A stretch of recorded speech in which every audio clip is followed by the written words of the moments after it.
Well, welcome to the final day of the Triton Super High Roller Series. Randy, bro, wake up, man. What are you doing? You got to get. We're working. Come on. What? Oh. I mean, I know. Listen, Randy actually spent the night here at the desk yesterday as he worked incredibly late into the night trying to burst the money bubble in the 50K PLO. More on that in a moment. Good morning, Randy. Is it final table time? It's or final. where are we at? Because it stayed up so late, I figured why go back to my room when I can just stay at the booth? Final 11, of course, tell in him. that particular event, Randy. I love it. He works so hard, you guys. We love Nano.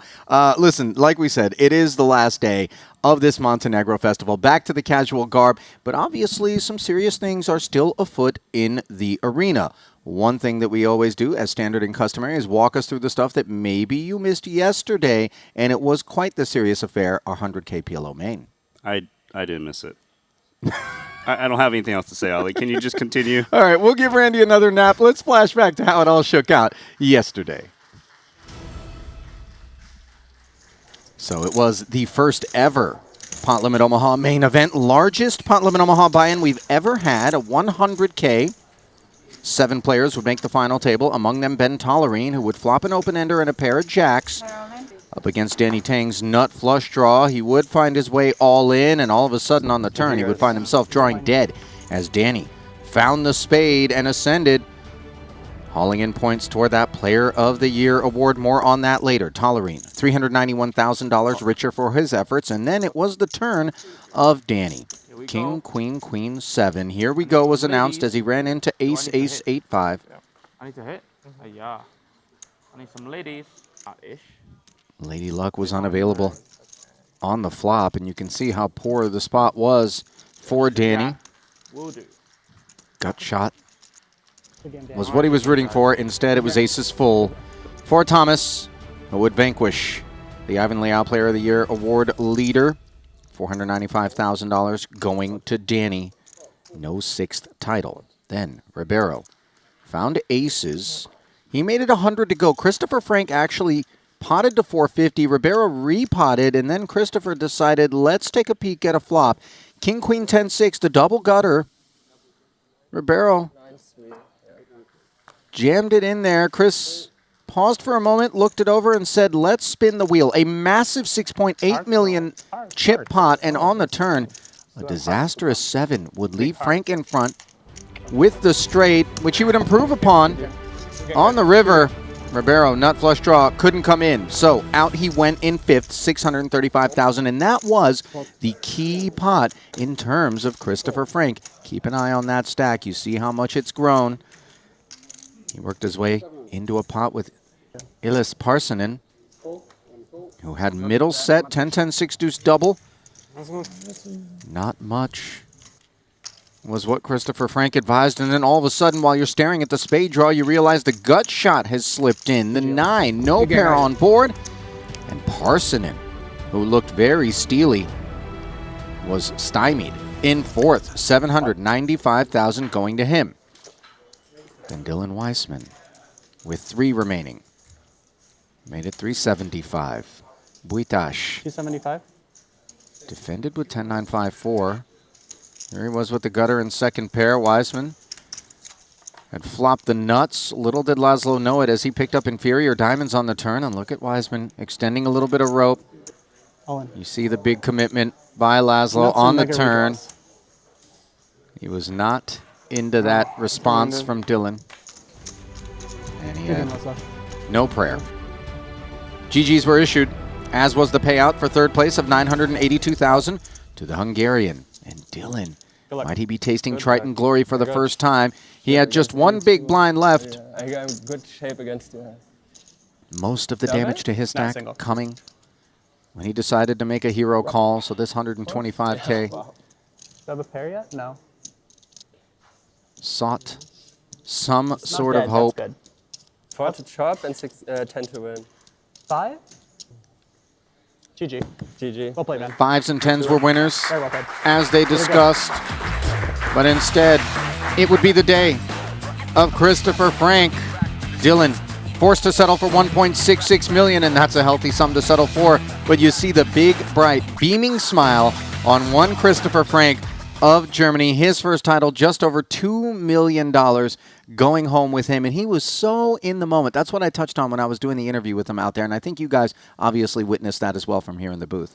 Well, I mean, if someone goes up to his room and changes his getup, right? You know it means so much because he wants a really nice winner's photo. You saw him holding proud that trophy. He came out here to play PLO and to ship the main event. The very first one where we award one of those Jacob & Co. watches. It means so much. It was only his second ever stop at Triton. He first joined us back in Vietnam, so who knows what the future holds for him. He definitely said he'll do his best to be back, but schedule permitting. And I was like, what could possibly be more important than coming back and defending this title, Christopher? Come on now. Let's not overshadow Dylan Weissman, who, by the way, we caught a glimpse of just before we came up to today's booth. He was having lunch, enjoying himself. You can tell he also glowing and very much a guy that is in the moment about it. And he looked very solid, a 4-card specialist. That's what he was here for. Yeah, he came out exclusively. Well, I mean, he did play some Nolan Home, but last time he came out, I believe he only played PLO. This time, you know, he did dabble into No Limit Streets, but PLO is his specialty. We gave him a lot of praise in the booth, watching him navigate. A very happy guy, you know, whatever happens, happens. And to get second is a big achievement for him. Yeah, he played 5 of the No Limit events heading into the PLO portion of the program. Don't want to overlook, by the way, what might have been an underperformance from the likes of Laszlo and Ellis, who are both just known as world beaters when it comes to 4-card. A ton of respect, and all the conversations that I walked by was being sent their way in terms of Hungary and Finland and that representation. But just couldn't find it, I guess. I mean, I don't remember witnessing anything that caused me to think, oh, what are they doing out there? All the decisions are sound. Not that I'm going to be able to necessarily unpack them all, but, you know, nothing stood out. It's just PLO, man. I mean, they got 3rd and 4th respectively. Obviously, it's still a great performance in the main event. Yes, you are right. They are widely regarded as the best PLO players. They grind out online the biggest cash gains possible. And even at the tables, you hear people say, oh no, he's at my table, you know. And we even had Nacho in the booth for like 10 minutes and said Ellis might even be the best PLO player in the field at the moment. That's pretty remarkable. High praise there. Let's not overshadow, of course, that which I touched on during that recap. Danny Tang, Ivan Liao, Player of the Year award leader coming into this festival, and he has staved off everyone that's been trying to catch up to him. Dvoris is already gone. He didn't play the PLO portion of the program despite being a 4-card player. He was in second going in. Not to be overlooked, though, is the fact that Jason Kuhn is still eligible, as is Ding Biao. More on that in a moment as I tease this day 2 of the 50K PLO, where both Kuhn and Tang are live. But before we do that, I just wanted to reflect on everything that's sort of developed here in Montenegro. I'll ask you, Randy, obviously we still have some moments left, some magic potentially available, especially in terms of Player of the Year award, where we know Kuhn can upset things very late in a festival. But what have been some of like your favorites, your highlights? The very first thing to kick things off was Moneymaker, you know, coming out to Montenegro and shipping the very first event. So that was just amazing in itself because it's just so nostalgic to see Moneymaker. Everyone watched him play so long ago, winning the main event, and to come out to Triton to win. And he even said it. It just means so much to me to play against the very best and to come up on top with his own unique style. Yeah, very much so. You know, marched to the beat of his own drum, 3rd in the mystery bounty, and then took down that 25K. How about Mateos?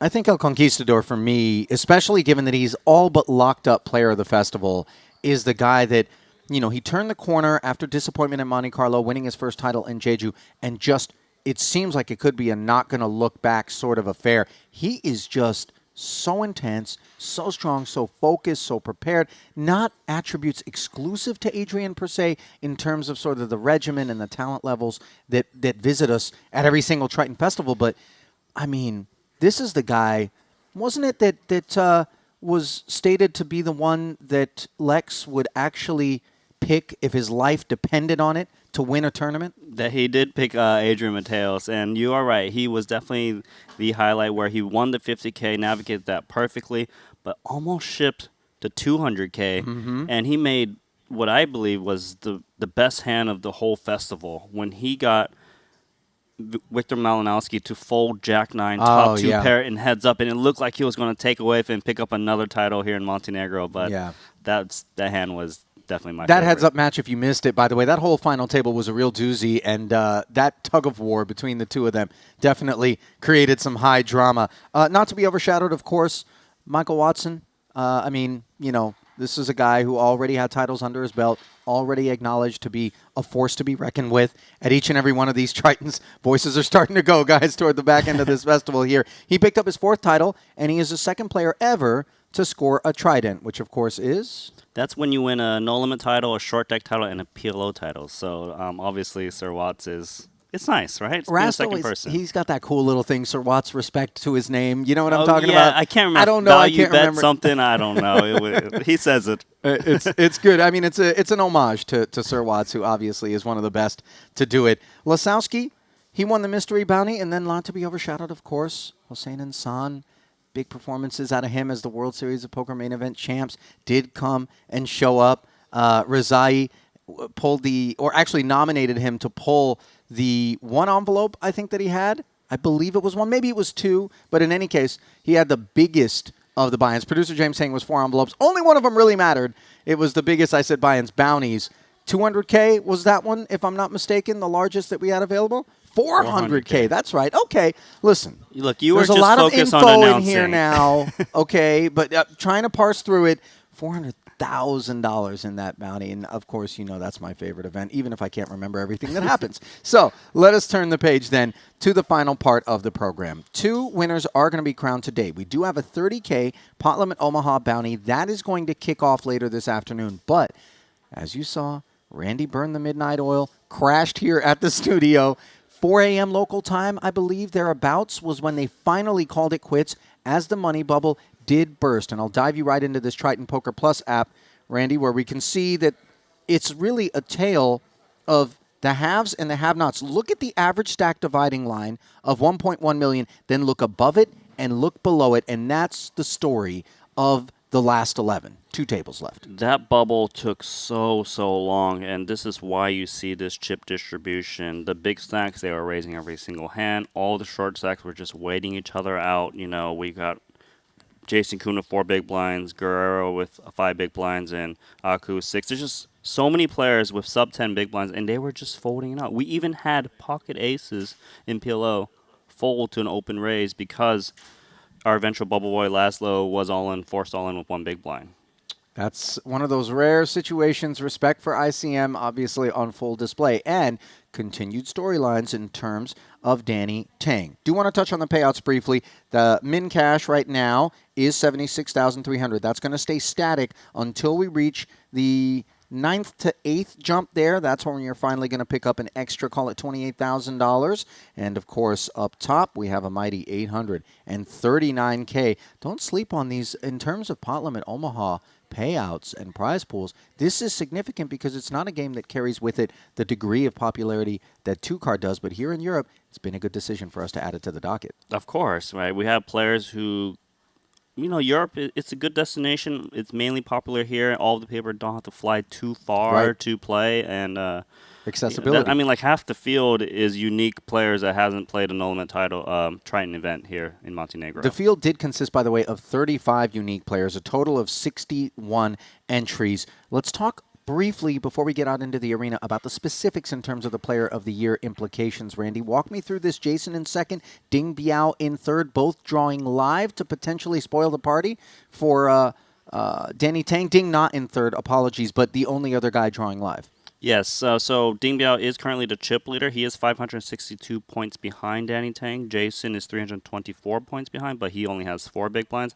If both of them perform very well, and of course Danny doesn't perform so well, and they perform well in the last event, they actually have an opportunity to steal it away from Danny Tang. So the key is that even with a victory here, the max payout for Jason in terms of points is going to be 322. That would leave him 2 points shy of Danny, and then all of a sudden, here we go. The 30K Bounty PLO is going to be the determining factor in terms of who's going to win between Danny and Jason. If that were to happen, of course, Ding Biao, as a chip leader, if he hauls in first place points, then a solid performance. And again, TBD if Danny's able to pick up points, and he could spoil the party as well. So plenty to salivate over here as we do build a plate, if you will, of Pot Limit Omaha action here at our last day of this high-stakes buffet. So We're about to send it down to the arena. Randy. Did you say buffet? I kind of want to get some food. Yeah, it was a short stint at the buffet for Randy this morning, is my guess. He just kind of walked his way through there. Here we go. Up he get the two tables, 5 and 6 respectively. Now, Chris Parker, 7 big blinds at the outer table, Randy. I bring up his name. Why? Because Chris Parker is no longer here. He has gone on a flight. He was talking about it late last night. He was like, well, I'm going to have to delay my flight because, you know, I might make it to the end of the tournament. Well, he did kind of make it to the end of the tournament, just that in the money, and he figured time to bounce. You know what I really would love is to be at a point in my life where with the opportunity to win $839,000, whatever it was that I needed to do was more important than that. So we do have a very rare scenario whereby that outer table is going to get to feast on an abandoned stack. Just 7 big blinds will ultimately be dispersed into the field, but I'm a bit curious to see how hard people are going to go after dead money, dead chips. It really does change things, especially for the short stacks. For me. And if Parker can just sit there out and last 2 players, he can get a pay jump. That would be pretty remarkable for an abandoned stack to get a ladder. Of course, like we touched on, it is a flat payout for the time being. Lautaro Guerra, by the way, of Spain. Guys can play. Double suited 10s. He made it 140 with the blinds at 20, 40, and 40. You, right? You cover cool. me? How much you have? No cover. You cover. 240. No, 250. Oh, you cover. 220. 220. Yeah. Fuck. Math complete. Guerra says, okay, let's see what's what. And he is covered by 5,000 in chips. Aku performing well. Queens ahead of the 10s. Does not cover any suits. Blocks a diamond. 8 blocks some of the straightiness for Guerra. In a 510K pot. And let's see if the dominance of the Finns can get some capital infusion. Jack 8-6 board. Gutter. That's looking grim. Chris not here. Need a 10 or a 9. Can't be a club. Board pairs. Now we put the 10 of clubs back on. Given the boat would beat the flush. And an ace on the river. Guerra showered early here. Get in touch with him. Anyone try? Now it isn't a ladder, but one step closer is Chris Parker to the pay jump And right away. Did you notice Danny Tang saying, hey, he's not here? Someone want to try and call him to see if he's doesn't know it's if running? He has been contacted. It's not like okay. Who? It's not Chris Parker. Parker? Yeah. He's not here? Maybe he has a meeting or something. No. I mean, it's nothing. Apparently. Absolutely pocket change. Really? That's messed Yeah, up. That's 5 big blinds. You know what he does? A lot of different things. He was saying he owns Derby County the other day. The football club. The football club. I'm not gonna play A with couple of that. years ago. Could have missed the flight. No, this is for nothing. Yeah. This is for fun.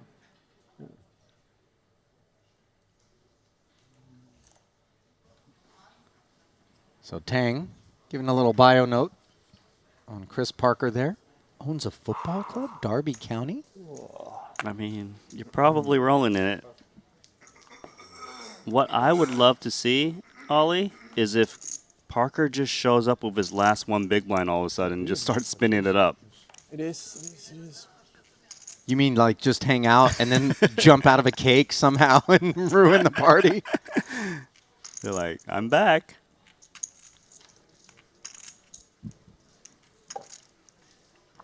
King, Queen, 10-3. Small blind limp from Patrick. He's the Finn we know. Samuli Sipila. He's the one we got to know as he took down a title Can I get one more? already. Toinen tippuu. Won the very first PLO event, the 25K. Ei sitä kannata kytätä. It's like 11K. $535,000 pickup for him in that one. Here he is, Weird situation. very much adrift versus top pair and a diamond draw. Patrick kicks it off. It's like 13K the next page. And I mean, it's so top heavy. Yeah. Easy fold. It's basic. I wonder, by the way, you know, Patrick's been around a while. He's a veteran. And a bit of a celebrity in terms of, you know, Finnish stars, especially if you're in the poker streets. Whether or not Samuli and the other Finns who are here look upon this opportunity to play with Patrick as like a holy smokes kind of situation. There it is, the orphan stack of Chris Parker. No 100? You know money, no. I got a question. Does he get to use his time banks? I was thinking the same thing. In the first pot, he just shreds like 3.5, 4 minutes worth of time banks. You should just show up, use the time banks, and then leave. Get max value.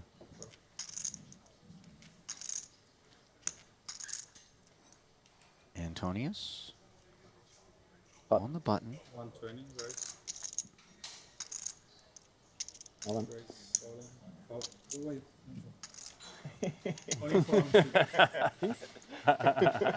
Ooh. Kings and aces. You know what's gonna happen. I would enjoy it so much. You wanna do side bet 1-1? I give you 1-1. You win. Okay. Never loses with. Wow. How much? Well, put a pin in Kings versus Aces at the feature there between Parsonen and Sipila. This is a three-way affair. Chip leader Ding Biao limped it. Kuhn did the same. Nacho came along. 4 players. King 5, 5, 3, and now another 3 after 2 streets of checking. Who wants this pot? Doesn't seem like anyone's interested at Yeah, the moment. Nacho says, not me. It's hard to bet into multiple players. Unless you actually have a piece.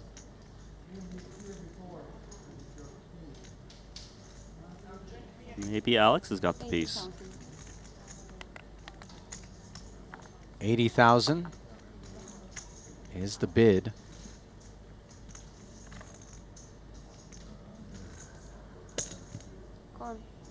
Wow. Three-way call. Snappers from both Ding Biao and then the overcall from Kuhn. And what has he shown us? Is this Queen 5? When he did the face, I'm 100% sure he had ace. Looked like Ding was the last one to show, and he wins that pot. Only one card on the river, I call It's a it. risk hand. Ooh, 7. Ah, shit. Jack is too good. All right, back It to was- aces versus kings. It was King 5 for Jason. And I guess I don't block any. Nacho? Pretty fucking bad feeling about this one. I think I have an ace. Look, the two Finns, Fantastic start. 9-9 deuce. Ooh. You haven't won yet. You know, Parsonen 2 outs. No picture. making a flush Slowly. Okay. and holding Well, as at the least you won 2K. I'm taking covered stack. euros for that. Wasn't dollars. It was dollars for sure. So he wins 2K from you. Yes. Crazy. Put a little side bet on who was going to win that hand. Looks like, Well, Ellis almost like wrote his own insurance policy there. yeah.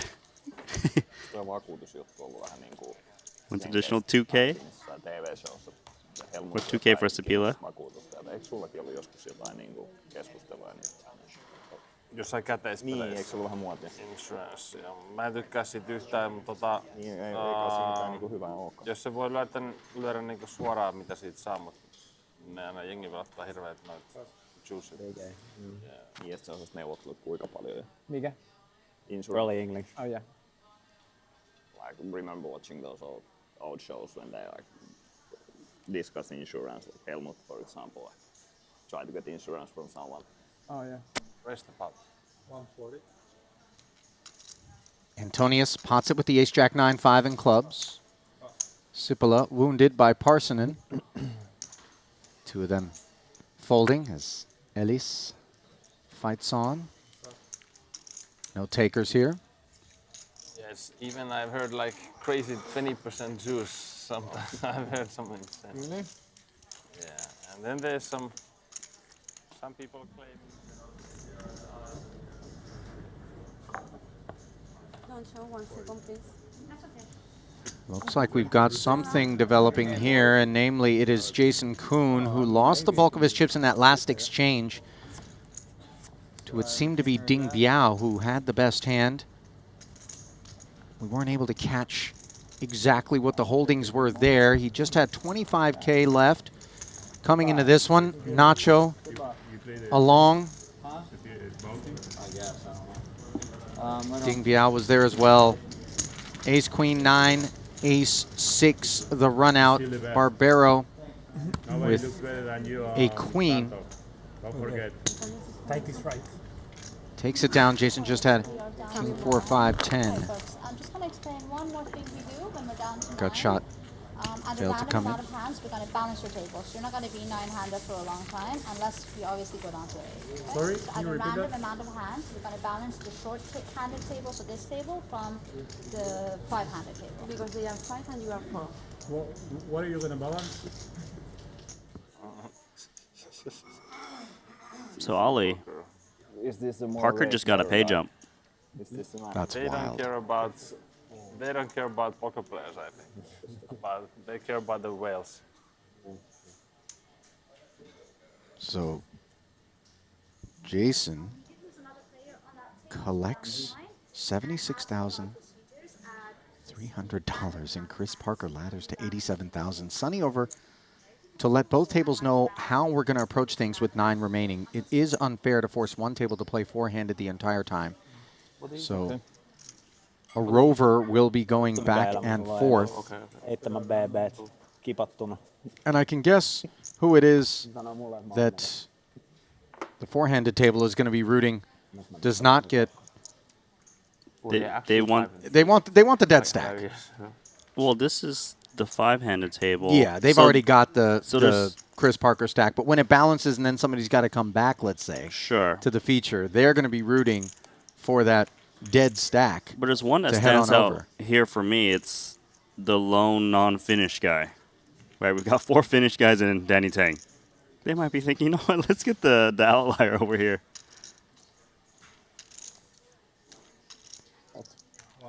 I remember when I first looked up and saw Danny seated with the 4 fins, I was speculating as to what the table chatter would be like. Why do I have to play against this whole country's finest PLO talent right now? Okay, race, 3-bet. So Parsonen made it 140. Jontausta says, let's play. 3-bet to 440. I thought he was all in. I think then it's a call, right? I just put. Yeah. Yeah. I thought you were all in. Technically, it's a call. Yeah. Okay, so we're not on our backs yet, but we are on our feet. If you're Alex Komaromi, just 8 big blinds. This one pre was Barbero limp. Ding Biao come along from the small. Jack 7, 8, 2 clubs. Flop went check. A Nacho bet of 75,000.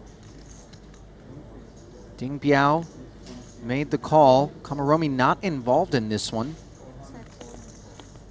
Turn went check, check. Now Ding Biao checks one more time. The board reading Jack 7, 8, 5, Queen with 3 clubs. Club coming in on the turn. 310K in the pot. I know I have to bet, but I'm going to check and win. Street. So Street. Okay.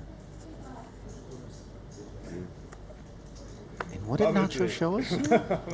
I don't know if you call it. Queens up. What? I have a small flush. Yeah, I know. If you have like a... Tää ei ohi moneen turniin. What's your Six of equity? spades. I think only like 60, Okay, so 63. cards now on their backs. Ace Jack in front. Oh, now you're. Oh no, you're the inside wrap. Jon Tausta, the all-in party, You have enough flush. covered by Parsonen in more ways than one. Just 22% with one to come versus the aces and jacks. GG. And board pairing 7 on the end. Does not bring the necessary straight. The inside gutter. Failing to fill in. And boy, that's 3 down in very short order here to kick off today's action. And as you touched on during the pregame show, Randy, this is very much the product of a deeply protracted money bubble. I've seen this before. Can I update you once again, Ollie? Parker has gotten another pay jump, This is insane. and this is a healthy pay jump. 28K. Just Look at that. An empty bag has just outlasted 3 players. 3 of PLO's finest. Can't beat an empty bag. This is bananas. I've heard of an empty chair, which, by the way, is also part of Chris Parker's equation. But an empty bag?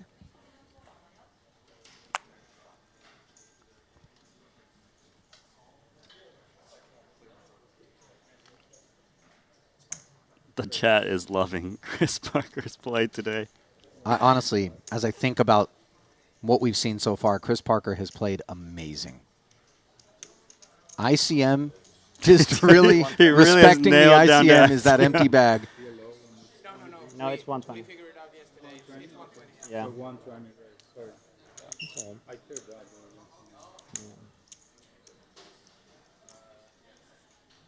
How much you started the hand? You have any? No, nothing behind. Nothing behind, right? Yeah, so it's like So it's like 1.4 visible now. yeah. Got it. So Danny makes it 120 to go. Patrick defends. Ace 9-8 rainbow. He's got himself an open ender here. Backdoor diamonds up against top pair and the bottom gutty. Checks it over. 280 in the middle.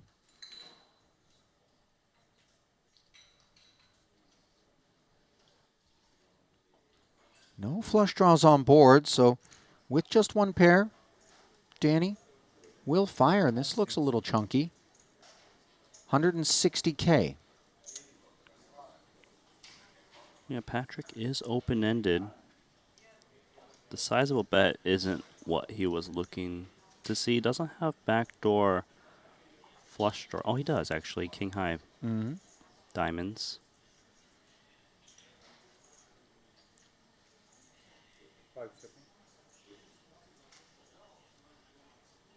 It is nice to draw 2 straights when it's a rainbow flop, just because some of your outs aren't corrupted. Top 2 now for Danny, but a double gutter for Patrick. Jack 10 does come in, so it's not unreasonable for Danny to slow down a bit because he doesn't want to bet and commit all the chips. Called it a double gutter. It's a 2-way straight draw, but facts remain.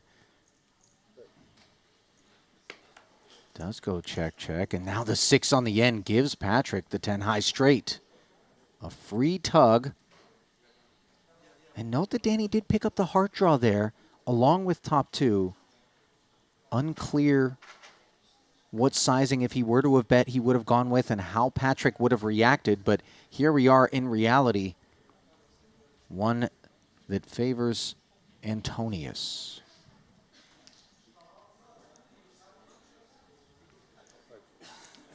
He is the covering stack.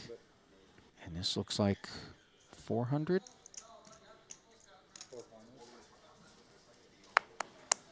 $400 into 600, 2/3.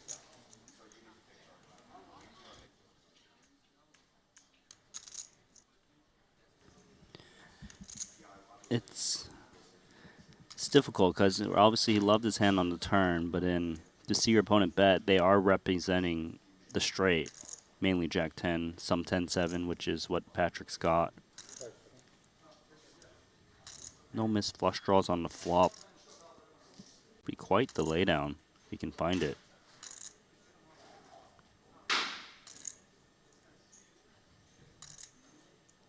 He also bet quite large on the flop, 160, so that should reduce more speculative hands that Patrick can check call with that might be able to find a bluff.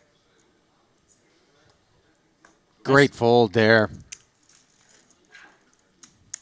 Yeah, I think Tang chooses right. I think when you couple it with the bigger bet, it does make sense that Patrick is unlikely to be bluffing in that spot.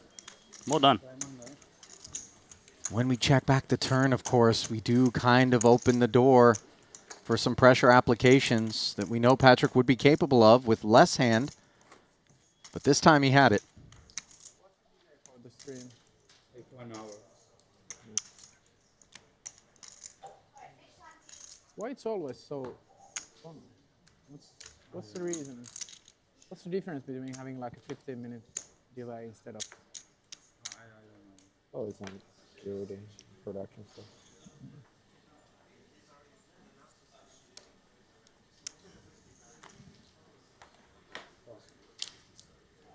Chris Parker outer table, by the way, down to just 2 big blinds, so the bell's certainly tolling on that stack. Second shortest is Alex Komaromian. I would imagine he's not looking to play any poker.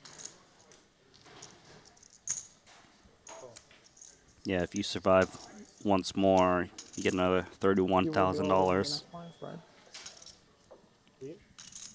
Pretty much guaranteed because Parker can't play his hand. And you overheard some of the chatter here at the feature revolving around that very update that we just provided, because these guys recognizing that you really don't want to be finding an exit at this point.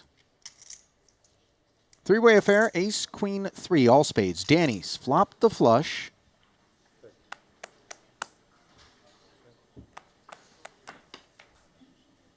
Round of checks. Second queen on the turn. Obviously not what we like to see when we have spades. Danny still checking.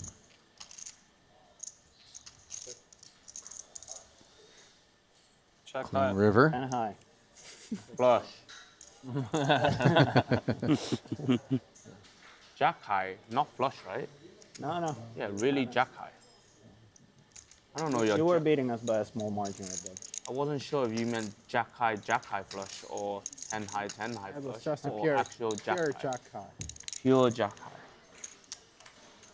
Not to make too much of it, but you know. Be strong. If you have jack high flush, 10 high flush, and you have 7.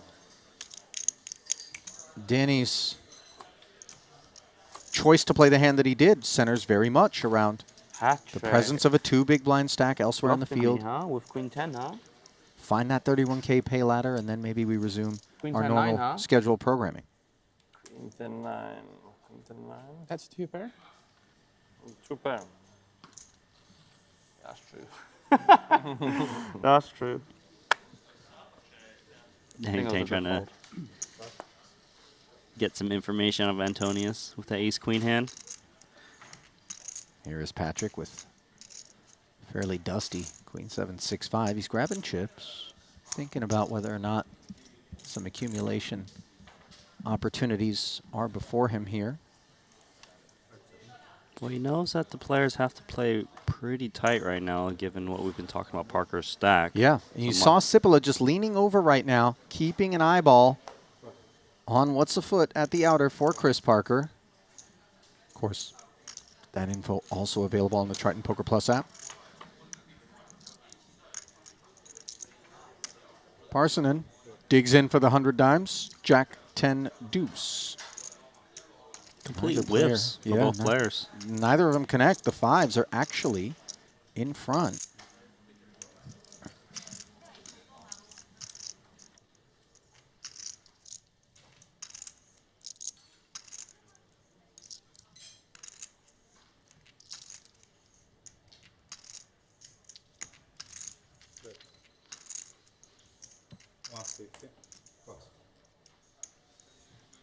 Ellis.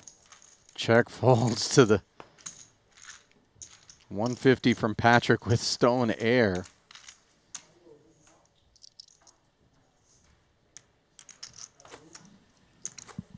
That's just a man who's played enough tournament poker to know Parker first, huh? when the hand has little to do with our decision making. What is the biggest stack? All right, Parker. What's going on? Is he all in? What does he have? He is all in. We have a lead player.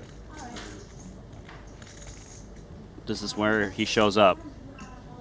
He plays his hand, doubles up, Is and he then gonna leaves, spin? he leaves again.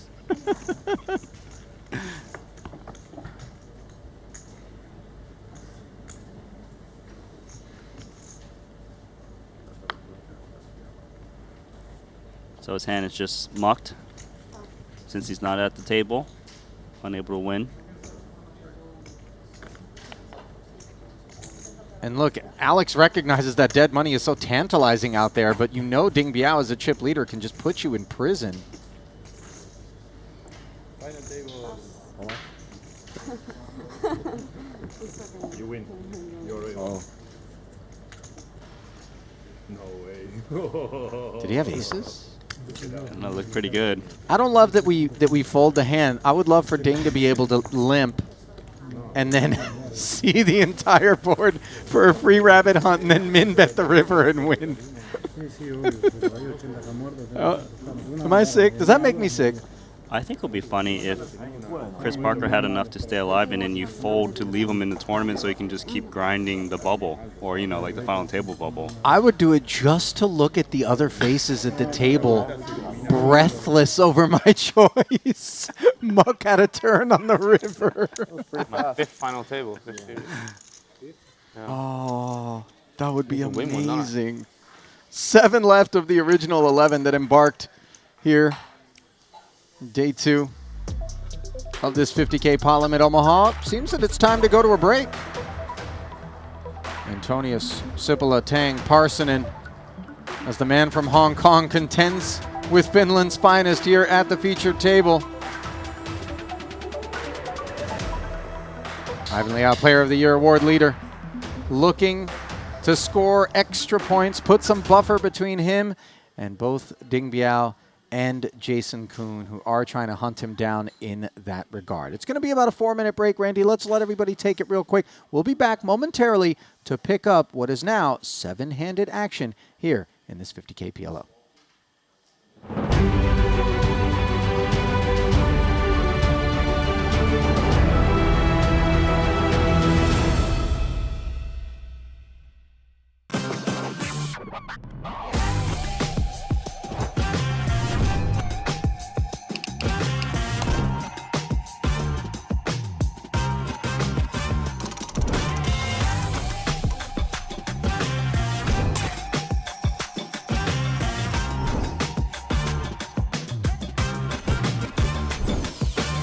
Want a $50 Global Millions ticket on top of the full GG Poker welcome bonus?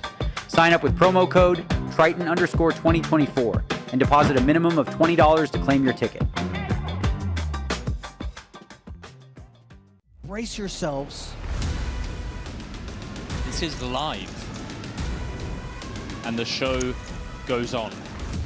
Oh, wow. All in.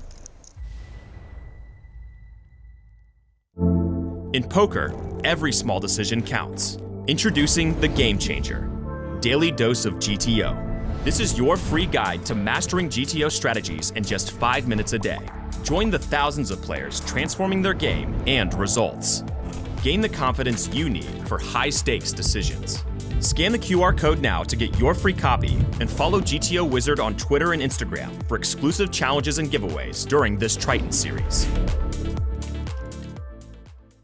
Welcome to BetACR EU, the premier platform for sports enthusiasts and the newest way to engage with the Triton Live series. Experience the pinnacle of sports prediction where every game, every match becomes an opportunity for victory. At BetACR EU, your insights into the game transform into action. With exclusive action prediction options for the Triton series, your player knowledge and predictions set the stage for unmatched excitement. And there's more. BetACR EU brings the world of sports to your fingertips, offering action prediction options across all major sports. Whether it's football, basketball, baseball, or beyond, your passion for sports finds its home here.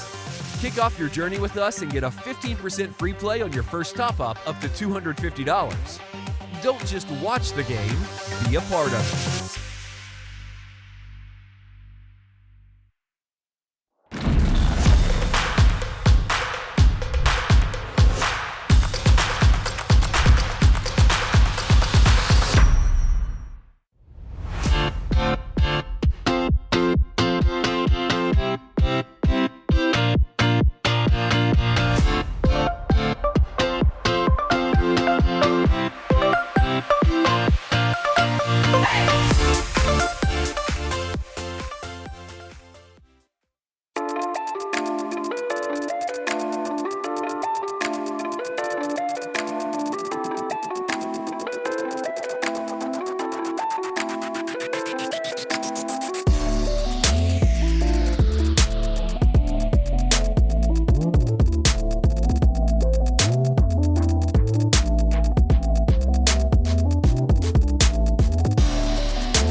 There we go. Welcome back to the Triton Super High Roller Series. Final table is set here in the 50K PLO. Randy alongside Ali, just a couple of minutes from the final table intros. And as you look upon things, we'll dive right in the Triton Poker Plus app to get a lay of the land. Chris Parker was eliminated in 8th place. He would collect a few pay ladders, 115,000 as opposed to 76.3, which was left for Guerra and Kuhn, and then a little jump for Yantasta of 87,000. Everyone guaranteed 146K, slide right up to 839 if you can claim the title in this one. Kamaromi, the short stack, didn't play a lot of poker at that outer table as he was staring at the empty bag. But now, back to our regularly scheduled programming, right? Yeah.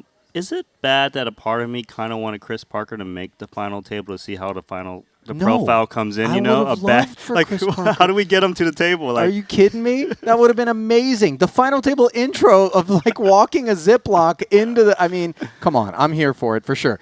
Listen, Ding Biao, chip leader. What do we say about this guy? He's already established who he is in terms of the 2-card streets, but now in the 4-card, once again making a mark. Patrick Antonius, a legend. We know what's going on under that hood. And Nacho Barbero, haven't really called his name. He's been at that outer table. Here he is, 3rd in chips, average stack 1.7. Well, you know, Nacho loves the great game of PLO. He's been saying it like, oh, you know, no limits, just. It's a little boring at times, right? It's just 2-card. He comes out for PLO, had amazing Jeju, shipped the title, multiple cashes and final tables there for PLO events. So, of course, good to see him in form currently in 3rd. Ding Biao, like you mentioned, is just one of the household names coming out of China that is just extremely good at poker, right? He's super duper solid. And by the way, he gives off these VIP vibes, which make you think, you know, wow, look at him dripping. But he is absolutely super rock solid. Now, he, of course, is the man that with enough points here and then in the 30K mystery bounty could pose a problem to the man bottom right of your screen there, Danny Tang, Ivan Liao Player of the Year award leader, who just can't seem to exhale with respect to hauling in that title without any further concerns. He's going to have to play the 30K alongside Ding. So we send it down to the arena where our tournament director, Luca Vivaldi, is standing by to bring out your final 7 here in the 50K Pot Limit Omaha.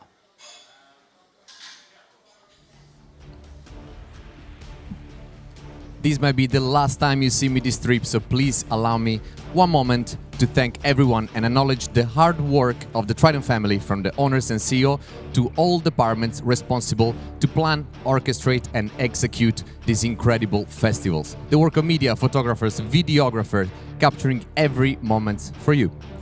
The fantastic commentators walking us through every play day by day, led by our beautiful producers. The trackers, dealers, supervisors, the one hand at the time and a lot of hours per day are doing world-class work. The support that we got here, a beautiful Maestral resort and casino. From too many managers to name, to receptionists, F&B, cleaners, waiters, securities that work really hard to aid us. The TV crew, delivering fantastic content, working relentlessly for you to enjoy timeless experience and making the operation flawless. Apologies if I've forgotten someone to thank, but thank you, our viewers and fans, for always support us in our high-stake journey. Last but not least, the real stars of Triton, our players. Without them, we couldn't do this. Thank you so much for your heartwarming continued support. Talking about players, we had 61 entries in this PLO 50K. Without further ado, please let me introduce you to your final table. Seat number 1, from Finland, with 3 million, please welcome Patrick Antonius. $8.5 million in career Triton earnings and already a whopping 7 cashes under his belt. 1 title. Seat number 2, we have our chip leader from China. Please put your hand together for Ding Biao. Ding Biao, 8.2 million plus in career Triton earnings. Already 2 final tables under his belt. Here in Montenegro, this is his 3rd on the hunt for his 3rd title.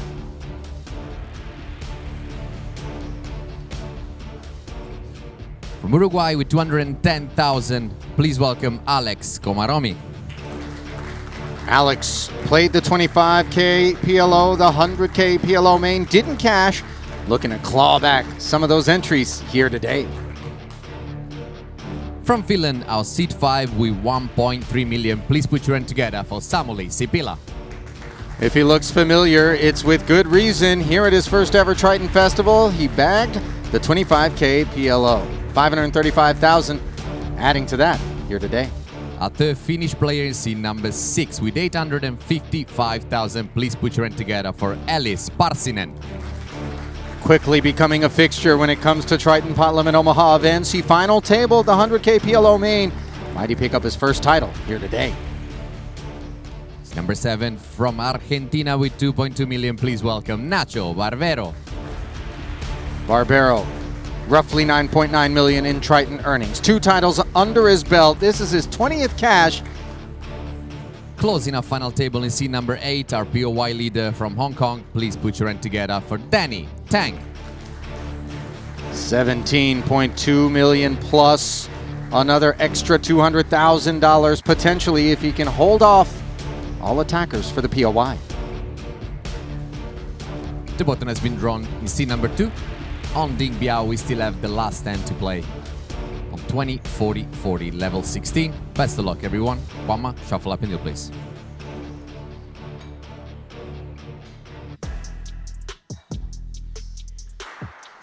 So there's a look at the official chip counts brought to you by GG Poker. As we play 20, 40, and 40, 100K in orbit, the price of poker, these are issues that are quite evident if you're the man from Uruguay. Alex Komaromi with just 5 big blinds. $146,000 lockup, 40K the ladder between 7th and 6th. Over $3 million collected in this prize pool. 11 places were paid. So far, we've lost 4 players. And the last to go was, incredibly enough, the empty chair and empty bag of Chris Parker, who found a couple of pay ladders. Look at all the payouts. Brought to you by Poker Stake.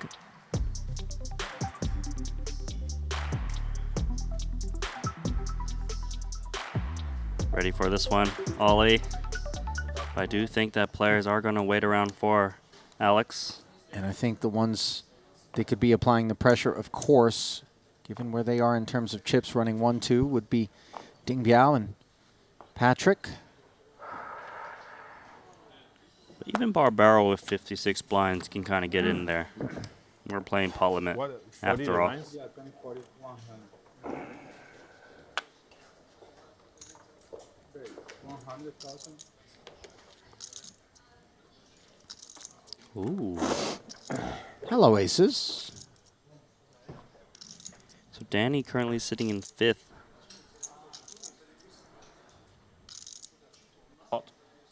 360,000.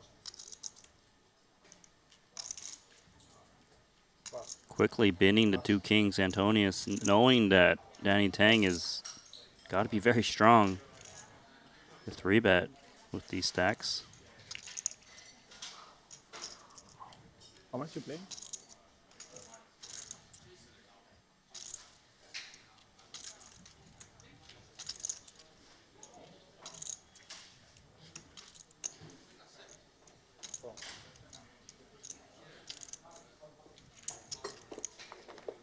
So the 3-bet to 360. After the open to 100, the extra 260 gets called. 820K pot.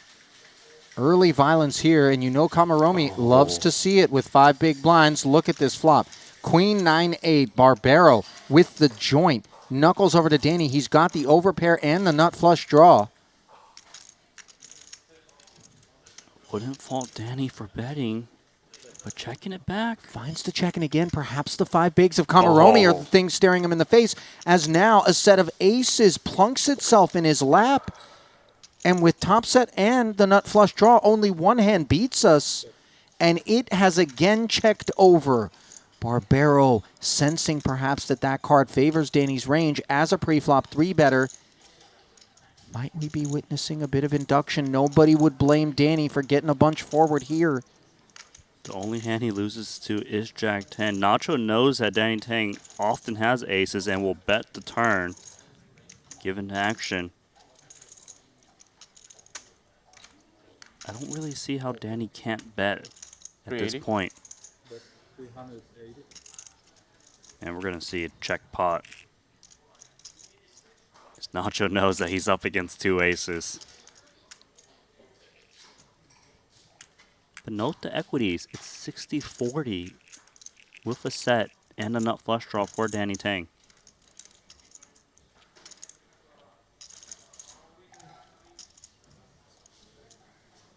What? Alright. Ouch. I have the nuts. I know. You hear Danny instantly aware when he gets check jammed on there for all of it that he's going to need help. But where is he going to go here? He's got so much equity. As you can see, 40%, a 2.7 million chip pot. Barbaro could suffer a deep wound here if Danny can find the double. We know Kamaromi is rooting against that.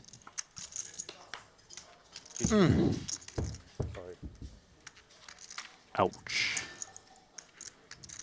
Barbaro with a fist bump and an I'm sorry, as he's been on the receiving end of spots such as that. And you know how painful that is for Danny. Such a fierce competitor. And obviously so much pressure that he's putting upon himself to win this Ivan Leal Player of the Year award. It perhaps means more to him specifically than just about anyone at Triton, given his close relationship with the late Leal.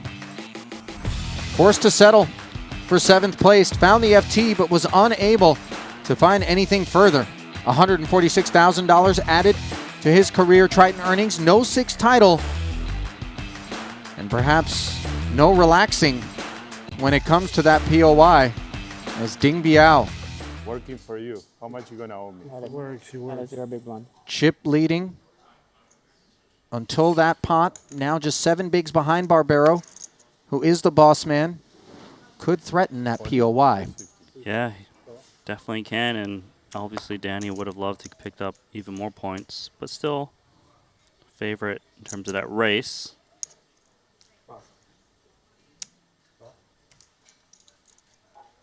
Alex also getting that little pay jump.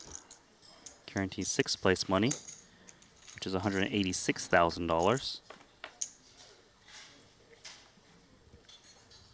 8-6-3 with a couple of hearts. Nut flush draw here for Barbaro. Has connected with the 3. This one was a limp. 3 ways. Samuli and Ellis both have straight draws. Open-ended. Check. Barbaro does not bet his flush draw, and in comes the 8-high straight for Parsonen. It is the bottom end of the straight. Casey's up against 10-9, but it's actually Salmuli who's betting. More his Interesting. board. He's got the 10 blocking the nuts. He's got the 5 interfering as well. And Casey is behind. Does have outs. Yeah, Find 10 a jack. 9. And the thing is, I don't believe that bottom ends of straights can raise at this point with multiple players in there, so you often just get to see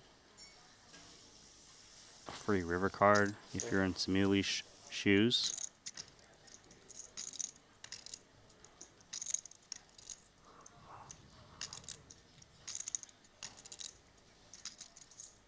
And Nacho pretty much just drawing to the flush. You wouldn't expect anything else is outs, but given a good price, closing action in position.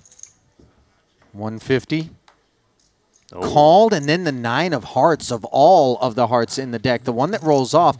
Sipila might be thinking this is a good card, but of course when we get called in 2 spots on this turn, on the heels of the check around on the flop, we do need to ask, when we have no heart in our hand, how often this 10-jack is good, and Sipila, for the time being, isn't too proud of it, has checked.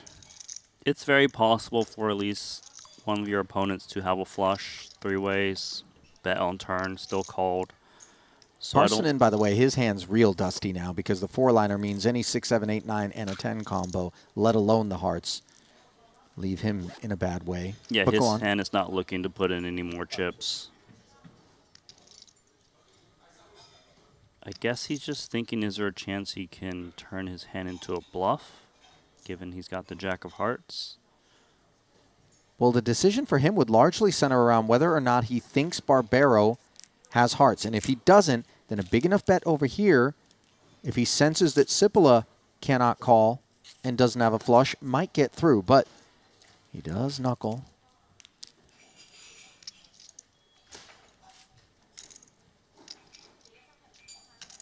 Yeah, I guess Barbaro here needs to either bet really small to target a straight that wouldn't want to really call a big bet with the flush arriving, or just go big and try and get a weaker inferior flush to make the call.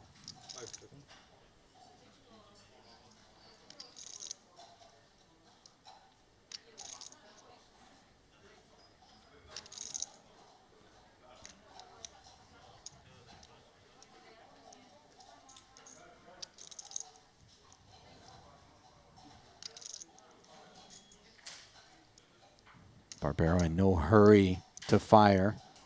Just doing his best to make it seem like perhaps hearts aren't present. But a bet of this size, chunky enough, I would say, to leave all straights concerned at a minimum. And you see a snap fold there from Sipila. Parsonen out as well. And how about that for back-to-back pickups for Barbaro? First, he gets rid of Danny Tang, gobbling up all his chips, and then taking a nice one here that leaves him with 82 bigs, north of 4 million in front of him.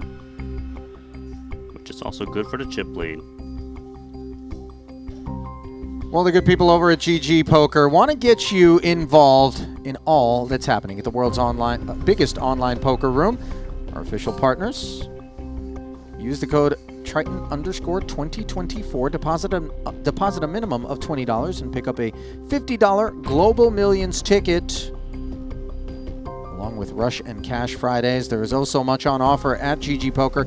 Pay them a visit today. And get in the game. I hit the river. Samuli was bluffing. Oh, maybe had bad intentions. Yes. Interesting river.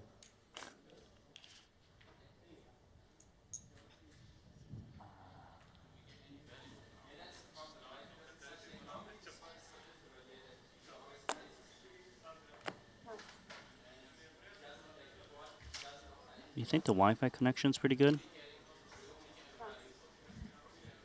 I see what you've done here. Is the SSID Balenciaga by chance? And if it is, how come the password's not on the shirt as well? It is. It's Balenciaga. That's not very secure. Yeah, I wouldn't be logging into my bank account on that network. As secure as the airport Wi-Fi, I suppose.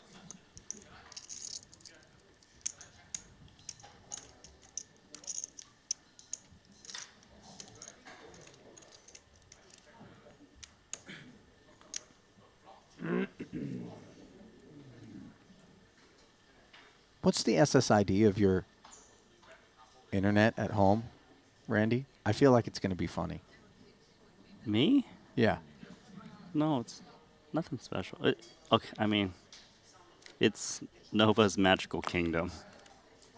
Okay. So that's my daughter's name. Now, but does she kind of know, does she like look at SSIDs and like pick the home network? Is she at that age No, yet? no, not at that age yet, yes. What are you? You Was got it funny? Nano's Magical Kingdom before that? I'm not going to say. Mine is Chug Life, which makes it seem like I'm a heavy beer drinker. But in fact, I'm just stuck with it because I got too many devices attached, and it was the Chihuahua Pug dogs that my ex and I had. So Chugs and then the Chug Life. Anyway. Oh, okay, that's Yeah, that's a story we don't really Well, want to explore. you asked. You know what I'm saying? Top 2 here for Patrick. Nobody asked for much. Blind versus blind. Both the big stacks, mindful of one another. But Barbaro, sprinkles. Yeah, he's got the Queen Jack.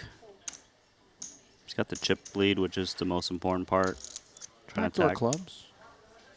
Talk about backdoor clubs and also the straight. I mean, the sun beams down on the Argentine thus far here at this final table. Nuts with a redraw. Not that he's looking for a club at this point. And 3 pair for Patrick. 3 pairs is quite a good hand. He could have the best hand. Obviously, he's got even more outs in case he's behind. Once he sees this bet, though, he is going to be concerned about Queen Jack.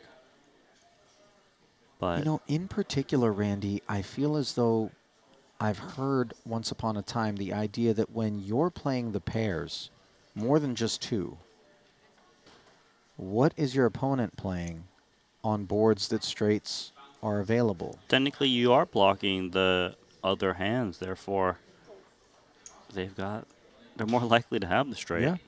It would It's a good certainly point. feel that way. A flat of 200 from Patrick. Looking for that board pair. Instead, it's a dry 8. Barbaro with the nuts and 650 in the middle. Is there a size that Patrick would stay interested in?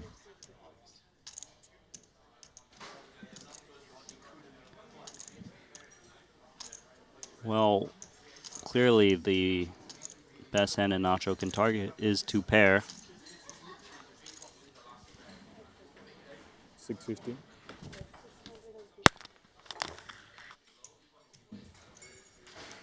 It seems like with this pot size bet, Nacho is trying to represent like a straight blocker type bluff, like pocket jacks, pocket queens, for example. They would go ham in this manner.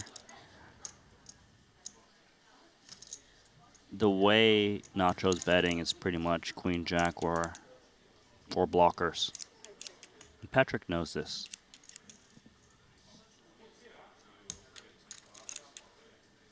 Credit to Barbaro for finding the size that actually makes the ace-king a bit curious, potentially. The trouble is that there was no flush draw on the flop that missed. So what are the natural bluffs here? It's kind of tough. Agree, it's hard to find. But if you throw in like kind of the chip leader aspect of it, then you can start to see Barbaro maybe just going after it a bit more, potentially. I don't know, Patrick's made some amazing folds in his lifetime. And calls, for that matter. And we don't bat 1,000 in that respect. Remember, Barbaro did limp this one pre. So it's not like he's just blasting his way through.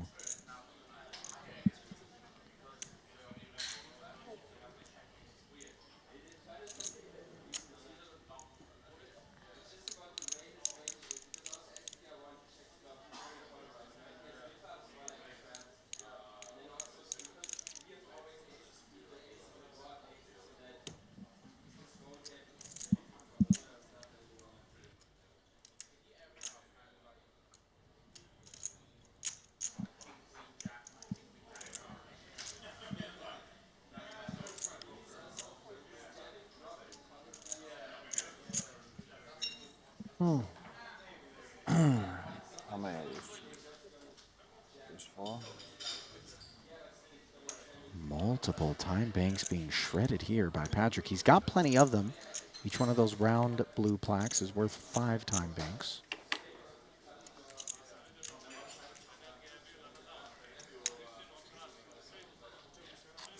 I'm not sure. So hard, man.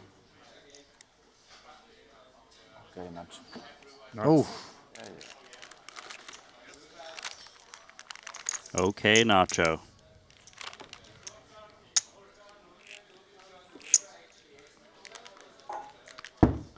Oh, Patrick doesn't seem pleased with himself. Seemed like he was so close to folding. 10 of. You have to call for the cards. That's how lucky you are. That's how lucky I am. I made the nuts in the three hands we played. Oh, that's not bad. This is the story of my life. I play so fucking good too. Not gonna lie. Not gonna lie. That's, bro, Elise, what's the idea of poker? Playing that good. Yeah. Making the nuts. Yeah, no, exactly. Not playing good, bro. That's fucking bullshit. It's making the nuts. You have to make the nuts. That doesn't matter, bro. Like, you just make, you flop a straight, then you make a flush on the river, then you turn a straight. That's the idea of poker. What the fuck is playing good for? They lie you. Perfect execution, man. What? Perfect execution. Perfect execution. I don't want to So, play Barbero. good. I just want to make the nuts. Showing off boundless levels of humility. Who cares about playing good? They lie to us on those poker schools and shit. It's all That's a fucking true. scam. Say no, you gotta play good, GTO base. I just Oh, wanna make the nuts Max in the river. Goo. Sure, Patrick is loving this chatter. ICM is for poor people, Elise. It really is. It's really, and you're rich, and you're fucking rich. You're fucking rich too. Okay. Oh my God, I don't know what to do with this one. I'm gonna limp because I'm running good. He's gonna limp ace king 9-8. Nice hand for Antonius in the small to complete. 4 ways. Indeed. Nacho show a part of the This is process. a bounty tournament? All right. All the goo. Queen 10-7.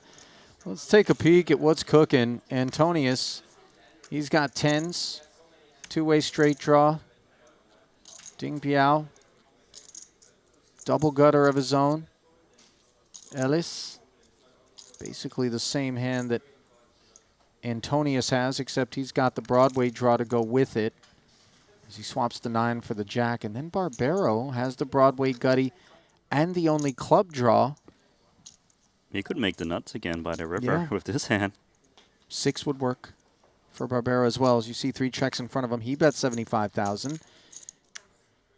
Gets through the first 2 opponents, but let's see how Parsonen feels about tearing one off on the hunt for a king or a 9. Out of position. Seems like he is still gonna make I the will call. make the nuts by the river. I'm telling you right now. He can. He's got the nuts right now. What is going on? Barbero calls his shot, and it didn't take the river, but the turn to get there. Nuts for How Nacho. much in there? Again. 400. I feel like he's going to show his I made it on the hand. turn this time. No sweat. Yeah, just had this read.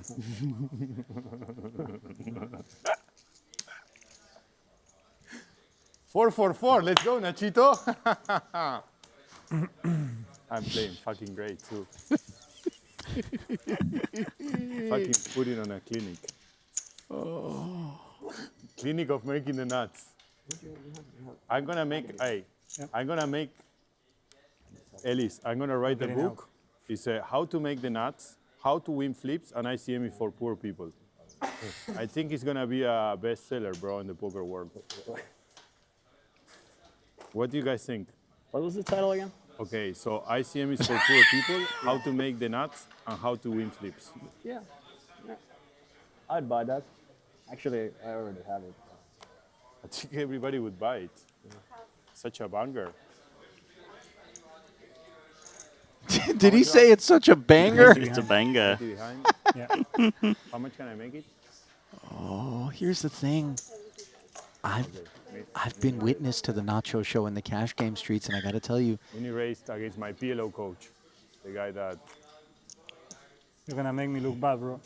he can really crawl under your skin and stay there. Bro, no. All right.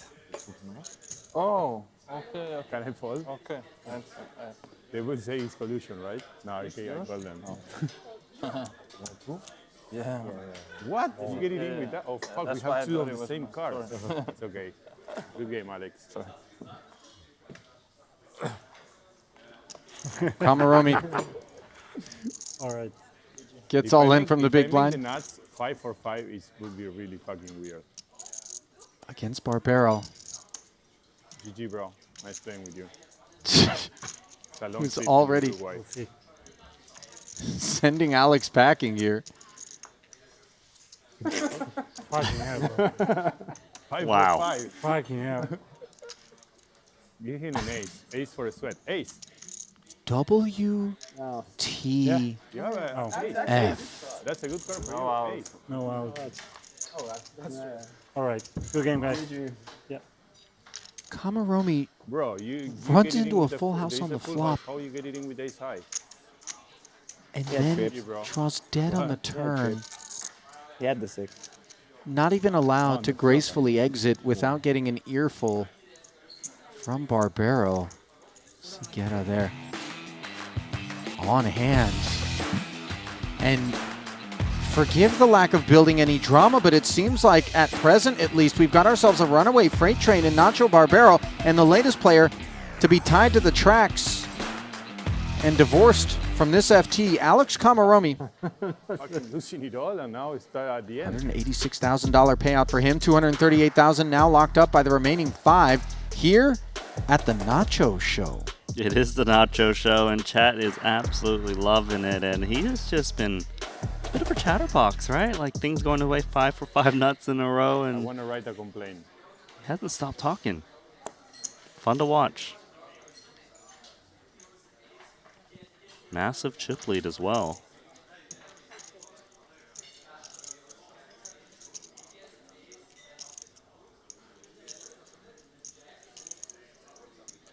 Interestingly, somebody who obviously goes a bit back in terms of his familiarity with Finnish legends.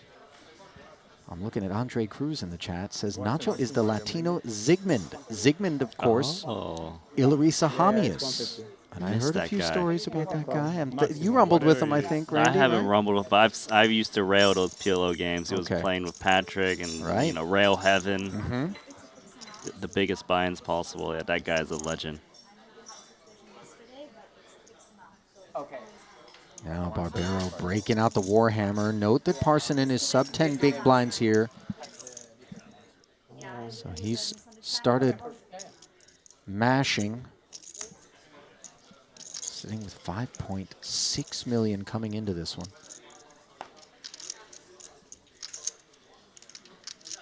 Won't let Nacho see a Man, I flop want to anymore. make the nuts on that one too. What time the 30K starts? 4. Come on, Elise, have some hope, bro. You still have chips. A lot of hope. And you're one of the best in the world. What else you need? Yeah, but you have me to your left. It's very hard, I know. That's true. Running like this. I'll try my best.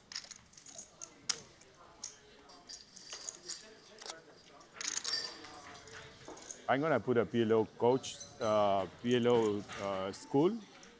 To say you gotta make the nuts by the river. It's very simple.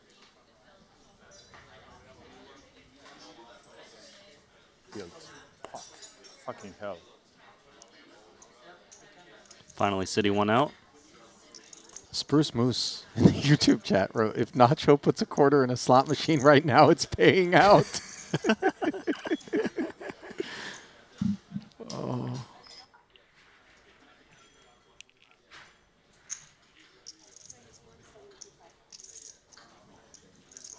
King And King 5-4 is Ding Biao given an opportunity. Chip leader coming in, but the focus has very much not been on him.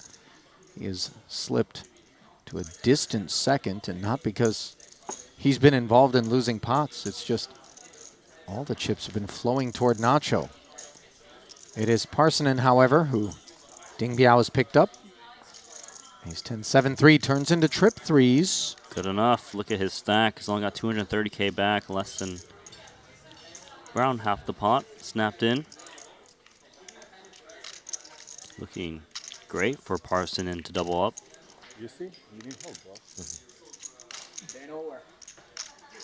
Had king, queen, check 3. So induction King, queen, check 3. as the chips get forward, courtesy of a check from Parsonen, and Ding Biao deciding kings are good enough on a board such as this to get it in. Does have some backdoor prospects. There's one of them. The 6 now Yeah. available. King does the trick as well. Parsonen trying to hold, and he does. Running deuces.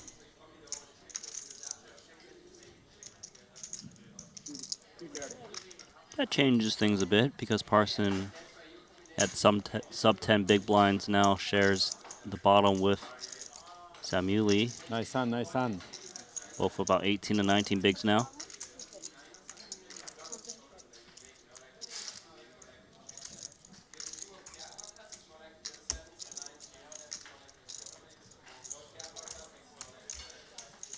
With that L hung on Ding Biao by Parsonen there, which obviously is demoralizing to the table as they've lost their sub 10 big blind stack. Parsonen back up to 18 bigs, but Barbero holds a better than 2-to-1 chip lead over the second place stack, and it is Ding Biao in particular that he could put in a blender of sorts. Has that distant second. Sipola runs neck and neck with Parsonen. Patrick 38 bigs deep. He made his contribution after being a non-believer with aces and kings against nuts on the turn for you-know-who, Nacho, the nut peddler. Nacho the nut peddler, yes.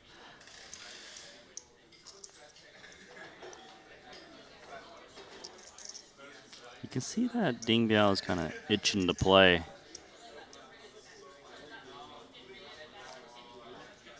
Gonna open up 2.5x. Into the Nacho big blind, who's got chips to play with and a hand that can certainly see a flop with. Double suited king, jack, 10-8. Gappy rundown. Happy to plunk in the extra 75. His spades are covered. 10-9-5. Open ender and top pair. Should call it a two-way straight draw for Barbero. He checks over. Yeah, Barbero's got quite the nice piece. 84% equity here. Lots of connection, lots of backdoors. Nothing for Ding Biao, who checks back. Turn does give Nacho top 2. No straights as yet. It's top 2 on a connected board, so you can't really just bet this one, as it's reasonable for Ding Biao to have a straight. You should be able to pick off a free card. Try to hit Broadway in position here.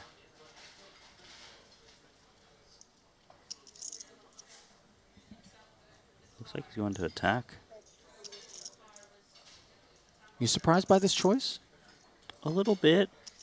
But perhaps he feels that if Nacho was holding a hand that could put in chips on the turn, that Nacho would bet himself. Queen's a bit relevant, blocking nut straight.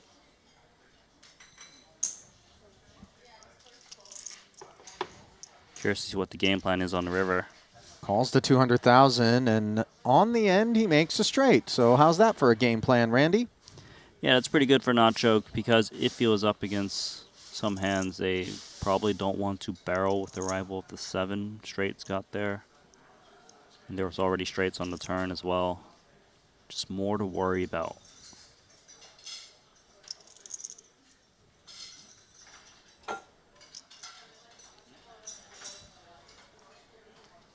Nacho perhaps a bit mindful he's gonna of bet. Ding Biao, maybe having some king-queen. He does block. And now faces a bet of 550 with the four-liner on board. We hold the jack-high straight, and we know our opponent is staring it right in the face. When they're willing to bet, we do begin to question whether or not our straight is good. Yeah, it's definitely not one of the best straights possible. Queen 8 is even better than his. King Queen also comes to mind. I mean, the hand has turned into a bluff catcher here, has it not? Agreed. There's never a chance that Ding Biao is betting a worse hand for value.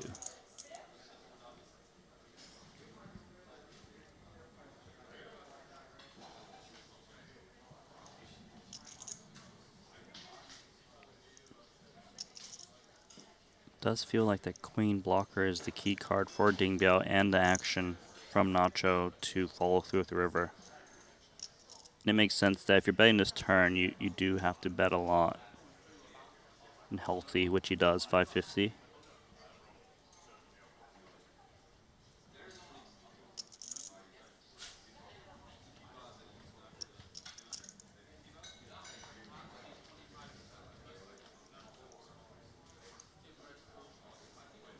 Nacho calls.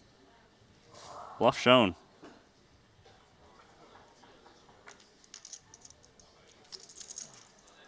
So let's pat that chip lead. You think you're gonna bluff me every time in TV? Just once. Come on, Ding Biao. Here it comes. Stop it, bro. Stop it. Less You bluff me over there on the other 50K. Nothing. Think I'm gonna bluff Nachito every time in the TV table. He falls. Not this time. I was like, why didn't I fucking 3-bet pre? I would have played so much fucking easier than him. From these ones? Here. Scale of 1 to 10, how entertained do you think Ding Biao is by this post-mortem? Can I put a minus in there? Fucking Ding Biao bluffing me. Oh, man. Well, this FT, along with all others and a whole wealth of other content, will be available on Pluto TV. Exciting news for all poker fans is the arrival of Triton Poker as a 24/7 subscription-free streaming channel on the Pluto platform, a leading free streaming television service setting a new milestone in Triton Poker history by providing fans with an unmatched poker experience available in the United States for the time being. Not sure whether or not we'll open that up to the rest of the globe. I certainly hope so, given the international nature of the support that we have for the Triton Super High Roller Series, both in terms of viewership and audiences, as well as players. 50K, you won it. Patrick, my friend, mi amigo. Hola, mi amigo. How much can I make you? 150? The audience wants to know on a scale of 1 to 10, how good are you feeling right now? Bro, I'm so surprised. You speak. What are you doing? You raised me? I raised. How much? Maximum. 150. Bro. Love that from Patrick. Bro, I'll tell you one you thing. You don't speak. Patrick has cut his teeth in the biggest cash game. Streets. 3 fins at the table? What is this, bro? You guys are that good on PLO? I like it. He can handle all this chirpiness. Because you're my friend. Look at this monster. Here, for you. I'm not trying to steal from you.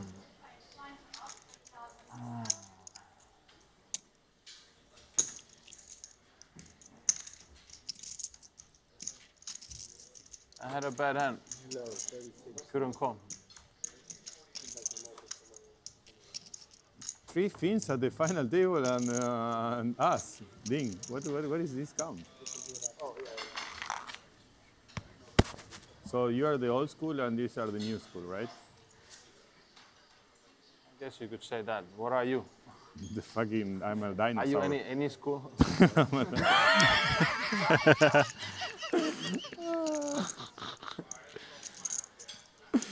I'm a fucking dinosaur. When you started playing poker, I might have started before you. No, I don't think so. I think at the same time, actually. I was age 11. What? 32 years ago. 32? Yeah. No way. Yeah. Shut the that's fuck when I up. started You're to play lying. for money. You're lying. I raised the maximum. I believe it. Patrick saying No he started cheap playing flops poker at anymore. age 11 for money. We started with the 5-card stud. No way. You started 32 years ago? Yeah, but 5-card stud was the first game. Sorry, guys. Wow, bro, I studied like 22 years ago. You studied more than me? That's insane. Is there any penalties for cursing or no? Like if it gets out of control, even if you chip late in the tournament.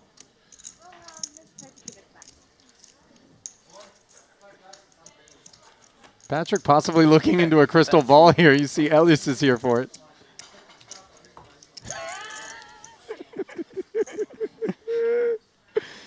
The thing is, if I win this one, I would tell my friends that I beat 3 Finns at the final table. Bro, they were going to be so fucking proud of me. They're going to be really fucking proud. The 3 Finn superstars. I mean, I don't know if you're a PLO superstar anymore, but these 2 are. You're a superstar at everything, but I fall. I let you guys. Bad hand. I was going to say, Nacho, part of this is just So an what's the extension story of his of Nacho? personality. How come you started on poker from Argentina? I studied, you know how? Because of Gabriel Nassif. He went to the States. He used to be a Team Pro Poker Stars. What's his name? Gabriel Nassif. Okay. The Magic the Gathering player. And he came back from the States. I say, hey, bro, everybody's playing poker. Everybody's playing poker. It was 2002.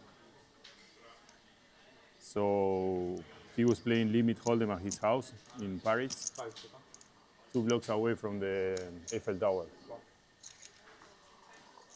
And I loved it the very first day. I lost $800 the first time I played. I thought use 3 off was a good hand in Limit Hold'em. When did you start?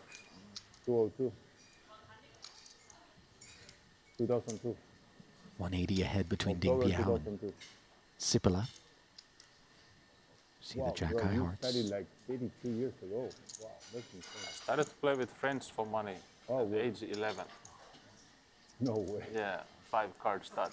You were beating First them? game. I think I lost. It was small money, but anyways, we played for something. I heard the stud was very big. But then I started to play more at age 14, 15. Almost full With pot. my tennis buddies. Then we played some Omaha stuff a little bit. Really? You were Omaha already back then? I think when I was 16, maybe then Omaha a little bit. And then you started crashing Limit Hold'em, right? I just played whatever was the biggest game online till like, I always played whatever was the biggest game. So at some point it was Limit Hold'em Limit for like Hold'em was 2 the years. biggest, Yeah, 1,000, like 2,000. few years. That's why I played it. Only like that then. And then PLO came and No Limits again, back, big.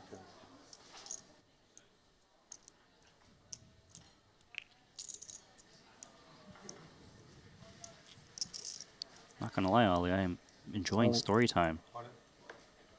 But we got a story where it's all in a call. Yeah, Sipala deciding the 2 10s worthy of jamming. 6 dangler as well. Some backdoor straightiness. Ace 5s. Ace, Jack, 5, heart. It's a lot of outs, actually. When we get called rather quickly, being in the lead with the 2 10s is always a delight. It's a bad fucking card for me. Jack on the turn, however, is not. 6 or 10. As we see, Ding Biao has taken the lead in the improbable manner, but Queen, Jack, 10 or 6 would work, and on the river, it is the Queen. So a bigger full house for Sipala as the lead trades hands. Wow, sick. That was a sick run out. Super spicy.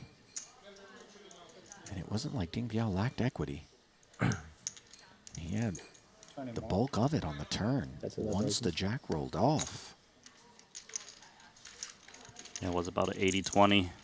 Hey, no coaching. many time bags? No coaching. Going please, into at the river. table, okay? No coaching, Elise, okay?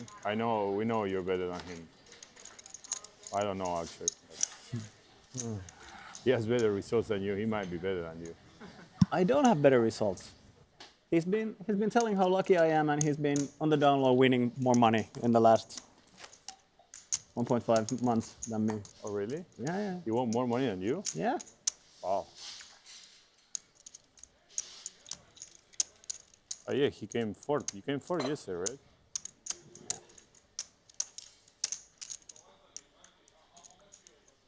Don't want to overshadow the fact that Ding Biao has now slipped to 15 big blinds, Randy. Remember, he was a chip leader moments ago, and he has been set to stone cold dispense here at the final table.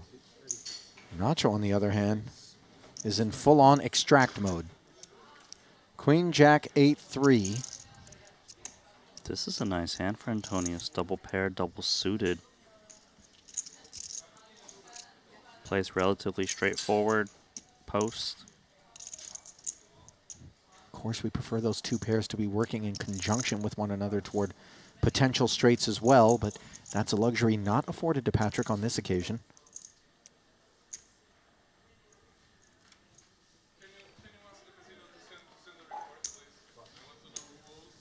Suited ace with a rundown for Ding Biao.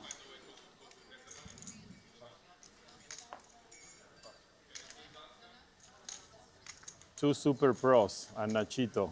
I love it. I like the hard battles. Ding Biao blocking one of Patrick's nines. Comes ace 5-3. The 4 serving as a blocker. This is really just air for Barbero. And when you get flatted in not just one but two spots, both of whom have position against you, it does make it tough to blast your way out on a board such as this. Hence the check from Barbero. Antonius happy to do the same. Ding's hand's actually kind of weak despite flopping top pair. Not much backdoors, so checks it back. On the turn now, spade draw picked up by Barbero. He's got Jackson threes as well for the lead. Yeah, a bit out of nowhere.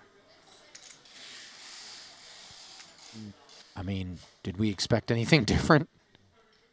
Good point.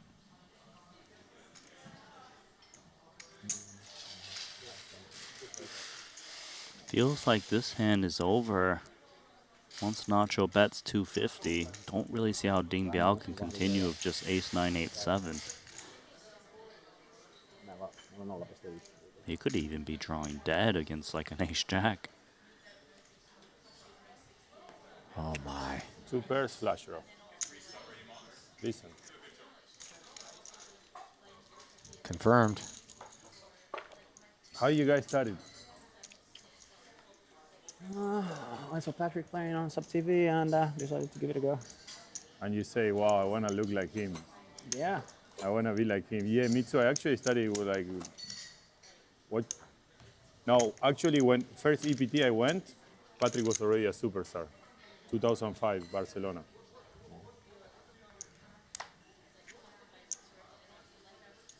You played that one? What? You played that one? I played that one, yeah. I won a tournament, a side event. That was my first, I don't know, 2005? I came third on that one. I think you did well. Yeah, third, but I played like shit. I remember I played so bad on the final.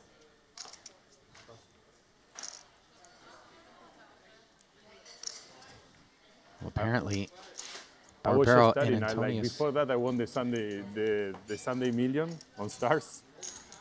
And then I went to Barcelona and I won an event there. And I was on the top of the world. I was like, wow, I'm so fucking good. Go all the way back to 2005 with one another. I actually won my first no-limit tournament I ever played. 500 euros. First tournament I ever raced. I won it for 25K at the Aviation Club. That was pretty sick. I won ace-king to ace-king with 14 left. And I won the tournament. I started running good from the beginning. I will never forget. First Nacho's quite recorded humble. ever tournament I played, I won it for 25K. Oh, sorry. I detect sarcasm, Randy. I saw a black card, but I don't know the second one. But I don't know what it is. Disgusting card. Maximum. 180.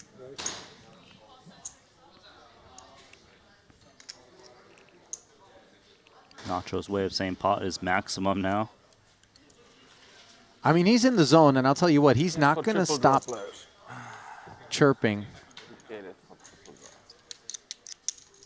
until somebody either pushes back with both verbal jockeying and then also like winning some of his chips.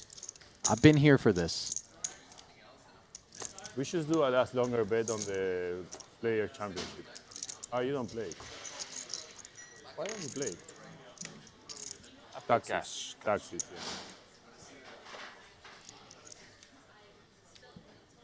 This year, one day I'm gonna go play. You gotta come to play our game. Yeah, I'm gonna go play one day I will play. If I'm not buried, I will play.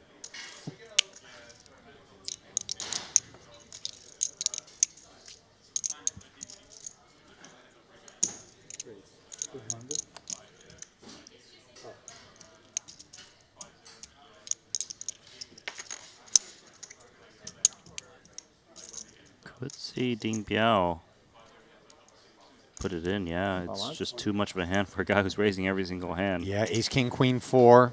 Anticipated wider ranges from Barbero, who's just morphed into a wrecking ball over here. He says, I'm pretty sure I have to call. He asks for a count. Another 430. GG, bro. Thank you. It's not a lean? It's still GG. Thank you. I have a really 35K left. He might Looked be, as though very Ding good now on the flop. just let out dark, which he did, and he's up against a gutter and top 2 with just top pair. King. No, just put a 10 there. So then, oh no. What is going on, Randy? It's Nacho show. What can I say? Ding Biao needs help. 6 of diamonds ain't it. And now, Ding Biao, 6 outs, the 10 rolls off just to make sure Nacho never fails to make anything less than a complete hand at Showdown. Yeah. Not even nuts, only straight. Even lucky he. to get crushed by Nacho's luckiest player we have experienced in the last few years. It's all luck, bro. I keep running so good in every tournament. It's insane. All luck, bro. All luck. Better be lucky than good. Correct. Amen. Do you like this? Okay. Single design. Ding Biao taking it well, Randy. Chip leader out in 5th. Nothing ever really went his way. No, it just hurts, and just had to take all that verbal confrontation, you know, with Nacho, and couldn't get there. Unfortunate for him, though. Just Got his chips in. Good. Equities run closer in pot limit Omaha, but nevertheless, those edges need to be taken, especially when we're aware that we're going to need a spin. $238,000 richer is Ding Biao, and $52,000 richer is Ellis Parsonen on the short stack, courtesy of the pay ladder from 6th to 5th, and then now another $62,000 from 5th to 4th. So he continues to just print as a spectator. So it's Nacho versus the 3 Finns. He's got more chips than all 3 combined by a wide margin. Who's next? I don't know that these are 2 nations that have a tremendous amount of history with one another, geography playing They've got history a bit now. of a part. But yeah, perhaps this will be the most poignant of all Finnish-Argentine altercations. Finland not exactly known for their soccer or football, if you will, whereas Argentina defending World Cup champs. So it hasn't happened on the pitch.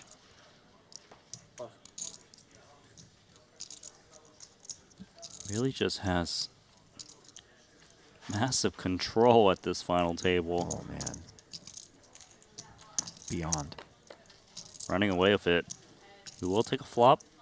Jack 9, 6, 3. This is air other than a pair of 490? threes on a monotone all-diamond flop where Barbero doesn't even have a diamond. Look at this. Nor does Ellis. Man. He's just going to keep leaning, and there's nothing Ellis can do about it. Winner once again.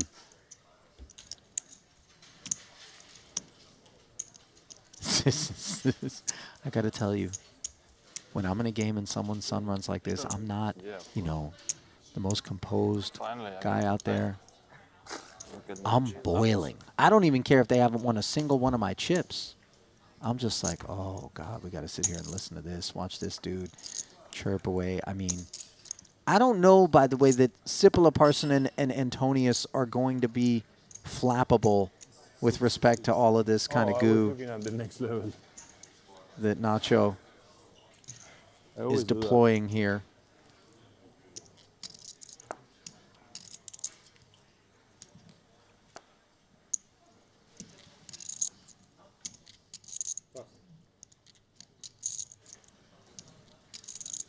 So current configuration is that Parsonen is sitting on 8 big blinds, whereas Antonius and Sipila are rather healthy with 24 to 27 bigs. Barbero's got 144 bigs.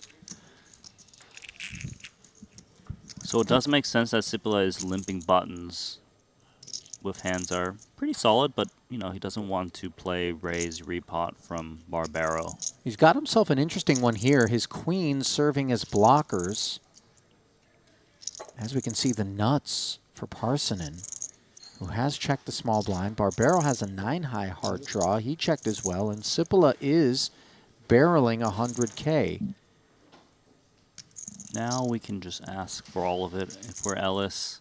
Do we want to ever flat and try to encourage Barbero to get involved? No, because this is a game where players have so much equity, whether it's hearts, runners, to full houses. 390? Wait a second. Yeah. 390,000. Can't imagine this hand would fold with the price he's laid. So there we go. Can't imagine Sipila is altogether proud of it as played. Queens have issues and are tugging at strictly hearts. As we know, a couple of those hearts that you see on the board have been folded by Barbero, but those cards were unseen to the players, hence their continued presence. Equities can't ever be calculated, courtesy of cards that those players haven't seen. Now, the 10. Giving Sipila pathways to a boat, which he doesn't make, but he does find the flush. And Parsonen's unraveling is complete. He never got anything going, in a real threat, of course, in any Pot Limit Omaha final table that he finds himself out at. Finished 4th in the PLO main, and again here, 4th. Once more, the best that he can do. Nice run for Ellis Parsonen. One of the best PLO players. Great showing so far in Montenegro. Would love to see him get kind of one of those podium finishes, but we'll have to settle for 4 for 300K. Yeah. One more event for him to play. 30K, PLO bounty. Likely where he'll be headed to round out this Montenegro festival that he showed up strictly for the PLO portion of. Leaves behind a 90K pay jump for the final 3, but we have far from seen the last of Ellis Parsonen, a PLO monster.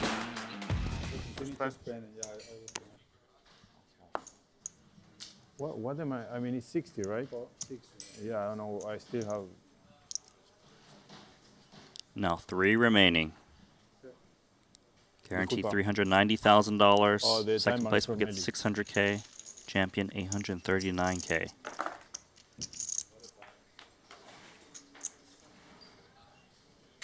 Queen, queen, 6 board. Sipila, best hand with the 2 10s.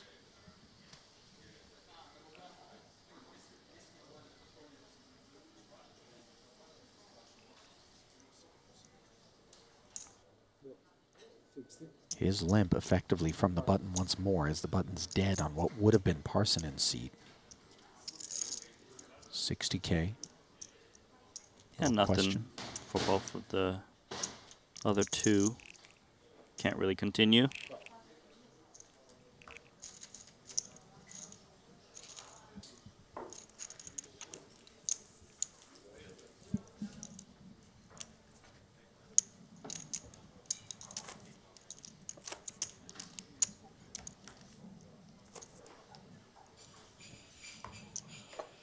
Interesting scenario now. Barbero, 140 bigs. A better than 3-1 chip lead over Cipolla, who runs second. 8.5 million to 2.4 million, let's call it. Antonius, 1.3 million, 22 bigs. He's out-chipped almost 2-1 by Cipolla. And so we could see a world in which all of a sudden Samuli is looking around and saying, I've got an over $200,000 pay jump from third to second. Maybe I kick back for a minute and see what's what with Patrick. 20 big blinds is not 10 and fewer, granted. But as the blinds are coming around even faster, 150 in orbit, every 3 hands shaved off Patrick's stack. You know. I see where you're coming from. I think at this stage with 40 big blinds for him, Antonius, like you said, is not that short. Are they 22. Too close, you think, to one another? I feel like you don't want to pass up too many spots. Just play the hand a little bit normal, but definitely it will change if Patrick's stack changes a bit. But he's not going to be just folding strong preflop holdings against Barbero and just bleed down.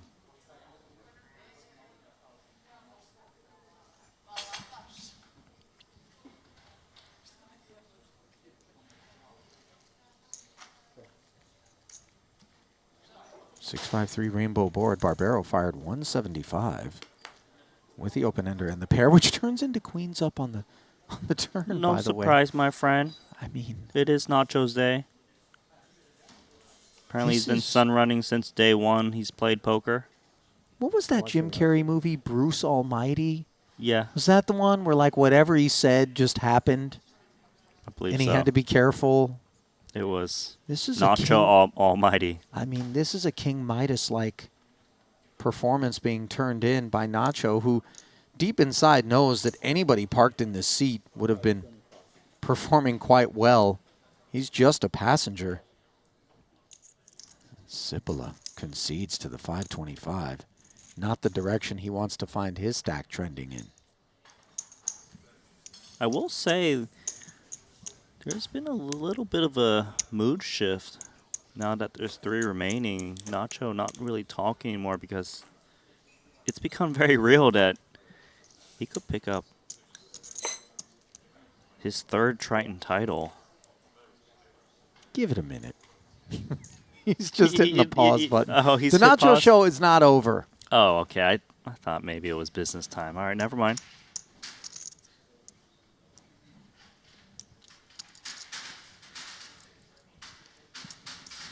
I mean, do you want to put your money on suddenly Nacho has randomly gone from sinner to saint? Sinner to saint.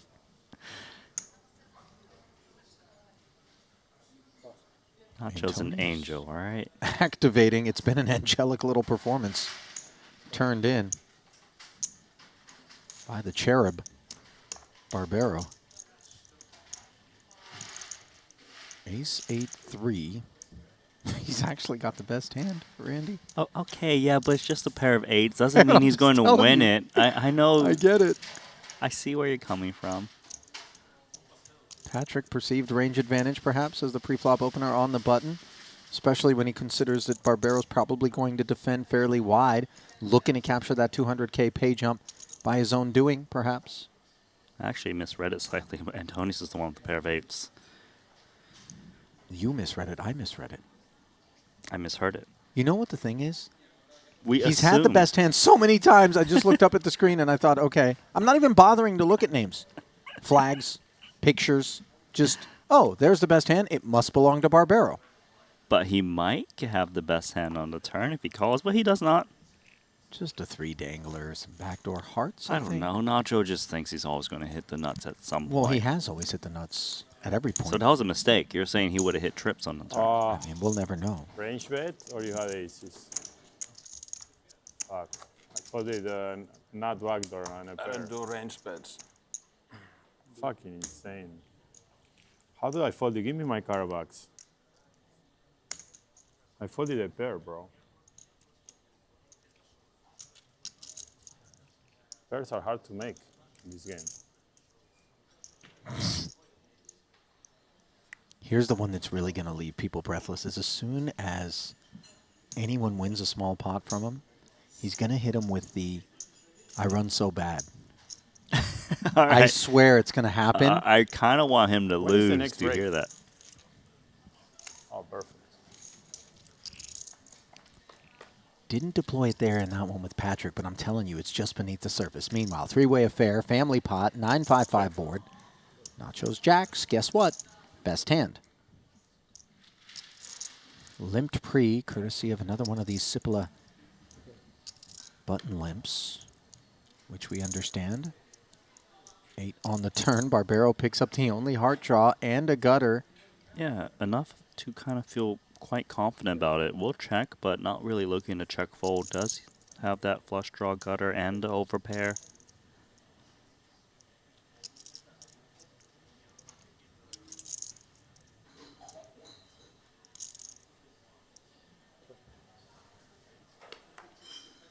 There's the flush. And the straight, just for the record. Oh. I mean, you can take the pair of jacks, the flush, the straight. You still have the best hand, Nacho. Any two cards you want to use. What percentage of the time on the river has Nacho held a complete hand? 100%. I almost think it might actually be 100%. Yeah, he's the guy that has the bingo card and Minimum hits it on the straight. first 5 hits. You know, he's a bingo, bingo, bingo. I've been in the bingo streets, by the way, and somebody like says bingo like a couple of times on a night. Venom out of this camp. I'm so salty. I'm like a tall glass of vinegar over here. Samuli is actually going to stab. He's not going to see those 150,000 chips anymore. Listen, 2 checks in front of him, and he's thinking, hey, 6 deuce deuce has 0 hope at showdown. Let me see if I can buy this 240K pot. Yeah, I don't blame him just because it's very unlikely his opponent's got a piece. Just kind of forgot that it's Nacho Barbero. Barbero's not folding, man. No, he's not folding.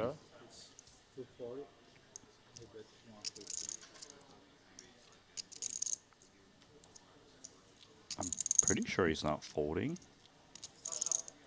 This would be incredible if he found a fold for some reason here. I mean, he's won every showdown, it feels like.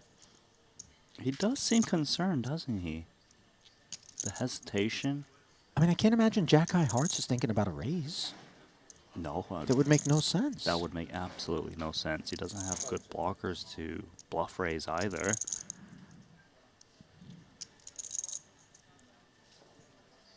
Nacho. Is he going to nuke this? Oh, he passes. I feel like you have fucking 10-10.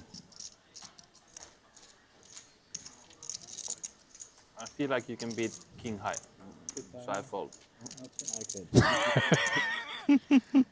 Confirmed, by the way, he could beat King High with either the ace high or the deuces, but Barbero with the check fold. If you had the That was surprising. Maybe Nacho thinks that I can't run hot forever. Someone's got to make the best hand. He's put his opponent on 210 specifically. That's what he says. I mean, it was a very, very strange thing to observe, especially given how Nacho has performed on the day to this point.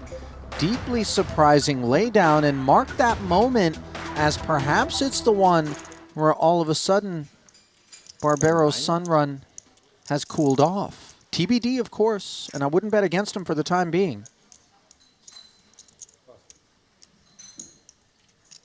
Not going to slow down.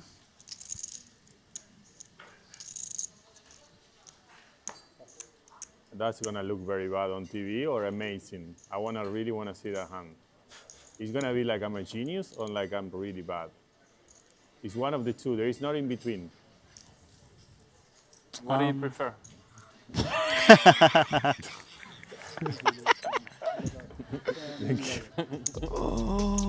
actually think that Patrick and Nacho is just a great team because, you know, it gets Patrick out there chirping and he's got some good comebacks. I'll tell you what, they're not a team. That part is for sure. As you see the remaining payouts and the fallen soldiers here on the 50K Parliament Omaha Day 2 Battlefield penultimate event. 130K PLO bounty will be getting underway elsewhere in the room shortly. That peak brought to you by sportsbet.io.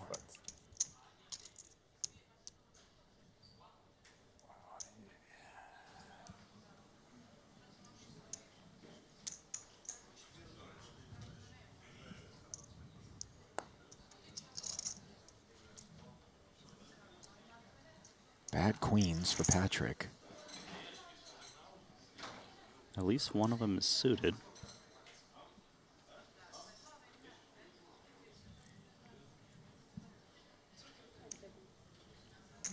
You know, we've seen players do this, right? Button just has the ability to contain the pot. Position, of course, is key.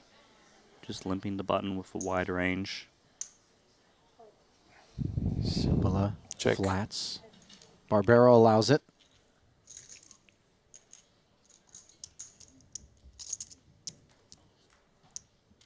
Family pot, 320 in the middle, ace 9-3 on the board.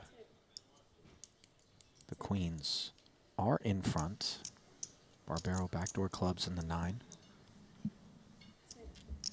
Round of checks.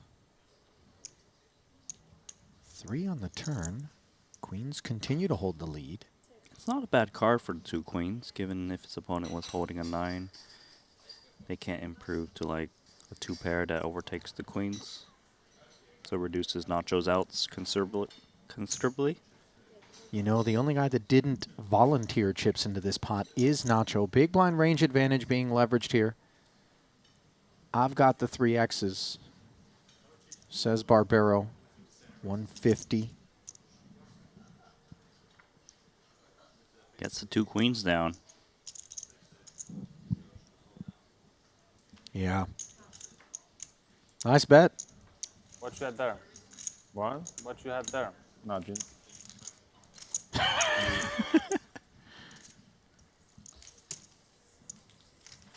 Don't ask questions you don't want the answer to, Patrick.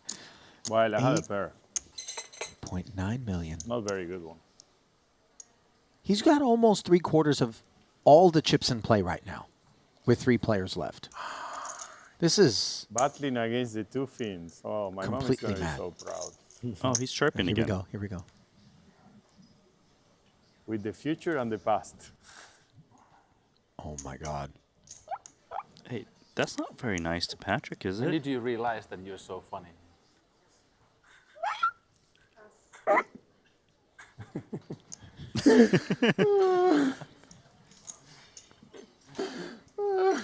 I don't know, bro. That was a good one. Are you coming after me or what? Yes, I called.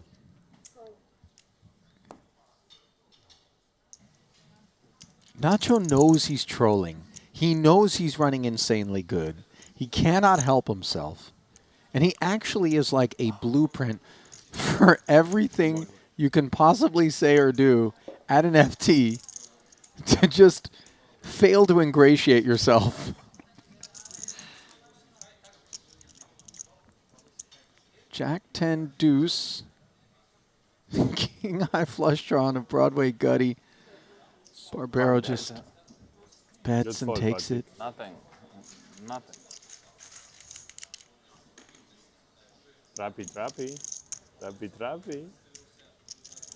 When you gonna raise spot, bro? So I repot it in your face. It's time to start complaining. Some luck. Oh, man. That's the key, bro. Ridiculous to us. Watch you complain all day and get lucky. Me? That's the key to success. It's gonna be reading on my book. It's a sad fact. But it's the key to success. Bro, I ran so fucking bad lately here that finally... I run fucking bad. But I cash 8 out of 10 tournaments. No. Yes, 8 out of 10 tournaments and I'm losing money right now. No way. I lost in cash. Okay. You cannot be losing right now. What are you talking about? In tournaments, you're winning, bro. You already cashed for 400K here. Yeah, tournaments I'm up. What do you play? But I lost in cash. What do you play? But I'm up small. What do you play? I make only 2 final tables. What do you play on cash? What stake? Televised. 1K, 2K, big game. 1K, 2K, 4K. Ah, the televised game? I might want to play it. If you stay to play, I stay. mulling over and Patrick Bro, saying I if beat your fucking ass playing cash. You know what? Fucking stay, and we cross book each other. Oh, I hang will on. fucking destroy you. Shots fired. Nacho, careful. Mess with the bull. Get the horns. Too bad I can't play with headphones on the TV. With what? With headphones.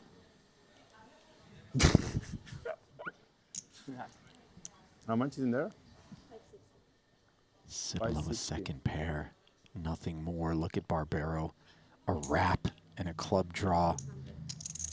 No way. No fucking way. No. Don't fall. Get your cards back. I flop a wrap and a queen high flush draw. Big fucking wrap. In South America, even bigger.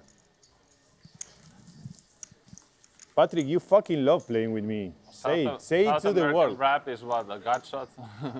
No, I had a queen check, queen 10-9. That's a wrap, right? In Finland too, right? In Argentina. In Finland, it's a wrap. We have wrap, minimum Yeah, wrap so in Patrick Finland is 17 outs. Does have 1, 2, 3, 4, 5, 6, 7, 8 caches so far. Boy. One final table. Well, 2 final tables, including this one, but one was in the 50K, but hasn't been able to get one of those top spots. It is crazy, though. The only events that Patrick failed to cash Let you guys play. of the 11 that he's played so far, How much the you lost in 40K cash? Mystery Bounty, the 100K 8 Max, and the 100K PLO can't main. tell. Everything else, Can't publish the he's results. cashed. Check. Biggest of those cashes Okay. came in the 200K, where he finished 14th for 317,000. I assume you play fucking great, like you always do.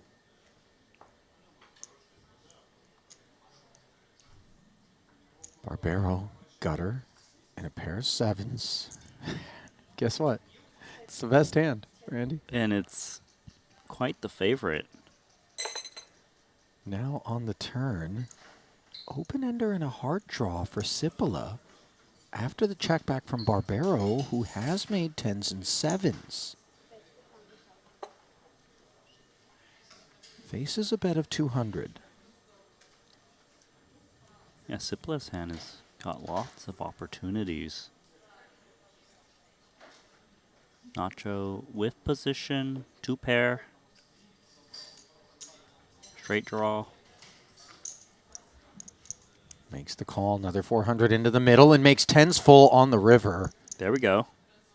I mean, he already had the best hand, but obviously there's plenty of outs against 10s and 7s for Cipolla, who just shuts down. I do feel that Nacho will be revealing that he has a full house, whether this shows down or not. Just seems in character. Obviously, he's not going to get paid off once he bets.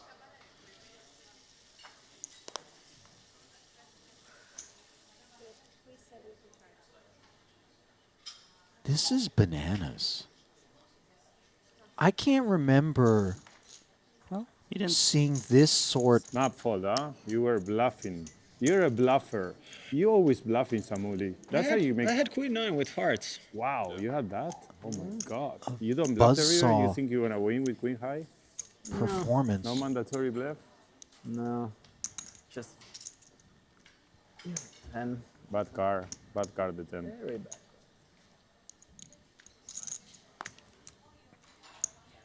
By the way, Cipolla, he won the 25K PLO. So you fly tomorrow, Patrick? His first ever Triton I event have a here at flight his first ever tomorrow, festival. yes. Didn't cash the main, and here he is Should with I a change shot it? at a second title in PLO. Whereas we touched on Patrick's resume, all those attempts, You're all not those gonna change cashes, it. I'm not sure I'm gonna play. I'm gonna play online. I'm gonna play just online. hasn't What's online? Oh, found the big money. Last day of scoop, bro. Series on ACR, GG, everywhere. Cipolla limps, 10-9-7-6.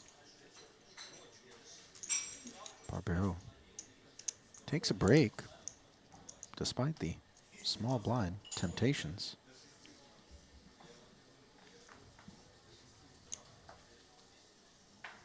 So the Finns square off. Jack 5-3. Not a very interesting board texture for these two holdings.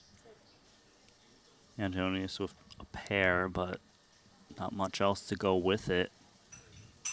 Sipila just backdoors. Little gut shot.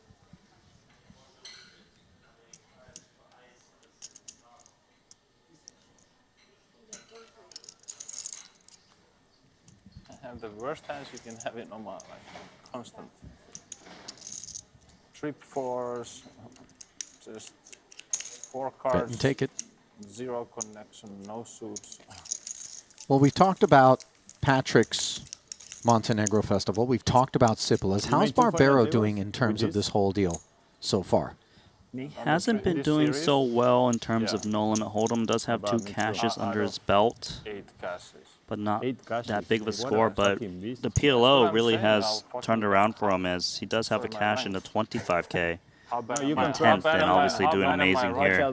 No, you can curse, bro. You can curse. Looking for a third title. I talked to the booth. I lose insane pots here, like late stages of just stupid hands. Bro, Yeah, 10th place in the 25K for 44 dimes. On the bubble of the main, Ponakovs. Then I lose 14th chip in the leader pot, 100K. with 15 left on the 50K. Flip. No limit I lose for 168,000 for ace Nacho. on the final table. Has picked a particularly interesting time to talk about how bad he's running with the rest of the field. Watching him just scorch all comers. Makes it 210. Got double suited for Patrick. He's running out of time. I think you were going to shop, Patrick. What is this? You want to see a flop? I love it. Why not? I like it. I love it. But I'm going to outplay you post-flop. That's the problem. Well, is Nacho going to outplay Patrick? We'll joking, see. Buddy, you're the best. You're the best. Noah was going to be so proud watching this. Me and you battling. Top 2 pair versus the Gutty. Diamonds were always covered. Spade draw as well for Barbero. I mean, this is a something monster to witness.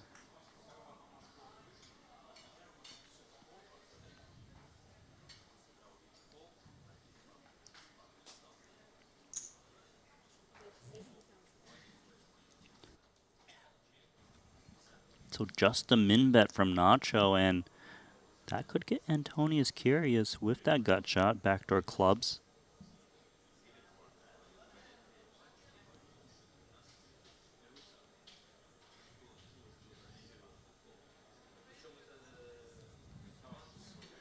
$80,000. So tempting for a swing at 660. It seems like the right price to continue. Tend to agree with you. All chips are precious right now. Patrick not looking to slip too far behind Sipila. The two of them have just been getting snacked on by Barbero.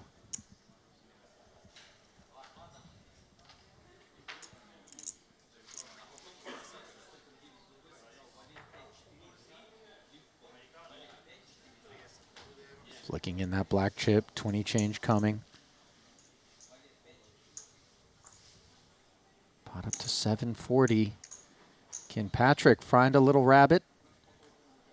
Yes, indeed he can. What a rabbit this is. He also can hit a royal flush. Or a straight flush. Same difference, I suppose. I mean, you give your opponent that good of a price, you kind of invite this to happen. Sure, sure.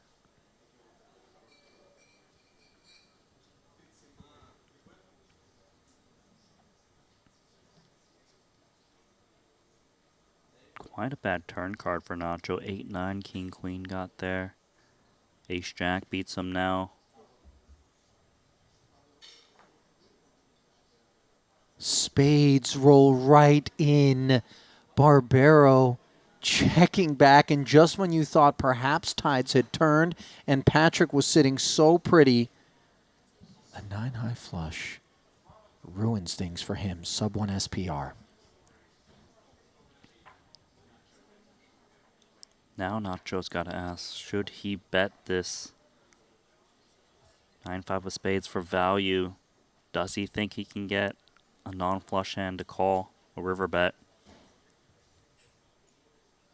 They might also think that Antonius would bet bigger spades at this point.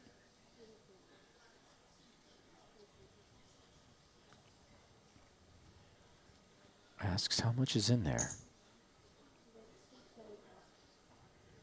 This is gross for Patrick. 325K.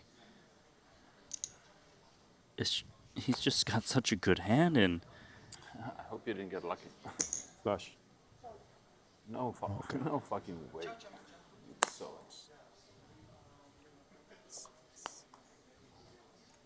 you hit the straight on the turn, no? I knew 100% you hit the straight on the turn. But I'm a genius. So I check back. Here it comes. I'll tell you what, I would hate to be reincarnated as one of Patrick's knuckles on the back of that pot because he gave them a real workout. He knows how to keep it beneath the surface for the most part, man, but I gotta believe Patrick is just I flop kind of big, though. boiling. He's got to be fuming. Just card dead. Finally thought he caught a break. Really bad down. And then just that sizing really from bad down Nacho. from Nachito. Nacho just Crazy doesn't though. stop.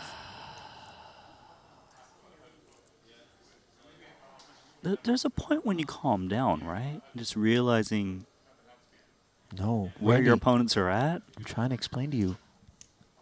I play in Vegas next to a game that Nacho plays in for a long time.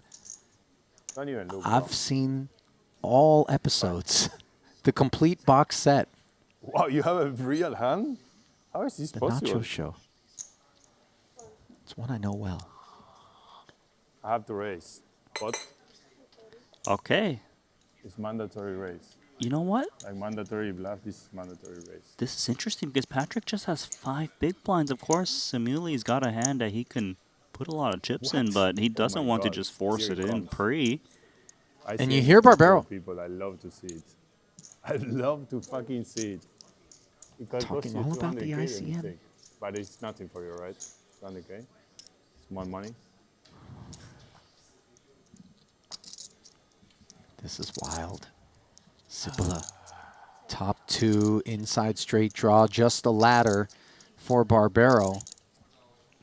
Working Queen Jack and nothing further. I don't think he expected Cipolla to be able to limp call here, given Patrick's 5 blinds, which you pointed out. Turn, Cipolla. Heads a club draw. Cipolla's hand is quite amazing. Nut flush draw. Top 2 pair. Little gut shot, blocking hands that can perhaps overtake the lead.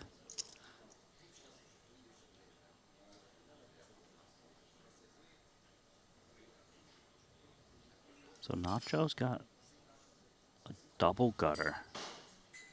6-3 and Queen Jack in position. I mean, if he gets here. I promise you, if a 4 or a king rolled off, you were going to do the rest of this broadcast by yourself. I was going to take my headset off. I was going to walk right out of here, perhaps to the feature table to advise Nacho that I'm going to need $100 to go to a slot machine on his behalf. 10's full for Cipolla, but he doesn't know it. Not going to be able to earn any more. Decides to play it as a check here, and could Nacho get himself in a little bit of trouble with no showdown value? It is possible. You could imagine that Cipolla has some kind of holding that doesn't contain a 10. He can just attack.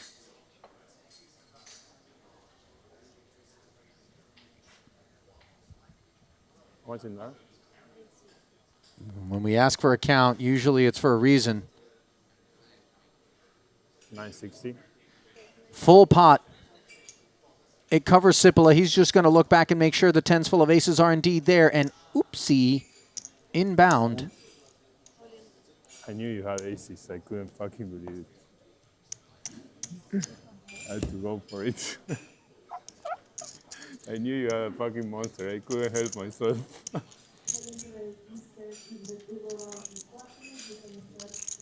Well, Barbero's still deep enough to be able to laugh this off. You gotta show. Oh, here's this. It's 10. Double gut shot. Yep.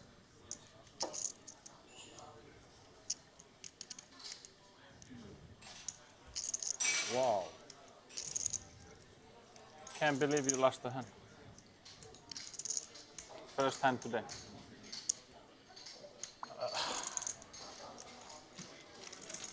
By the way, Nacho lost considerably more than he needed to in that particular exchange. I was gonna give up. He fucking 5 on the turn destroyed me. I knew he had a fucking monster.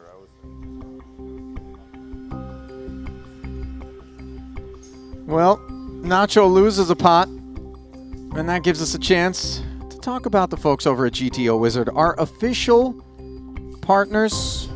We're trying to help you beat the best and crush the rest.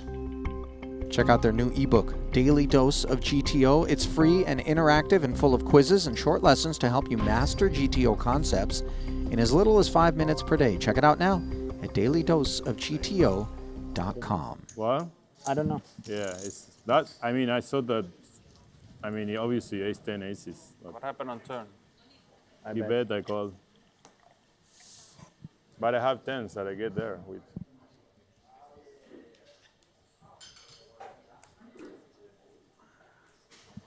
Okay, let's gamble. So the layout of the land is very different with that double up for Samueli, who has 2.8 million, good for 36 big blinds. Antonius just 5.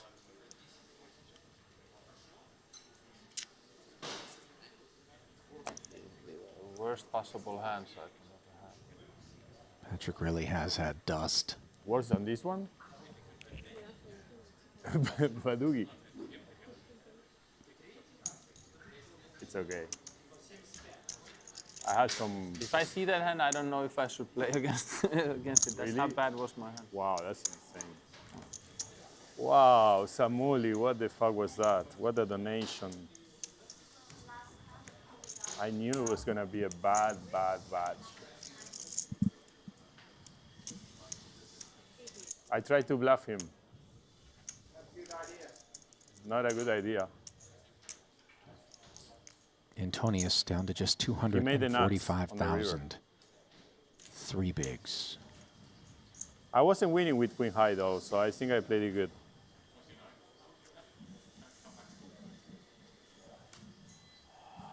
I fold.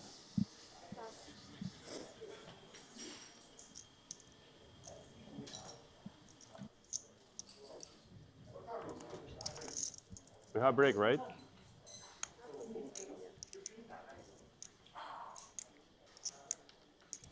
Ten, 8, 5, 3 in spades. How much longer can Patrick attempt to bide time?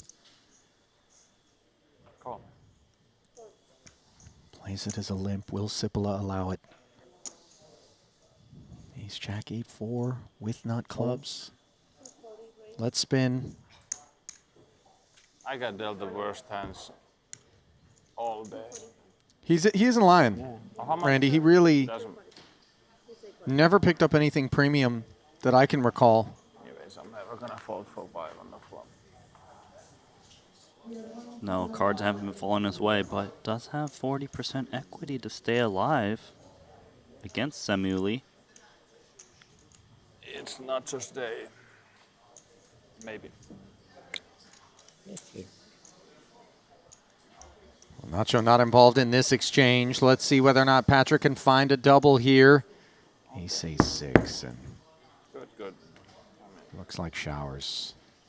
7-9 would do the trick. A 4 won't work with the gut shot, as that would give Cipolla a full house. So Patrick drawing dead, and boy, that was a really anticlimactic sort of affair for the legend. 3rd place finish for him. He's playing so bad too. It's incredible.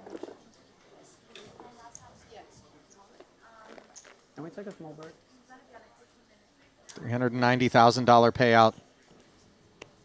And you feel the saltiness, and, you know, tethered to what we just heard, he seems to have some opinions on how Nacho's playing out here, and he feels like I should be doing a lot better in consideration of that. Instead, he will leave behind Sipila to represent the Finnish flag here in the 50K pot limit Omaha as he collects that 390K for a third-place finish. And you do feel for him. Obviously, third is never a bad result, but just got dealt out when it mattered. Yeah, and obviously all of the pots weren't going his way, and Nacho was kind of getting there, and him losing chips to Nacho with also some extra added verbal, you know, salt. Yeah. That doesn't really feel too nice. The goo. The goo, as you call it. As we like to call it, for glue. sure. The super goo. It is super goo. Back at the desk here, Ali alongside Randy. I'm going to be stepping aside. Griffin Bencher going to be bringing you guys home to the title winner. Things are going to get underway with Barbero holding 91 big blinds, over 9 million in front of him. Sipila, though, did find the double through to actually give himself some playable stack depth. 31 big blinds when they get underway for the title. We're going to take about an 8-minute break. I'll let you guys unpack things when the stage is ultimately set for a heads-up play. Don't go anywhere. We're going to crown a champ shortly in this 50K PLO. Stay close.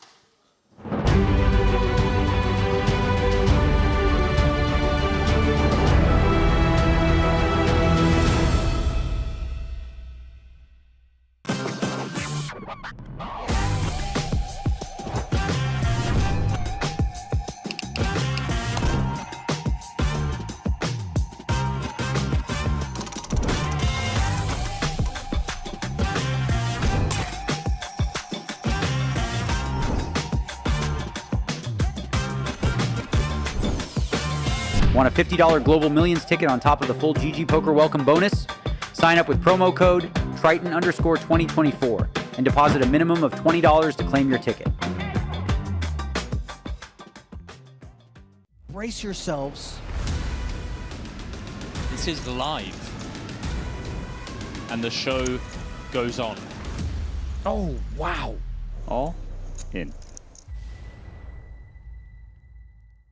Take your game to the next level with GTO Wizard. Practice against GTO on all your devices. Study any situation using our revolutionary AI-powered solver.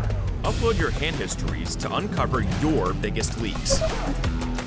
We have hundreds of hours of coaching from top pros, cutting-edge theory articles, and custom study plans to help guide your poker journey. GTO Wizard, the #1 app for poker players. Welcome to BetACR EU, the premier platform for sports enthusiasts and the newest way to engage with the Triton Live series. Experience the pinnacle of sports prediction where every game, every match becomes an opportunity for victory. At BetACR EU, your insights into the game transform into action. With exclusive action prediction options for the Triton series, your player knowledge and predictions set the stage for unmatched excitement. And there's more. BetACR EU brings the world of sports to your fingertips, offering action prediction options across all major sports. Whether it's football, basketball, baseball, or beyond, your passion for sports finds its home here. Kick off your journey with us and get a 15% free play on your first top-up up to $250. Don't just watch the game, be a part of it.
Ding Biao and Patrick. But even Barbaro with 56 blinds can kind of get in there. We're playing Parliament after all. Yeah, 20, 40, 100. 100,000. Ooh. Hello, aces. So Danny currently sitting in 5th. Wait, 360,000. Quickly binning the 2 kings, Antonius, knowing that Danny Tang is got to be very strong. The 3-bet with these stacks. How much you play?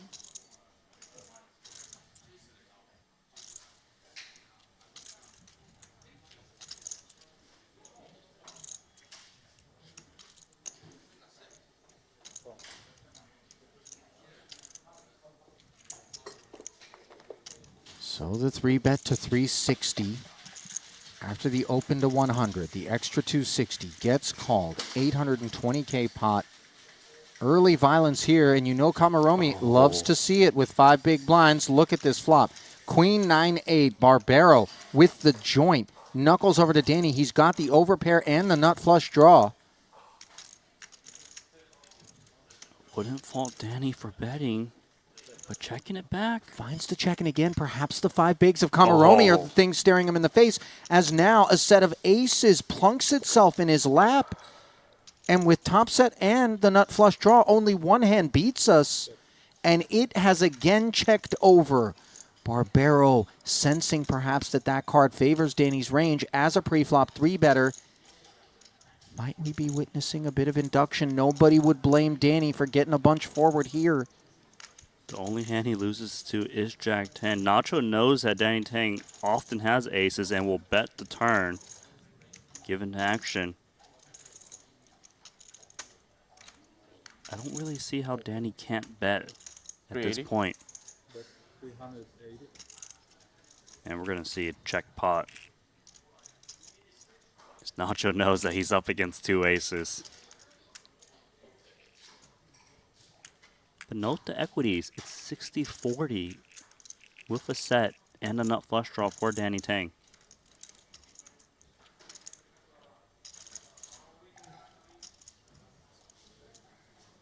What? All right. Ouch. I have the nuts. I know. You hear Danny instantly aware when he gets check jammed on there for all of it that he's going to need help. But where is he going to go here? He's got so much equity. As you can see, 40%, a 2.7 million chip pot. Barbaro could suffer a deep wound here if Danny can find the double. We know Kamaromi is rooting against that.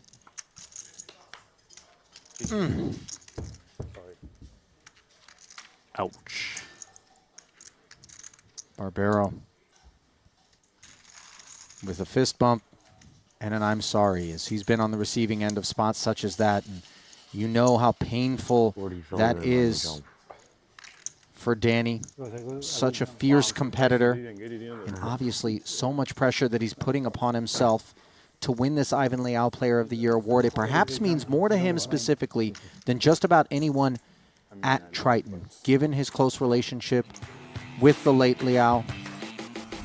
Forced to settle for 7th place, found the FT but was unable to find anything further. $146,000 added to his career Triton earnings, no 6th title, and perhaps no relaxing when it comes to that POI as Ding Biao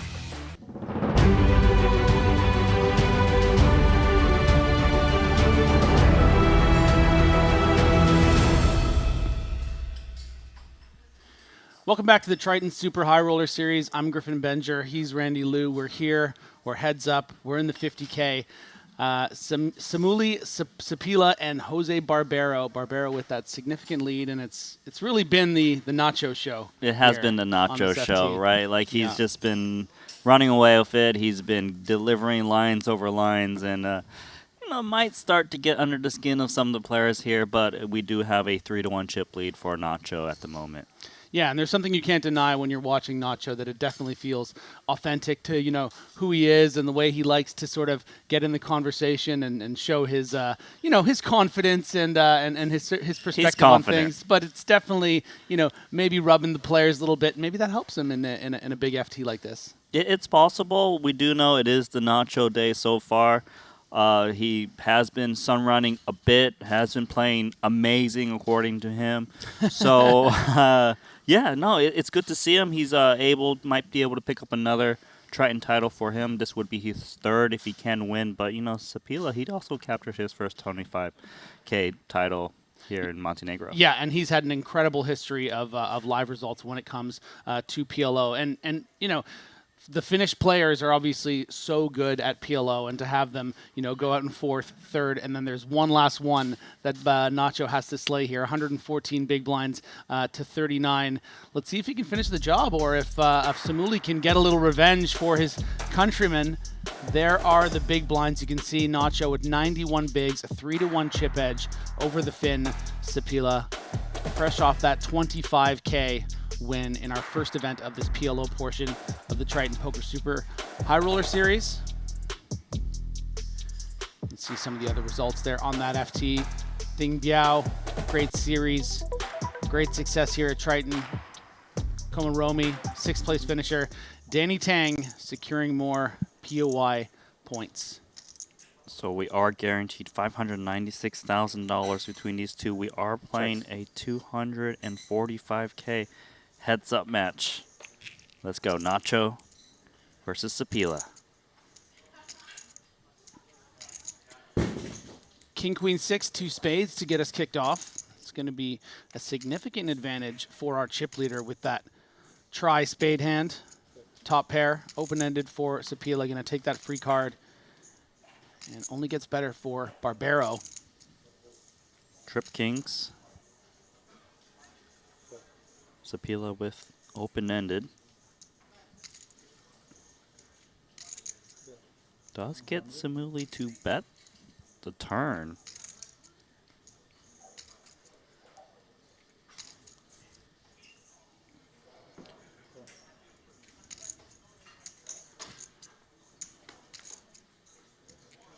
Full house now for Nacho. Nacho earlier was saying he just keeps getting nuts, nuts, nuts. Well, this is pretty close to it.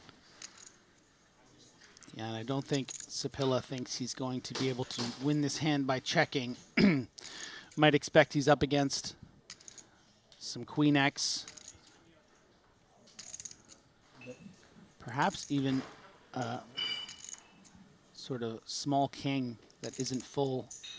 That 10, of course, completing a few different straights. So right away, just blasting 500K, which he will never be seen. Yeah. Kiss those chips goodbye.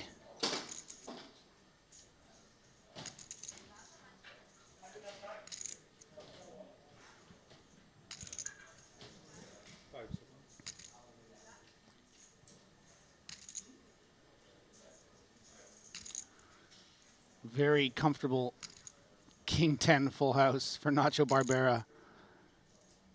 The effective nuts, King Queen, you certainly would have heard from Sapila on that flop with those 2 spades. Yeah, it just feels like he's trying to pretend 1.4. Check raise bluff in this spot. Is going to make a 1.4, and this hand is pretty much over.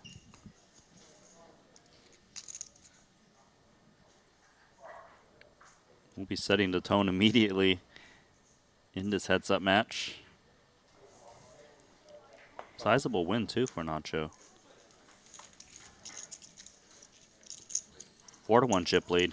Yeah, and if you're wondering how much this heads-up is worth, definitely recommend getting the Triton Poker Plus app. But it's also my job to tell you. So second place, the runner-up, is going to get $596,300, and the champion is going to get a clean $839,000. That's almost a $250,000 difference. So these guys are playing for serious, serious money here.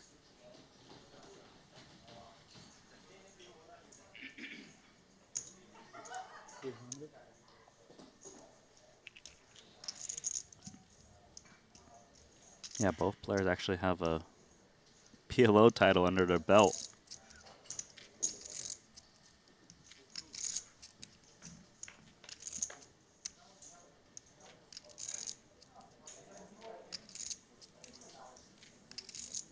Open-ended for Sapila.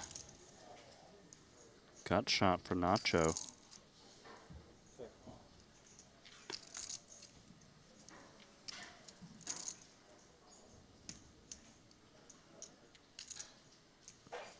Samuli going to have the edge here, 65%. Going to have the best time by the hand by the river. That open-ended straight draw. Pair of threes. So Nacho with double gutter now. But obviously some of those outs brings in flushes, which wouldn't be clean.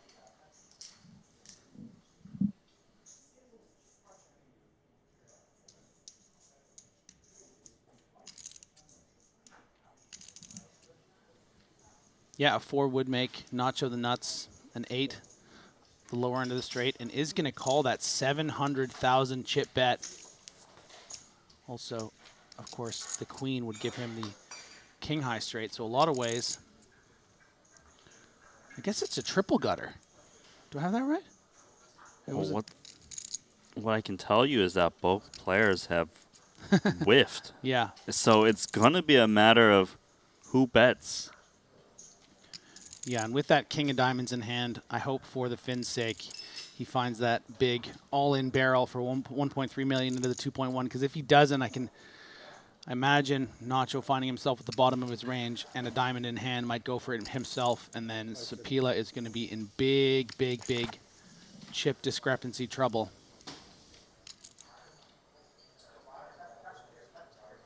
All in. There you go. There we go. Seriously, though, he had a triple gutter, right? I feel like we don't see that very often. No, you do not. 3, 4, 5, 6, 7. 7, 8, 9, 10, jack. 9, 10, jack, queen, king. Nice pot for Sapila. Yeah, needed that. If he checked that one, just gave up, he certainly would have lost a hand because, like you said, Barbaro was never going to check that one back. I know we haven't played that many hands of heads up so far, but there is something that's standing out for me. It does seem like Sumili seems very confident in PLO heads up, like going to the pots.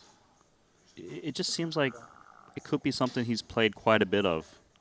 Yeah, maybe not just in the form of what we presume to be online cash games, but also, I mean, we discussed his incredible results in Vegas in March. Wow, that was a nice sand, the last one.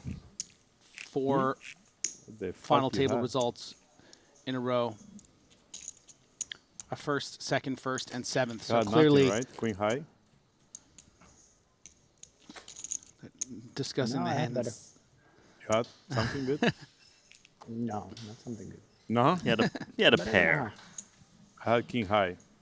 Yeah, tough to call with that. What? Tough to call with that. I had your bit. I had king high, but I had three gut shots. Pretty fucking good. Triple gut shot, like you mentioned. You 3 gut shot on spades. Wow, you missed a big fucking.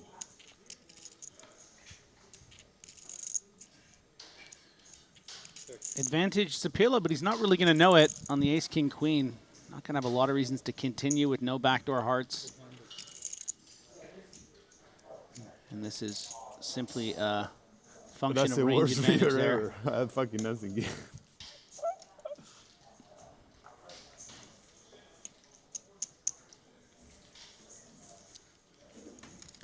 The Argentinian always animated.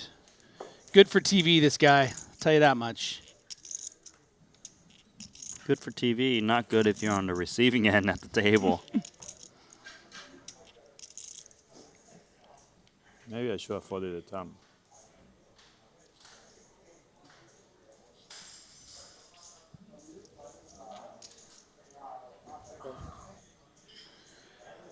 Nacho with the pretty strong ace, king, 9, 7 suited to the ace. Check. facing the limp, but not quite good enough to put more chips in the pot. Sapila, queen, 8-8-6. It is top pair, but monotone for Nacho. Open-ended, 8 of spades, slightly relevant to block some of the flop flushes that Nacho could have. And Nacho himself does have a gutter, top pair with the best kicker. He's gonna hope it keeps being clean and cleaning like that. It's a great Trip turn kings, card. Yeah. Also, if your opponent was holding just a random pair, they've got reduced outs when you hit trip kings. Also freezes the action when your opponent does actually have a baby flush on the flop with the board pairing.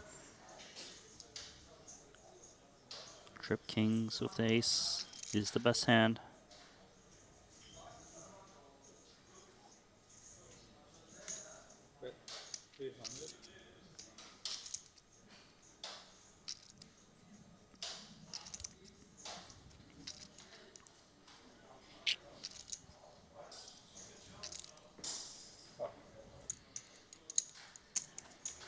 You gonna play the bounty?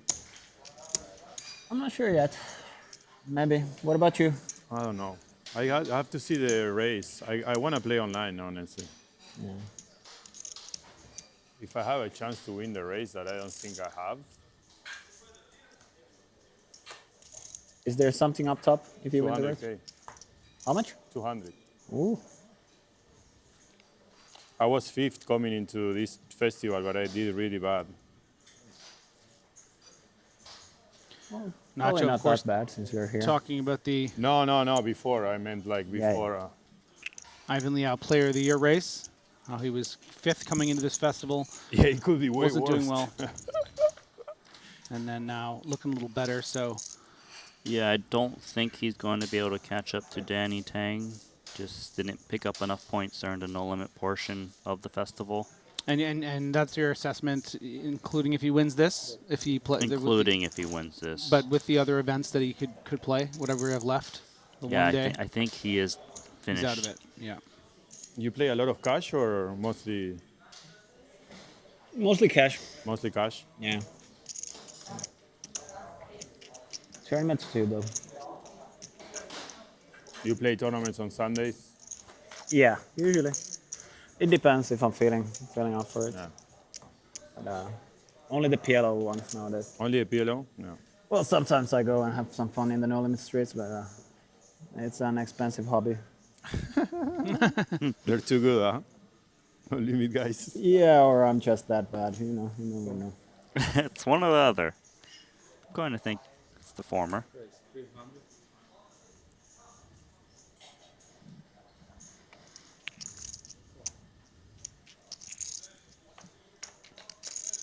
Nacho raising the suited kings. Flopping Jack 10, 3 rainbow. Going to have that overpair, blocking the king-queen combos. Sapila, on the other hand, just with Broadway. Yeah, actually have interference where his outs are in Nacho's hand. The one he's really looking for is that king. Yeah, backdoor clubs might keep him a little interested, but it's got to be close. Does have position, which is why he did limp pre to contain the pot, use positional advantage. I have Not a enough. very big fucking hand. You hit nothing, right? Not even one pair. No, got her. Yeah, I had the top cards. You had the low ones.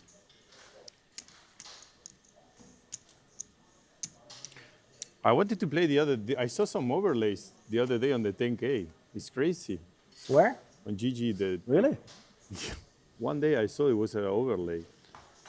Never overlay. Never? I saw once. Yeah. And I didn't have money on my account. I didn't play. It always fills up in the end. They Like always last 40 seconds, everybody everybody 10 comes races. in, right?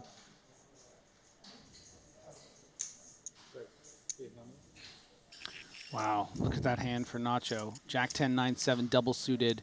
And Sapila is going to have a pretty strong heads-up hand as well. Deuce and 3 pretty low, obviously, but at least you're double suited. Let's see 3.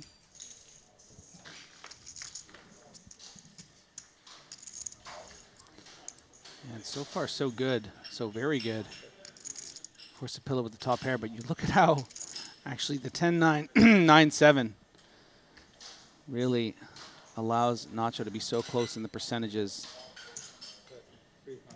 Yes, Sapila with just ace-jack. It's not the greatest hand, but it is top pair. 300k c-bet. Nacho can really apply a lot of pressure on a lot of turns, too.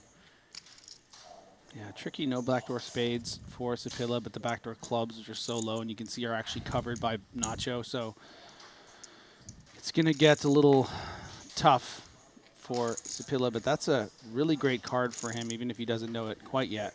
Yeah, but it's good because Nacho often won't follow through on the 6. It's just a very scary card to double barrel on. Also, his outs have been reduced tremendously in terms of hitting like 2 pair against an ace.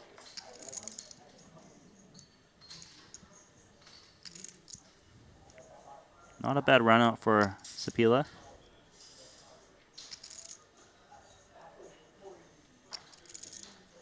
Imagine he's going to want to show this one down. Unless he really wants to get cute with like a block bet. Yeah, any merit in betting, you think, here with all the misses? No, I just think it's rarely do you ever get called by worse.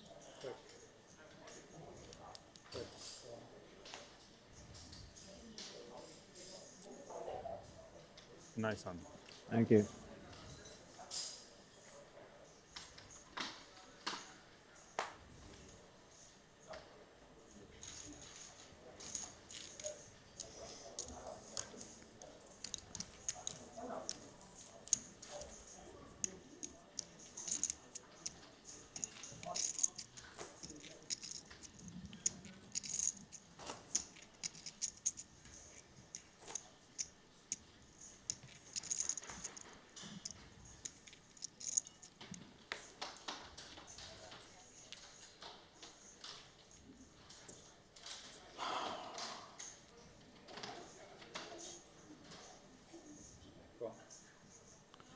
Check.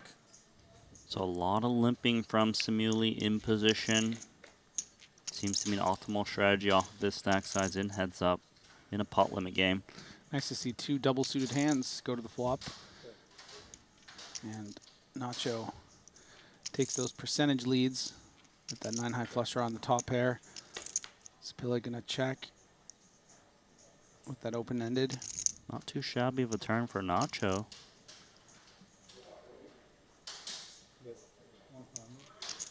Puts in 100. Samuli is open-ended with a pair.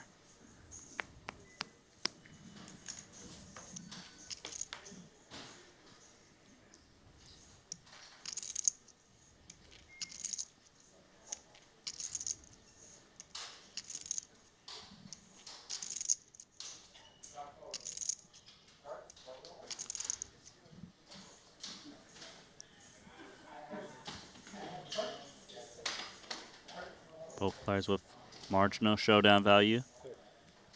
King. King is good.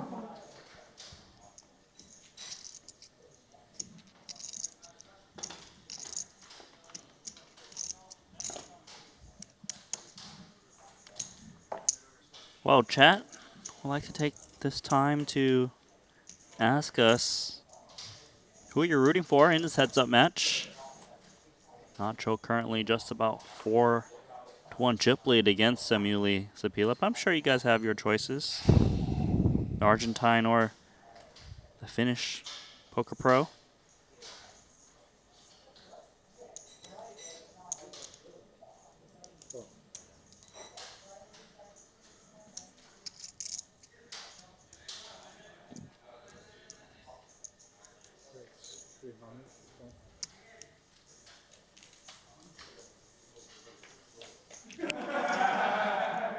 So limp, raise, call.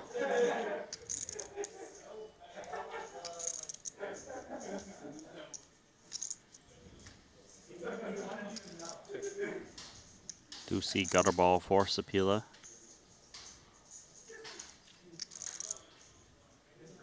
Nacho does have the best hand with the pair of 9s and the gut shot himself.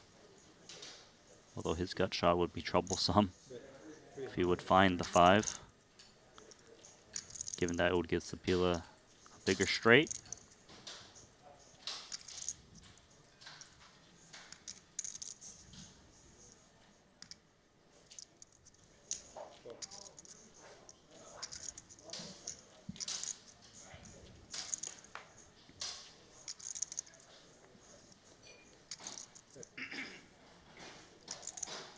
So 8 on a turn, 2-9 still best.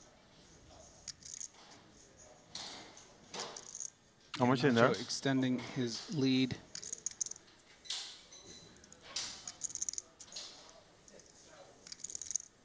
Could put a lot of pressure on Sapila here.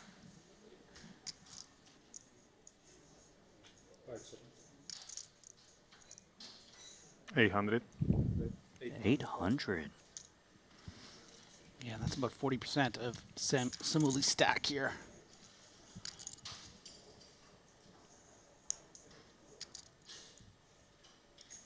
Quite a nice find for Nacho to bet 2 9s with this run out. Can really just close, get so much closer to winning this trophy. Sapila now down to 19 bigs. Taking a look at the chat, there's a lot of Nacho fans in there rooting him on. But there is, you know, a couple Samuli fans in there. I see Josh rooting for Samuli to get to at least even chip stack so we can have a proper heads-up match. Would like to see it as well.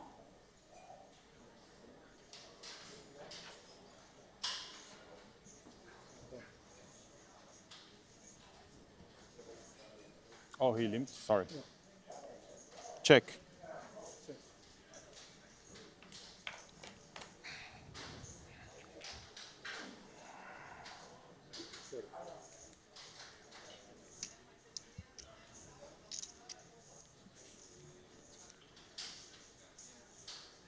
Sapila with the best of it, going to bet and likely get a quick check fold from Nacho, who has nothing.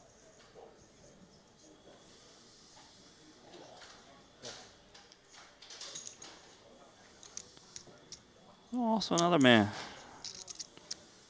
in chat, Mew BTS rooting for Samuli. Okay.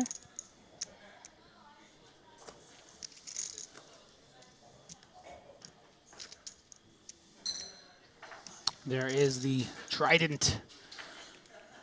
trophy. Both these gentlemen would like to take home. Well, I mean, one of them is taking home one today already. Samuli, that is. It's true. But he wants... Yeah, why not come home with both? He needs to pay an extra baggage fee for extra weight. Would happily do it if it meant he is the 2-time champion here in Montenegro. And he's not going to go down without a fight. I know we're dealing with a 5-1 chip lead right now, but if anyone's capable of coming back, of disrupting this run by Nacho Barbera, why not Samuli? That's a beautiful flop for Samuli. Yeah, bottom two pair, open-ended, you know, only playing 20 big blinds to start the hand. Might find reason to put more chips in this pot. Could see it, could see him check call as well. Unclear. Nacho trying to stab with its gut shot. Looks like he is going to bring in raising chips. The way Nacho's holding his cards implies a fold. That one. Greedy. Fucking greedy. All right, we're getting chirpy Nacho now.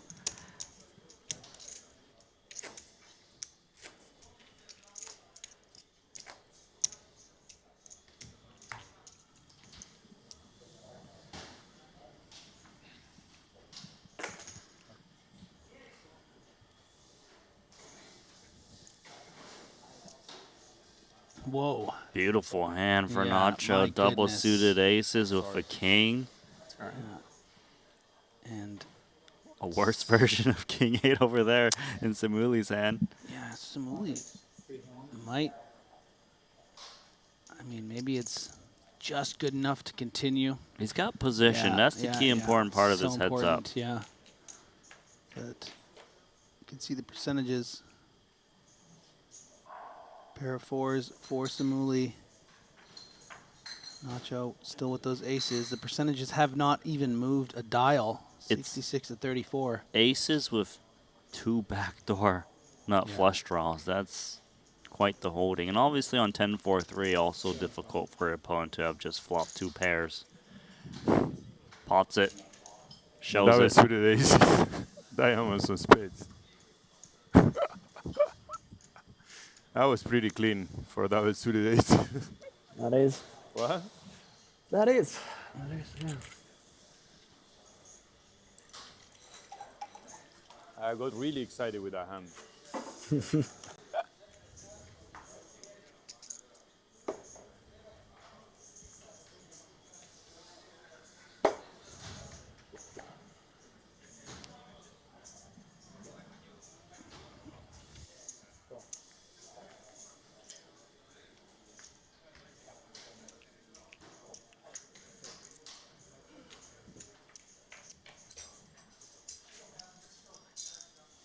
Set of 8s for Barbaro. Just jacks for Samuli.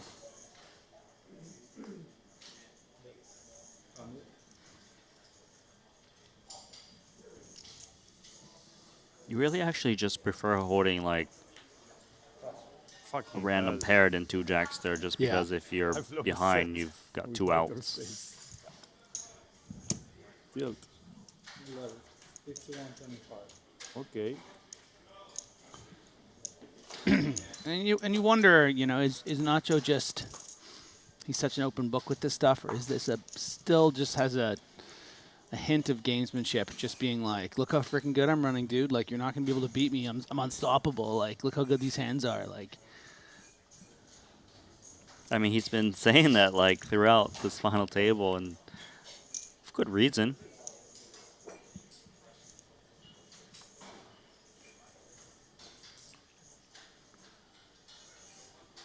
Max.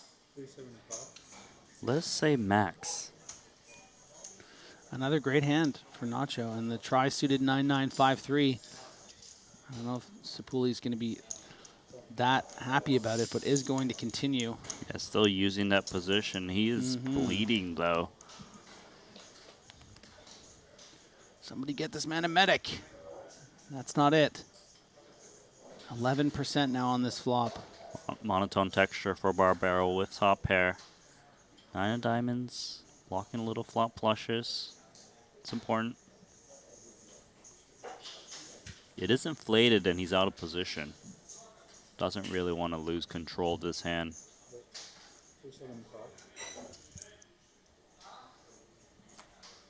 Nacho just so close to taking down this title. Biggest hands ever. My turn. Let's make it a bit more even, huh? Sure, Samueli. You look like a nice guy. Yeah. Those can be deceiving. I mean,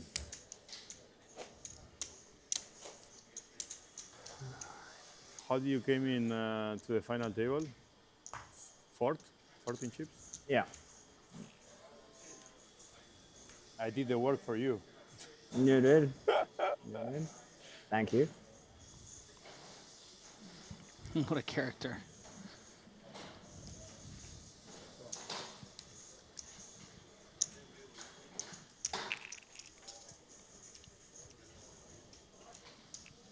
King, queen, deuce, deuce. Pot. Samuli looking to press with his short stack. Probably expects Nacho to always want to raise the button off of 10 big blinds with a hand bigger than this.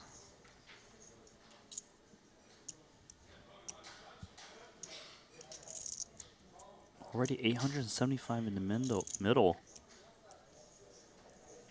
Pretty dry texture.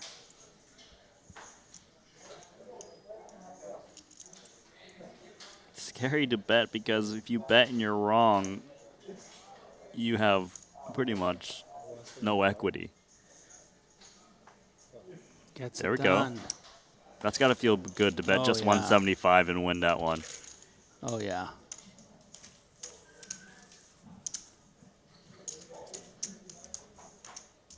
Unfortunately, we don't have two provided to up to 200 players and leaders. We have big blind level, 1,000 small blind, 2,000 big blind, and big blind level. How many titles do you have? Tridents. Sorry? 2. I lost 4 heads up last year.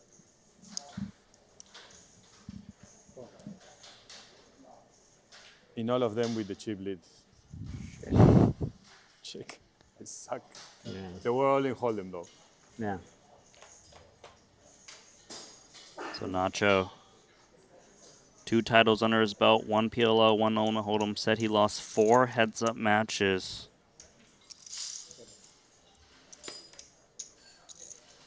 Lost 1 in the 25K, no limit in Vietnam 2023. Lost another heads-up match in the Mystery Bounty to Ding Biao in Cyprus. Also came second in 200K in London 2023, as well as a second in Monte Carlo. So Nacho basically implying that he could have more than 2 titles. Very close to getting 3 titles if he can just close this one out. Rivering a set of jacks.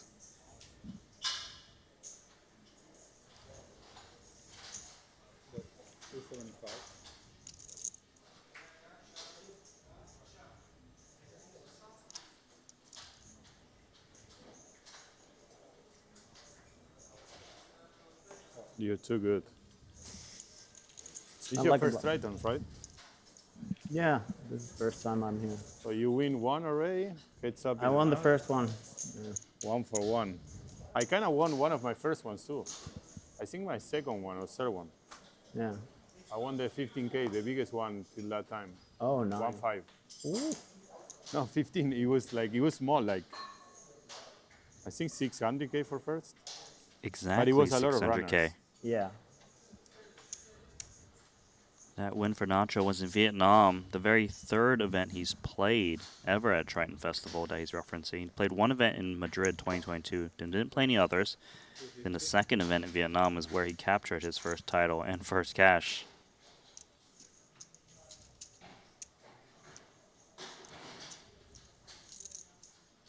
Barbaro now opening the button with this Ace-King 6-5, and I expected him to raise with high equity hands pre, hence why Samuli did raise once he was limped on the other hand. Beautiful for Barbaro. Yeah, Sapila's really going to need to start hitting some flops. He's slowly bleeding out here, and there's no medic in sight. So this is a pretty brutal flop hit for him here. You can see the percentages are a completely ridiculous 99% to 1%. I think he sizes down here. You know, you just smashed it so hard. Just give your opponent a chance to play speculation. Yeah, near the minimum, and Sapila's no one interest in continuing. He can't help himself. He's got a show. It's 5. Okay, he'll announce it. Come on, man.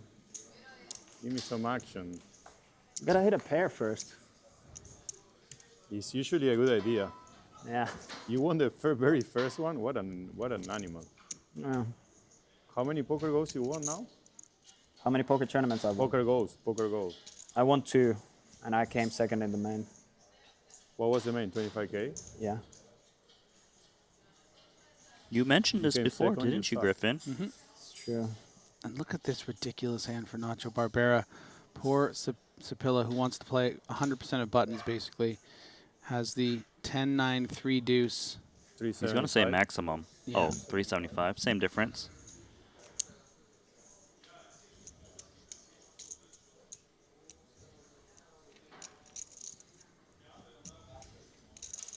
This hand And just... perhaps, yeah, Sapila finally considering maybe limp folding. I mean, it's such a poor hand. Oh, man, what the fuck is this?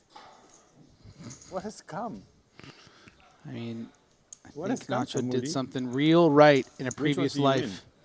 Because he gets to enjoy I this won one the now where 10K, just regular one, and 15K bounty. just bombastic, 15? running good, was chattering up I won these one last year. mega sharks. He's like grinding I play one Samuli down and series. just buttering him up. I Like, won yeah, one, talk came about your fourth on the accomplishments main, while I win this title. Not too bad. came third on another. Not too bad. They're good, but I mean, this is way better.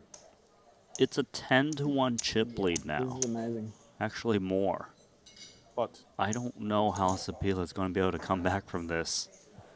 Well, this is a decent start. Jack 10-8, 3 double suited.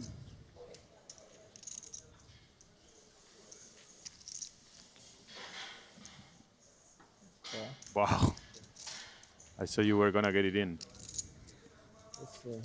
He could easily. 575. Yeah. Less than pot remaining. That's a good start for Sapila. It will be enough. And Nacho here with the pair of fives and the gut shot. We're going to run it. Yeah. This could be it, but Sapila with a bit of an edge. You have an 8? 60% to Fair 40%. gut shot. 60-40. Barbaro, if he can get there, The jack no good. going to close out this 50K. He can just feel it. Many ways for him to win. That's a great card for Sapila, all the way up to Very good. 88% now to get a clean double up. Reduce so many That is not enough. outs. Yeah, 5 outs remaining. that's not it. We play on. Jackson 8s for Sapila. You should have killed me when you had the chance. I felt like the True. 7 was coming. I didn't even see that it was a 2 on the thumb. I thought it was a 3. So 10-1 chip lead now turned into a 5-1 chip lead. Could this be the run-up now for Samuli? Maybe the sun run is over?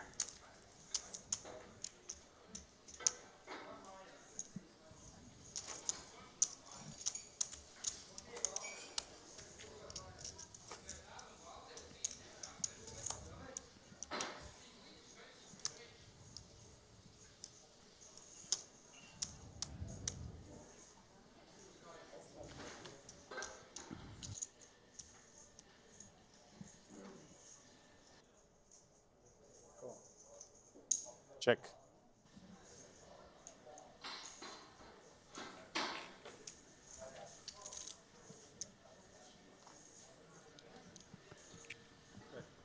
Advantage Sapila. Top pair and bottom pair. Nothing for Barbaro. Round of checks is going to get sneaky with 2 pair. Nacho now with blockers to 7-8. He's not interested in betting.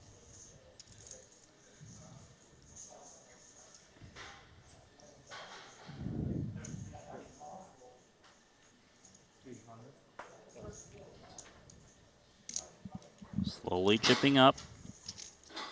Down 2.3.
In bet and take.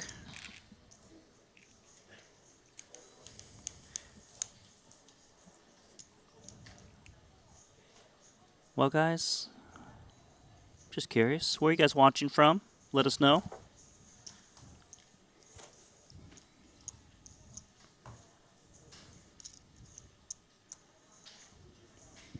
Feels like if Sumuli can get a little momentum going his way, we can really be in for the long haul.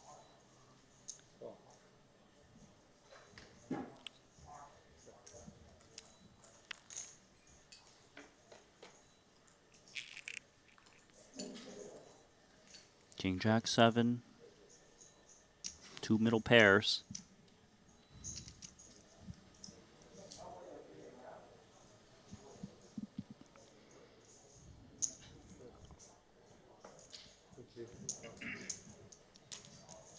And a check and a fold. Bet and take it. Oh, I see you guys in chat. We got Estonia in the house, Singapore, Netherlands, Hong Kong, Germany, Argentina. Oh, I know who you're rooting for, Argentina.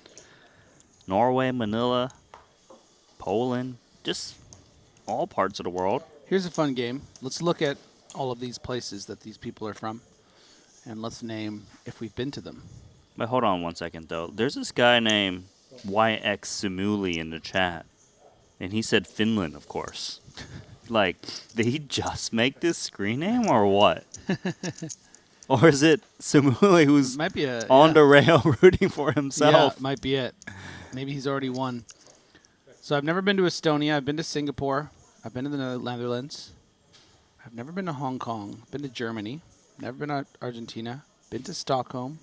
Never been to Philippines or Malaysia. So you're just flip-flopping. Been to Canada. Been to Mexico. Been Bulgaria? to the UK. Been to Norway. Never been to Bulgaria. Never been to Poland. Been Wales. to Florida. Wales. I've never been to Wales. Apparently, Sumuli is a common Finnish name. Nah, I think it's a burner account. You see too many Nacho fans, and you needed to even the score. That's why you see him. If you ever see him on his phone right now, he's just in the YouTube chat. I'm waiting for the defending Nacho himself. screen name to show up, you know? It's like Nacho #1. He like couldn't think of a good fake like burner name, so he's like, Samuli. It's just a common name. Simuli is going to fire away with bottom 2 pair. Barrel's got nothing.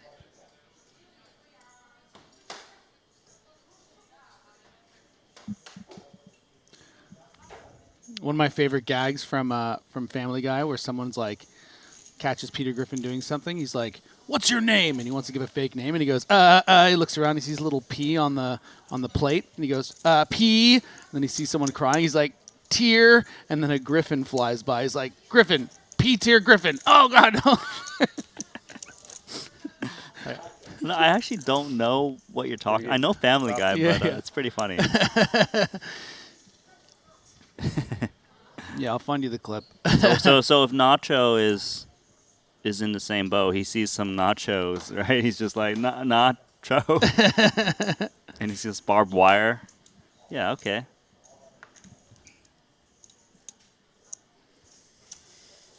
I didn't ignore it. I saw Australia. I mean, I don't know why Bueno, gracias.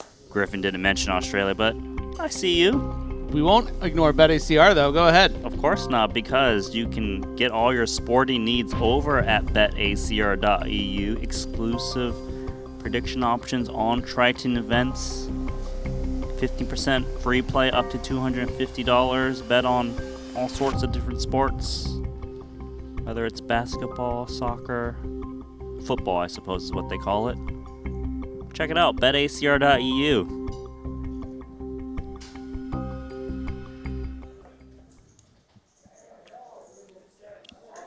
Yeah, I did go barbed wire instead of barber. You're right. I see you, Kilpa. We should time you out for that. Speaking of barber, I did see one comment that suggested, why would anyone cheer for that haircut? It made me think. I was like, isn't that the haircut of like every Premier League player, like every like football player you've ever seen, like who have the most adoring fans in the entire world? So joke's on you, dude. That was like 15 minutes ago, so it's not that relevant, but it's something I was thinking about. Kevin Donegan saying, let's see a double up as we get the coffee on. Well, I see you got a little coffee going on. I got a little bit of fix as well. Yeah, I think that's going to be a silent G, my dude. Donahan. Donahan? Yeah. All right, my bad. No, you're good. You're good. I mean, I gave him a shout out. You already swerved Ireland in your appreciation, so I figured, why not just mispronounce their names too? All right, thanks, buddy. You know what? I'm going to just close the chat now because apparently my partner in crime is just throwing me under the bus. Guess what? No, I've been on YouTube's side the whole time. They always knew I was a double agent. We were always ready to pounce on you.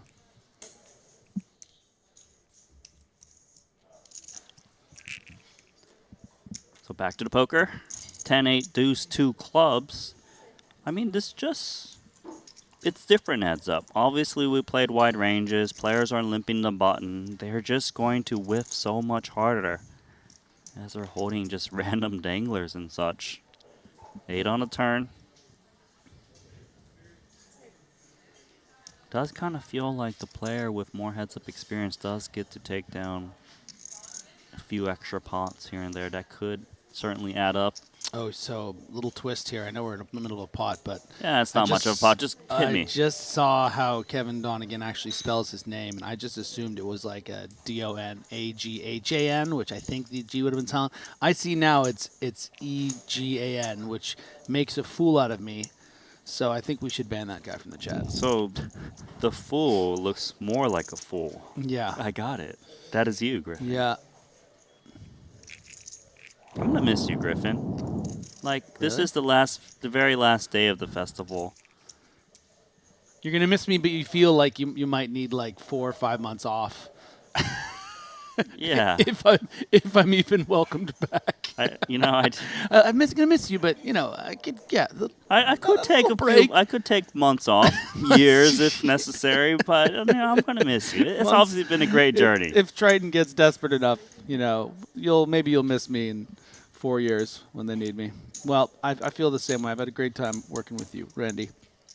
I'm also gonna miss all these epic tournaments we've been running at Triton. Yeah.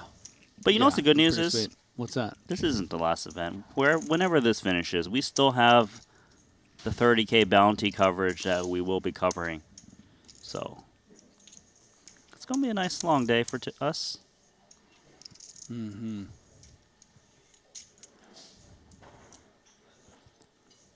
I guess on that note, just to close that thought, like and subscribe. Thank you. Oh, I'm loving this comment from Michael Williamson. Just one more out the door, Go. Check your privilege, Bender. Bender, yes. It's just.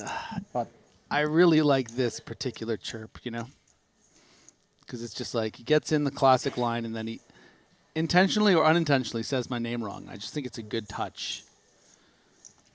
As Nacho is going to see 3 with the Queen 8-7-4 tri-suit.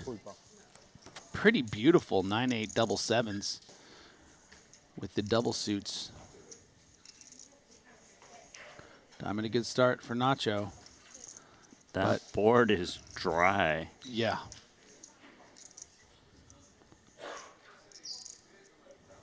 Pre-flop raiser.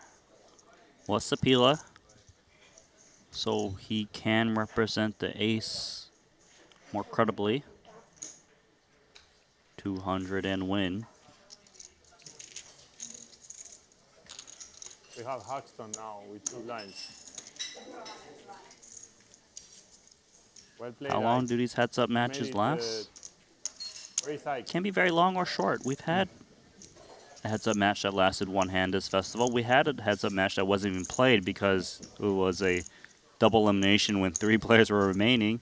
And we also had very long epic heads-up matches where Mateos looked like he was going to take it away from Limitless, and Limitless did win. Kulev shipping, big buy-in as well. So I can't tell you how long this heads-up match is. What I can tell you is that me and Griffin are going to take you to eventual champion. Keep you guys entertained in the meantime. And you have to imagine Nacho's getting a little... I mean, he really had our boy Sapila on a bit of life support there. Yeah. That sort of low million. and now all the way up to 3 million, and with a pretty good hand about to enter this flop. So we started this heads-up match 3-1 chip lead. Barbaro had Sapila down to 10-1. Now we're back to 3-1 chip lead. And trip jacks right away for Sapila. But oh my gosh, you see that? I do see it. It is bottom boat. Look how close the percentages is with those extra outs. I mean, a lot of money could get in here if Nacho plays this as a raise. I could see lots of chips just going in there. 200K to start things off, and obviously nice for Barbaro to not be blocking the jack so that he can get so much value against Sapila if he's holding the jack, which he does. Yeah, and it's just one of those spots, right, that you expect your opponent to shut down a lot without a jack if you just call. So why don't we just increase the price of admission here? It does so to the tune of 550,000, and Sapila's going to expect this to be some bluffs, some jacks, and pocket fours sometimes. So I don't think he's going to have a lot of reason to put more money in the pot. I feel like I mean, sorry, in the tune of a raise. Of course, he's going to Right. he's going to call. Yeah. I think he raises if there was a flush draw on the flop. Yeah, Given yeah. there's not, you're completely right about that. And if your opponent's bluffing, give them some rope. Barbaro building this pot up to 2 million. Turn card Can he is boat key. up on the turn? This is really, really big for the Finn. Skadoosh. Oh, yes, he can. Jacks full of kings. Barbaro needs a 4. Yeah, and Barbaro would much prefer to see something like a deuce or a 3, which would less likely connect with the jack. When you think about the kind of hands you're going to have pre-flop, if you do have a jack, you're often going to have hands like cards like a king, queen, 9, 10, 8, these kind of hands. So he's going to get a clean double up here, I think. Yeah, and Barbaro No, it's way more than that. knows that Oh, 1,000,009. his opponent often has a jack to bet raise, bet call the flop. Does have reasons to protect his hand a bit too, but the king is a bit scary because it was Samuli who did raise it pre. I'll tell you what, that Samuli guy's being real chill right now, but he is pumped up. Oh, he is loving this bet that's coming in. 800K. And he would hate to lose the customer if, like, let's say the river was... I mean, I guess it's hard for there to be a lot of river cards that Nacho might check back, but if you really think that your opponent has it here, he has pocket fours, you might just want to put the other 1.3 in there, right? Yeah, there's not much more remaining. It's crossing his mind. He does have diamonds in hand, so it's a little bit less likely Barbaro's got that, or if he does, he's obviously got less outs. Yeah, and he's really thinking about the Is two it separate better lines. to check call or to check jam off of the short stack? If he had more, he certainly would be considering slow playing some more, but here, you can see how Barbaro might be just committed to bet call off his hands. It's difficult when you just, like, have the board so destroyed and you're just like, I mean, he can only really have one value hand here. Maybe a jack 4, but, you know, I do block the jack. Do I want to see if I can give him more rope? But I don't think he expects Nacho to, if he is bluffing, to bluff a third time here. I mean, the pot is just going to be so bloated up to, like, you know, 3.5 million, but still just calls. I also want to give Barbaro a chance to bet fold on the turn. And that was a big breath into the mic.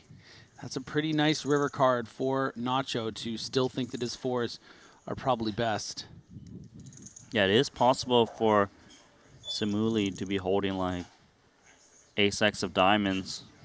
Or even jack 10, 9, queen, you know? Like, right. plenty of just clean jacks that, and again, the 3 doesn't really help it in the same way we were talking about if a deuce or a 3 came on the turn. And that's especially because Samuli was the pre-flop raiser. You're not expecting him to raise 3 danglers. Yeah. So the only hand he was really worried about is King Jack. Pot. Snap. Well, King Jack? Yeah.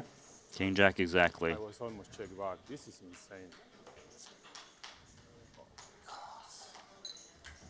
Nacho not happy.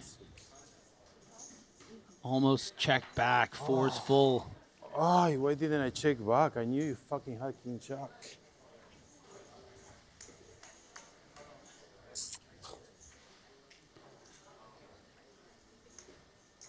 Feels like the world is just coming down now with that pot. We are neck and neck. The chip counts. 6.1 versus 6.1. Yeah, 41 big blinds to the tee each, and now you can see Nacho's whole demeanor has shifted drastically. He's just so in the zone, felt like he was just about to finish off Sapuli, get his third title. I don't even know if you play with the jack there. And now... Checks with flushes for sure. What? If I have a check and a flush, then for sure.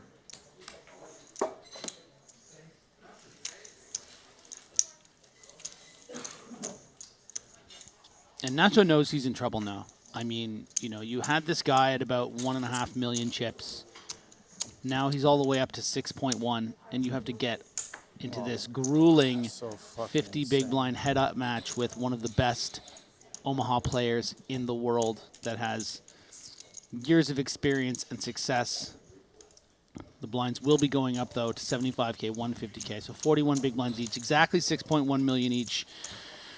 This is scary. This is it. This is a PLO specialist. Yeah. I mean, Nacho great in PLO as well, but this guy only plays PLO. Yeah. Now, chat. Tell me who you're rooting for now that the stacks are level. Who's going to win it?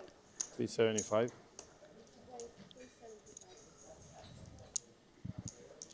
Barbaro raising from the big. 2 kings. 1 suited. We have exactly the same. You want to look numbers or no? Not really, no. What? Not really, no. Okay. Oh. That was a statement. Do you want to look at numbers? We got the same stack. He said, not really. Samuli is in the zone. He thinks he's got the edge. Yeah, and he's probably right. And, you know, Nacho's just doing a little due diligence there and has to ask in case he does want to, you know, take a little money off the table. But, yeah, this is like a, you know. I feel like Samuli is also like a heads-up PLO specialist. Yeah, yeah, and he's just you know, he's found the power up, right? And now he's just going to get locked in, and Nacho's going to have to play some of his best poker and run pretty well to be able to reclaim his title, but it's certainly within the range of possibilities. Nacho, a very, very capable Omaha player, has an Omaha title to his name. You know, he is not going to be a pushover of an opponent by any stretch of the imagination as Samuli takes the lead with the 2 pair aces and 7s. Bad start for Nacho, who is still open-ended, still live to that king. The ace was not what he wanted to see, though.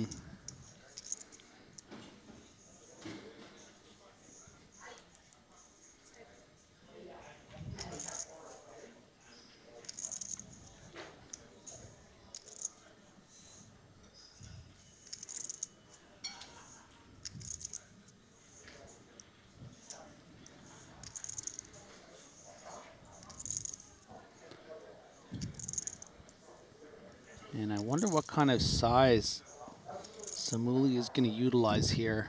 Ace 7, 2 pair. And that's a stack of 200,000 right, 2 million, pardon me, right there. So that looks to be about half of that, 1.2 million. Kings and open-ended. Ace was definitely not what he wanted to see. Yeah, so we are looking at like 3 8s, 3 6s as far as clean like nut outs. Sorry, 3 9s, 3 4s. Who's not the spade, and then 1 of the kings. And Nacho decides that is good enough. And a brick river does fill up 3 4. Oh, not a brick river. That is the nuts, actually. Pardon me, for Samuli. Just in case he was behind. behind. Not entirely relevant in regards to... It feels like a brick, though, in Nacho's shoes. Yeah, exactly. And obviously nice for Simuli not to see some hands that might make bigger 2-pair, like an ace 8-9. Yeah, and if you think about it, right, like the flop was queen 5-7. So Simuli could have a bunch of straight draws. I think it works in Nacho's favor that he blocks some of those with 8-6. So he'll think it's less likely that he has, you know, some sort of 8-9, 4-6 kind of combos. Feels like pot is incoming for Sapila. Yeah, which will really give him a significant chip lead. I mean, look how big this pot's gotten, 4.1 million. I mean,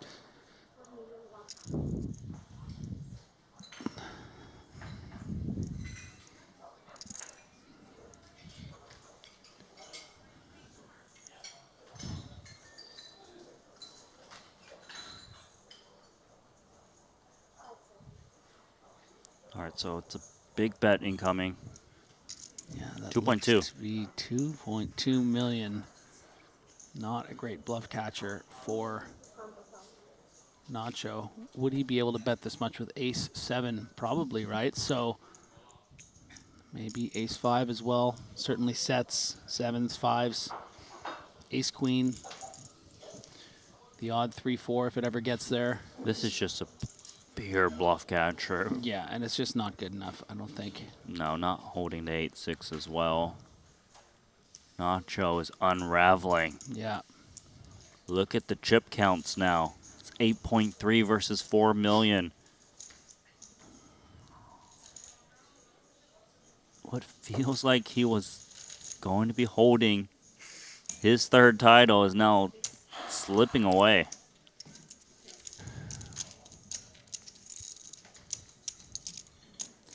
And Moss Shark says on YouTube, a little tilt to spice up the nachos. Vi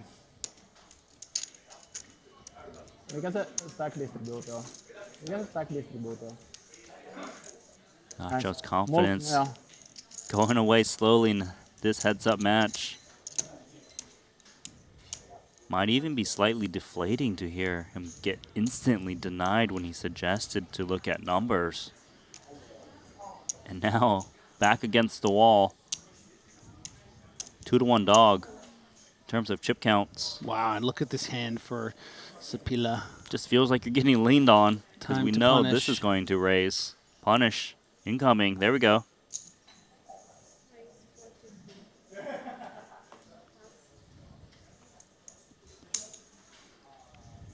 Things are different when you're no longer winning all of the pots.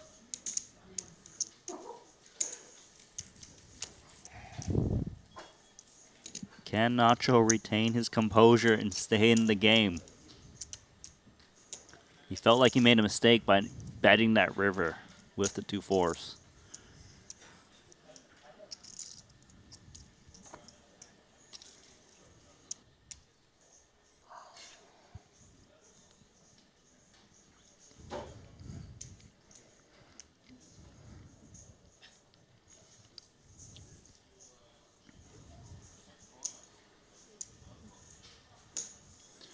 And I'll tell you what, I'm not going to read some of the comments, but there's some people that are very happy with the way that this tide has turned.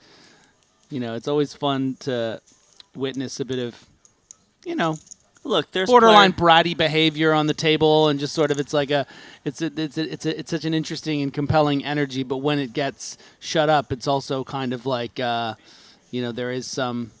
I hear you. Yeah. Yeah, I mean, Nacho was chirping away when he was on his way to his heads-up match, was just crushing. Yeah. But I think this is also a good point about, you know, the authenticity of Nacho. You know, he's not going to be pretend not to be a little bit distraught by this. He really leads with his heart. He's a very open person. You know, his thought process, how he feels, like his confidence, sometimes his insecurities, just like, you know, the joking around with Kuhn about seeing him at the pool. I mean, this guy is an open book and an open heart. And, heart on sleeve. Yeah, and I think it's, I think he's, you know, he's obviously so welcome here at Triton and such an entertaining figure. And anytime we can get him on the feature table, we love it.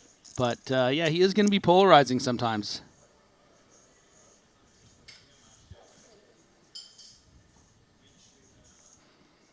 Felon02 says, I love watching people on tilt. Sustains me. Well, I don't know if Nacho's on tilt right now, but there is a little steam coming out. The appearance of tilt is sustaining our Velino 2. I mean, Nacho definitely got Patrick a little steamed up, who finished third. King 3-3 is quite the turnaround as he's flopped the boat. There you go, Nacho. Don't know if he's going to get paid off, though. He's might going to feel like he's running bad if he gets this quick fold.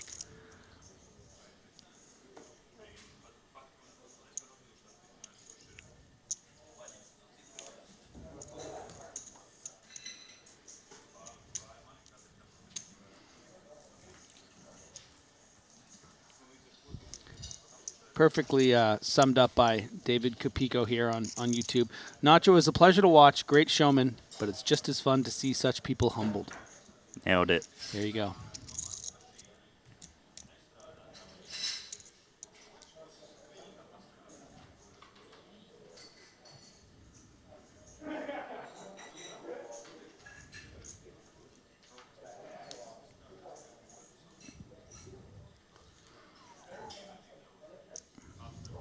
Tri-suit wheel rundown.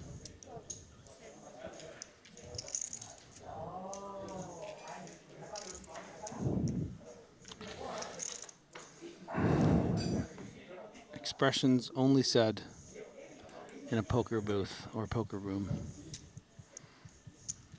Tri-suit wheel rundown. It's true.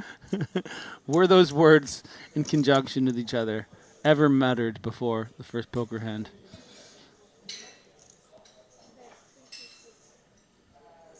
Momentum clearly on Samuli's side. Mm-hmm.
Ace Queen 3, 2 diamonds.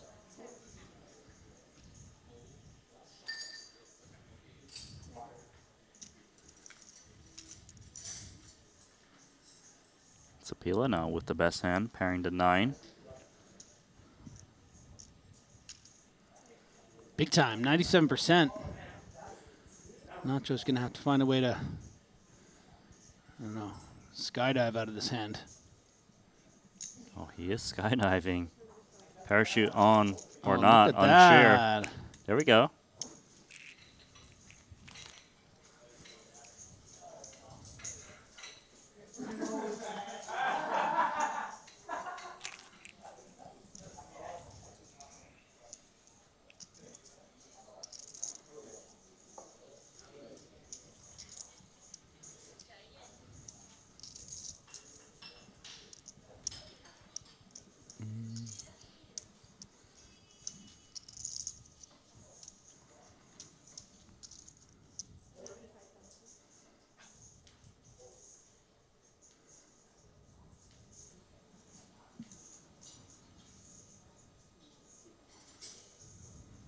Double suited king, queen, queen. Check.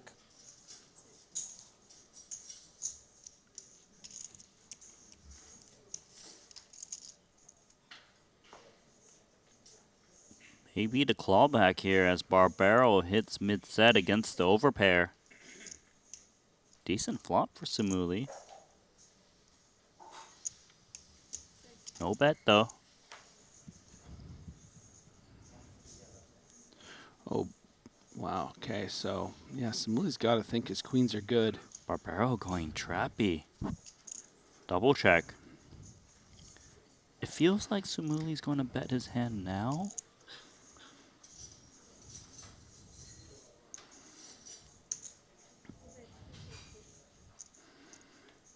Now the question is to check raise or not. He can really build this pot against a 3. Unless he doesn't want to lose his customer. Quick call.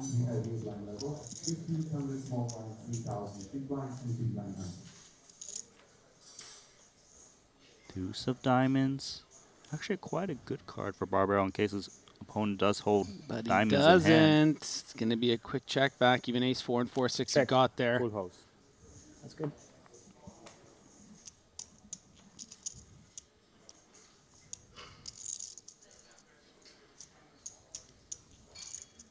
Pretty nice heads-up match so far.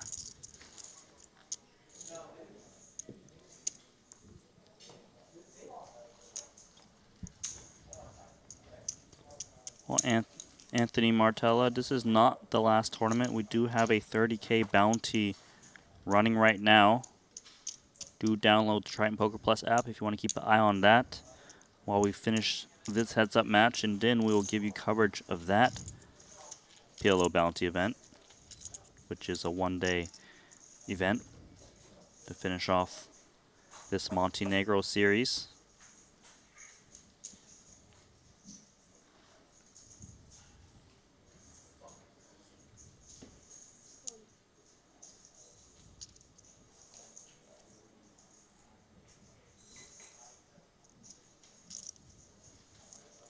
AK-42 going to pop it up.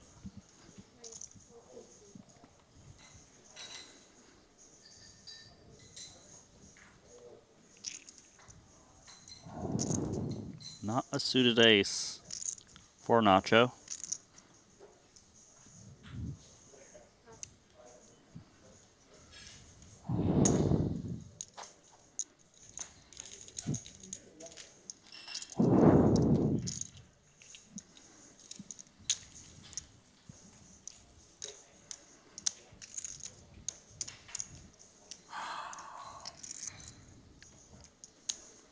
.5 versus 7.7 million.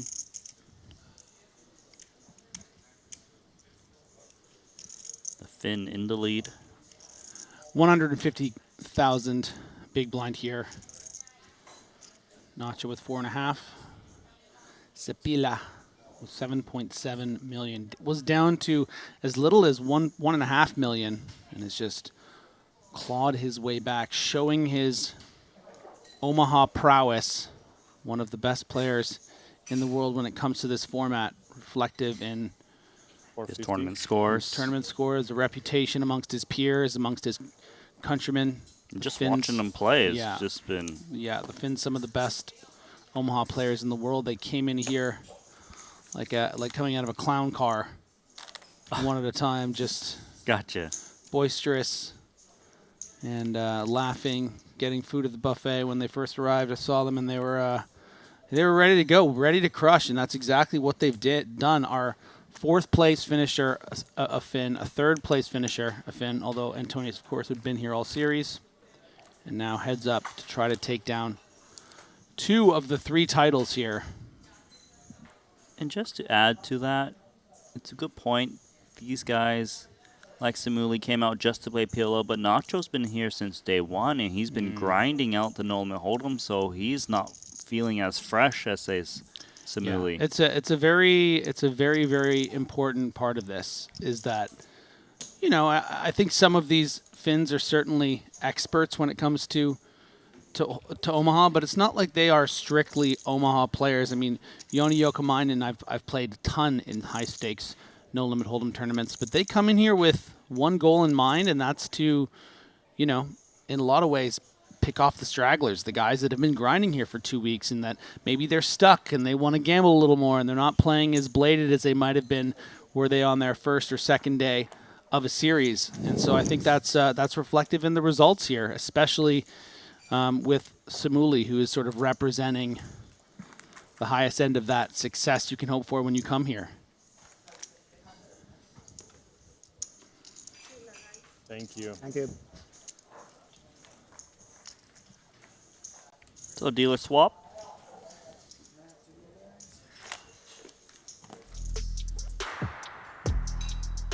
And there are our chip counts here as we swap out those dealers. 48 big blinds for Sapila, 33 for Nacho. So, you know, only 15 big blinds separate them. You know how quickly that can change, especially in the Omaha format. So a little ways to go here. As you can see, the other finishers on the final table, you see Parson in fourth, Antonius finishing third, the other two Finns at this FT. Ding Biao, what a great series he's had. Danny Tang, 7th place finish. Also a final table finish in the 100K. So really nice results from Danny. I know he would have preferred to find a little more success on that main event final table. And surely this one as well, but does prove that he can really hang with the best when it comes to the 4-card game.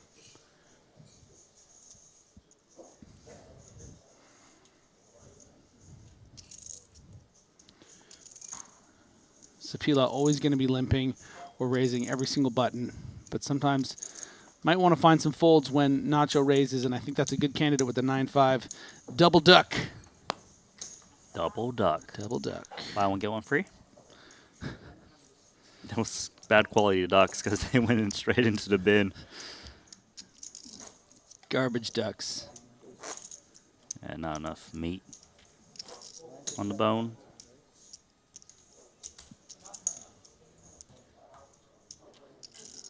What hello on YouTube says, these Finnish players can really play poker. Probably why they're the happiest country in the world. You know what? We couldn't figure it out before, but that might be it.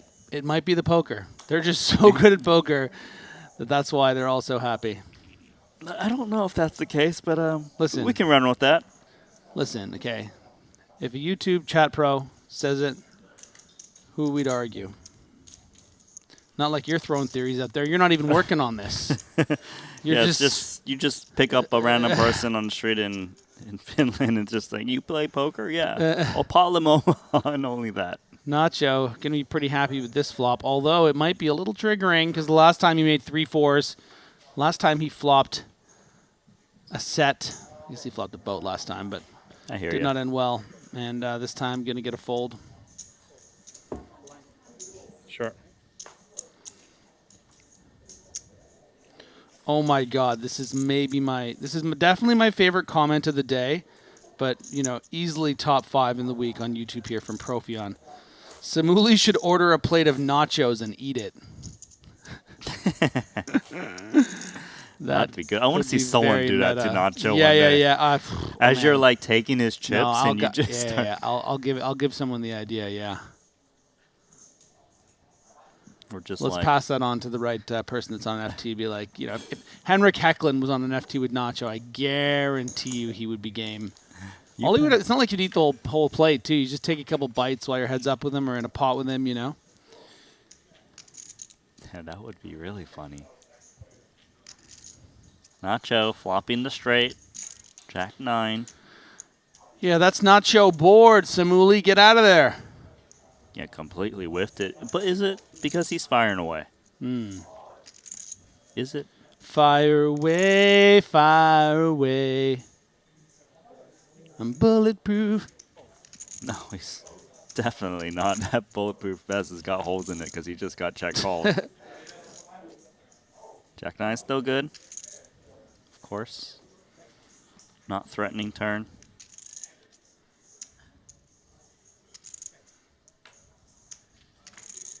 Oh, bad river card for Zapila. It's the set. Yeah, just a brutal card because he would not have no interest in this flop, in this board on the turn, going to the river. Now he has trips. You know, Ace Jack, you might expect you to have been re-raised. Jack 9 probably does just call, but you know, Barbaro could have some combos, maybe with like a 10 that would be bluffing here. Like if he had like 10, 9, 750. 4, 2 diamonds or something, you know. Well, has to pay this one off. Good. Straight is good, and look at that, Nacho. Back in front. Oh, yeah. 6.6 plays 5.7 now. We're gonna have a battle. do have a request, my friend. They asked you to no longer sing for us, Griffin. They don't like the singing. They don't like the singing. Who? 2 different people. Does that mean you're gonna? Please, no singer singing. Don't sing, please. Are you sure? Are you sure they're talking about me? I mean, yeah, I think so. Okay. That was me dropping my phone. Sorry. Final day here at Triton. Getting a little loosey-goosey. I feel like you're going to sing again at some point. I don't know why. No, I'm not going to sing. Sing the Nacho song if he does. What's the Nacho song? I don't know the Nacho song. But you're Should good I at look up going some on lyrics? a No, The no, Nacho please, song? please don't, please don't. The Nacho song lyrics. Let's do that. There probably is one, though. Just feels like it. Ace-9-4, Rainbow. Top pair for Samuli. Nothing Burger over to Nacho.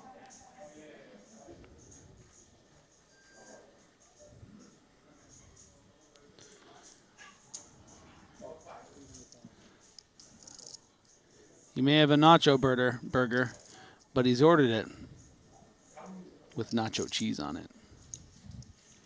Don't think that would be very good.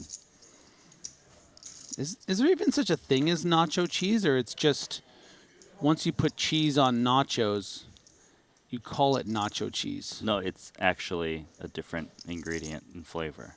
Agree to disagree. No. Turn is a 6. No, you did Turn not as a get king, to disagree rather. and go back to the poker, and that's just not true.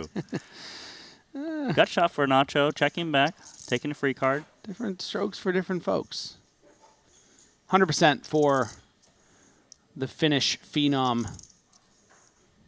Good card for Sapila, hitting top and bottom, just in case he was out kicked. Goes for a check.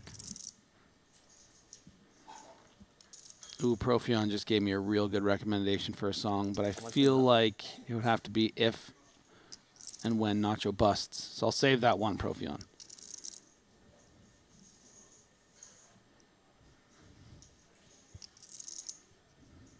Barbaro just 4 unpaired cards. I mean, this deuce has given Samuli 2 pairs, so...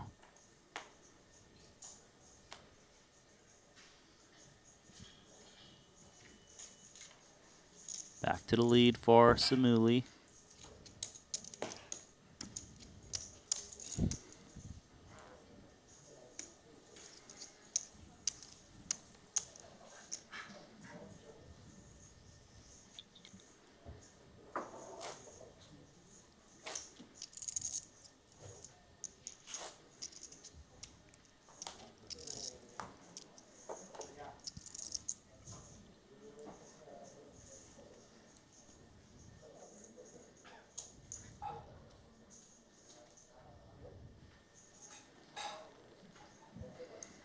Check.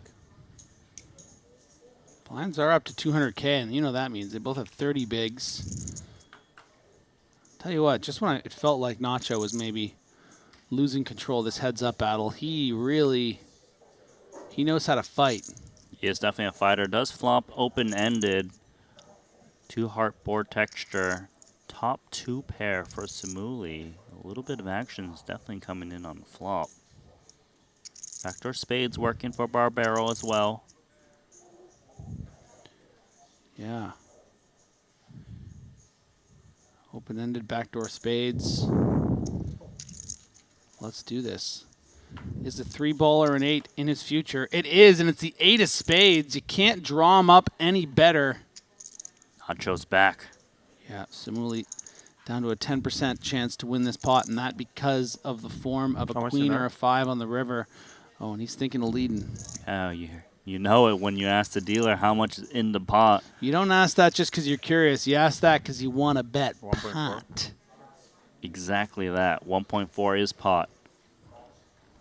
And, okay, so this is an interesting hand.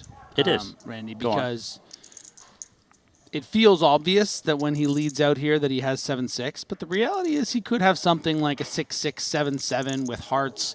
Like there are combinations of, you know, hands that were draws on the flop that might start bluffing on this card because of 6-7 filling up. Is that fair to say? I think that is fair to say. It is very troublesome for Samuli right now. Of course, if he's up against a straight, he is drawing very, very slim. Doesn't look that motivated to fold, at least not quickly. Samuli with a very tough decision here. 1.4 million, represents about a quarter of his stack to start the hand. Spades is a really bad card for Samuli to be holding in this instance because he's blocking the straight. Yeah. Makes the call. Samuli 10% to hit that queen or 5. Possibly. And almost a part of me wants it to happen to see the Nacho blow up, but I also like the guy, so this could be a big separator in their heads-up match. 4.2 in there, boom. 6 of hearts is wet. Front door flush coming in. Yeah, and this is the card that we could anticipate go as check, check. However, I mean... If it goes check, check, we just chop this one up. I mean, if Nacho... Yeah, the thing is, Nacho's out of position, right? So once he checks here, Samuli might just pretend to have the hearts. I mean, why not? At this stage, if you really were... No, can't do it. Nacho's going to feel sick when he sees the hands he's up against. Oh, so there they are. Look at him. Chopping it up. Just look at Nacho. He can't believe it. He did get a blow up. Chop, chop. Sorry, I didn't even realize Samuli had the 7-5 for the straight. Oh. He is steaming. And what do you want him to do? Fold? Oh, look at Samuli. He's just covered his face to smile away. Damn, from losing it all to fucking save you. Disbelief. He's still smiling behind that hand. I see how you win so many tournaments. I get a feeling. Wow. What a character. Completely dead. 4 outs to win. And some to chop. 2 to chop.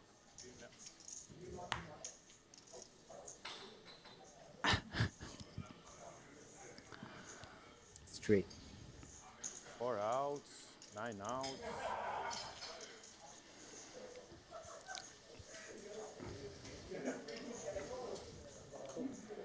Nacho just feels it's unfair at the moment.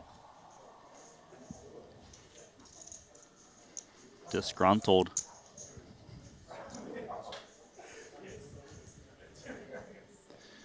And Nacho limping in with the King Jack 8-6-6, 3 hearts. Samuli with the Ace King 9-6, 2 diamonds. Going to be happy to raise that one. Obviously, the percentage is pretty close, 59 to 39. Let's see it. Nobody's got a deuce, but the hearts are in Nacho's favor. Samuli doesn't have anything. Yeah, just high card. But really a dry board. True. Usually When he Nacho does- has a yeah. lot of folds, right? I mean, it's got to be a pretty strong range you're raising with from the big blind, right? You're going to have a lot of aces and kings and queens and stuff like that. So continuing the story is Sapila. Good price in position with the jack high flush draw. Like you said, Samuli does often have an overpair to this board, and it's obviously very hard to rep the deuce. 850. Or is it? Nacho raising 10 deuce deuce 2 hearts with the flush draw. And this might be too much pressure for Sapila. Yeah, I mean, it definitely is suspicious of this line, but... Is Nacho back? He's got the chip lead. Scam city. Scam city. Scam City. Scam city. I get scam. When I lose a hand, I say I got scam. Okay. When I should win the hand, I say I get scam.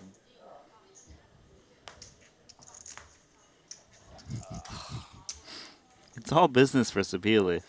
Yeah, Sapila. the unflappable Samuli definitely showing a little, you know, kind of like maybe a bit of a distaste for his antics. You know, very light on it. He's pretty subtle with it, but I think we can see from our TV screens that he just thinks Nacho's being a bit too much. It's like, Nacho, you do your thing. I'm going to try and win this tournament. Does have a smile on his face still, though.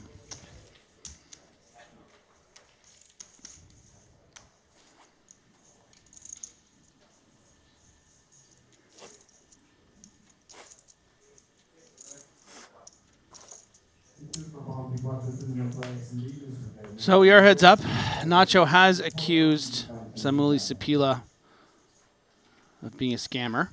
That's the biggest takeaway I'm taking from this heads-up match. He's not saying he's a scammer. He's just saying the result. I know what I heard. I know what I heard. Samueli is not a Nacho is scammer. a straight shooter, and he is revealing Samueli. Somehow he scammed him out of that pot. Samueli Sapila, the scammer. No, that's yes, it's got alliteration, but like that's just an untrue statement. Oh my God, it does. Are we gonna get this to catch on? Samueli the scammer Sapila. No, we can't do that. We can't do okay, that. Okay, No, I'm just listening. It's got a nice flow. I'm not. Samueli's a classy guy. All right, Okay, let's all not right. do that Yeah, to for him. a scammer. No, trip He threes. scammed Nacho. You saw it when the river to straight. That was a scam. I mean, I hear you, but I like this guy Samueli. You know, he keeps it cool. He'll engage with Nacho. No. Trip threes for the Finnish superstar. Takes it down. And we are still about even in chips.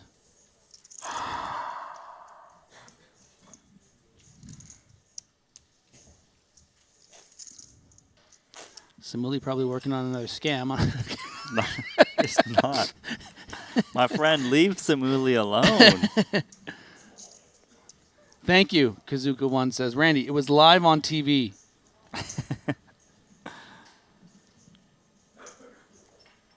Queen 10-3 deuce to the hearts. 10 to the hearts for Samueli. Gonna limp it in.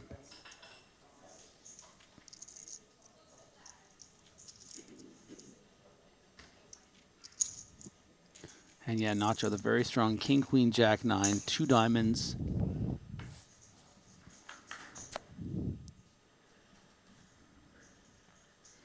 Top 2 pair for Nacho. Open-ended for Sapila.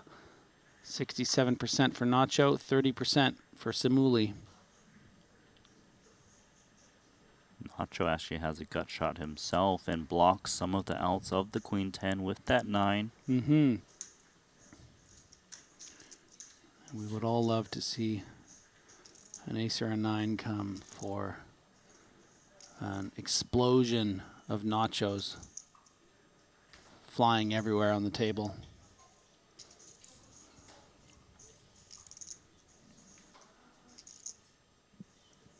So Samueli's got position with his open-ended straight draw backdoor hearts, enough to continue, makes the call, bringing the pot up to 2.6 million now.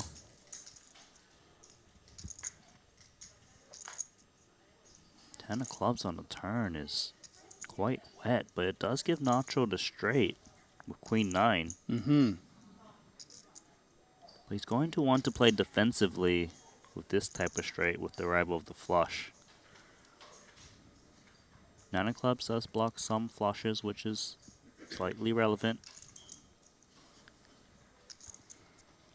Yeah, and Sapila kind of finding himself near the bottom of his range here. Does have one small club in hand, which I guess helps a little bit if you wanted to get freaky with it. Ideally would prefer the queen to be the club. Yeah.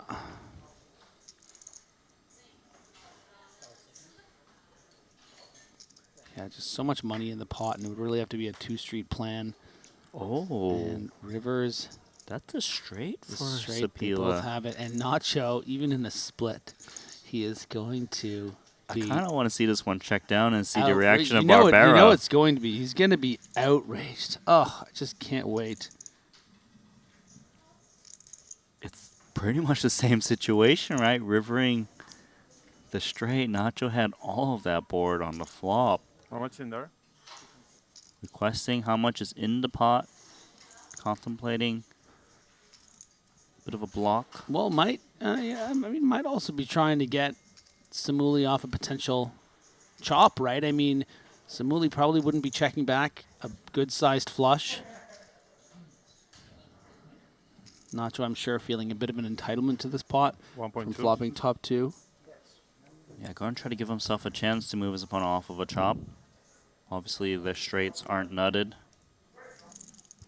with Broadway out there. Yeah, and I mean, he could just have 7-6 of clubs here with like a king-jack, and he knows he can value bet it, right? Because Samuli check back the turn.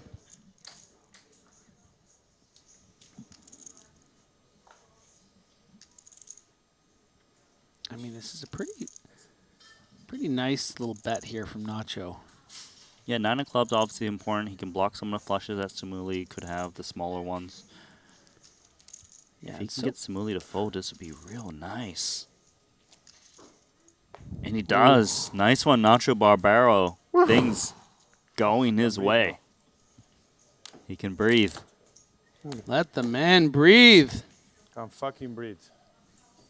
A bluff? Maybe. It was a good bluff if it was. What? Folded it straight. A good one or a bad one? Good one. A good one? Yep. So I played perfect. Yes! Yes, Nachito! Yes! Yes! I folded you the chop. Like a fucking genius. Like a fucking genius. Oh, he's quite the humble player. Uh-huh. I got unlucky though. I flop you that. And let me tell you one thing. Aces for Samuli. He's going to juice this one up. Full pot.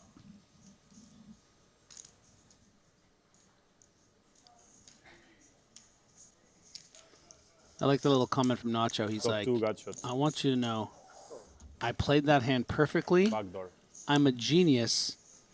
And by the way, I flopped you dead, too. You didn't even belong in the hand. He likes to give you multiple bullet points on how he's the best. Yeah. So nut flush draw here for Sapila. Probably would have preferred not to have something so, coordinated. Queen 9, of course, would be a straight. And ace queen. Nice to be blocking both aces.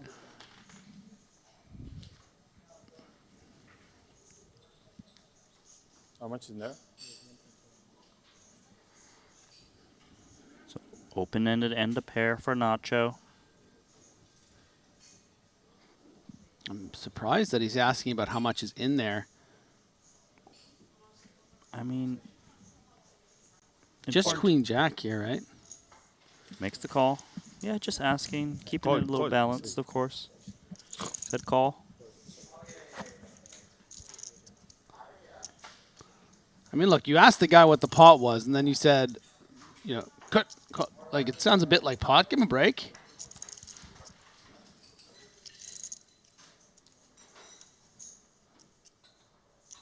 So Samuli turns the nut flush.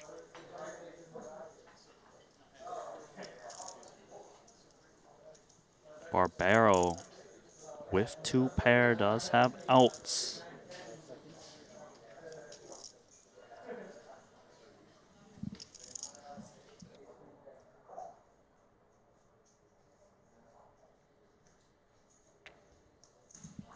And look, he's going to try to milk Nacho with a 700K bet.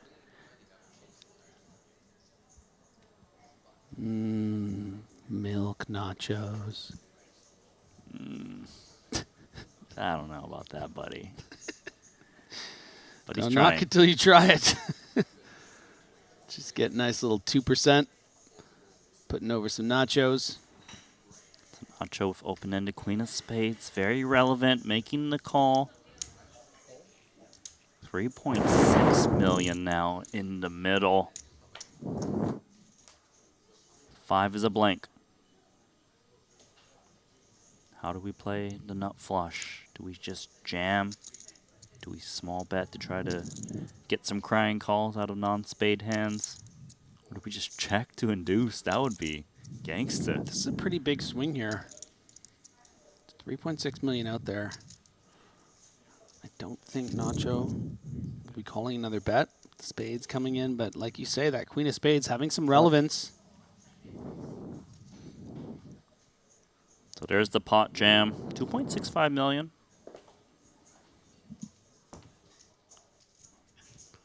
Seeing a couple complaints about the mic. That is going to be a result, I believe, of Nacho being so close to it in those poses. So he's sitting on, what, 3 pair? I think you have aces. Does have aces. Only. Wow. Oh, my God. He's really thinking of getting heroic. He is almost on point. Problem is those aces with the ace of spade actually has 2 spades, which is the nut flush of Nacho hero calls here. He'll be decimated. Queen of spades obviously blocks ace queen a bit. Blocks the flushes that can value bet. Man. This would be a big hero call. I think I can't fold this hand. It's way too good. So I have the queen of spades. Yeah, he might. He really thinks Sapila is bluffing and is not. Wow. Well, you had aces with the ace of spades. It's true. Uh-oh. My goodness. 2.6. Nice time, bro. Thank you. Now 45 big blinds to 17. Huge pot for Samuli. Don't cry for me, Argentina. The heroes die in the war. The truth is I never bluffed you.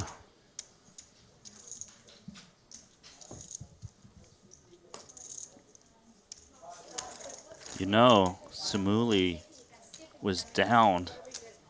It was a 10-1 chip lead at some point. Short, shorter if you want. Anything works for me. What? Anything works for me. I need a small break at least. But yeah. Take a break. It's 15 minutes, but if you come back earlier, then it's start. Oh my God. So we are going to take a quick break here at the, what was a scheduled break? I mean, this is, going a long way, but Sapila finally with that significant chip edge. You can see about a 3-1 lead, 8.9 million to 3.3, and Nacho, a little bit on fumes, but gonna have some opportunities to try to build it back up. Not out of it, of course, and that was a very complex hand. A lot of people in the YouTube chat are surprised to see just a Jack-7. How can you call with that? The straights out there, the flush, but a lot of things, advanced concepts working in that pot. Nacho having the queen of spades. So, yeah, unfortunate for Barbero. I mean, he actually did call out 2 aces with the ace of spades. He just didn't realize it also had that little dangler of a spade, the deuce, right? So he made the hero call. He was wrong. He was a 10-1 chip leader. Now he's a 3-1 dog going to this heads-up. Well, continuing this heads-up match, but we are going into a break. Right, yes. Griffin? Okay, yeah, we'll be back in about 5-6 minutes, so don't go anywhere. And let's see if Samuli can finish the job or Nacho has one more rush in his game. Okay, see ya.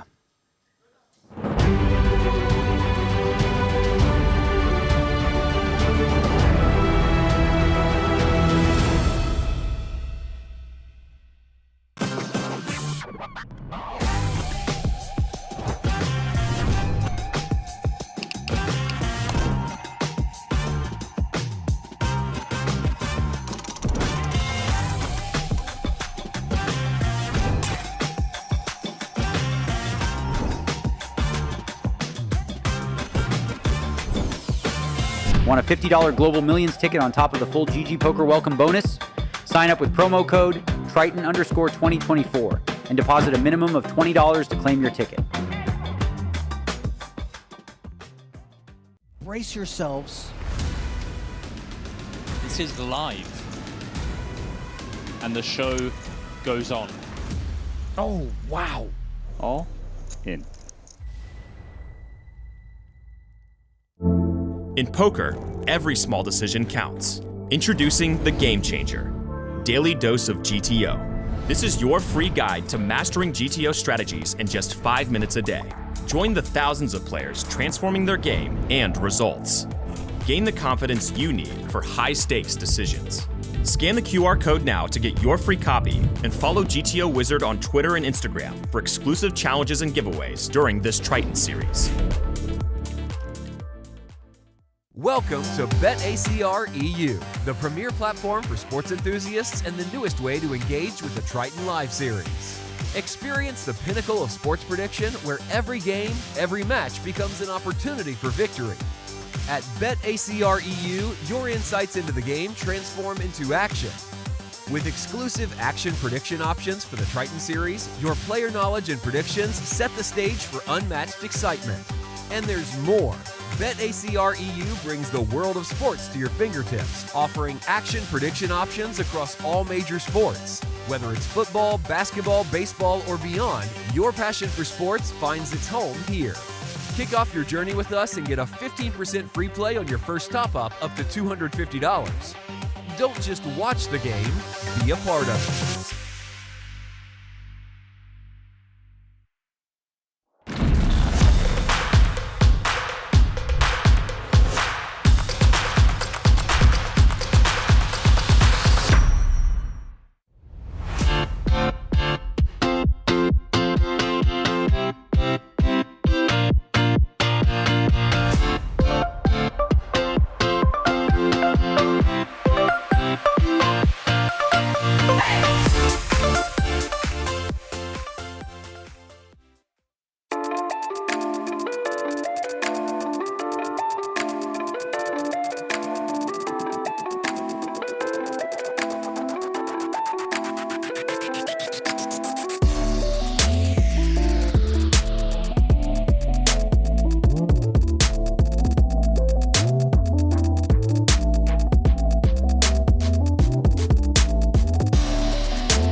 I wasn't winning with Queen High though, so I think I played it good.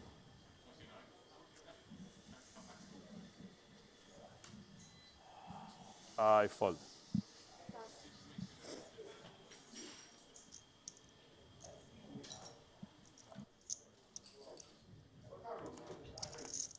We have break, right?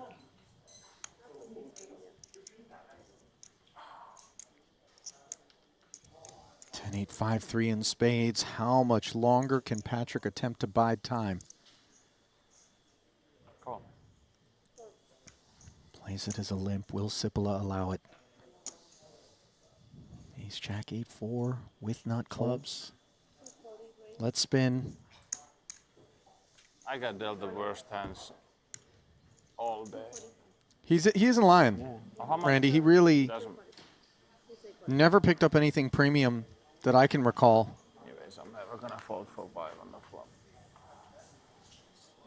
No, cards haven't been falling his way, but does have 40% equity to stay alive against Samuli. It's not just a maybe. Nacho not involved in this exchange. Let's see whether or not Patrick can find a double here. Ace A6 and Good. looks like showers. 7-9 would do the trick. A 4 won't work with the gut shot, as that would give Sipola a full house. So Patrick drawing dead, and boy, that was a really anticlimactic sort of affair for the legend. Third place finish for him. He's playing so bad too, it's incredible. Can we take a small break? $390,000 payout. And you feel the saltiness, and, you know, tethered to what we just heard, he seems to have some opinions on how Nacho's playing out here, and he feels like I should be doing a lot better in consideration of that. Instead, he will leave behind Sipila to represent the Finnish flag here in the 50K pot limit Omaha as he collects that 390K for a third-place finish. And you do feel for him. Obviously, third is never a bad result, but just got dealt out when it mattered. Yeah, and obviously all...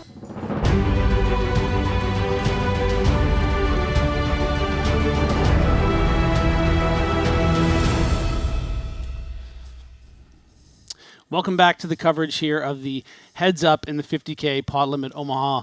And if you weren't all caught up, this is Randy, by the way. I'm Griffin.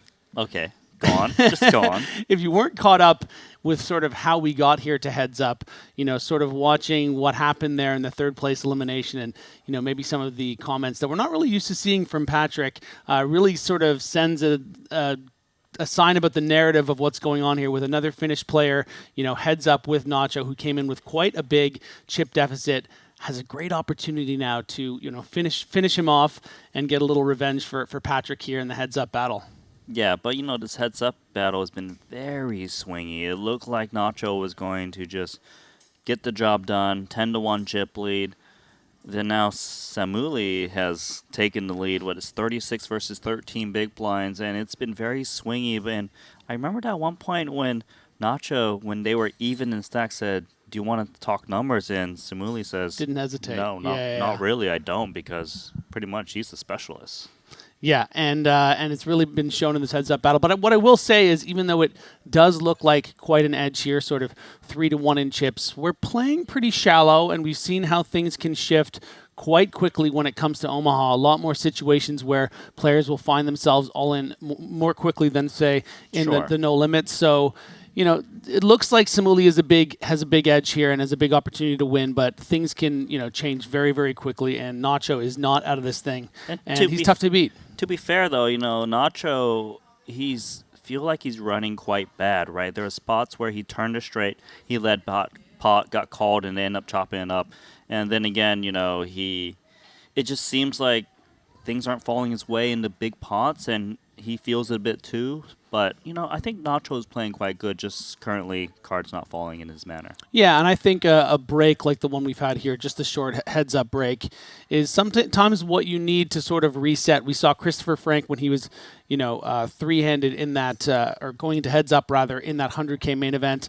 Even though he had all the chips and things were going so well, it was nice to get that sort of 10-minute reset. And I think maybe, you know, those 6 minutes that Nacho was able to grab, maybe reset a little bit, really focus on the job at hand, because there's almost $250,000 difference between second place and first place. So we're in for still a little bit of a treat here. This is not over yet, so strap yourselves in. We'll see how this goes. Yeah, pretty excited about this one. There you can see the chips and about a 3-1 lead, as mentioned. 8.9 million for Samuli. Nacho with just 3.3. Also known as 13 big blinds, as we go to 125K, 250K with that 250K big blind ante. So will it be the Finn or the Argentine? Big money on the line in this heads-up match. I'm excited. Been a grueling heads-up one so far. Very fun to watch, swingy.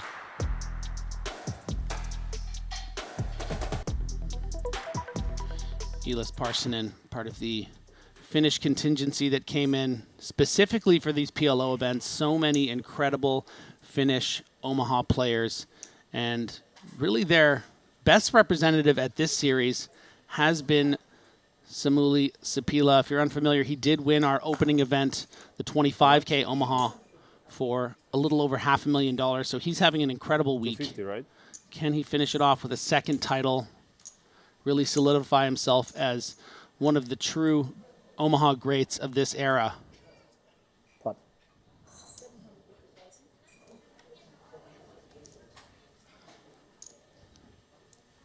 Okay, so big blind now, 250K. Pot call. So it's already quite a lot of chips in the middle. 1.75. Nacho's got 2.3 back. That flop. is quite good for Nacho. Top 2 pair with the flush draw. And what does Sapila do in position here? He has top pair. He has a gutter. He has the better kicker, but just 25% to win this hand. So Nacho, a massive favorite with top 2 pair.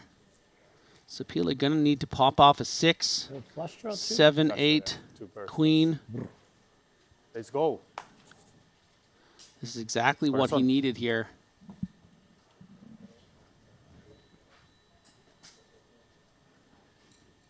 Cinco, cinco. Requesting the 5. 4 on a turn.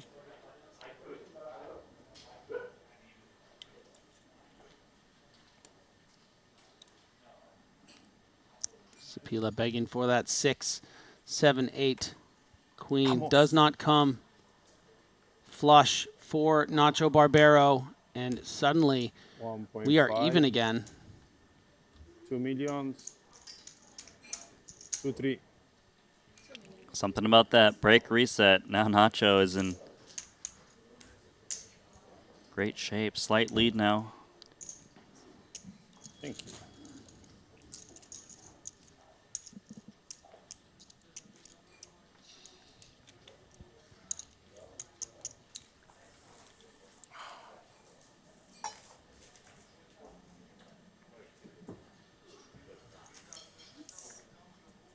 Just separated by 2 big blinds.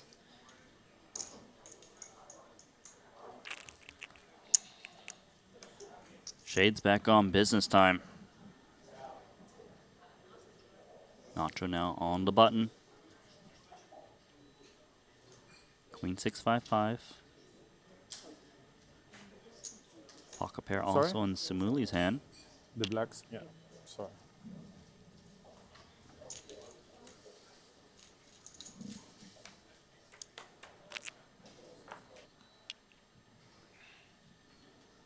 Flush draw for Nacho Barbera. Second nut flush draw. Those pocket 10s well ahead of what Nacho's holding, but he's not going to know it, and it's going to be difficult to continue.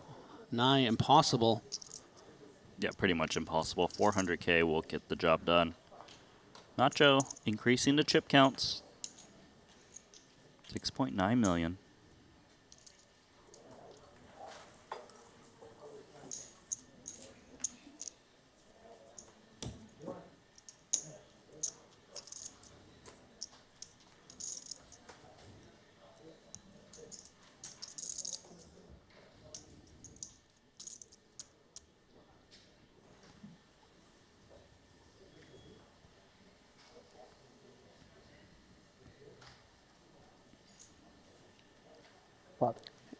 Ace King 10-6 suited to the king for Samuli. Queen 7 and pocket 3s not going to be good enough. Trade in trash. Here's a question for you, Randy. Are they still pocket 3s if it's in a 4-card hand?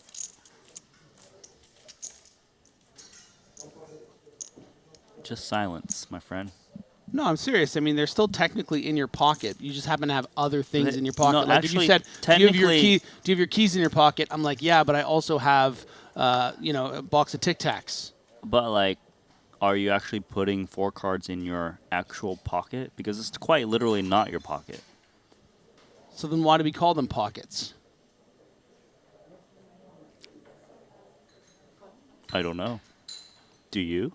I love when we go so deep, you and I. So we unquestionable pocket 2s in the hand of Nacho. Oh, so will you agree then? They are pockets if they're in an Omaha hand. I don't know, man. Half the pocket is. Well, I'll tell you what. Whatever they are, Nacho's got now a set, which it is still a set in Omaha. Oh, well, I think. Set with a 10. Yeah. And top pair set. Yeah, Samuli has this kind of baby 2-way wheel. That's no good. He's out. Yeah.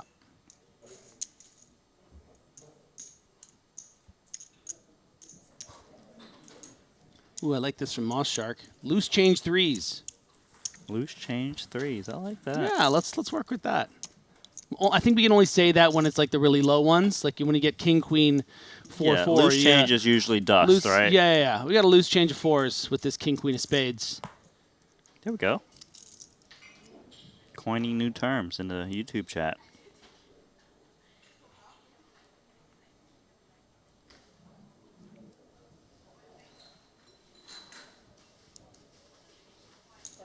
Double suited rundown. 750. Samuli, I think, is going to be inclined to continue to this 3x with this combination of 10-9-7, also the ace-10, some Broadway potential. If we get all those face cards.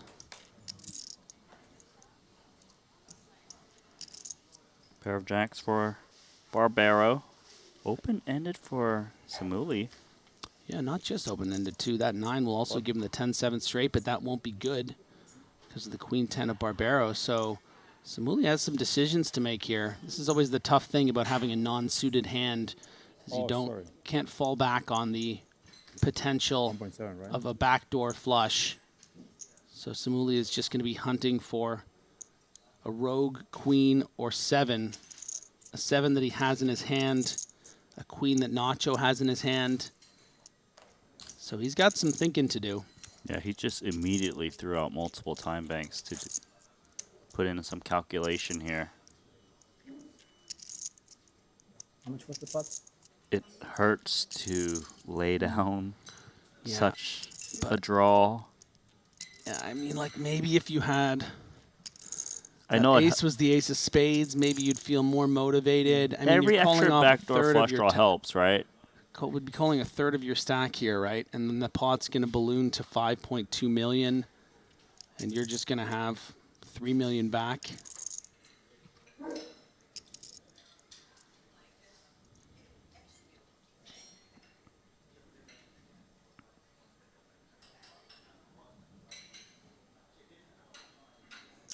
If he knew how behind he was with this wrap because of the way that 9 is dead, if he knew that it was only 30%, 37% to win, maybe he would find a fold. But if he imagines that all of those outs are good.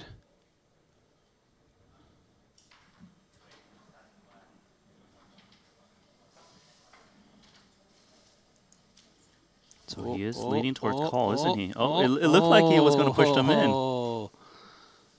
Samuli scamming us with that pump fake.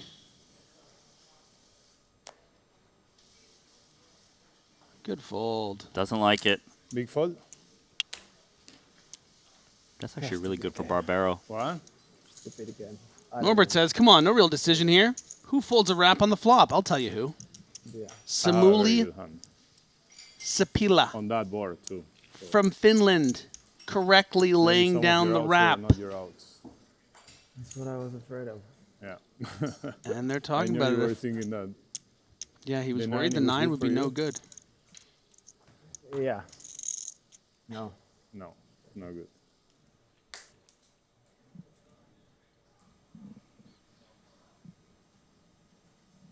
Nacho now 7.6 versus 4.6.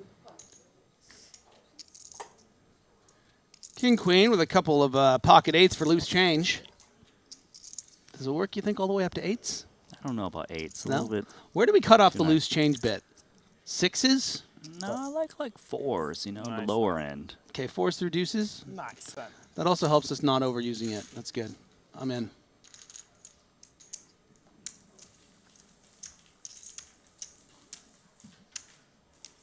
Ooh, I think we can really illiterate, like if we say the whole thing and say, and a couple 4s is loose change in the pockets. That's good. Loose change in the pockets. Right? I like that. Okay. There we go.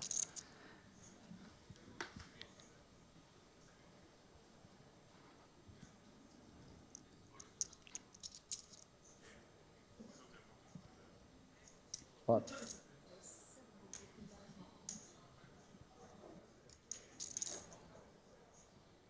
Run down one gap. Sapila ordering a wrap, but he might just get brought out nachos.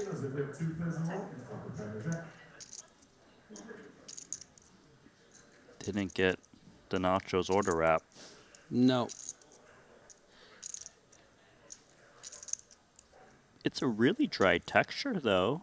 And I guess if Nacho doesn't have an which he ace, doesn't. This is just check fold a lot.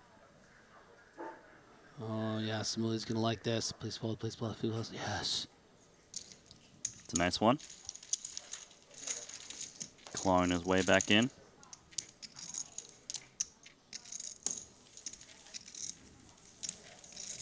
I saw that was the hand. Me too. Really? You had a good one? I had a pretty one. Very pretty one. I had a middle one. Pretty bad. Yeah, but I think I have to defend. Big line ante.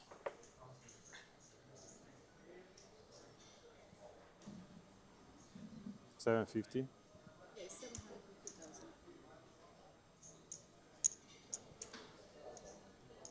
Try suit ace. Picks it up.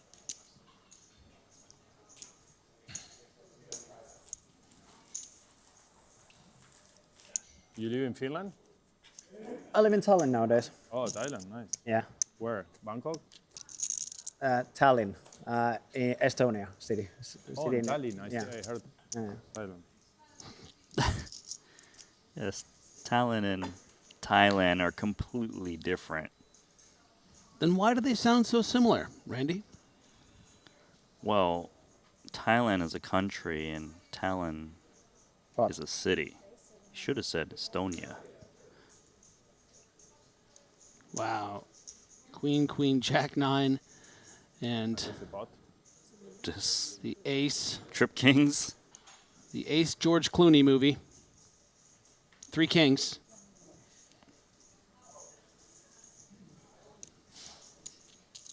So this is pot pre-repot. Oh, and they're going for it. Let's. There's what, 4.75 in the yeah, middle? and we can. This is a great representation of how much these pots in Pot Limit Omaha can get inflated. I mean, there's going to be a lot of boards. All the rest of the chips go in. Let's see it. Drum roll, please. Top set. Big trouble for Nacho Barbera. Instantly pots. Samuli going to beat him in there. You have queens? Yep. And Nacho going to need that lone king or backdoor hearts, or he has given almost all of the chips to the Finnish Finum. Nacho cannot believe it. Mm-mm. The problem is he's got 3 kings, so there's only 1 king left. Yeah, 91% to 9. That's no good. Now just that lone king of spades. Is it in there? It is not. Nice. Nice life again. It's pretty good, can't lie.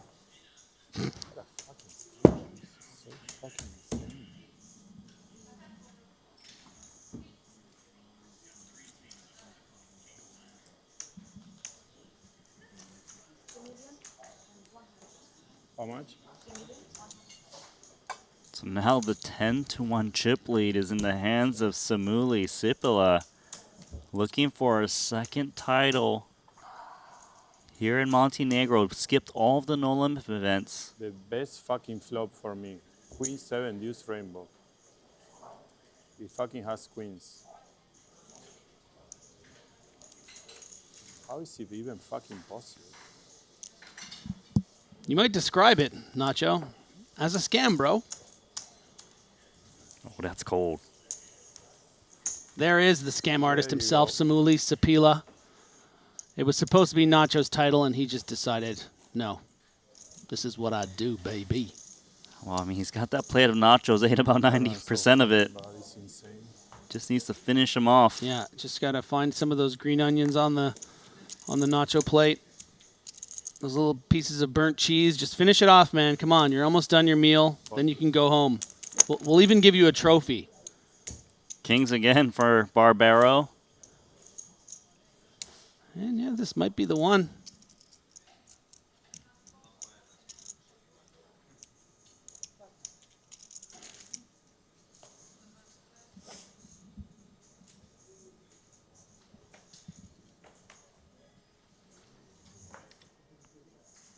8-5-5.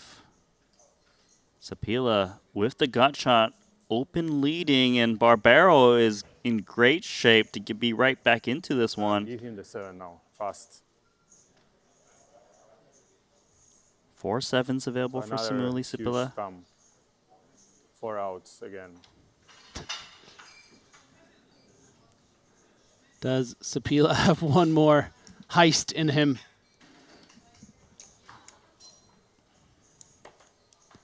There we go, some outs, why not? Yeah, a lot of outs. Jack 10, 8 of hearts. Plenty Any of of the 4 hearts. sevens, 6 of hearts, 4 of hearts, 3 of hearts. I know I was reading the list, you know. And he Oh, does 7 it on with the the river. 9-6. Yeah, another scam. Congrats, Another scum, says Nacho, who is going to have to finish as the runner-up. And Samuli Sipila, 2 Triton titles here in PLO, 839,000. He just played so well. Yeah, and you know what? Nacho played incredibly well too. And you got to give the man credit. Obviously, a little disappointed. Wanted his 3rd title, and there is Give you the I run so bad.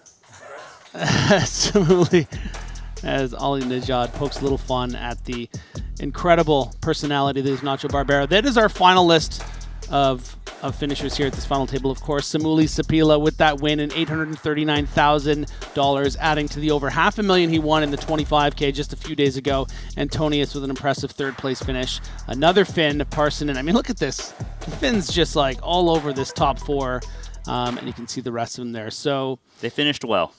Yes, they did end up finishing. It's a pretty good result for the Finnish contingency here in that 50K.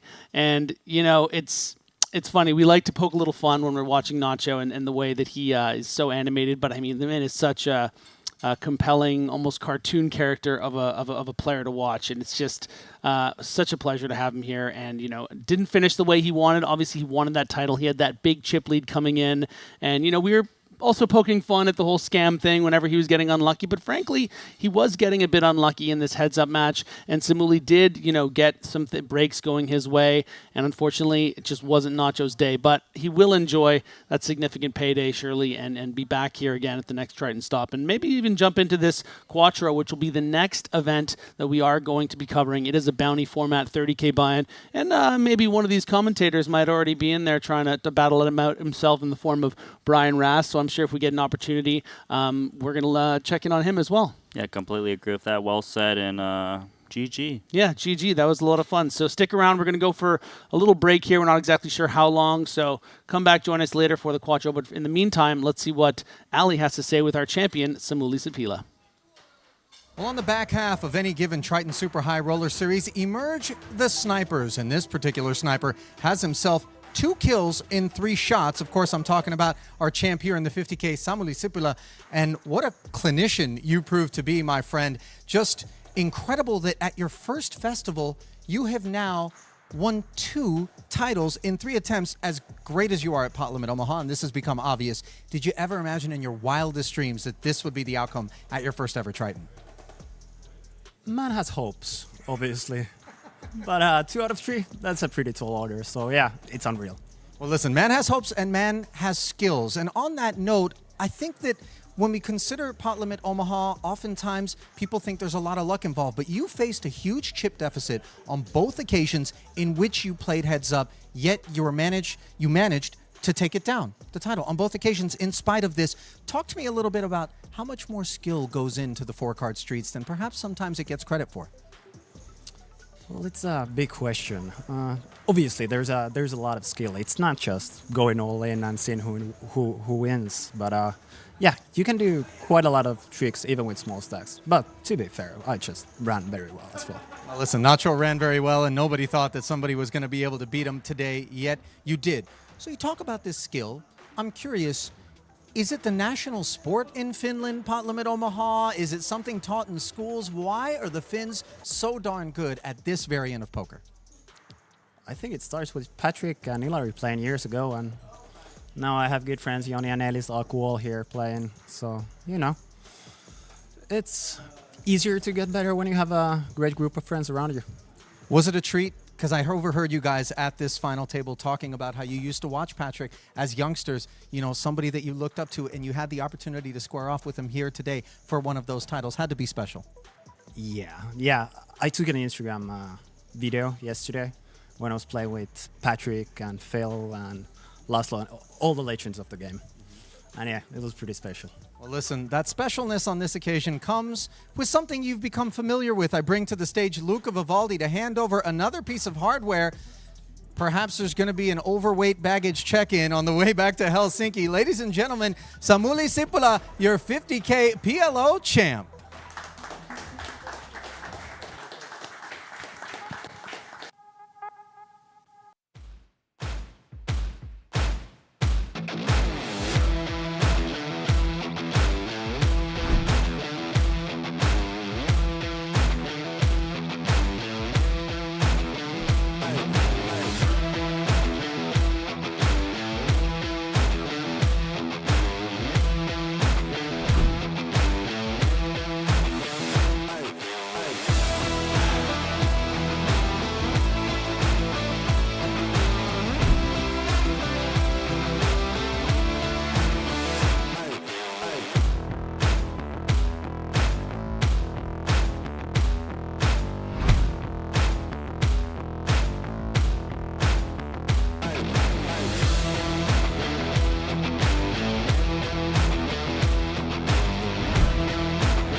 Want a $50 Global Millions ticket on top of the full GG Poker welcome bonus?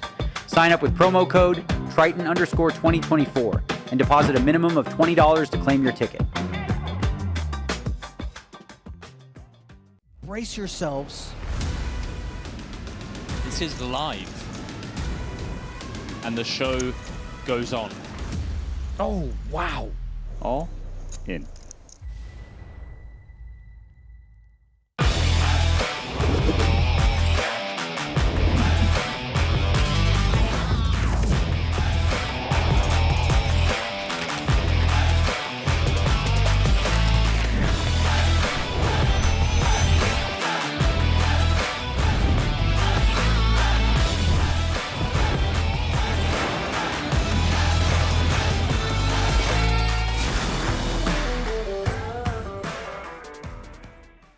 Welcome to BetACR EU, the premier platform for sports enthusiasts and the newest way to engage with the Triton Live series.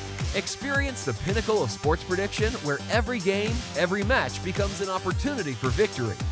At BetACR EU, your insights into the game transform into action. With exclusive action prediction options for the Triton series, your player knowledge and predictions set the stage for unmatched excitement. And there's more.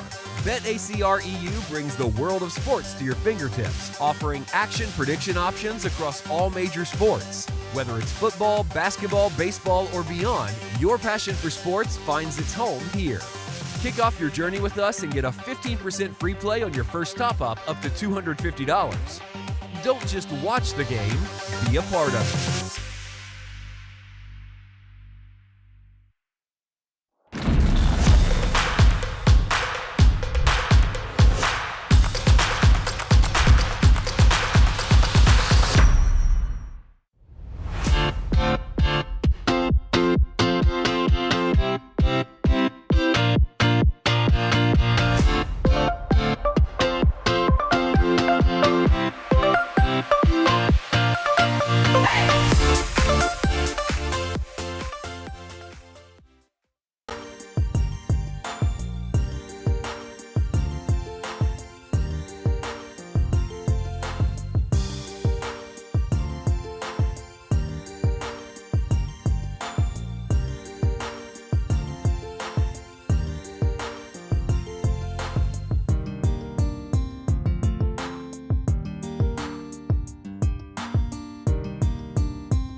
kind of get in there. We're playing Parliament after all. Yeah, 20, 40, 100. 100,000. Ooh. Hello, aces. So Danny currently sitting in 5th. Hot. Wait, 360,000. Quickly binning the 2 kings, Antonius, knowing that Danny Tang is got to be very strong. The 3-bet with these stacks. How much you play?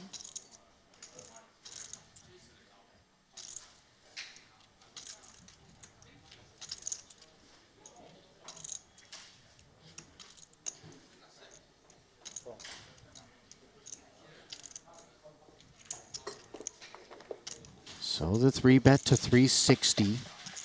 After the open to 100, the extra 260 gets called. 820K pot.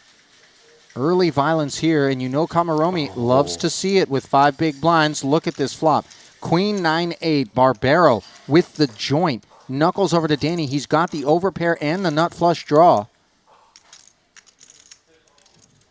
Wouldn't fault Danny for betting, but checking it back. Finds the checking again. Perhaps the 5 bigs of Kamaromi are the things staring him in the face, as now a set of aces plunks itself in his lap.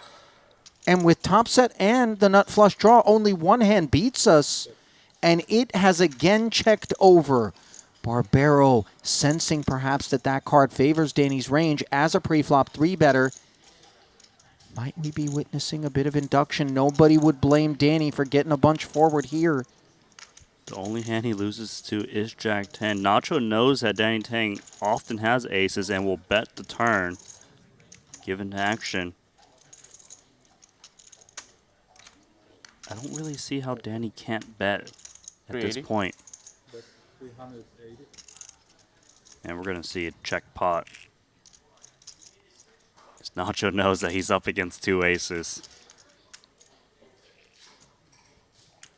But note the equities. It's 60-40 with a set and a nut flush draw for Danny Tang.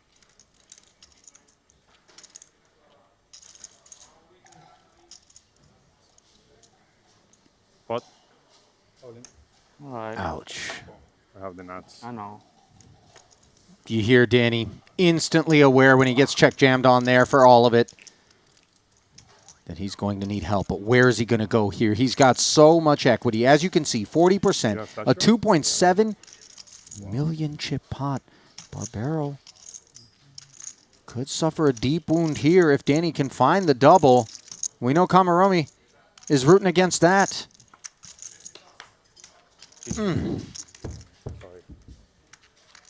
Ouch. Barbaro with a fist bump and an I'm sorry, as he's been on the receiving end of spots such as that. And you know how painful that is for Danny. Such a fierce competitor. And obviously so much pressure that he's putting upon himself to win this Ivan Leal Player of the Year award. It perhaps means more to him specifically than just about anyone at Triton, given his close relationship with the late Leal. Forced to settle for 7th place, found the FT, but was unable to find anything further. $146,000 added to his career Triton earnings, no 6th title, and perhaps no relaxing when it comes to that POI. As Ding Biao, internet at home, Randy, I feel like it's going to be funny. Me? Yeah. No, it's nothing special. Okay, I mean, it's Nova's Magical Kingdom. Okay. So that's my daughter's name. Now, but does she kind of know, does she like look at SSIDs and like pick the home network? Is she at that age No, yet? no, not at that age yet, yes. Well, you Was got it funny? Nano's Magical Kingdom before that? I'm not going to say. Mine is Chug Life, which makes it seem like I'm a heavy beer drinker. But in fact, I'm just stuck with it because I got too many devices attached, and it was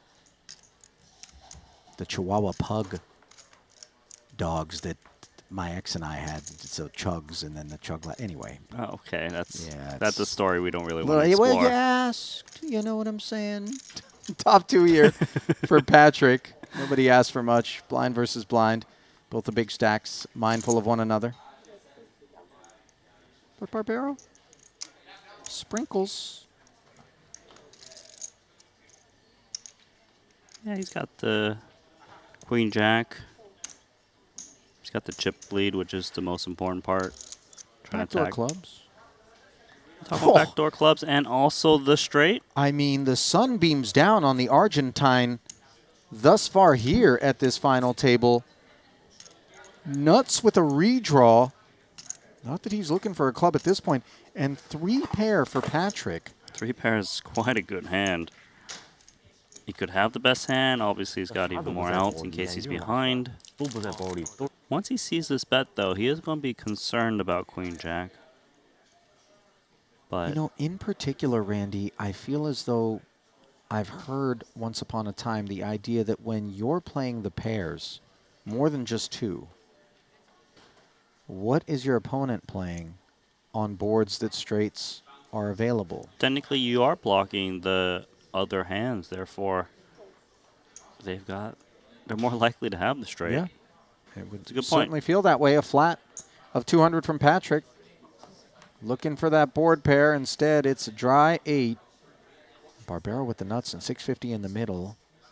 Is there a size that Patrick would stay interested in?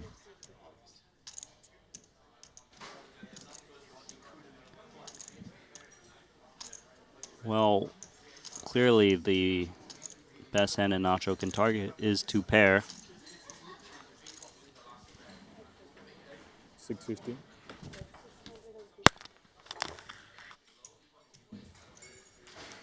It seems like with this pot size bet that Nacho is trying to represent like a straight blocker type bluff, like pocket jacks, pocket queens, for example. They would go ham in this manner. The way Nacho's betting is pretty much queen jack or blockers. And Patrick knows this.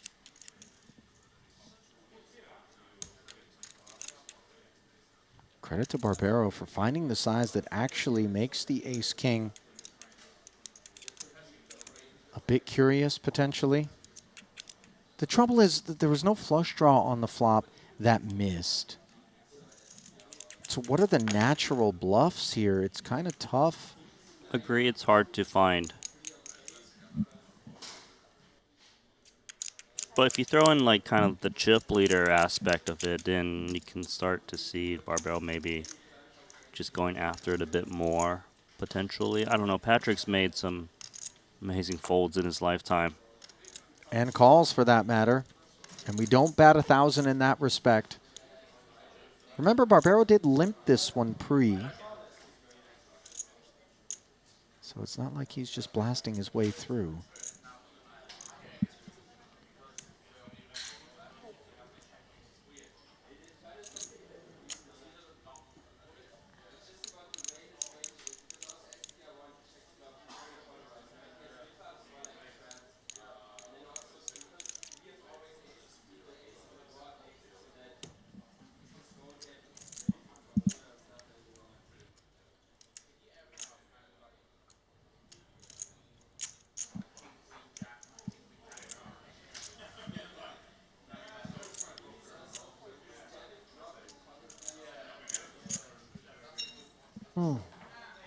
How many are these? There's 4. Multiple time banks being shredded here by Patrick. He's got plenty of them. Each one of those round blue plaques is worth 5 time banks.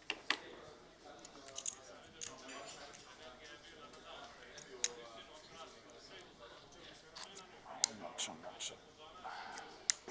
so hard one. Okay, not. Oh. Okay, Nacho.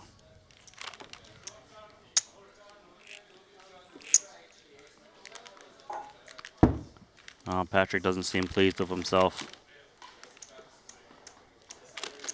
Seemed like he was so close to folding. I'd buy that.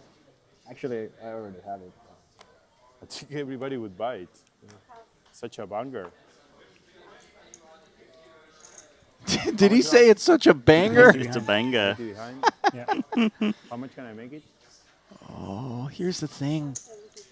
I've been witness to the Nacho show in the cash game streets, and I got to tell you. When he raced against my PLO coach, the guy that...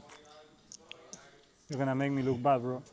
He can really crawl under your skin and stay there. Bro, no. All right.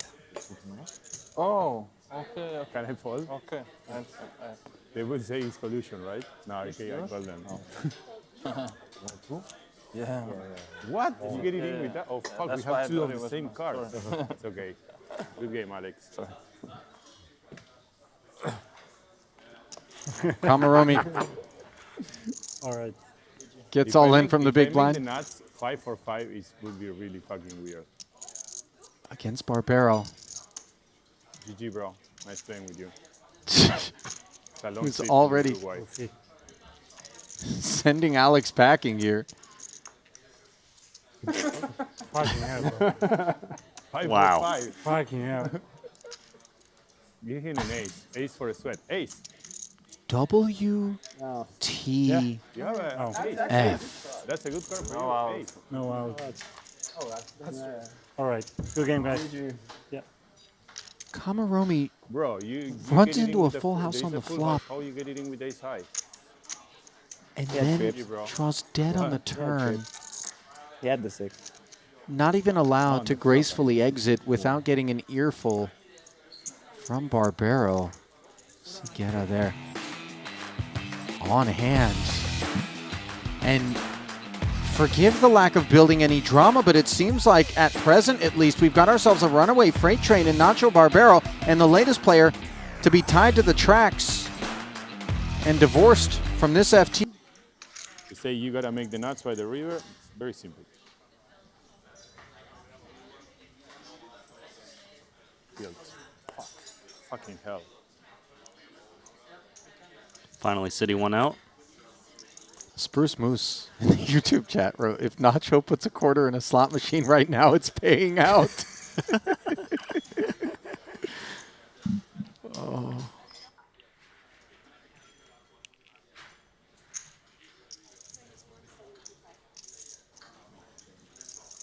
King 5-4 is Ding Biao given an opportunity. Chip leader coming in, but the focus has very much not been on him. He has slipped to a distant second, and not because he's been involved in losing pots. It's just all the chips have been flowing toward Nacho. It is Parsonen, however, who Ding Biao has picked up. Ace 10, 7-3 turns into trip threes. Good enough. Look at his stack. He's only got 230K back, less than around half the pot. Snapped in. Looking great for Parsonen to double up. You see? You didn't hold, bro. Game over. Had king, queen, check 3. So induction, King, queen, check 3. as the chips get forward, courtesy of a check from Parsonen, and Ding Biao deciding kings are good enough on a board such as this to get it in. Does have some backdoor prospects. There's That one is of them. one of them. The 6th now Yeah. available. King does the trick as well. Parsonen trying to hold, and he does. Running deuces. Parsonen, Patrick, 38 bigs deep. He made his contribution after being a non-believer with aces and kings against nuts on the turn for you-know-who, Nacho, the nut peddler. Nacho the nut peddler, yes.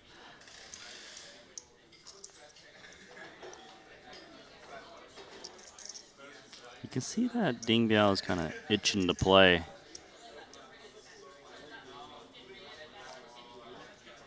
Gonna open up 2.5x. Into the Nacho big blind, who's got chips to play with and a hand that can certainly see a flop with. Double suited King Jack 10-8.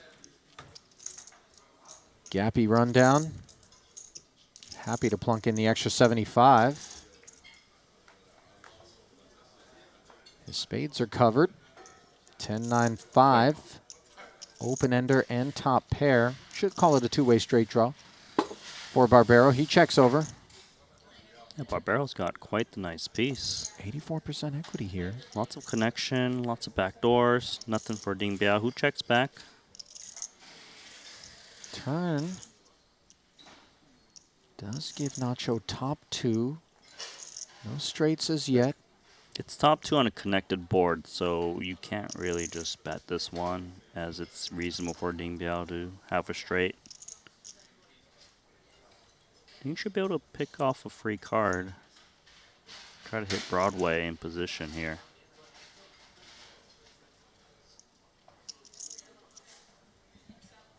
Looks like he's going to attack.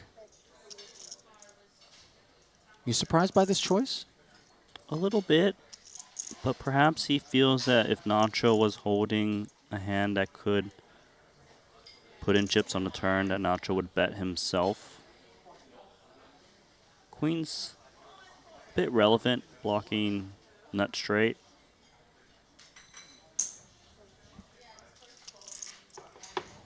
Curious to see what the game plan is on the river.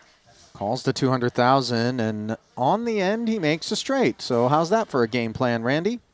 Yeah, that's pretty good for Nacho, because if he was up against some hands, they probably don't want to barrel with the rival of the 7 straights got there. And there was already straights on the turn as well. Just more to worry about.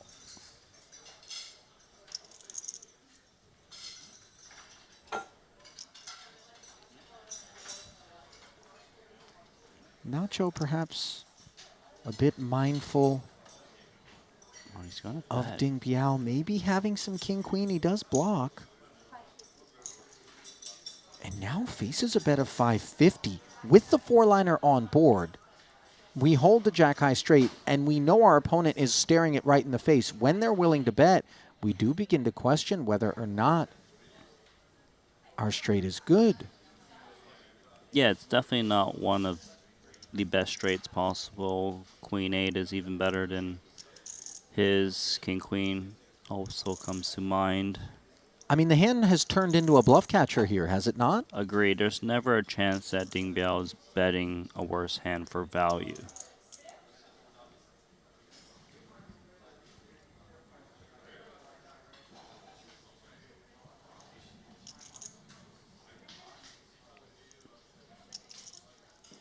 Does feel like the queen blocker is the key card for Ding Biao and the action from Nacho to follow through with the river. And it makes sense that if you're betting this turn, you do have to bet a lot. And healthy, which he does, 550.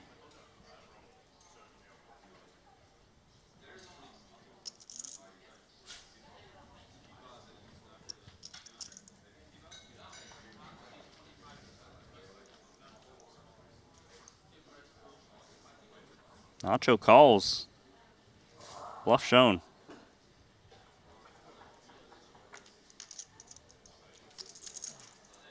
So let's pat that chip lead. You think you're gonna bluff me every time in TV?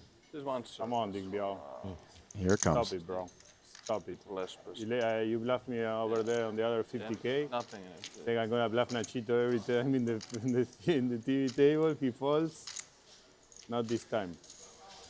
Bro, they were gonna be so fucking proud of me. They're gonna be really fucking proud.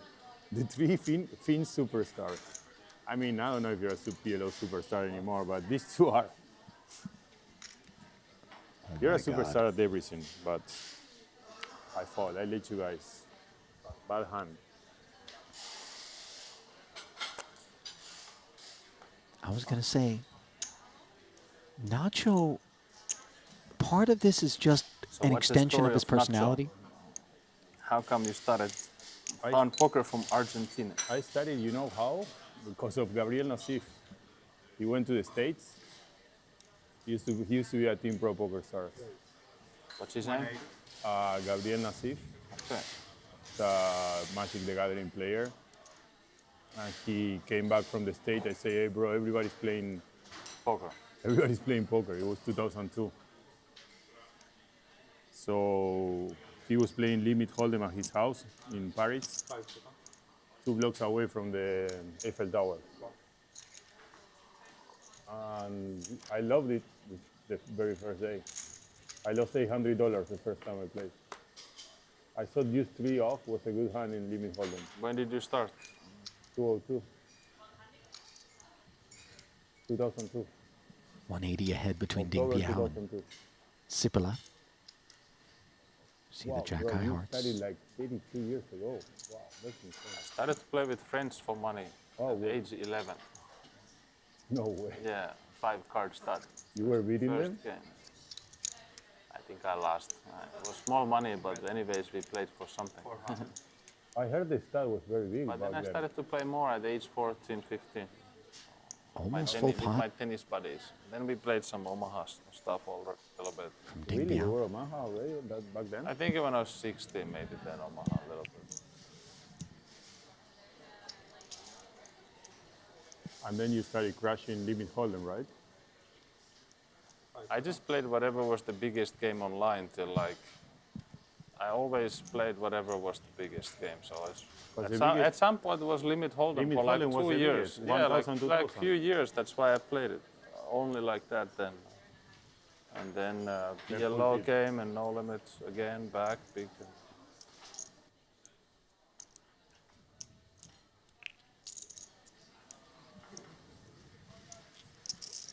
Not gonna lie, Ollie, I am enjoying story time. But we got a story where it's all in a call. Yeah, Sipila deciding the 2 10s worthy of jamming. 6 dangler as well. Some backdoor straightiness. Ace, jack, 5, heart. It's a lot of outs. When we get called rather quickly, being in the lead with the 2 10s is always a delight. It's a bad fucking card for me.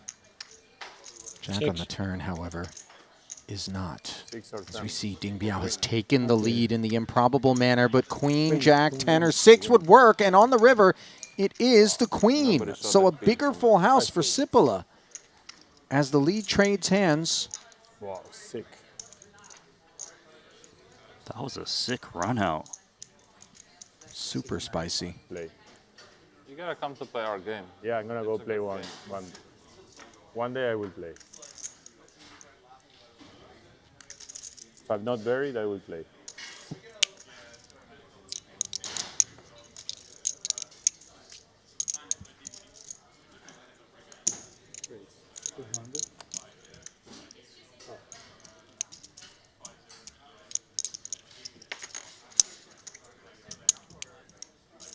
Could see Ding Biao put it in, yeah. It's just too much of a hand for a guy who's raising every single hand. Yeah, ace, king, queen, 4. Anticipated wider ranges from Barbero, who's just morphed into a wrecking ball over here. He says, I'm pretty sure I have to call. He asks for a count. Another 430. GG, bro. Thank you. It's not a lean. It's still GG. Thank you. I have a really 35K left. He might Looked be, as though very Ding good now on the flop. just let out dark, which he did, and he's up against a gutter and top 2 with just top pair. King. No, just put a 10 there. So then, oh no. What is 9. going on, Randy? Let's be greedy. It's Nacho show. What can I say? Ding Biao needs help. 6 of diamonds ain't it. And now, Ding Biao, 6 outs, the 10 rolls off just to make sure Nacho never fails to make anything less than a complete hand at Showdown. Yeah. Not even nuts, only straight. Even lucky he. to get crushed by Nacho's luckiest player we have experienced in the last few years. It's all luck, bro. I keep running so good in every tournament. It's insane. All luck, bro. All luck. Better be lucky than good. Correct. Amen. Do you like this? Okay. Ding Biao taking it well, Randy. Chip leader out in 5th. Nothing ever really went his way. No, it just hurts, and just had to take all that verbal confrontation, you know, with Nacho, and couldn't get there. Unfortunate for him, though. Just have Got to his settle chips for in. 5th. Good. Fifth. Is deploying here.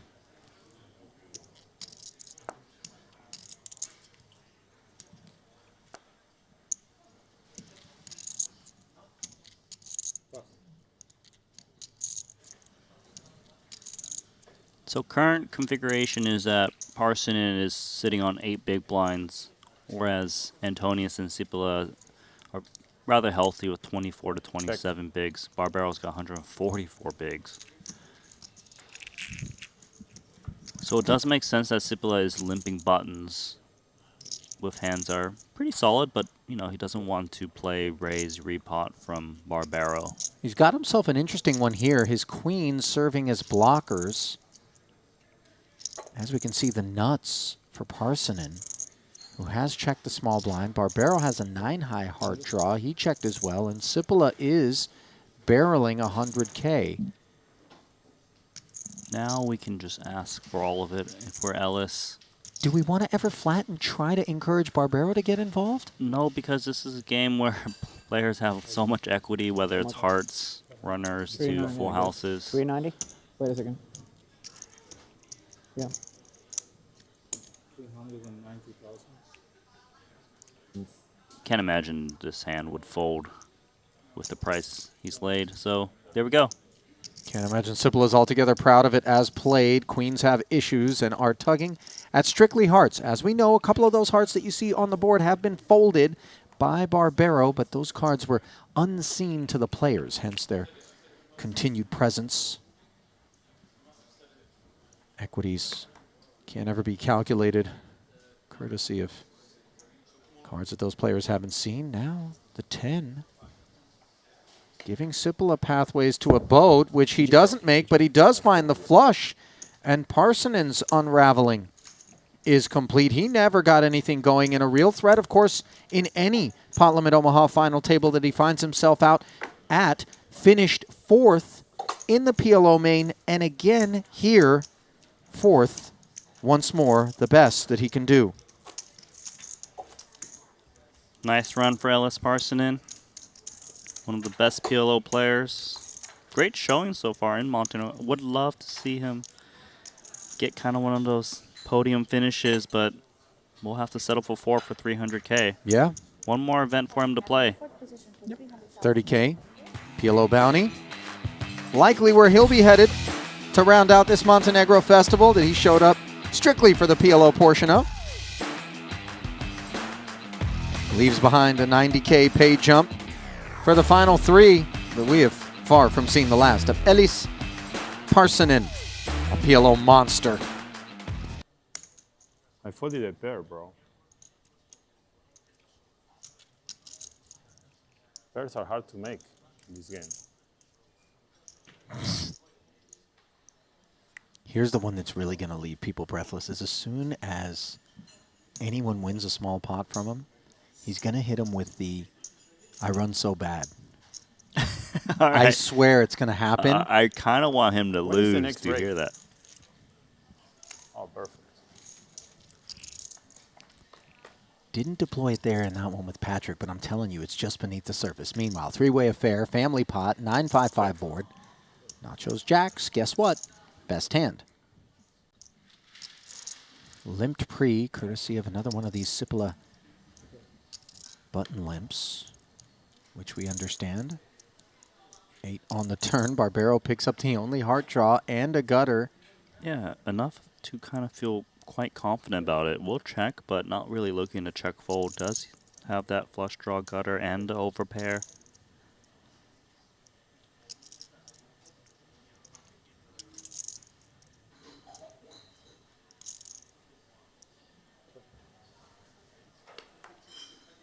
There's the flush. And the straight, just for the record. Oh. I mean, you can take the pair of jacks, the flush, the straight. You still have the best hand, Nacho. Any two cards you want to use. What percentage of the time on the river has Nacho held a complete hand? 100%.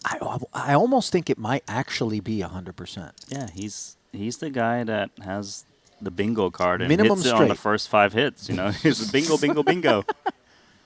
I've been in the bingo streets, by the way, and somebody like says bingo like a couple of times on a night. Venom out of this camp. I'm so salty. I'm like a tall glass of vinegar over here. Samuli is actually going to stab. He's not going to see those 150,000 chips anymore. Listen, 2 checks in front of him, and he's thinking, hey, 6 deuce deuce has 0 hope at showdown. Let me see if I can buy this 240K pot. Yeah, I don't blame him just because it's very unlikely his opponent's got a piece. Just kind of forgot that it's Nacho Barbero. Barbero's not folding, man. No, he's not folding.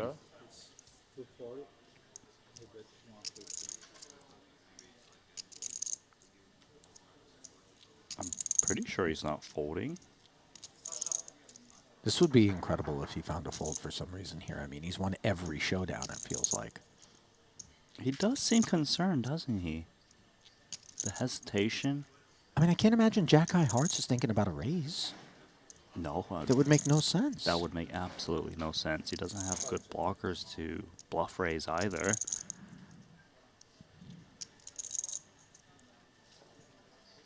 Nacho. Is he going to nuke this? Oh, he passes.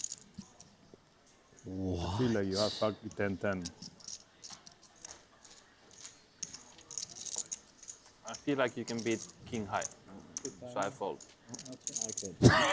I lose insane pots here, like late stages of just stupid hands. Bro, Yeah, 10th place in the 25K for 44 dimes. On the bubble of the main Ponacops.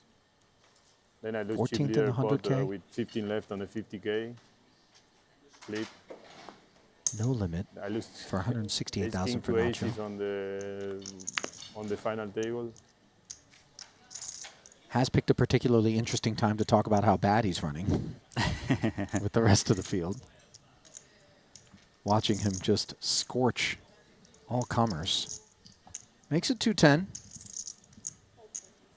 Got double suited for Patrick. He's running out of time. I think you were going to shop, Patrick. What is this? You want to see a flop? I love it. Why not? I like it. I love it. But I'm going to outplay you post-flop. That's the problem. Well, is Nacho going to outplay Patrick? I'm We'll joking, see. Buddy, you're the best. You're the best. Noah was going to be so proud watching this. Me and you battling. Top 2 pair versus the Gutty. Diamonds were always covered. Spade draw as well for Barbero. I mean, this is a something monster to witness.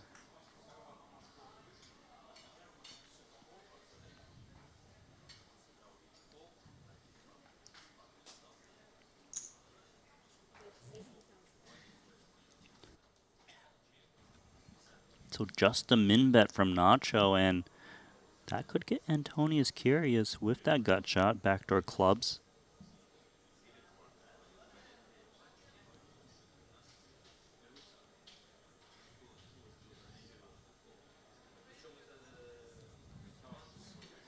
$80,000.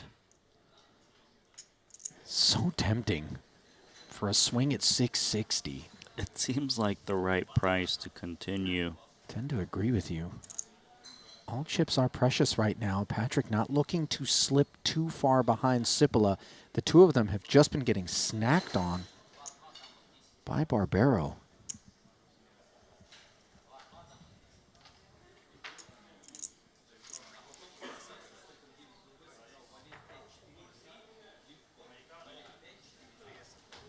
Flicking in that black chip, 20 change coming. Pot up to 740. Can Patrick find a little rabbit? Yes, indeed he can. What a rabbit this is. He also can hit a royal flush. Or a straight flush. Same difference, I suppose. I mean, you give your opponent that good of a price, you kind of invite this to happen. Sure, sure.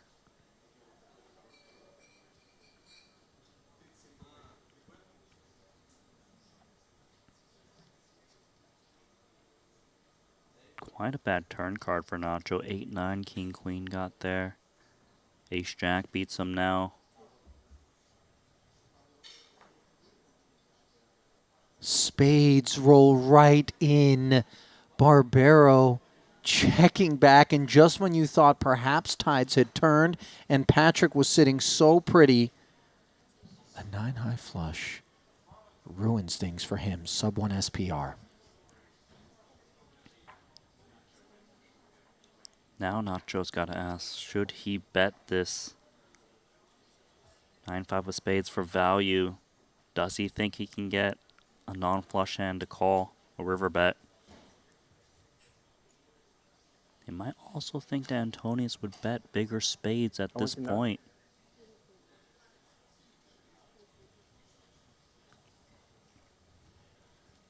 Asks how much is in there. This is gross for Patrick. 325K. He's just got such a good hand in. I hope you didn't get lucky. Flush. No, no fucking way. So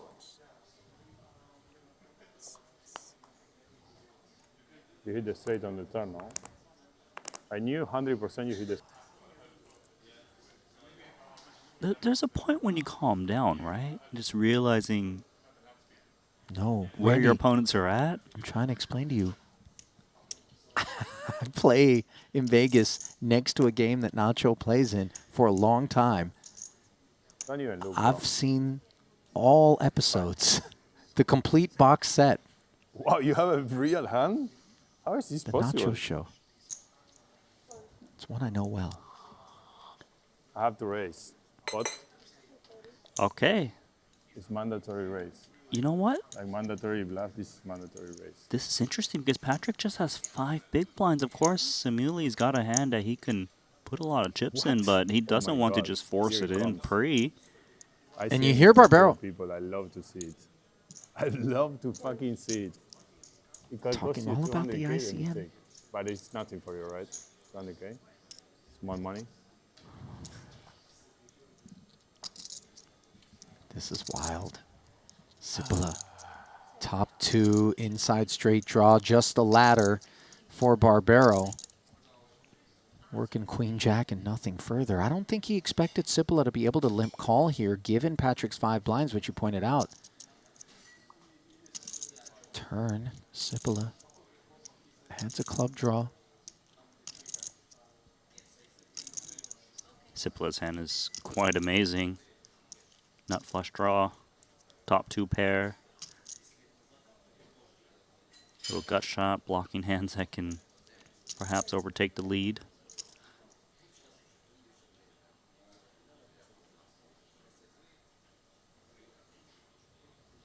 So Nacho's got a double gutter. 6-3 and Queen Jack in position.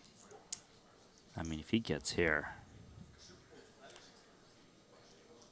I promise you, if a 4 or a king rolled off, you were going to do the rest of this broadcast by yourself. I was going to take my headset off. I was going to walk right out of here, perhaps to the feature table to advise Nacho that I'm going to need $100 to go to a slot machine on his behalf. 10's full for Cipolla, but he doesn't know it. Not going to be able to earn any more. Decides to play it as a check here, and could Nacho get himself in a little bit of trouble with no showdown value? It is possible. You could imagine that Cipolla has some kind of holding that doesn't contain a 10. He can just attack.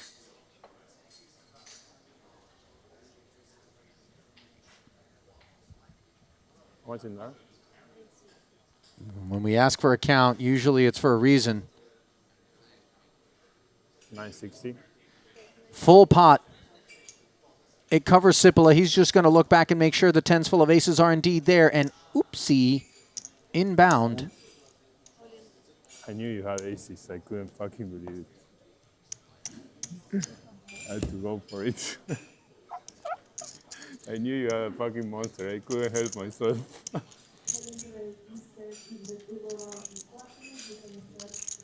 Well, Barbero's still deep enough to be able to laugh this off. You gotta show. Oh, here's this. Ace 10. I wasn't winning with queen high though, so I think I played it good.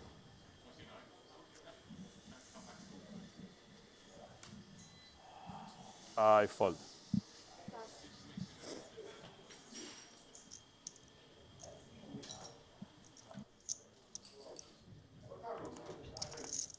We have break, right?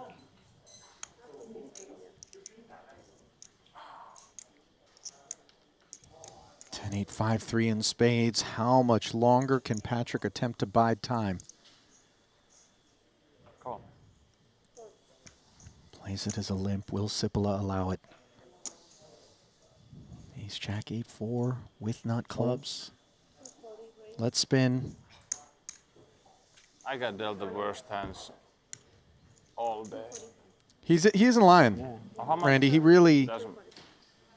never picked up anything premium that I can recall. Anyways, I'm never gonna fold for 5 on the flop.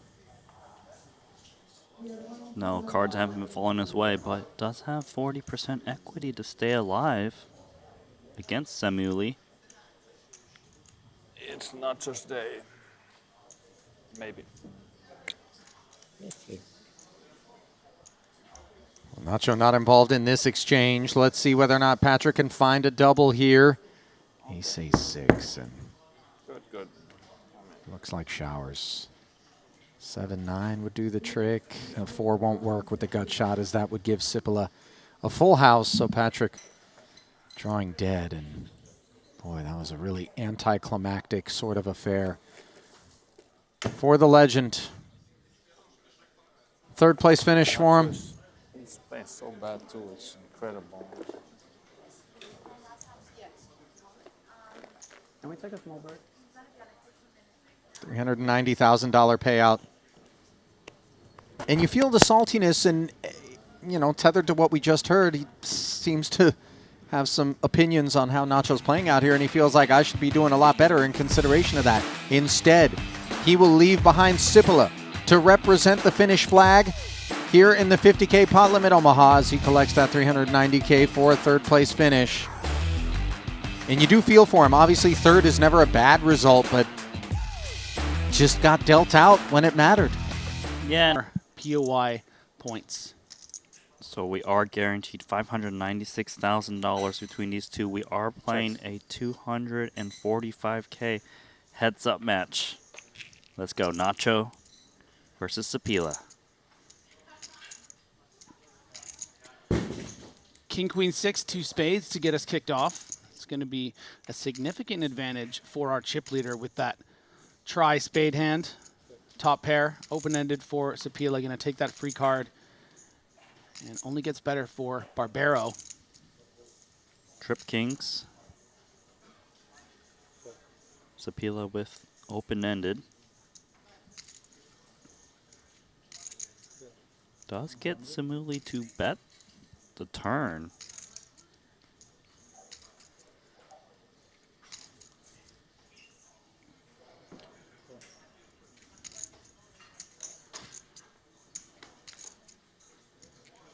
Full house now for Nacho. Nacho earlier was saying he just keeps getting nuts.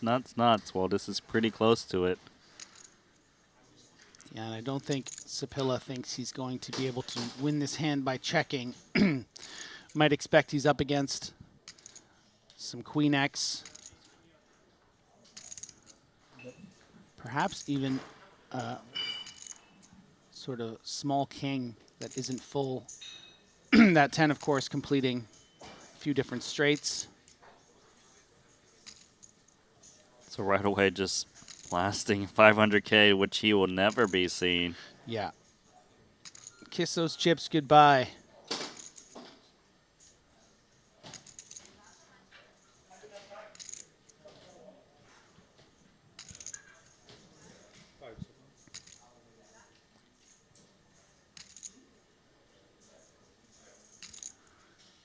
Very comfortable King 10 full house for Nacho Barbera.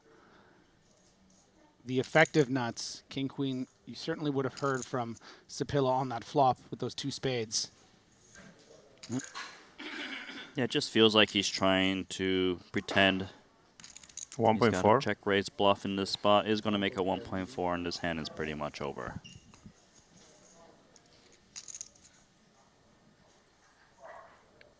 We'll be setting the tone immediately in this heads-up match. Sizable win, too, for Nacho. 4-1 chip lead. Yeah, and if you're wondering how much this heads-up is worth, definitely recommend. In the end. They always Last 40 seconds, everybody comes in, right?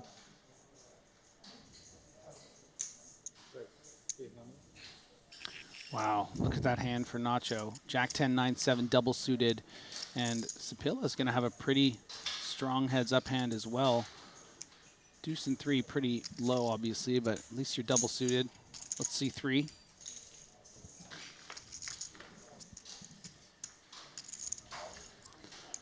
And so far, so good. So very good for Sapila with the top pair. But you look at how actually the 10, 9, 9, 7 really allows Nacho to be so close in the percentages.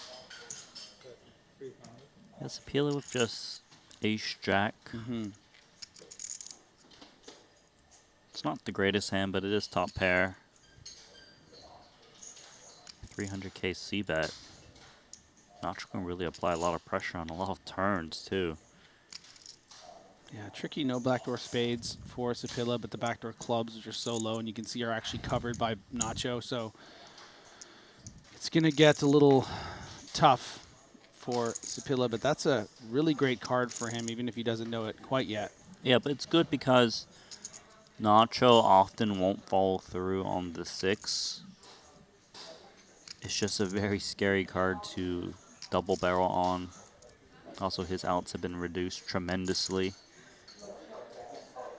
in terms of hitting like 2 pair against an ace.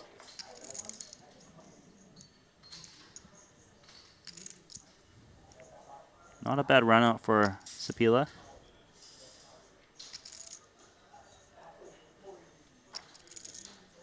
Imagine he's going to want to show this one down. Unless he really wants to get cute with like a block bet. Yeah, any merit in betting, you think, here with all the misses? No, I just think it's rarely do you ever get called by worse.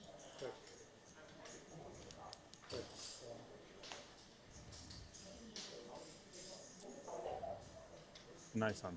Thank you.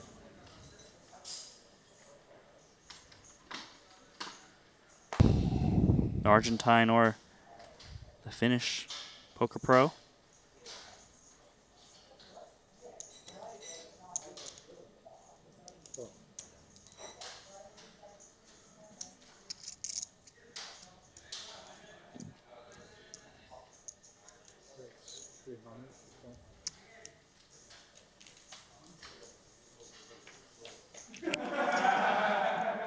So limp, raise, call.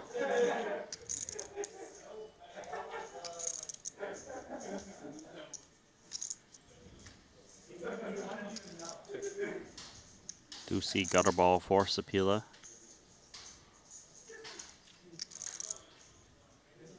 Nacho does have the best hand with the pair of 9s and the gut shot himself. Although his gut shot would be troublesome if he would find the 5. Given that it would give Sapila a bigger straight.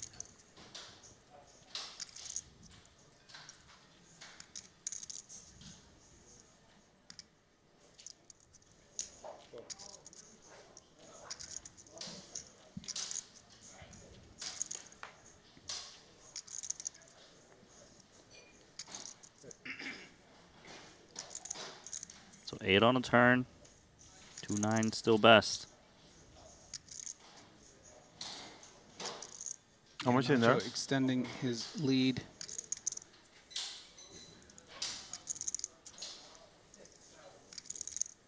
Could put a lot of pressure on Sapila here.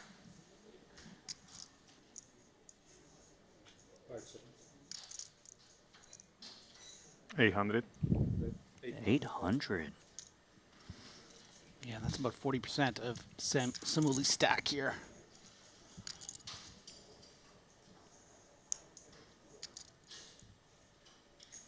Quite a nice find for Nacho to bet 2 9s with this run out.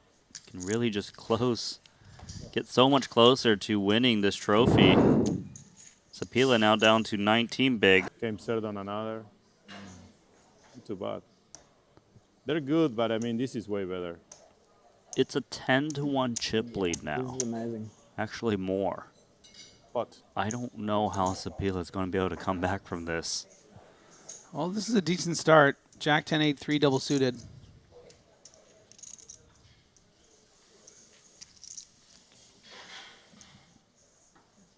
Wow.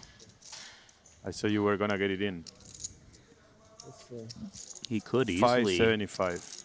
Yeah. Less than pot remaining. That's a good start for Sapila. It will be enough. And Nacho here with the pair of 5s and the gut shot. We're going to run it. Yeah.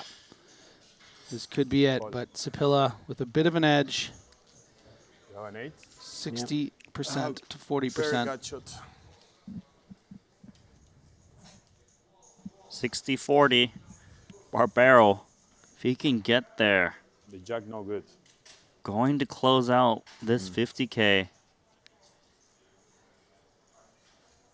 He can just feel it. Many ways for him to win. That's a great card for Sapila, all the way up to 88% now to get a clean double up. Reduce so many outs. Yeah. 5 outs remaining. That's not it. We play on. Jackson 8s for Sapila. You should have killed me when you had the chance. I felt like the True. 7 was coming. I didn't even see that it was a 2 on the tongue. I thought it was a 3.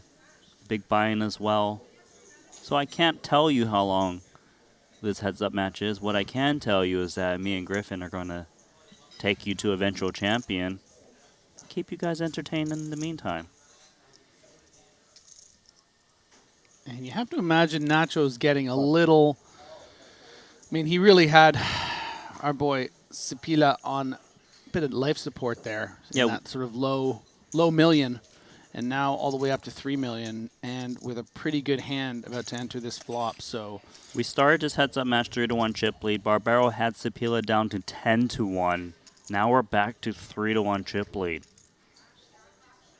And trip jacks right away for Sapila. But, oh my gosh. You see that? I do see it. It is bottom boat. Look how close the percentages is with those extra outs. I mean, a lot of money could get in here if Nacho plays this as a raise. I could see lots of chips just going in there. 200K to start things off, and obviously nice for Barbaro to not be blocking the jack so that he can get so much value against Sapila if he's holding the jack, which he does. Yeah, and it's just one of those spots, right, that you expect your opponent to shut down a lot without a jack if you just call. So why don't we just increase the price of admission here? It does so to the tune of 550,000, and Sapila's going to expect this to be some bluffs, some jacks, and pocket fours sometimes. So I don't think he's going to have a lot of reason to put more money in the pot. I feel like... I mean, sorry, in the tune of a raise. Of course he's going to he's going to call, yeah. I think he raises if there was a flush draw on the flop. Given there's not, you're completely right about that. And if your opponent's bluffing, give them some rope. Barbaro building this pot up to 2 million. Turn card Can is vote key. up on the turn. This is really, really big for the Finn. Skadoosh. Oh, yes, he can. Jacks full of kings. Barbaro needs a 4. Yeah, and Barbaro would much prefer to see something like a deuce or a 3, which would less likely connect with the jack. When you think about the kind of hands you're going to have pre-flop, if you do have a jack, you're often going to have hands like cards like a king, queen, 9, 10, 8, these kind of hands. So he's going to get a clean double up here, I think. Yeah, and Barbaro... No, it's way more than that. Knows that... Oh, 1,000,009. His opponent often has a jack to bet raise, bet call the flop. Does have reasons to protect his hand a bit too, but the king is a bit scary because it was Samuli who did raise it pre. I'll tell you what, that Samuli guy's being real chill right now, but he is pumped up. Oh, he is loving this bet that's coming in. 800K.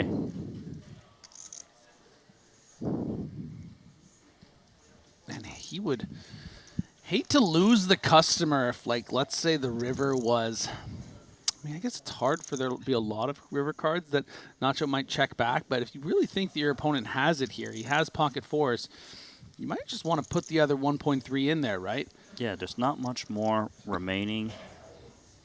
It's crossing his mind.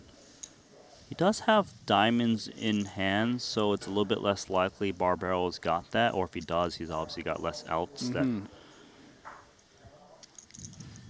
and he's really thinking about the Is it better to check call or to check jam off of the short stack? If he had more, he certainly would be considering slow playing some more, but here, you can see how Barbaro might be just committed to bet call off his hands. It's difficult when you just like have the board so destroyed and you're just like, I mean, he can only really have one value hand here. Maybe a jack 4, but you know, I do block the jack. Do I want to see if I can give him more rope? But I don't think he expects Nacho to, if he is bluffing, to bluff a third time here. I mean, the pot is just going to be so bloated up to like, you know, 3.5 million, but still just calls. I also want to give Barbaro a chance to bet fold on the turn. And that was a big breath into the mic. That's a pretty nice river card for Nacho to still think that his fours are probably best. Yeah, it is possible for Samuli to be holding like ace-x of diamonds. Or even jack 10, 9, queen, you know? Like, right. plenty of just clean jacks that, and again, the 3 doesn't really help it in the same way we were talking about if a deuce or a 3 came on the turn. And that's especially because Samuli was the pre-flop raiser. You're not expecting him to raise 3 danglers. Yeah. So the only hand he was really worried about is King Jack. Pot. Snap. Oh. King Jack? Yeah. King Jack, exactly. I was almost checked back. This is insane. Nacho not happy. Almost checked back. 4's full. Oh, why didn't I check back? I knew you fucking had King Jack.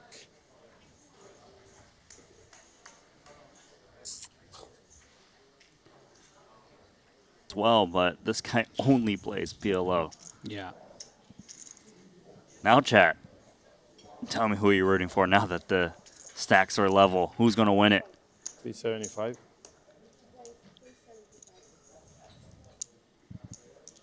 Barbaro raising from the big. 2 kings.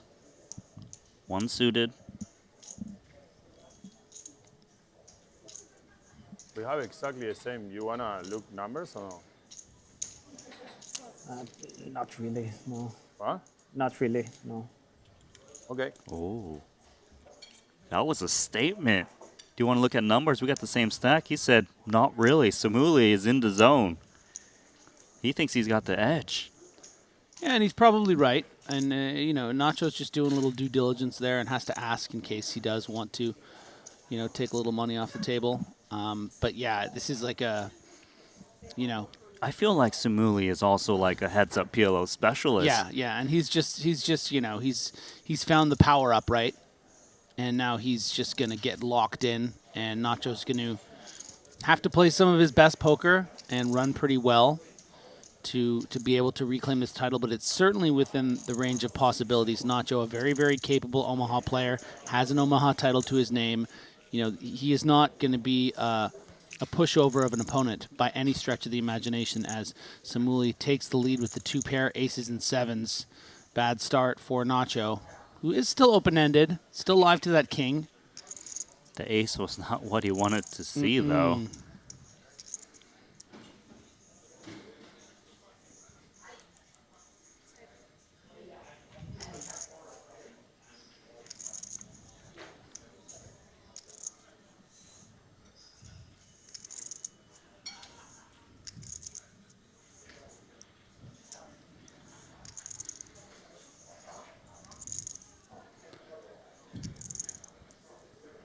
And I wonder what kind of size Samuli is going to utilize here.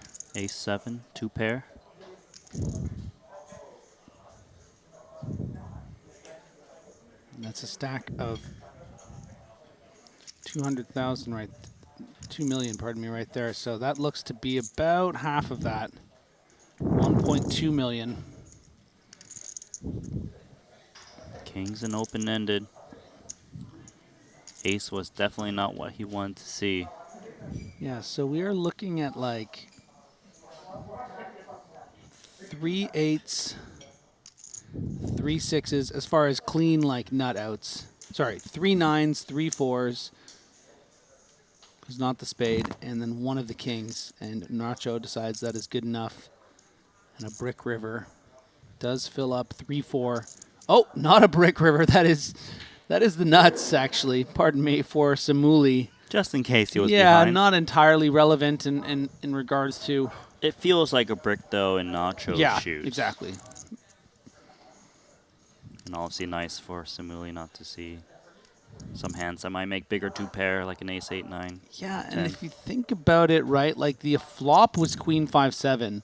So Samuli could have a bunch of straight draws. I think it works in Nacho's favor that he blocks some of those with 8 6. So he'll think it's less likely that he has, you know, some sort of 8 9 4 6 kind of combos. Feels like pot is incoming for Sapila. Yeah, which will really give him a significant chip lead. I mean, look how big this pot's gotten, 4.1 million. I mean,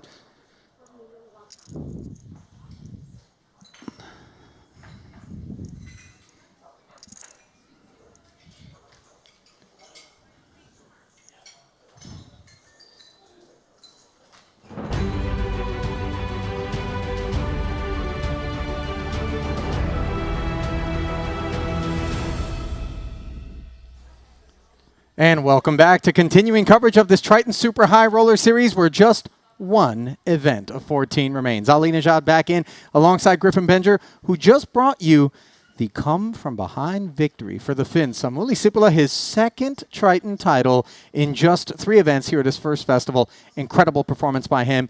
Barbero, obviously, yet again, finishing in second, his 5th occasion on which he did that. And during the break, I confess, caught up to Nacho, and you know, he's a little bit frustrated. Actually, he was at the buffet, laptop in hand, 5-tabling on the Wi-Fi while fixing a plate. I kid you not. I don't know how he did it. It seemed like he would need 3 hands to make it happen, but you can't keep him down. He's right back in the saddle playing some online tournaments. So this one last one is, of course, the 30K Bounty Quattro, and it's a turbo, and by turbo, I mean super turbo. 15-minute levels, Griff. yeah, that's going to go quite quickly, and we have a great representative of the commentator team playing. One Brian Rast, which I'm very excited to see how he's doing and see if he can, you know, maybe get a Triton title of his own. Well, let's peek into the Triton Poker Plus app, because that'll help you understand exactly how he's doing. Czar Rast is 3rd in chips, 524,000 in front of him. Sean Winter there in 2nd. Dylan Lindy up top in 1st as the Americans run 1, 2, and 3. Payouts not yet available. I do believe that there might be a little bit of registration still remaining. Look at Danny Tang. He's fighting 20th right now, 13 bigs. Producer James coming in to advise that this is the last level of registration that is upon us. And we're going to have Danny and Rast along with Jason Kuhn all at our feature table, so plenty to sink our teeth into here as this isn't done by any stretch. So let's crown one last champion, and let's work our way toward that champion as we get back down to the action right here at Maestral Resort and Casino.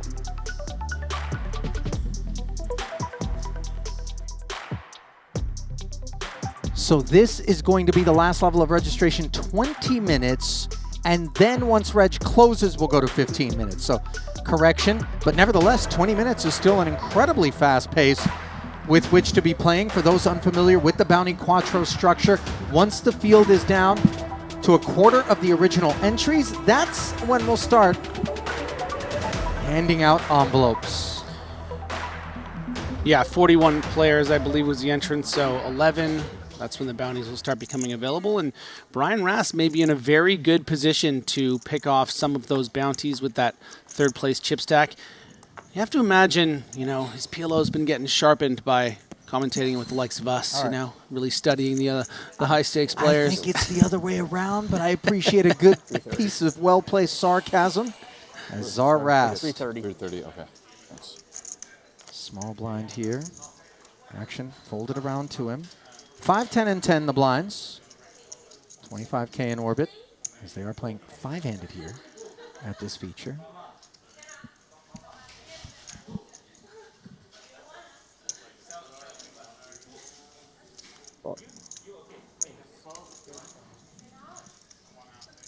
Brian tries to limp into Ike's big blind. These two guys have played plenty with one another throughout the years.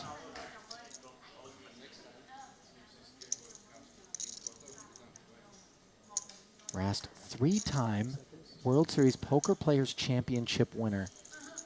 That's a 50K buy-in involving all the disciplines, PLO included. Oftentimes regarded as the real litmus test every summer to see who's going to be reigning supreme. And he's passed the test many times. The time extension? Oh, okay. No HUDs allowed. Yeah. I mean, it's just chip counts, but sure. I know. I was about it, but I get why they do it. But I was about it. So. Why do they do it? Just like other people might be up to some shit. Yeah. Okay. Yeah.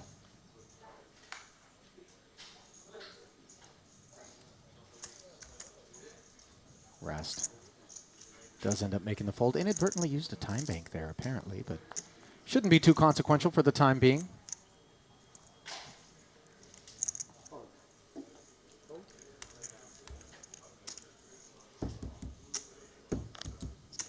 Kuhn looking extra comfortable, stylish with this big, beautiful sweater.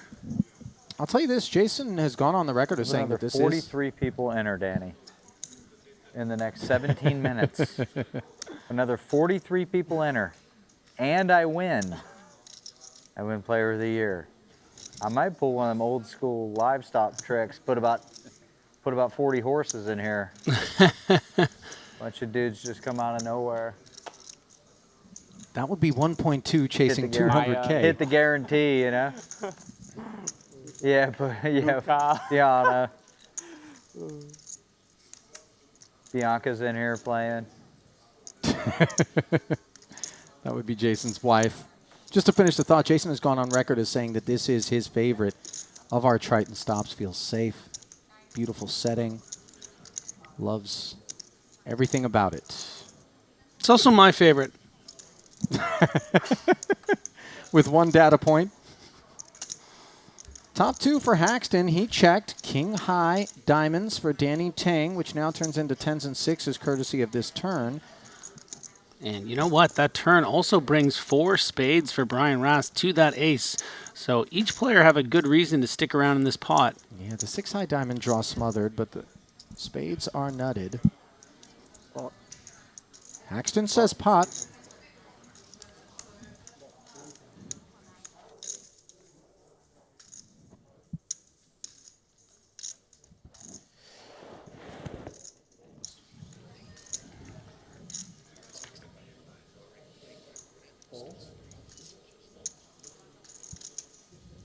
Tang is flatted.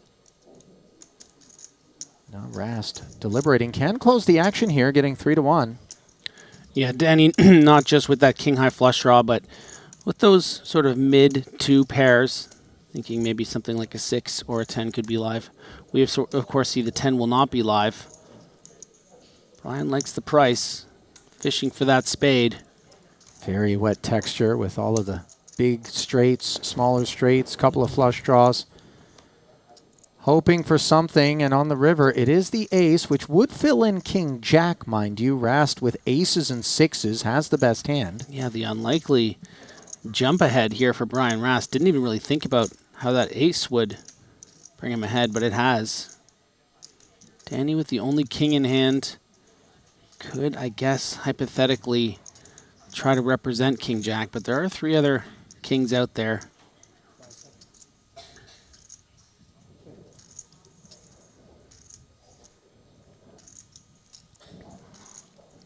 I would theorize, you know, I feel like maybe Brian's button play here with kings and jacks in tow might warrant more raises than limps. Maybe that's part of what Danny's thought process is here with this opportunity to represent king jack.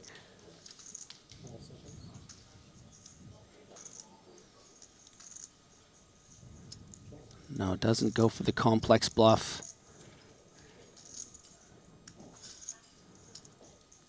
Wonder if Rast feels like there's value to be had with this hand as played. It seems a bit thin. I guess I'm going to check as well.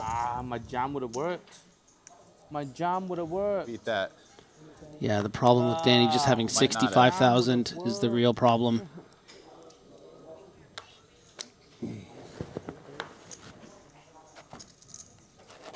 So nice pot. Might not have, Danny. Yeah. I mean...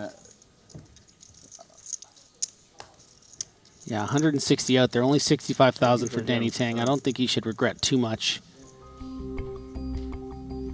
Well, today's event is brought to you by PokerStake, the official staking partner of the Triton Super High Roller Series, the ultimate platform for staking and professional poker players around the globe. No fees on any purchases, no transaction fees. All winnings are guaranteed. Why on earth would you go anywhere else to buy a piece than PokerStake.com? Pay a visit today and stake your champion. Worthy of note, by the way, it isn't just the Triton Super High Roller Series tournaments that get sold on PokerStake. All tournaments worldwide, opportunities abound. Huh?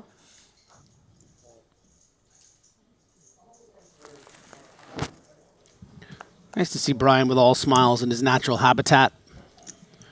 We love him in the booth, but he is a poker player. Knows how to win. Is the offsuit deuce. It's 30K.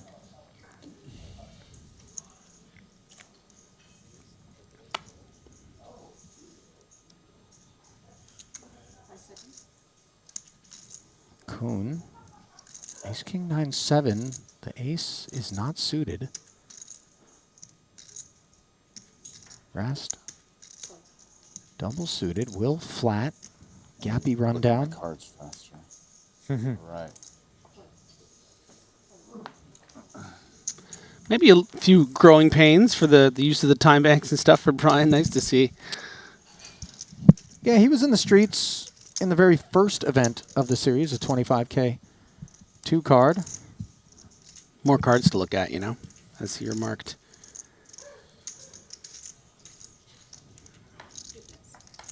Greco, King, Queen, Jack, Trey, he comes along. 7-3 deuce rainbow. Top pair for Jason Kuhn with the ace kicker. The best of what's around.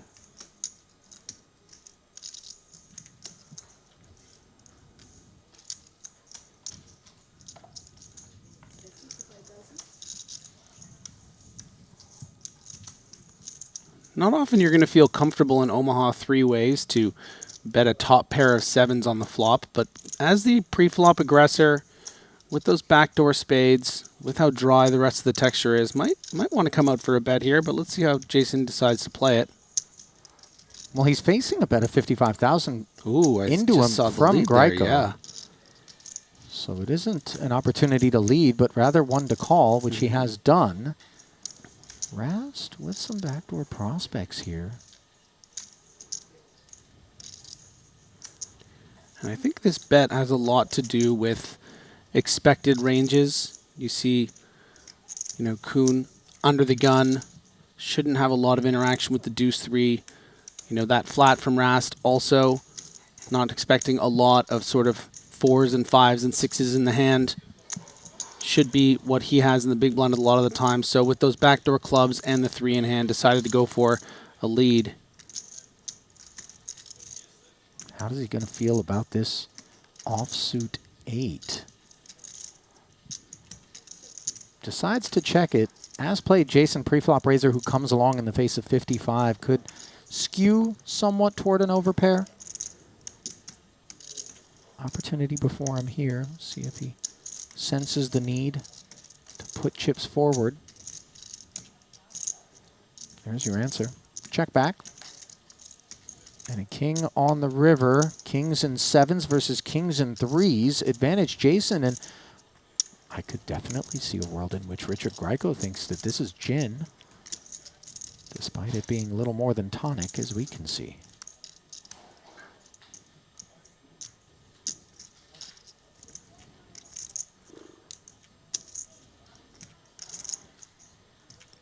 Yeah, and I guess what I'm wondering is,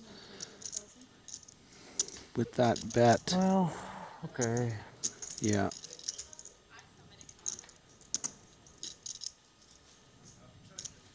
Effectively putting him all in. I win.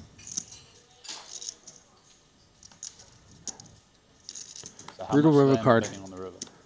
225, yeah. 225. Grieco It is, yeah. giving Jason a double and then some, courtesy of Rast's involvement there. And you see him kind of wondering whether or not perhaps it was another path to be traveled. I don't know. Kings and 3s felt pretty good on the end there to me.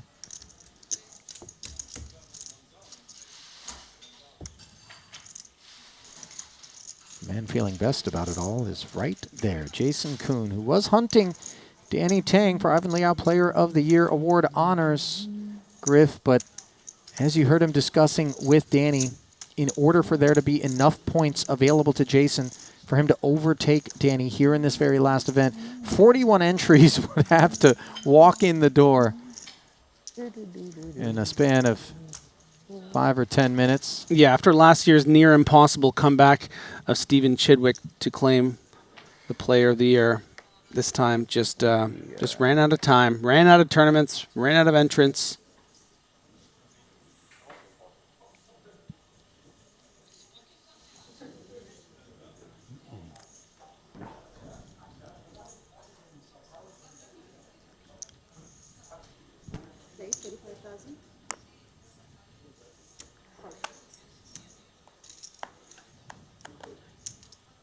Okay, let's rebuy.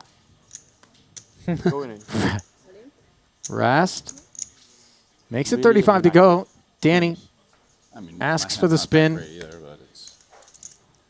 Extra 25 invested.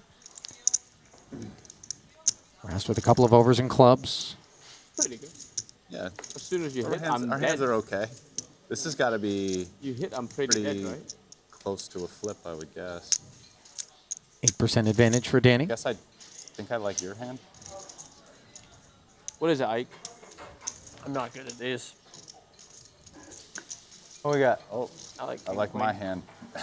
You have the nuts, right? The nut straight, Dead, king, right? queen. I need a king. You're not dead, but you're pretty hurt. Be dead. King is not what you need. Oh, no, king's not what I need. All right. Now a club. Yeah. Completely dead? Yeah. Okay. Danny drawing dead, but note that he said, let's rebuy. GG. And if he does that 40 more times, it's going to be good for Kuhn. Not going to be enough time for that. You needed queen and board bear, pretty much. 10-7. It's okay. You get more points now for rebuying. I'm going to ask him. Running up to high score. Makes a difference for winning. Yeah. Because if it does, maybe I don't. Oh yeah, you just call it a day. Go home, have yourself a nice beer, celebrate that 200,000 you just won. Danny Tang, a worthy champion. If that is what he is to become. Looking likely. Mm-hmm.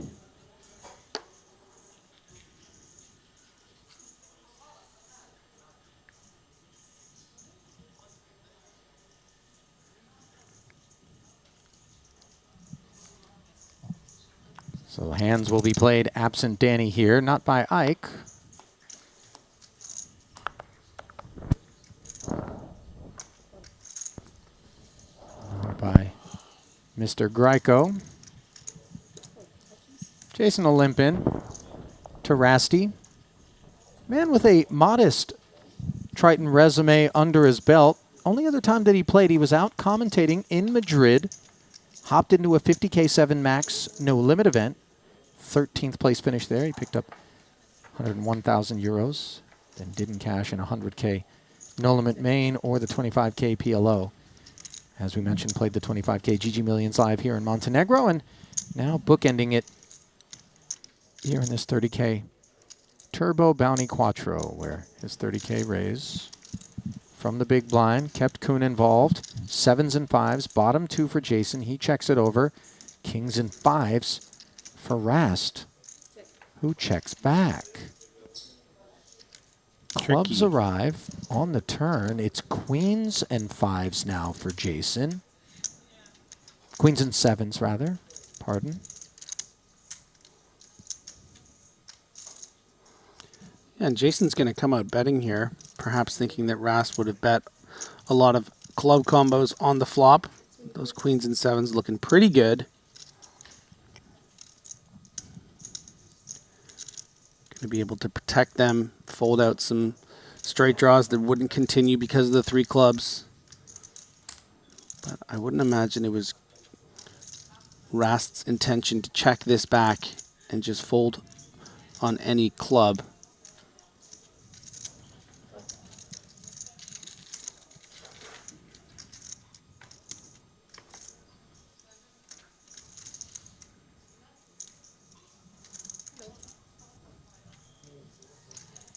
River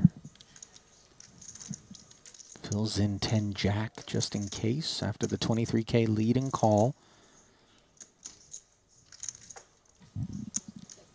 Yeah, the queens and 7s not feeling altogether cozy at this point after the call on the turn. No thinking. And Rast says, no thinking. We'll show kings up for the winner.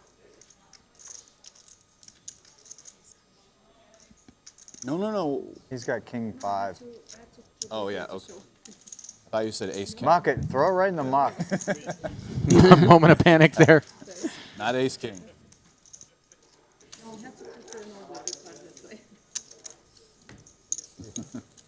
Thought I wanted a 5. I didn't know. Thought his hand was going to get mucked. They just have to be displayed for the overhead shot, of course. That dog started following me. Yeah. He just walked. Yeah, he walked down the street with me to the, like, yeah. I know, right?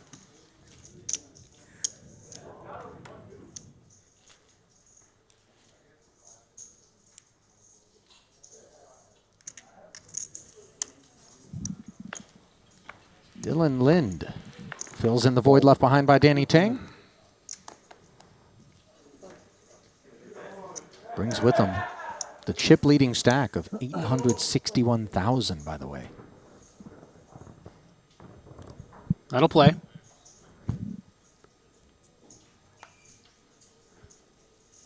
So will ace king jack 3 suited to the ace for Brian Rast. An opportunity for a free flop for Isaac Haxon. Is this the last hand to rebuy?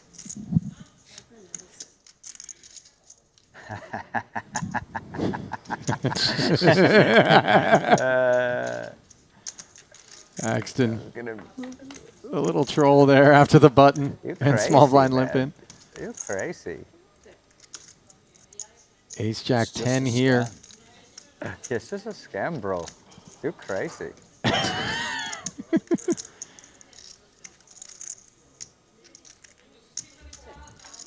Round of checks. Set of 10s, by the way, has aces and jacks in a bad way.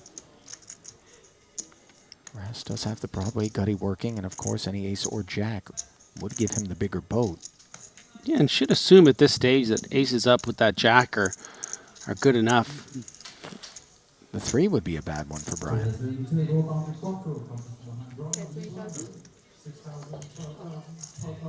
Decides to barrel. Now, Kuhn with the gut shot and bottom set. It's such a clean turn. Will peel. And he will make a jack high straight. Already had the best hand. And this shouldn't be a troublesome card insofar as King-Queen was already there, so the nine's not filling that in. Queen-8 would be the only bothersome development.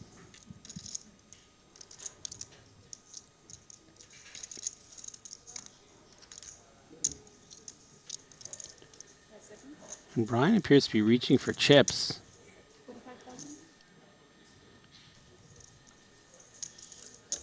45,000 the bet. This has got to get called. Fold a set and a straight. I don't think that's how it works. You win. All right. If you have a set and a straight. I do. Yeah. I don't think you fold.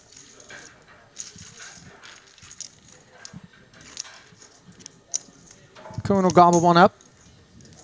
Oh, sir. Fifth in chips overall as it stands. Average stack 357,000, 30 big blinds. Strong hold'em hands to fold. Yeah. 23 runners remain. Vinny did hop back in, by the way, so 200K fresh stack sitting in front of him.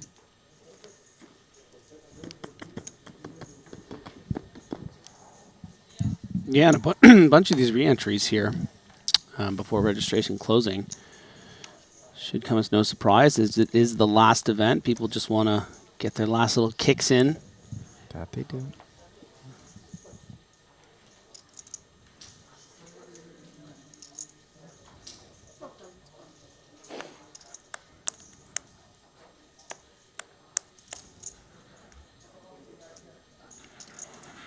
Only 2 Finns remaining in the field right now. They just got too deep in that 50K. Maybe they're taking it a little easy. I'll tell you the one thing when it comes to PLOs that the Finns aren't doing, Griff, and that's taking it easy. They made this trip down here to get involved in as much of it as they possibly can, is my guess. Rast, King, Queen, 10-5 involvement to the tune of 37,000 from the button. Really pretty one here for Haxton. Ace high diamonds. Ace, King, 10-3, and he announces pot. 3-bet up to 138.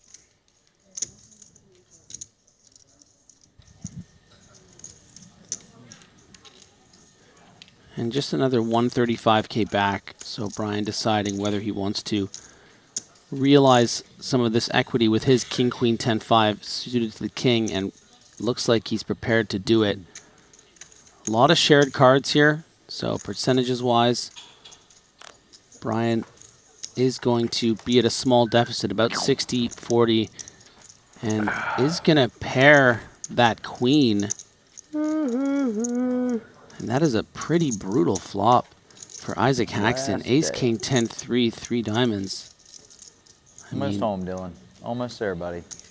I also miss out. Not a lot to work with here.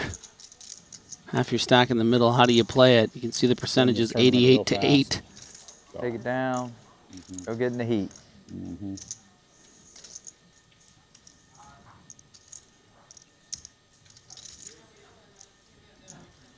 15-minute levels at the end. That's going to be gonna be a good time. They started now, right? Yeah.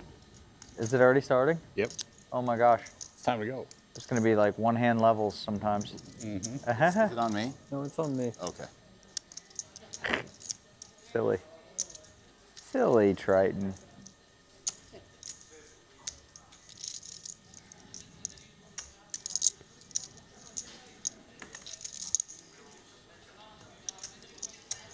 Rask got to be feeling pretty excited here.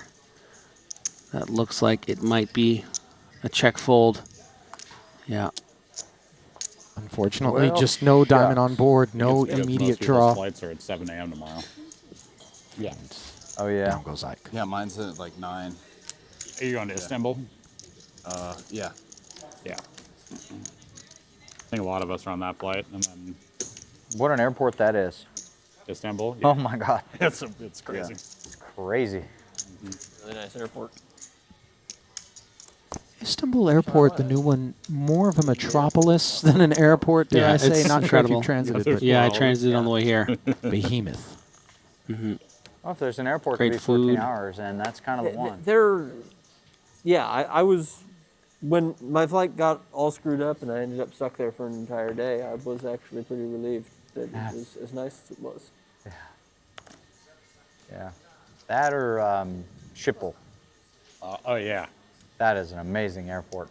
And they have the craziest lounge I've ever experienced is at that airport. Really? You can rent this lounge. It has like your own bedroom, like an a la carte, like amazing dining menu that has sushi and sashimi and stuff on it. Yeah. You get your own room, like big shower, bed, everything. It's really cool.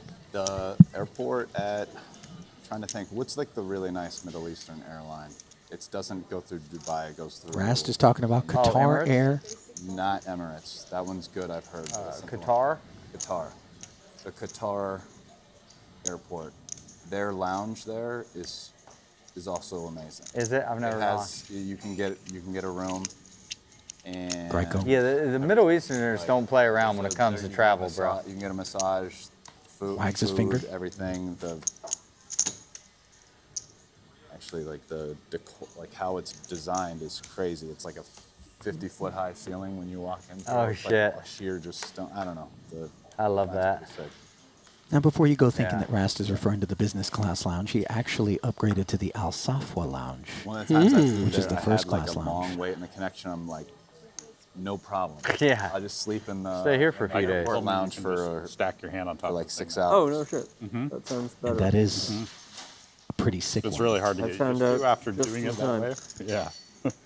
It's their I live for the travel. How much? How expensive? Come on, tell me. Make it hard for 100 something Americans to get in bucks because to get in? none of the Oh, flights gosh, to okay. America have first class. Oh, in the yeah. business, Right. But it's Yeah. like worth paying for it. He isn't wrong.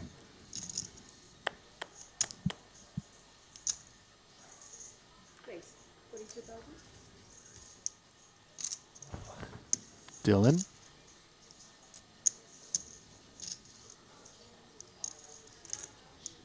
Big stack, plus button, plus suited ace. Queen and a 6.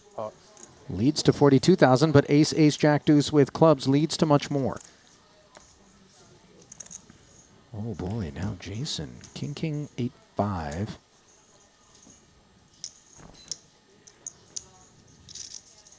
Pot. Says pot. Okay. I'm so glad That you gets called through me, Dylan. Dylan, but not not have a through good hand. Richard, who only had 43,000 more. Kuhn well covers. But the coverage belongs has to a Richard. It was an 8. An 8. Wow, it's so trippy the way she goes to. the like instinct in me feels like you're mucking. No, yeah, no, it's all good. I'm just like years of at the table. It's what I'm used to. I wish I had middle cards. I had big cards. Oh, Gonna be a slow start. Top set.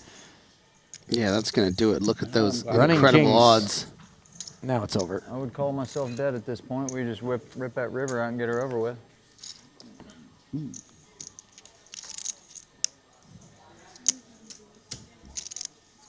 Well, wounded, but not dead in terms of stack.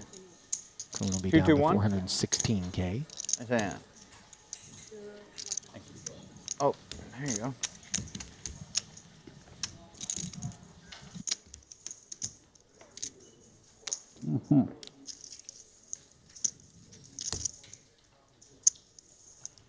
Do do do do do do do do do.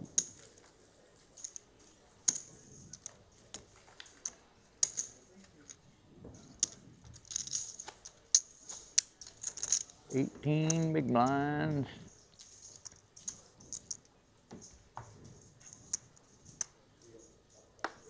$416,000, by the way, still good for 9th out of 23 runners.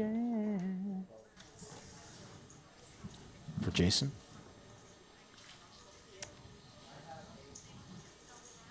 And don't look now, but Brian Rast is our official tournament chip leader. Pot. Pot. Pot. Snuck up on me. Dylan Ray's folding there. Score. In part responsible. Yep. Paxton. Did it. Did it. Suited ace Off eights. ace deuce suited, bro. Responsible for his open and take. Well, with just one left, let's recap Montenegro thus far for our players here at this featured table, starting with, of course, Jason Kuhn. Yeah, I mean, Jason always involved. Very hard to find him not cashing events. He finished 18th place in the 7-handed mystery bounty here in Montenegro.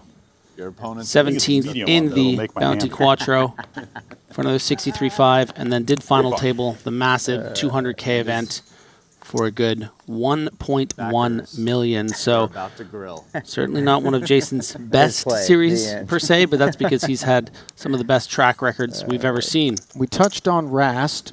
Just played the kickoff event here. Didn't cash. How about Ike? 46 behind. Yeah, pretty good. I mean, bubbling the final table of that 25K opening event, the GG Millions for 91,000. And about 4 days later, second place finish in the 7-handed bounty quattro for 716,000, getting so close to his first title. And then in the 50K No Limit Hold'em that Nick Petrangelo won, got 6th place for 164. That was a turbo, I believe. Yes, Didn't correct. catch that one on the stream, unfortunately. Would have been nice to give Nicky P his flowers on stream, but didn't shake out that way. Yeah, and so far is 1 for 2 in the Omahas, finishing 13th in that 25K opening event. Flat call. We'll get to the other resumes momentarily as we square off with a King, Queen, 10 board here. Wet texture with a couple of clubs on board, and you see Jason interacting so handsomely with bottom set and an open ender. Queens and 10s, bottom 2 for Ike. He was the flat caller defending his big. Checks it over.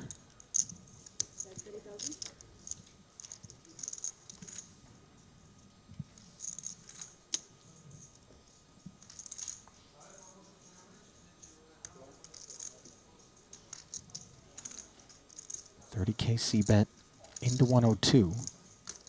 We await Ike's response.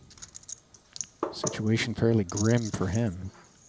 Yeah, just one of the worst two pairs you can really have here. Bottom 2 on such a connected board with a flush draw. Really hoping to boat up. Queen would be the only card that would iron him out. Instead, it's a dusty deuce.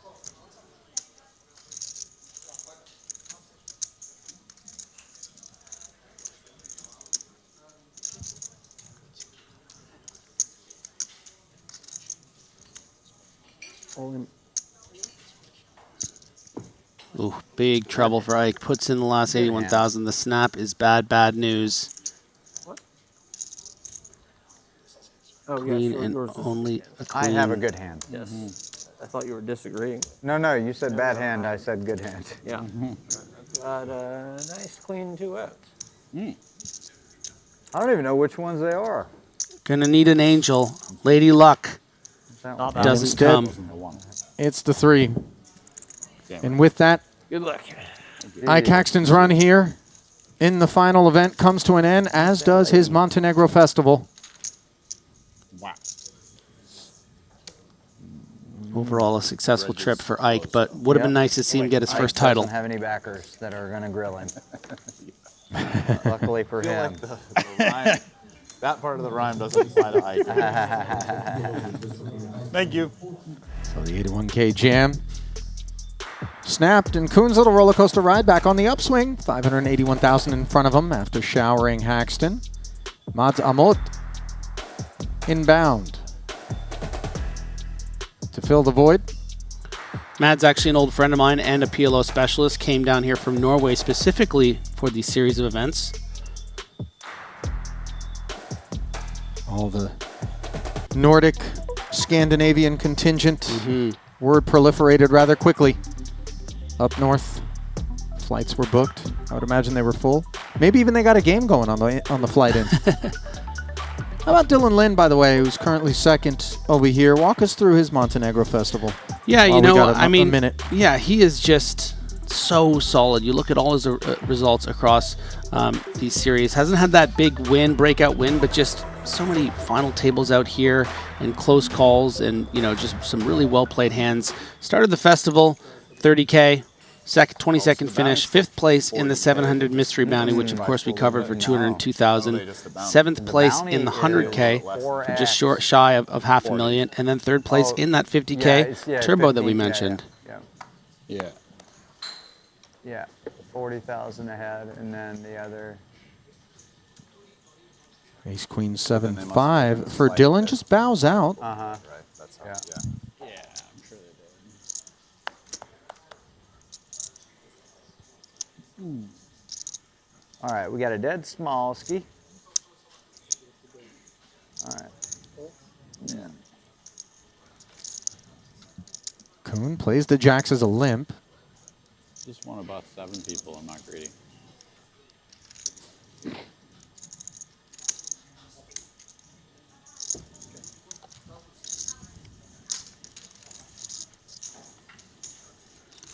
There's Mads getting a free check. Oh, needs for them. Okay. Yeah. How is the bounty? How is the bounty not 60K? Because it's 20 plus 10.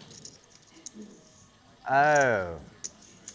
I should look at that. I was thinking 15 plus 15. 15 I was like, how's this not 60? Mads ahead here with that king 10, but not good they enough made it so to there's bet. A little more in the prize pool. Rast, on the other hand, does have a Which is why I king can't min cash and lose. Well, and a you can't 5, lose. and then loose change in the pockets. 3s. Yeah, gut shot. That 6 deuce on board. That's a new thing that Randy and I created, by the way. I like it, by the way. I was listening during the last frame. Yeah, with that king, with that gutter.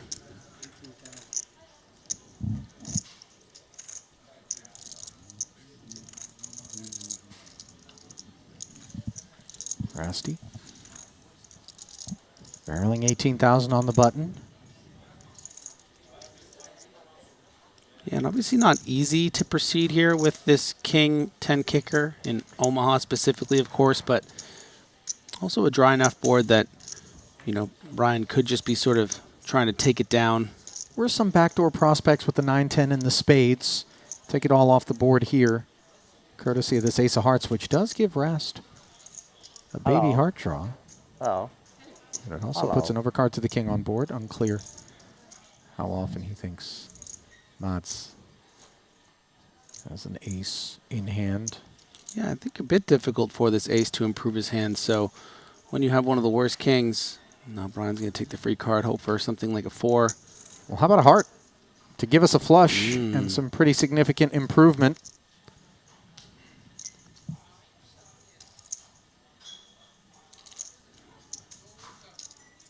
And not even a blocker to the heart. Mads knows exactly what he needs to do.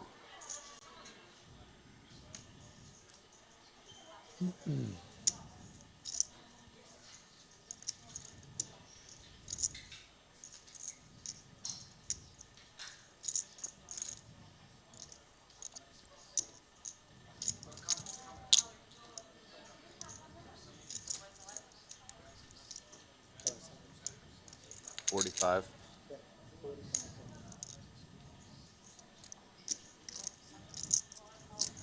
Rast.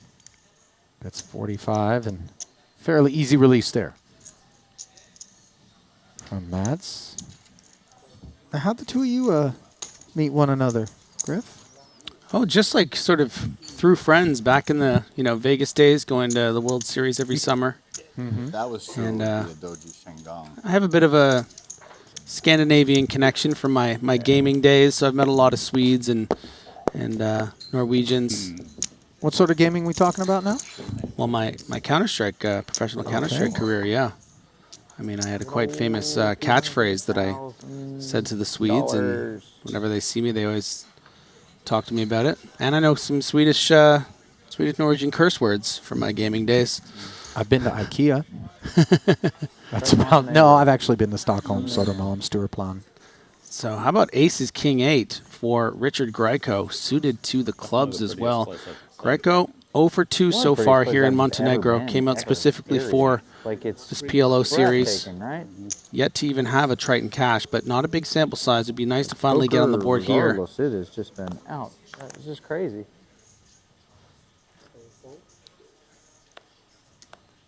Yeah. No patrons all the way around to the big blind of Dylan.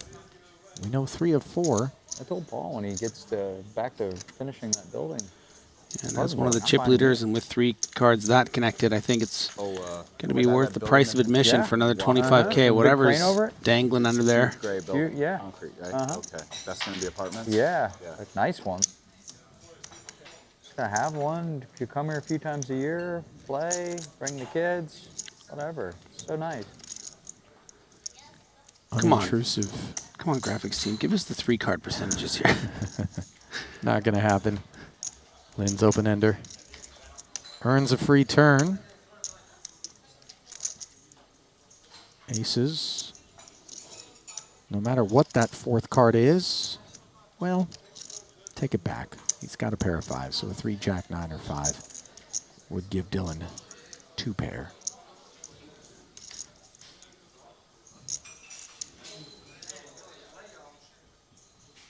Yeah, but big stack, able to put a little bit of pressure on. You see Dylan leading out. Now maybe he does have 2 pair with the 5. Unclear. Maybe there's a 3 nestled in there. Not sure. You know what he might have? Set of 5s? Yeah. It's possible. The 9 and the Jack don't seem like they would be a part of this holding.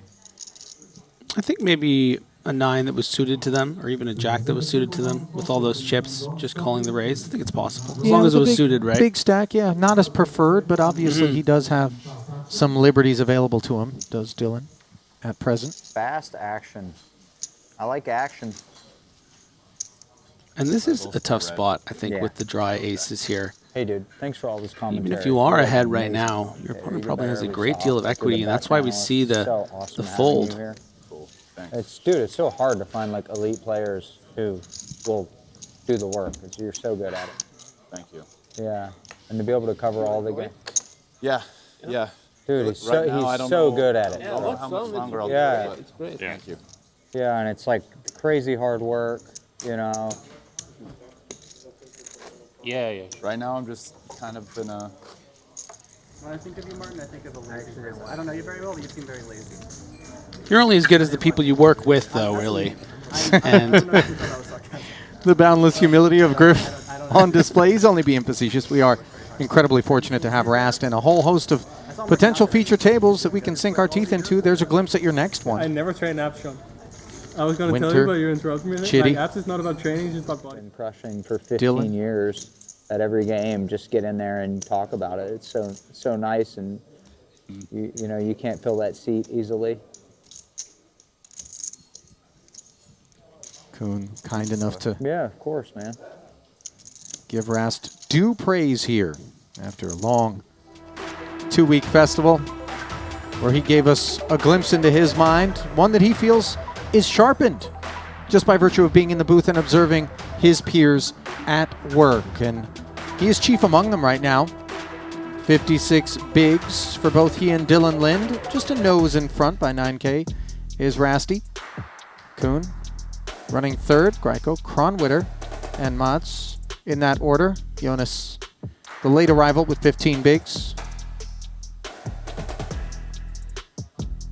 Some fairly nightmarish little lineups do take shape in these PLO fields. Gotta be honest. It's not too rich to say that there are occasions in which you can catch yourself thinking that you're at an all-star game.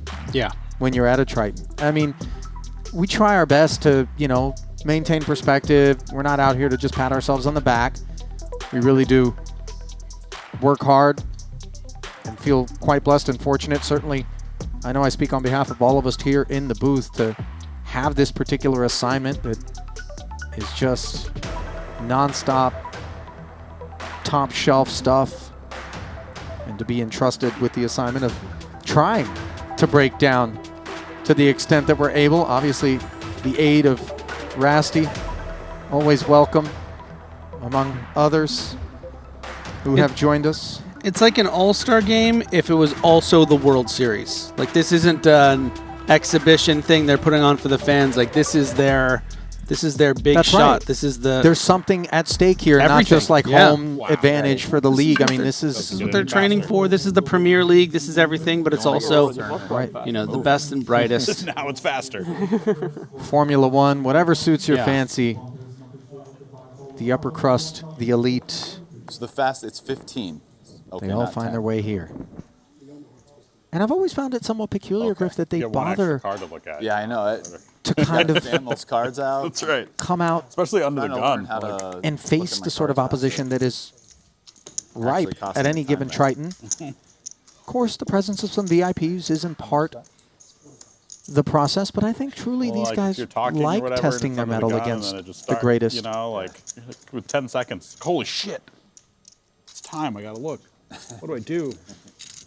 Yeah, I mean, these people are the best in the world at making money at this game, but at the same time, you know, to really see how you match up against the very best. And there are two pretty bestie kind of hands here in this double suited ace, king, 8-4. I mean, those are some really lame aces, but they're still aces for Greico. Let's see whether or not Kuhn wants to take a swing for another 100K. One would imagine that with 524 back and already 45 invested, that there are certainly plenty of arguments to be made. It's not going to be your favorite. Oh, Yeah, it's I'm not going to show that one. Don't look at that on TV. Yeah, it looks so nice, Please, but cut the when you're stream. up That's against the tightest aces, fucking I mean, fold I've you'd ever rather made in my have the entire jack life. 10-8. Well, he called it the tightest fold he's ever made in his entire life. Yeah. Guys are gonna make fun of me for that one. Oh God, I can't. No, no, no, never. Whee! So I hope my kids don't see that. Don't judge me. Ace, king, king, right in the muck. No suits.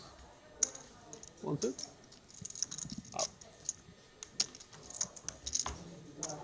No, I had double suited ace, king. That's no lie. Can never be too careful, you know? Well, to be fair, he wasn't in great shape against aces. Not great shape. Bust-outs from now. You wouldn't be 39%, folding. right? Well, I guess you should be I would pretty. not. You should be calling that with your I wouldn't 45 out back there, up yeah. it. Just by a smidge. Yeah. He didn't know that the aces were as bad as they were. Mhm. I think he Oh, suspected yeah. some Would've ace, ace, tried. king, king. Yeah. I can make it straight, too. King 10, 9, 9 with hearts. Mads says pot. I can't see. Yeah, thank you. The dangerous Jonas Kronwitter. Mads Sniper actually himself. soft bubbled the 100K in a brutal bad beat against Laszlo, who went on to final table it. Got in against a set against 3-pair on the turn. And one of those 3 pairs boated up on the river. He actually sent me a message about it. He was quite devastated, as you might expect. Anybody at an ace? What did I have? I can't even remember, so it must have been real bad. I can't remember either. I did. You guys are too polite. I did have one. You had one? Yes. No, I'm actually Ace serious. 3, deuce, deuce. Dylan's like, I had Kronwitter. two. Asking Mons for the full commitment. Up to the task is the King 10, 9, 9. To the flop we go. Oh. Jonas has top pair against a set. I'm gonna help. Note that the gut shot gives him 4 immediate outs. Just feels that way. Oh, You have it straight. binky. And now, Wow, this requirements battle, big sweat here. for the all-in player. It is. I'm on. I have to give you that one. Fast action. Can he pair the board? No. That's the Straight to the queen. Queen 10. All right. Good game, mate. Good game, man. Jack on the river. Action was Raps so of the fast. felt and GG's I knew he was issued gonna make it straight. I just felt it. Take care, brother. to the Norwegian. These cards are weird. The hearts and diamonds look so similar. Right? Oh, I also find it funny that the TV. We're gonna need cards that are mic back. smaller, Way I smaller. don't think he was trying to keep that it. part, but I don't know. No For some parting reason, gifts. Like, you have to look really closely if it's I can't lie to you. He collects mics. Just a mic He was collector? yeah, he was trying to get rid of it. And this one Get is it outta from here. the 08 World Series. I had to Yeah, run out of the live, it room. would really, Yeah, like, you can't have it. live, it's just. You can tell the way it's faded Too out. many people are gonna snipe it off. You know, like people see the pitch and see the color. Oh yeah. That's a problem by itself. Like when you just see black, you don't know if it was a spade or a club. But if you see blue, you're like, oh, that's a diamond. Yeah, it also just looks like really ugly, like. Yeah. Yeah. No, I'm not suggesting that change anything. Online, obviously, yeah.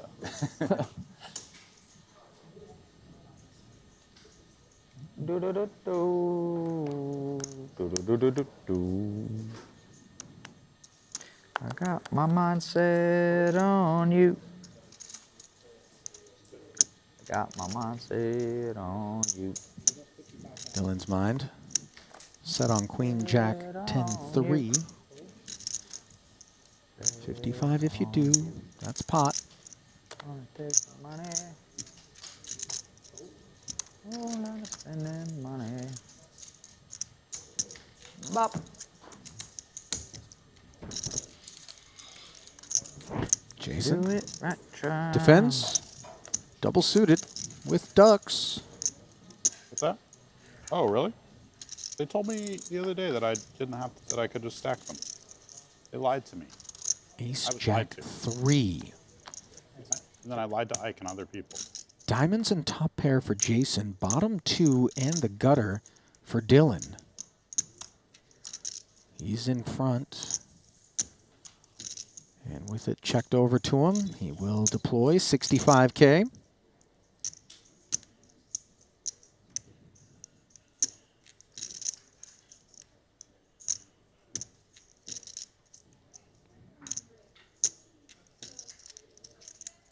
Wonder if Jason feels like against the chip leader who could get speedy here.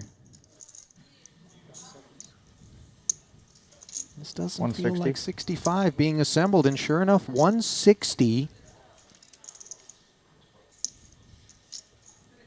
And this is a bit awkward. No club on board. We hold bottom 2. Now, obviously, the draws are evident. And they've all got plenty of equity against us. The real drama is when Ace-Jack, Ace-3 is across the way. Can probably discount aces. So maybe Dylan feeling a little comfortable that, you know, the Jack and the 3 could be live, at least maybe one of the two. Diamonds slide right on in for the nuts for Jason. Now it is a double gutter for Dylan.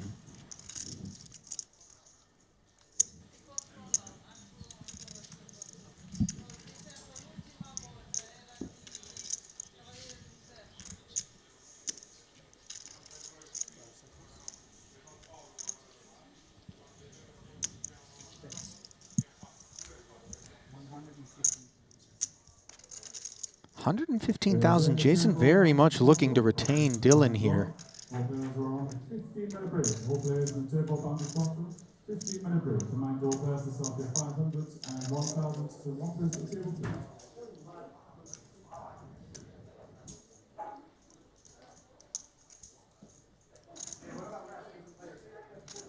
Lynn does have that Jack of diamonds serving as a blocker, but not really sure how proud he's going to be of this holding at this stage. 570. Nah. Resist temptation. Well served to have done so.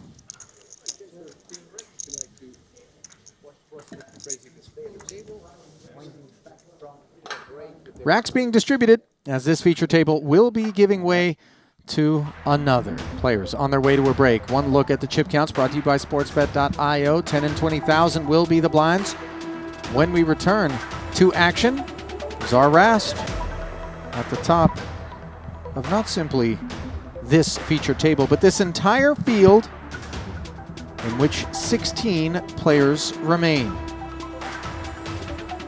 Bringing you back to the booth now, and the payouts have been announced. Let's dive in for a quick peek at them. $250,000 will go to the Ultimate Champ. 7th will be worth $42,000. I know some questions were being asked with respect to how much are the bounties. Let's unpack all of that on the back end of this break. We'll take 10. We'll come back. We'll talk bounties. We'll talk money bubble, and we'll talk more of this final event here at the Triton Super High Roller Series Montenegro. Stay close.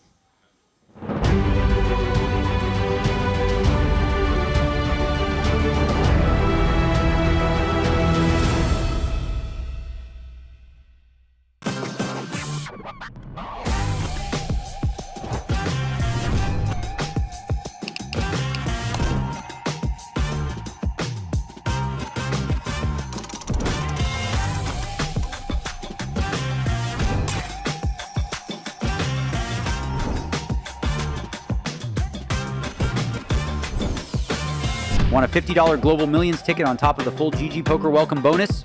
Sign up with promo code Triton_2024 and deposit a minimum of $20 to claim your ticket. Brace yourselves. This is live. And the show goes on. Oh, wow. All in.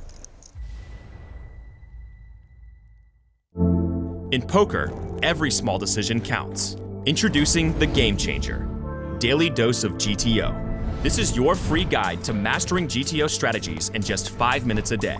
Join the thousands of players transforming their game and results.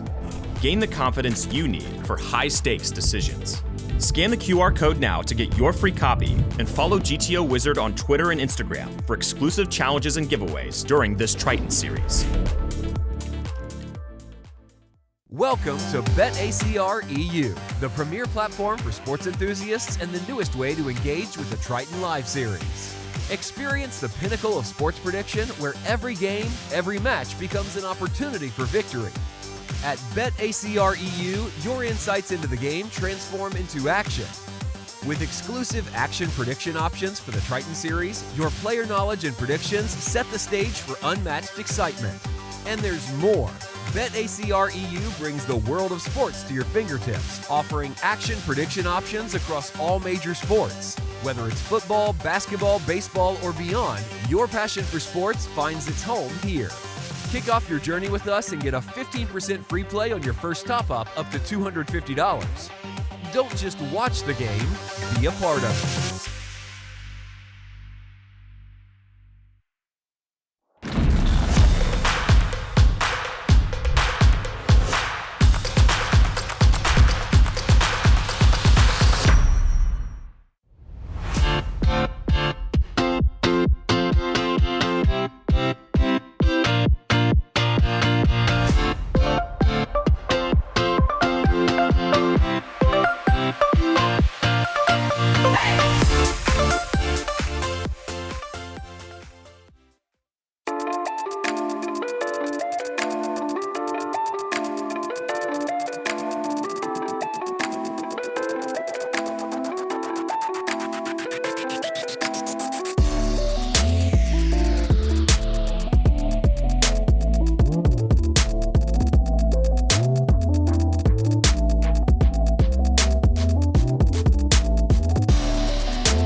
Sold on PokerStake. All tournaments worldwide. Opportunities abound. Huh?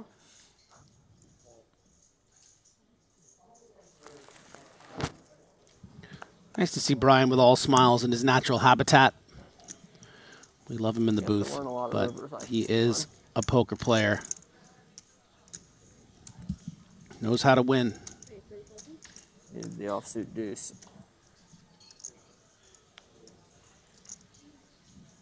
$30K.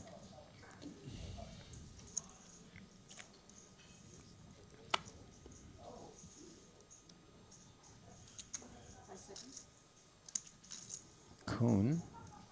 Ace King 9-7. The ace is not suited. Rast. Double suited. Will flat. Gappy rundown. Cards faster. Right. Maybe a few growing pains for the use of the time banks and stuff for Brian. Nice to see. Yeah, he was in the streets in the very first event of the series, a 25K 2-card. More cards to look at, you know, as he remarked.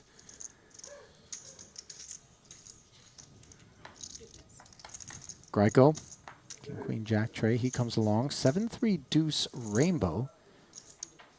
Top pair for Jason Kuhn with the ace kicker. The best of what's around.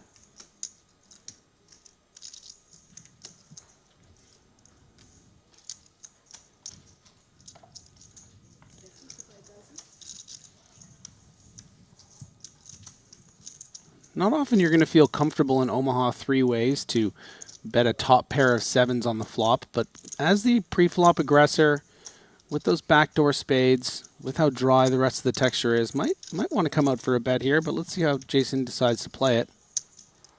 Well, he's facing a bet of 55,000 into him just saw the from lead there, Greico. yeah. So it isn't an opportunity to lead, but rather one to call, which he has done. Rast with some backdoor prospects here. And I think this bet has a lot to do with expected ranges. You see, Kuhn under the gun, shouldn't have a lot of interaction with the deuce 3. That flat from Rast also not expecting a lot of sort of 4s and 5s and 6s in the hand. Should be what he has in the big blind a lot of the time. So with those backdoor clubs and the 3 in hand, decided to go for a lead. How is he going to feel about this offsuit 8? Decides to check it. As played, Jason preflop raiser, who comes along in the face of 55, could skew somewhat toward an overpair. Opportunity before him here. See if he senses the need to put chips forward. There's your answer. Check back. And a king on the river. Kings and 7s versus kings and 3s. Advantage Jason, and I could definitely see a world in which Richard Greico thinks that this is gin, despite it being little more than tonic, as we can see.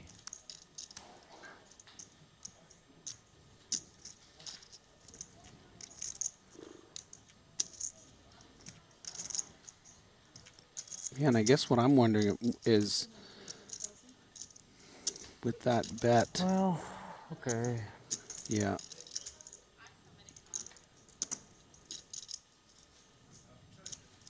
Effectively putting him all in. I win. So how Brutal much river do I end up card. betting on the river? 225, yeah. 225. Greico It is, yeah.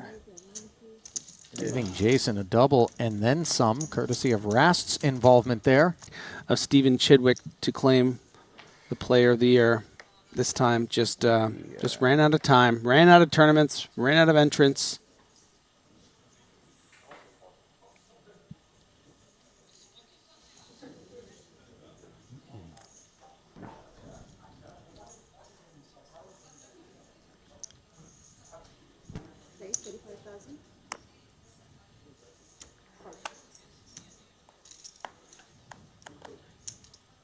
Okay, let's read that. Going in.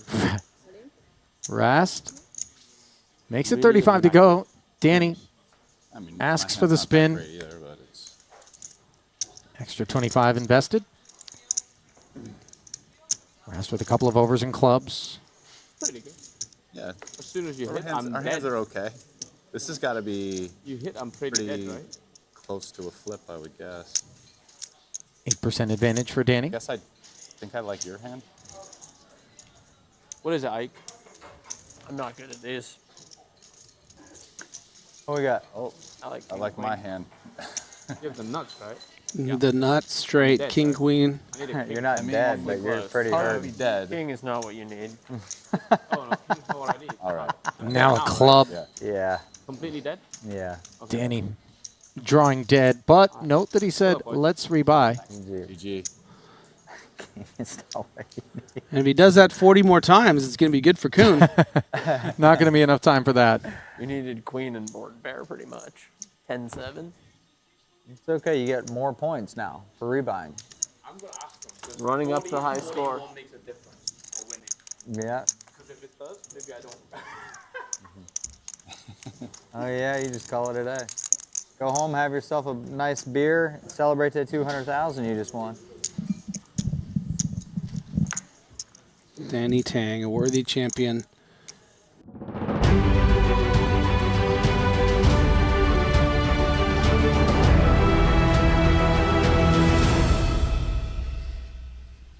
And welcome back to the final few frames of this Montenegro festival here at the Triton Super High Roller Series. Ali and Griff still with you, and as promised, just before the break, a lot of questions in the YouTube chat in reference to this 30K Bounty Quattro, a turbo. How are things going to play out? So we are at 15-minute levels right now. That much I can offer. The rest I'm going to shoulder Griffin with in terms of how did we arrive at these bounties, and what are the big sort of benchmarks in terms of playing down from these 15 we have left? So we're going to get down to 12 players, and at that point we are going to do a redraw. But the actual bounties won't be given out until we get to 11. This is called a Quattro.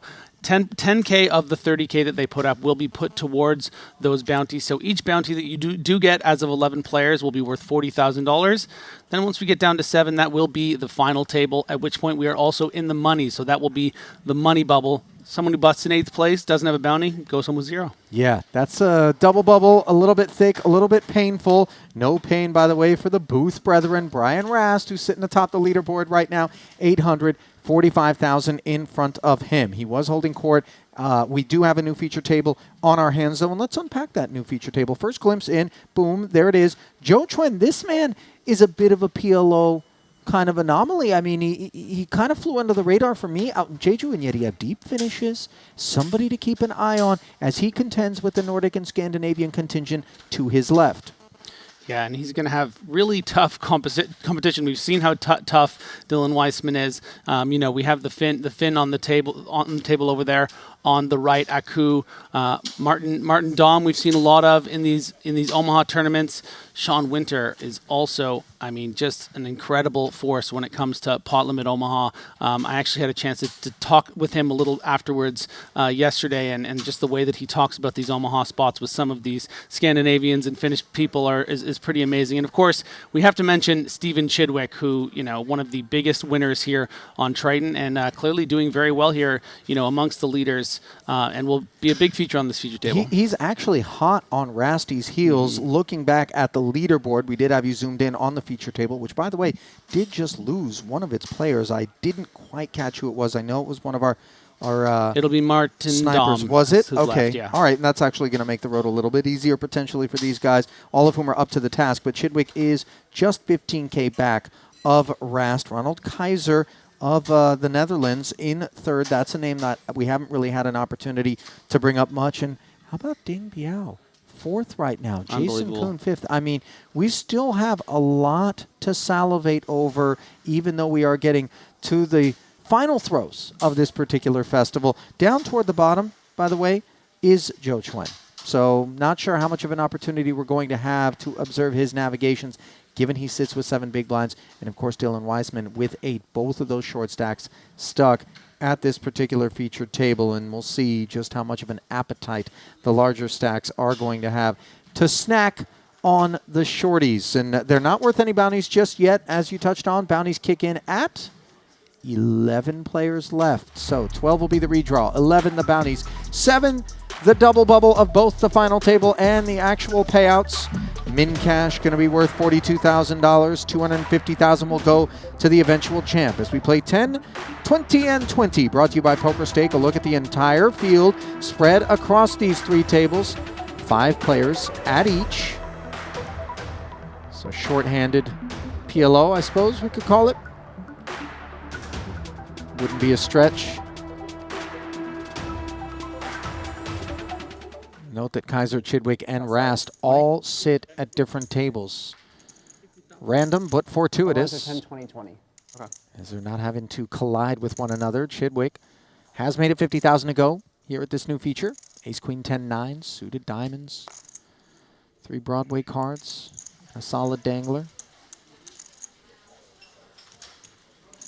Ace, King, and Ducks. Weissman. Did you make it? Mux. 50. Sean double suited. Another 30 if you do. You'll dig in here.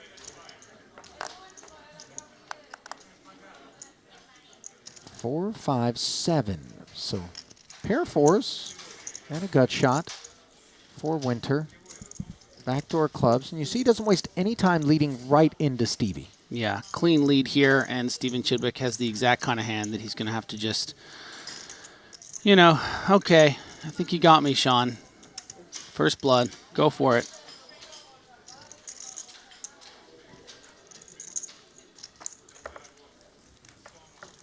Tough to fight on if you're Chidwick on that particular board. You want some color? Thank you.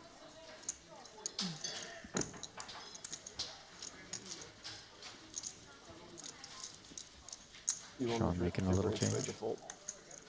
Really? You will only 500. Wow, that feels like cheating. And then it, Somehow. you didn't have to race for the ones. That's rare. Yeah.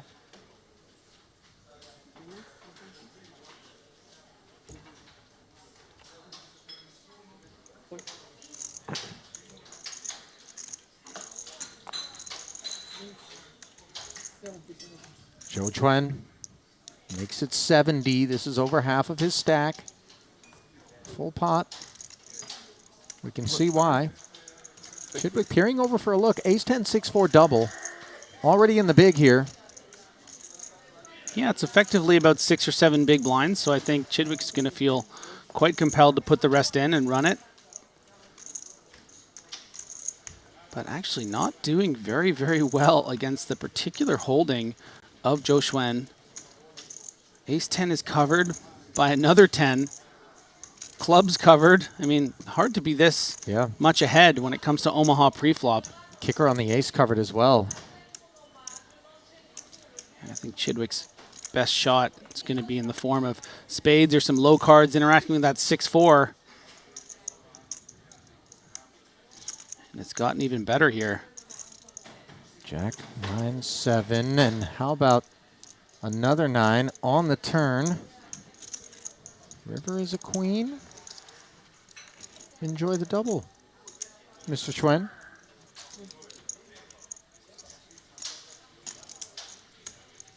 That one lacked sweat, didn't it? Yeah, a little bit.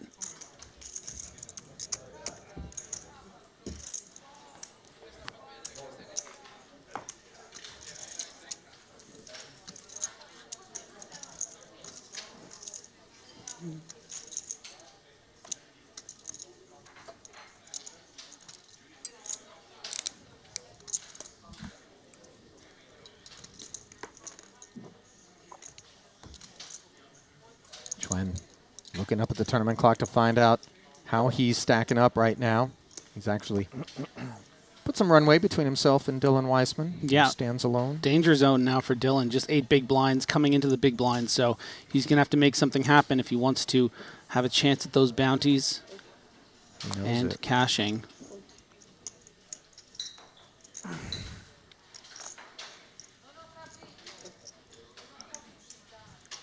Sean's button shows mercy, courtesy of a less than stellar holding. Double suited is Chidwick once more. He pots it. King 10, 6 deuce here for Dylan. Pretty ugly. 6 deuce of spades suited. And you know what? He is going to put in that extra 40 just to try to flop some equity here. And hard to blame him with already 20,000 out there and the 20,000 ante. Can he get something? Not there. Queen 7-7 rainbow. The 9s are in front.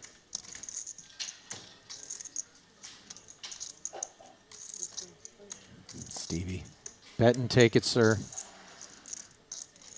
As the wounds deepen for Dylan Weissman. Now just 4 bigs, roughly.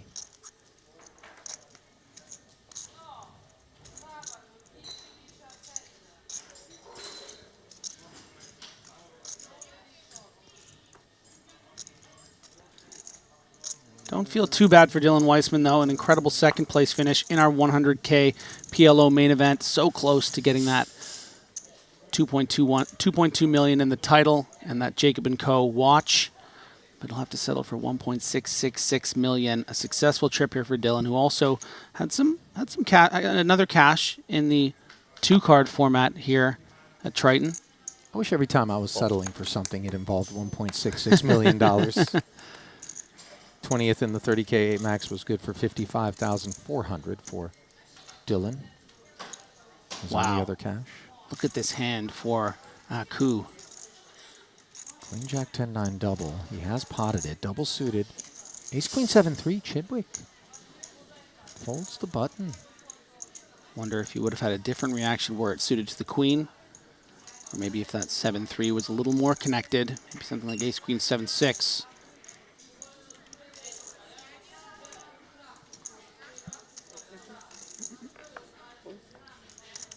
Fun move.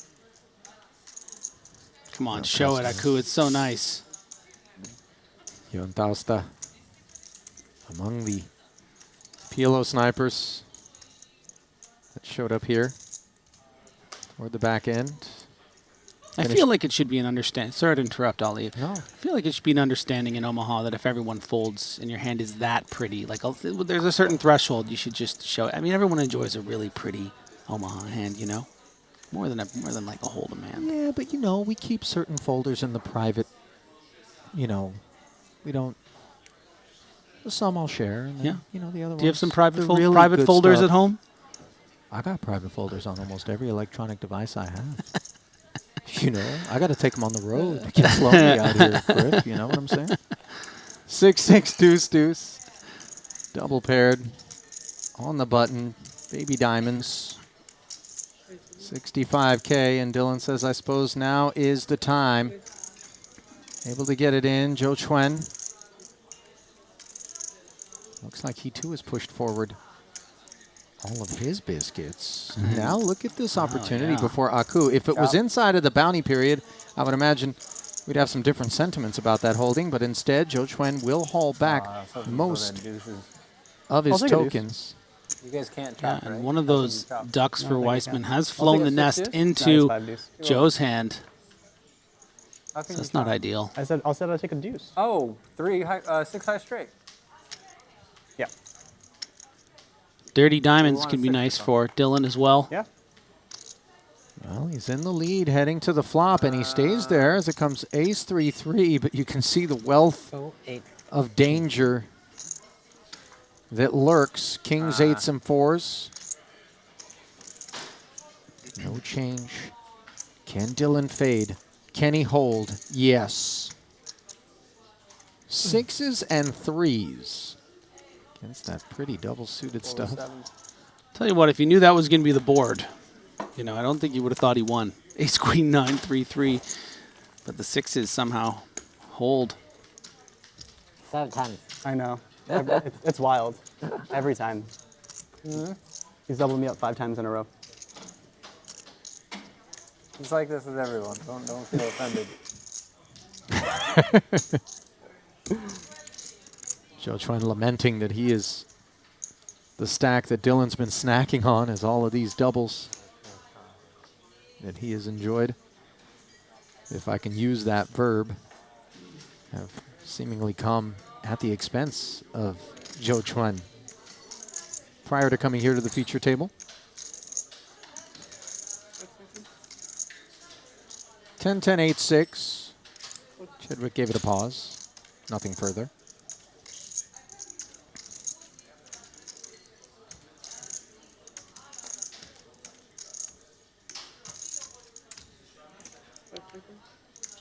Dylan looks a bit compelled to fold.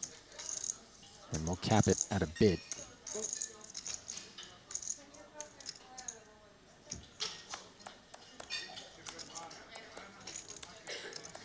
Check.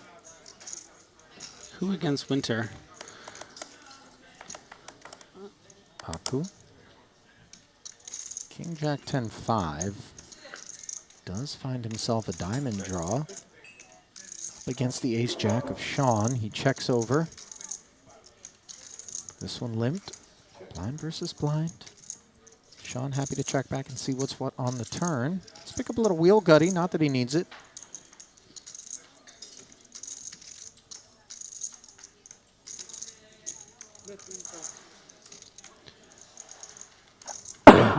Jon Tausta. That's 20.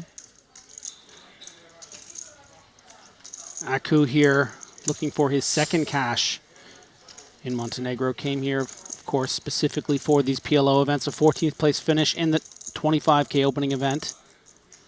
No luck in the main. Well, he rates to have a second place finish in this pot, given the lack of a diamond on the river, which was the only escape versus this ace-jack, other than Sean folding.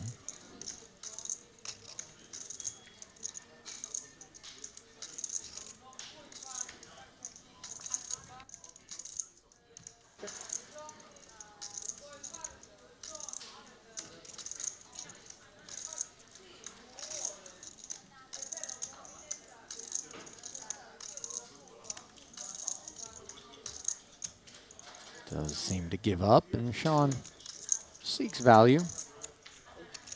50K bet and take it. Jontausta's stack thinning out. It's been a bit of a cold series for Sean Winter, playing 11 events, but did have 2 close calls, one in, and both in really big buy-ins. The 100K 8-handed, got 10th place for just over 200,000, and then 8th place in the PLO main event. Definitely one of his best games.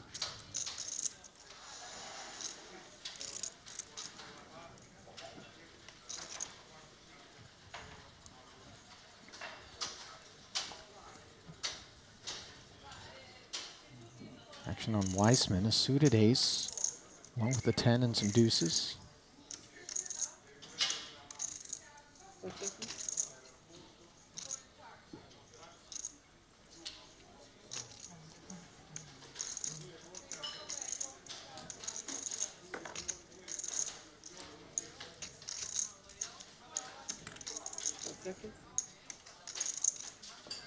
Wow. 170,000 left, and that one didn't qualify. You could see it pained him a little bit. Yeah, very close for him, I think.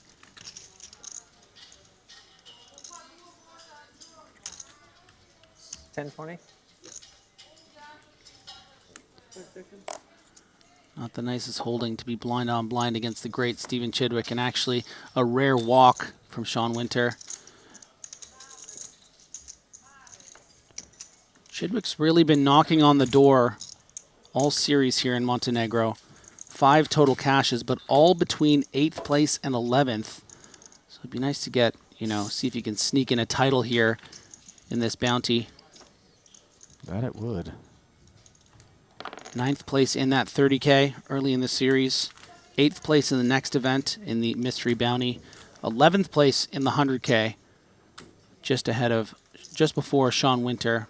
And then 10th place in the 200K. So, you know, any one of those could have gone his way, and, you know, we would have seen better results. But obviously Chidwick cashing in 5 events just goes to show he's always around, always such an impressive threat, especially in no limit hold'em. There was one day where he just felt like he took control of the broadcast with 3 incredible call downs, and really showed what he's capable of.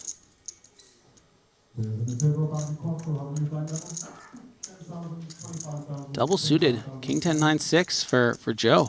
Very exciting. Especially when you're sitting with just 185,000. And of course, Dylan Weissman 70, right? might be wishing he could have that ace 10 10. deuce deuce with I hope spades so. back right about now. Nah, I don't know. But all 4 of these cards are working and unintrusive. A 5 in the window. How much? A couple of aces behind. Believe it or not, he's got the best hand, but just look at the King 10 9 6 with 2 backdoor flushes and overcards actually has more equity versus the wheel gutter, futile diamonds, and what at present is the better hand. So 25K, bet and called. And there is the 10 to give Joe Chuen the best hand. So really did call when he was ahead, and then nice work from Weissman, really working that short stack. You don't get it all in. Little question here on it all in, YouTube you from win. GSO Wobble. No. What does Quattro mean in this context? It was No just answered by Nightbot, but I'll just reiterate it. When a quarter of the field is done, that is when we introduce the bounties. That is why it's called Quattro. Well, now just 14 players remain in the field. We did resume coverage on the backside of the break with 15.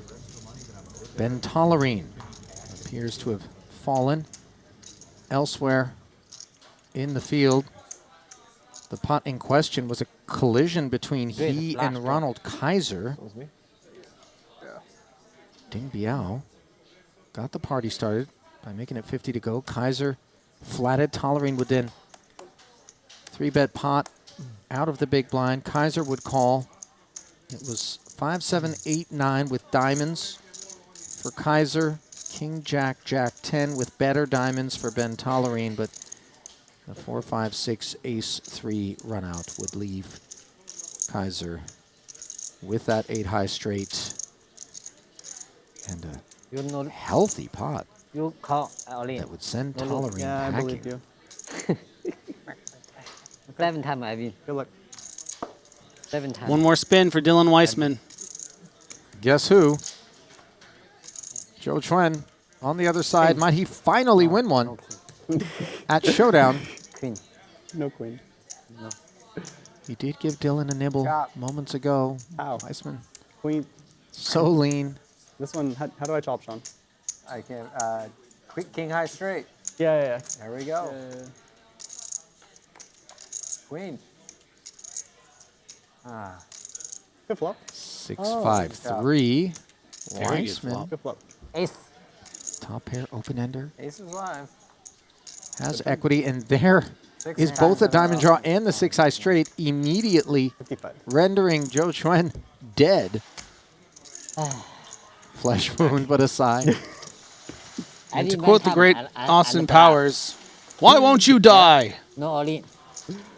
Yeah. That was Yeah, Will we're- Ferrell I that they were should've shooting gone with that flop. and burning in the thing. Was that one? You know what I'm talking about? No, I mean I know exactly what you're talking about. That is obviously an iconic part too, but it's the one where I think it's in the second one where he jumps out the window with the lady assassin, and she's just been riddled with bullets, and then he lands on her, and then she's still alive, and she's like, "Screw you, Austin Powers," and then he goes, "Why won't you die?" It is frustrating, by the way, when in this case the analogous Dylan Weissman just continues to hang around and Yeah. prove so pesky to us if we're Joe Chuen, but Dylan has no shortage of fight in him. Never lines up in that punt formation. Really just great headspace that Dylan brings to these PLO tournament streets, and for that matter, all the streets that we observe him operating in.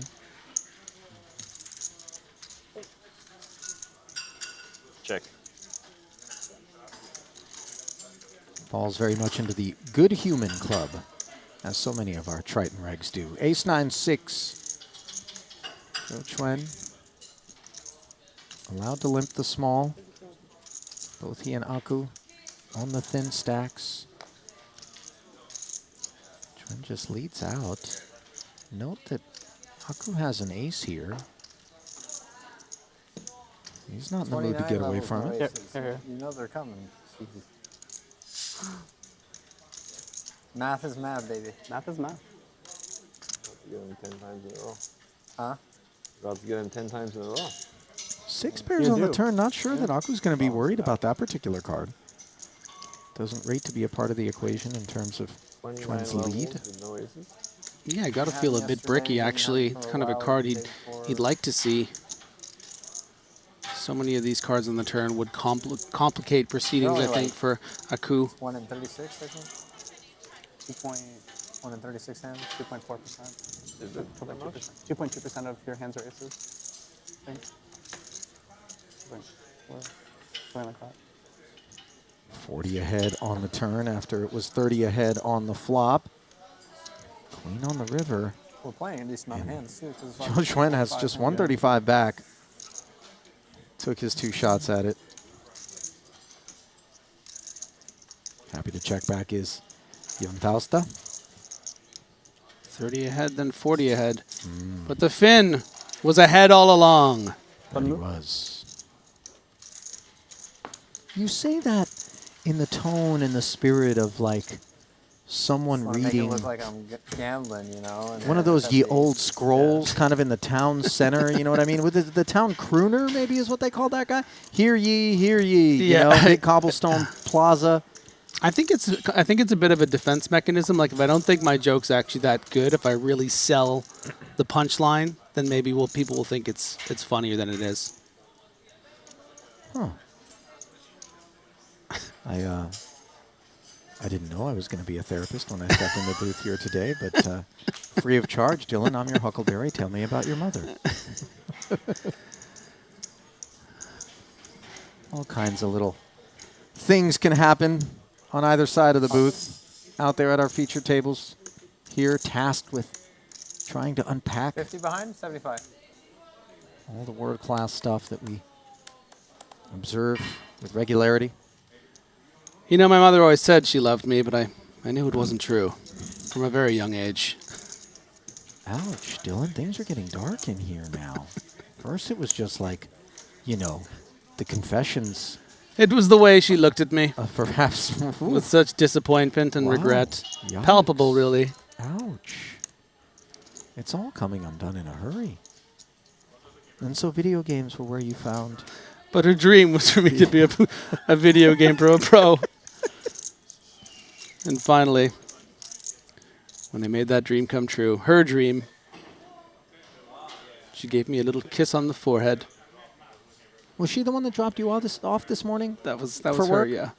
She's very supportive of the poker as well. Finally, you're at a Triton. Granted, not buying in, but collecting a check nevertheless.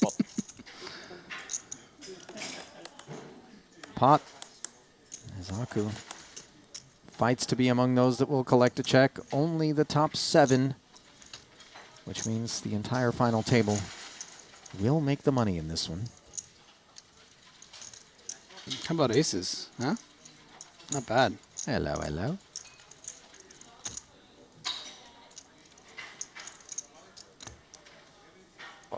Skadoosh.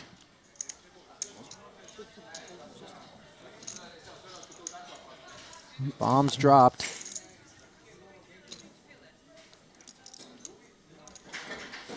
Ace 10, 6-5 on the receiving end of the ordnance.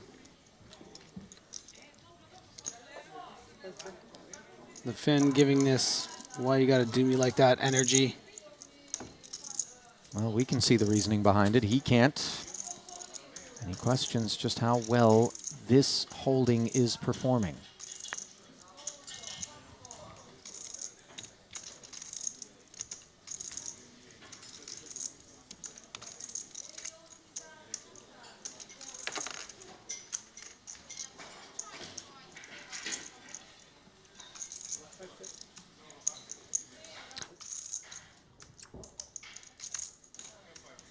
That's a painful 85 to pass along.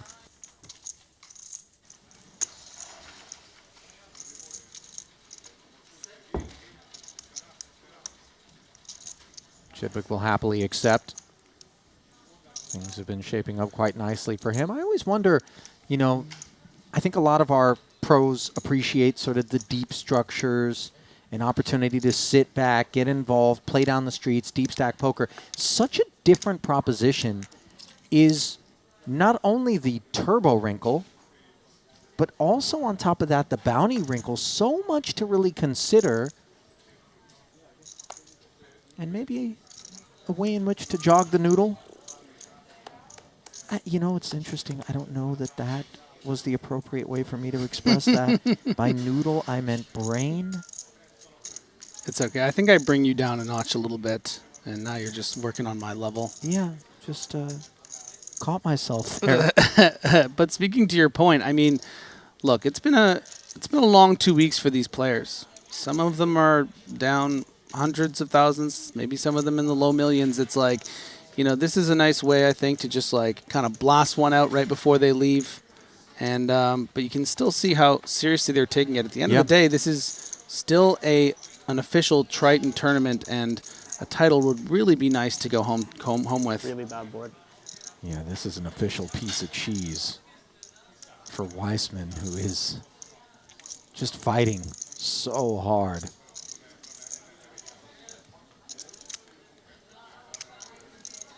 This ain't it, Dylan. I know you're running out of lives here, but yeah. Make a pair? Have a pair? I do have a Nice. Duck. If it's a duck, I'm ahead. Threes. I had threes. Thank you. I don't know if you're ahead if you have threes. He has a duck. So while the dealers tag in and out, we tag our friends over at sportsbet.io, the perfect platform for every punter, the complete and one-stop shop for every type of sport and event with ease of deposits and a wide range of digital currency support, not to mention betting on the go on their mobile app, no lag, a user-friendly site. It is where you want to be putting down your action. Sportsbet.io. So checking in on the rest of the field, we have a new chip leader, Ronald Kaiser. First one in the first millionaire of our tournament. I mean, there might be a couple more millionaires in the field. I don't know everyone's net worth, maybe a few. But the first one to get over 1 million chips here. Well, the bulk of the propulsion came at the expense of Ben Tollerine, of course, outlined that exchange. And for those of you that want a glimpse upon the specific hand histories taking place elsewhere in any given Triton field, it's not too late to download the Triton Poker Plus app. Truly does enhance the viewing experience, let alone the playing experience, the booth experience. As Dylan Weissman, yet another experience with his back up against the wall. I might win. This one you can't chop? I'm looking. Josh went joking he's going to flip the table if he loses another all-in to Dylan Weissman, but every time it's just a flush wound. I know how much that table weighs, and I'm just going to bet the don't on the flip actually being successful. Challenge accepted. Not quite a flip. It's just 38% equity for Dylan Weissman. Falls to 11. Connects with the deuce, and that's the only exit available versus ace-10. I can hit the 4 Hang now on. too. Offsuit. Offsuit 4. Non-club 4 or deuce. Good game. And instead, GG. the flush. Oh, wow. Keeps Chidwick hanging. Did you see that? Faux pas. That's going to be embarrassing, especially because I brought it up. I missed it. Yeah, Chidwick gave him the pound, and he missed it. Hand for hand? I don't think Stevie's going to lose any sleep over it, and I'll tell you what. Oh, 12? If and when Dylan does realize it, he's such a nice guy that I would suspect he'd be like, sorry about that, man. I didn't realize. We're going to check. I'm not promise suggesting you he that. should. I'm not suggesting he should apologize. I'm think we saying played I think he should slow. apologize. There's no way. We haven't really had any. It wasn't just a suggestion. It is a prescription. Wow. Dr. Benger. Doling out scripts from the booth here. Just busting your balls, Dylan. What a series. Second place in the main event. I mean, I think he's feeling fine as these players seem to be bagging up their pockets? You got pockets? their chips a little bit here. Well, we're down to 12. Yeah, it That happened. would explain it. Okay. Oh, my gosh. 3 tables will become 2 as the field will consolidate. That redraw is going to shuffle the deck a little bit, and we'll see where these 4 end up. As Griff and I will step aside ever so briefly, back with more of the 30K Bounty Quattro after this.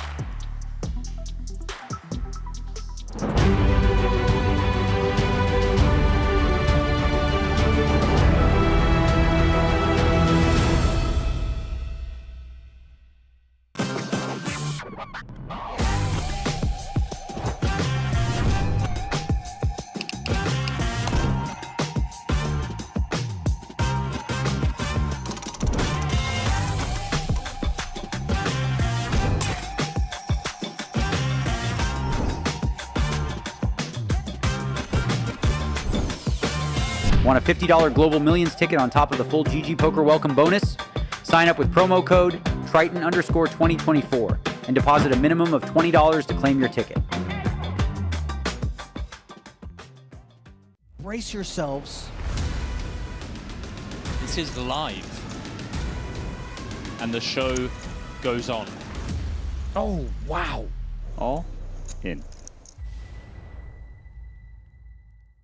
Take your game to the next level with GTO Wizard. Practice against GTO on all your devices. Study any situation using our revolutionary AI-powered solver.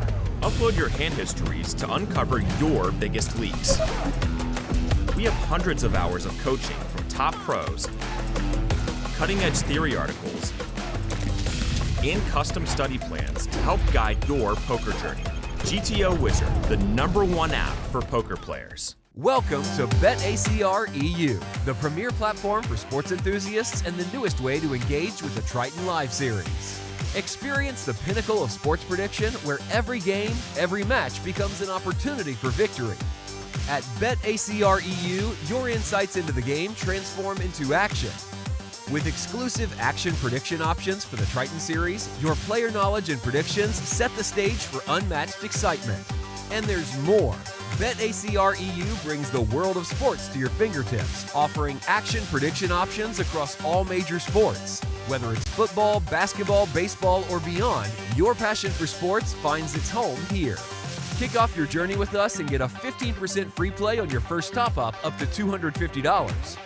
Don't just watch the game, be a part of it.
Welcome to BetACR EU, the premier platform for sports enthusiasts and the newest way to engage with the Triton Live series. Experience the pinnacle of sports prediction where every game, every match becomes an opportunity for victory. At BetACR EU, your insights into the game transform into action. With exclusive action prediction options for the Triton series, your player knowledge and predictions set the stage for unmatched excitement. And there's more. BetACR EU brings the world of sports to your fingertips, offering action prediction options across all major sports. Whether it's football, basketball, baseball, or beyond, your passion for sports finds its home here. Kick off your journey with us and get a 15% free play on your first top-up up to $250. Don't just watch the game, be a part of it.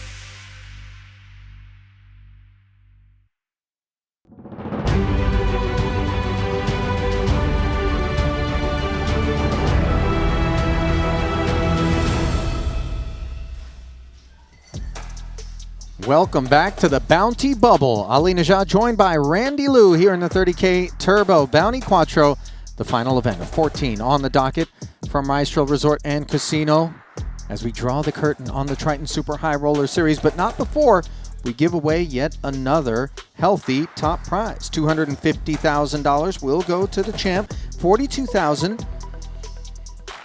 is the min cash. It happens at the same time that we reach the final table, and each one of these bounties worth $40,000, so obviously plenty of incentive to work your way to just one more ladder. Joe Chuen, shortest stack right now, hoping to be among I don't know. the lucky few. Like he was about to have I felt like I smelled the soup. Smells like a dead body in here. We gotta get the fuck out of here, man. Good point. Okay. We came in mid-story. Yes, you do Smells want like a to fire. slide into Yeah, see? the bounty Smells like a bubble, bear. Yeah. but you Every kind of bear need to be stink. covering people. Yeah, I really highly doubt they smell good.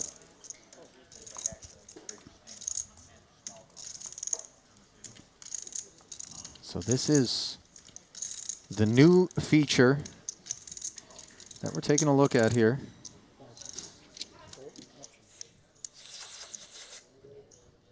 Damn, Kaiser, Sean, I'm your thinking, overall chip leader. When you were on the table yesterday, I bet Griffin $100. You Yeah, I Just told got him you dethroned won. by Ding Biao, by I the way. won, right?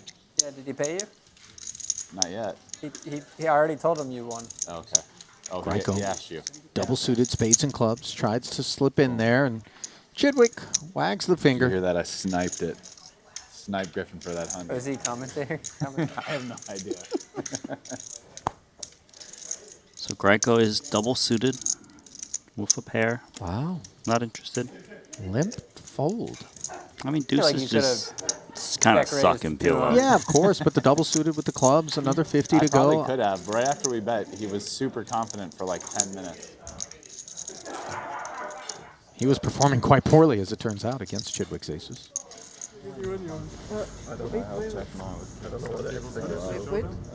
Looks like something's brewing elsewhere in the room. What have we here? So we show or no?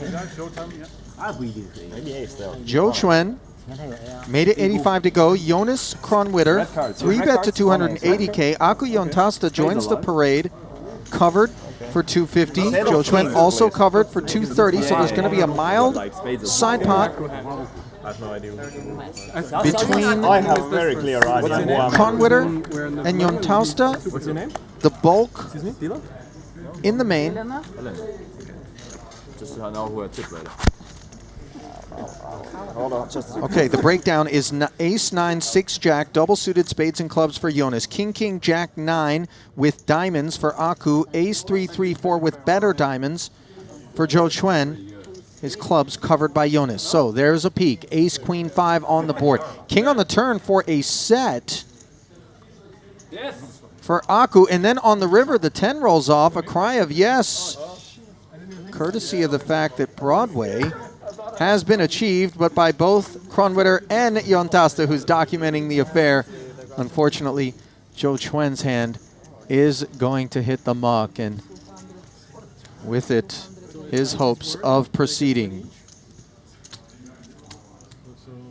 So Aku and Jonas going to carve up the profit. And that does officially mean that we're now into the bounty phase of the tournament. Yeah. And even if Joe Chuen had managed to stick around over there, when you get to the bounty phase of the tournament as one of the short stacks, You want to cover someone at your table. Exactly. You have so much work to do. You bullseye on your back, $40,000 pork chop hanging around your neck in a room full of pit bulls. That's how it works? Ready, set, fold. So then 6 at the feature, 5 at the outer, 11 left. 40K bounty envelopes available now. If you can ruin things for others that remain in this field. Yeah, actually, if you can bust a player right now, and those are what those little black tokens being shoot out to each player, if you can collect one, okay. You said it's worth 40K, and if you make the money, it's also worth 42K. So it's as if you're just making the money each time you bust someone. Yeah, min cashing is the proposition.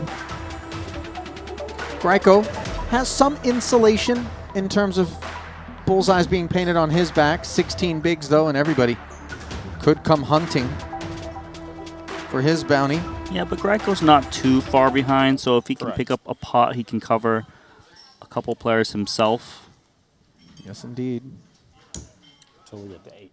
Cover everybody except Stevie, I think. So this is the fun part of the tournament where players go a little bit more wild. Definitely will be seeing a lot more flops.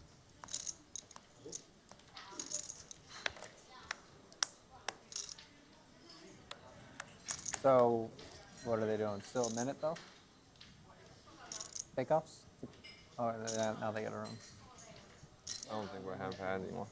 Huh? I don't think we're hand for hand anymore. Yeah, I know. It was paused when I was asking, but they started running it. Lind. Cut off. Limping. 10-9, 7-6. Spades. Among the deeper stacks in the room, but wouldn't mind just seeing 3 with that particular holding. Chidwick comes along from the small. Rasty, big blind check back. 3-3 queen. Couple of diamonds out there. Food service. Quite a clean best hand for Rast. Yeah, best hand. Please. Top pair. The one in the buffet was good. It's probably the same one. Thinking about taking the lead. Looks like he does check. Did you get a bowl?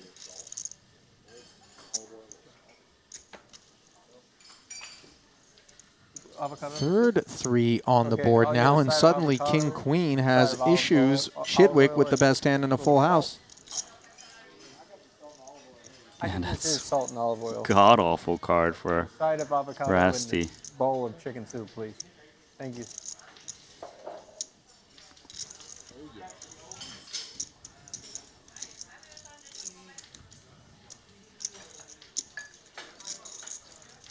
Lynn thinking about making a stab here.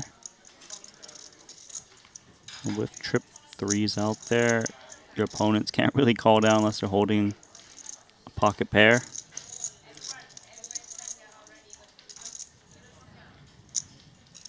One of the worst pockets for Chidwick.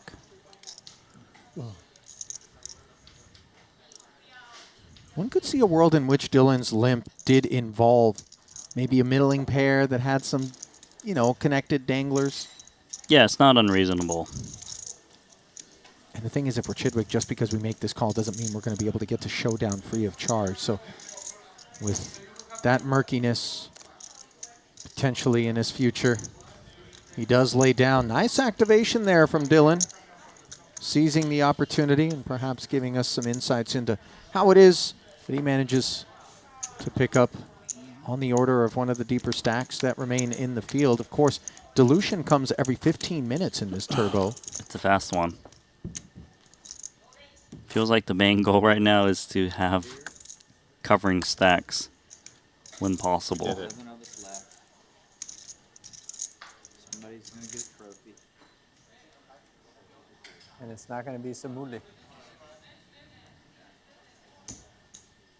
If he was finally defeated. Or did he even get registered? I don't know. Aces registering for Sean.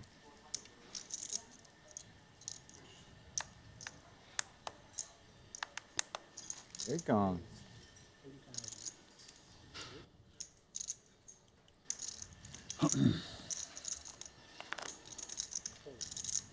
Makes it 80 to go.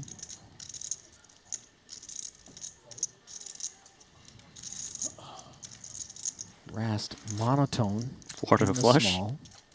This hand's is pure dust.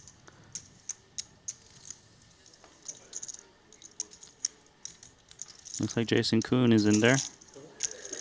Tri-suit pocket 5s.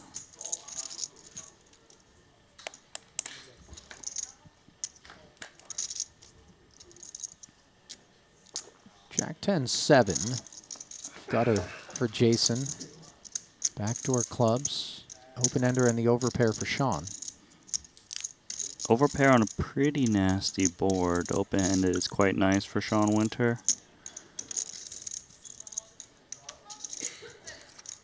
Yeah, the king actually would give him Broadway.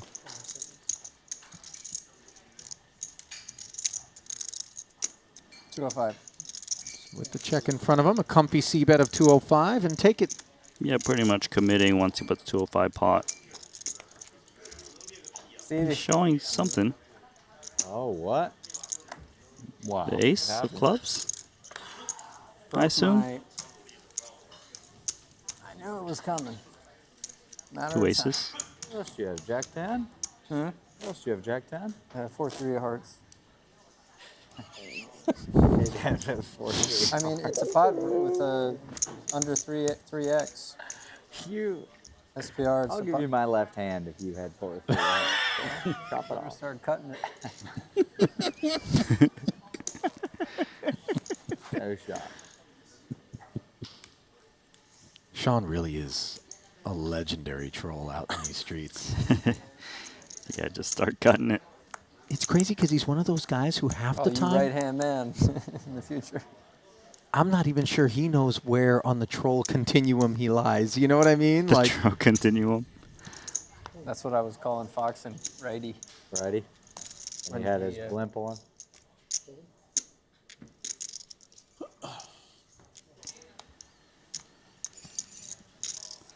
$8,766, not a bad holding on the button for Rast. And there's a limp in front of him, so he's getting quite a nice price to over limp.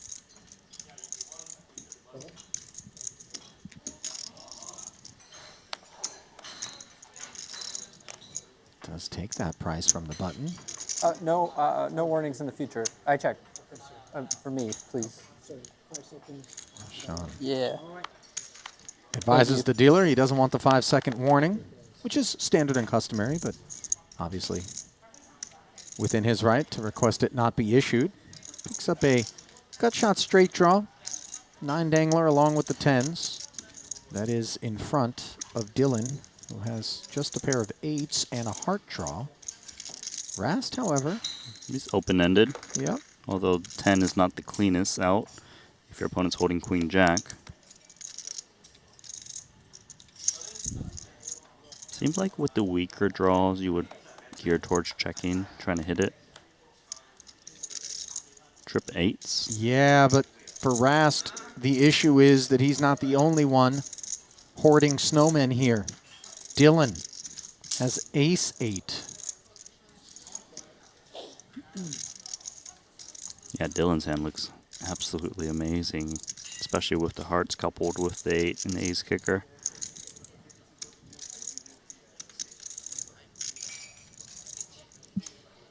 Getting kind of trappy to check this one.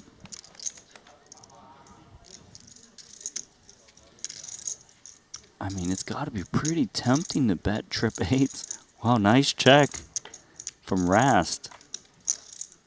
Hearts come in. Super interesting that Rast would play this one back as a check. It didn't feel like, given that it had been checked around on the flop, that the trip 8s had problems for Rasty.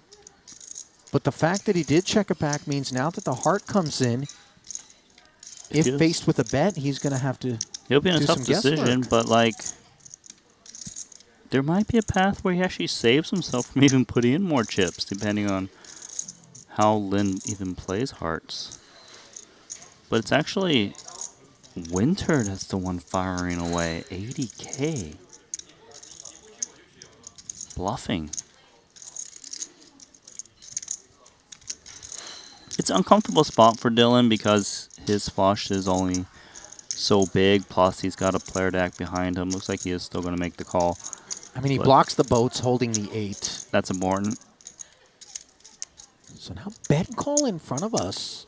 I don't and see these how 8s shrivel hard. Yeah, I don't see how Rast can continue. Yeah. He's going to be pretty happy when he sees the showdown. That's no good. That also doesn't help you. Is he going to show? Give this guy a penalty. Oh, yeah.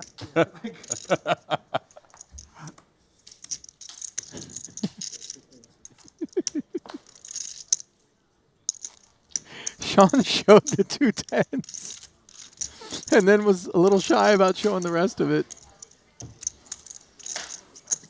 Dylan taking it in stride.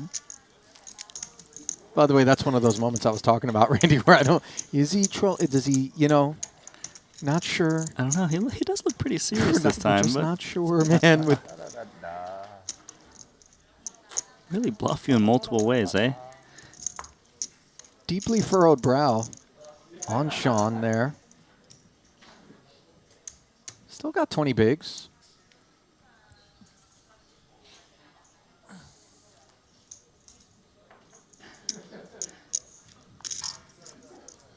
Greiko with a pretty deuce to 7 hand. Whoa. Dustin PLO. I was like, what are you saying? Talking about deuce seven, Help yes. it, man. I I'm a see mixed game, play the draw games. All right. I'm going to lobby in between festivals to just get a little, you know, little draw, like mixed tournament in there. Yeah, you do that, buddy. Oh, aces. Maybe I'll end up working for free that festival. Queen, queen, 10-4.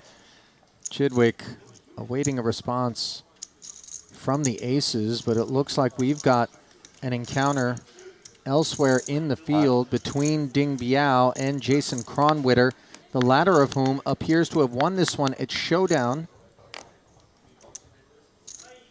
On their backs on a board of deuce 8, 3, 8 king with 3 diamonds. Kronwitter showing ace, ace, queen 10 with nut diamonds.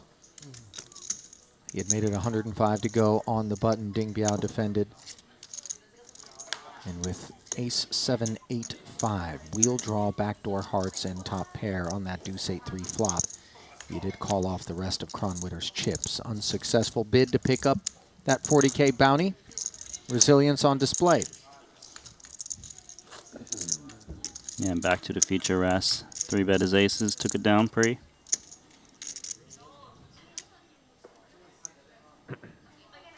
$1.21 gigawatts? Was that the line? Don't tell me you didn't see Back to the Future. I swear, Randy. You saw Back to the Future, right? I think so. Randy? Biff, right? What do you mean if? Biff. Isn't he the bad guy? Biff. Yeah, Biff. Biff was the guy at the sports. Oh. Yeah, okay, yes.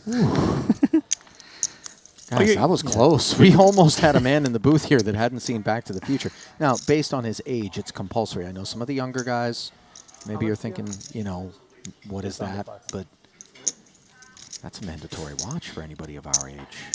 They had the hoverboard. I actually don't like that movie. Just thought I'd share that with you.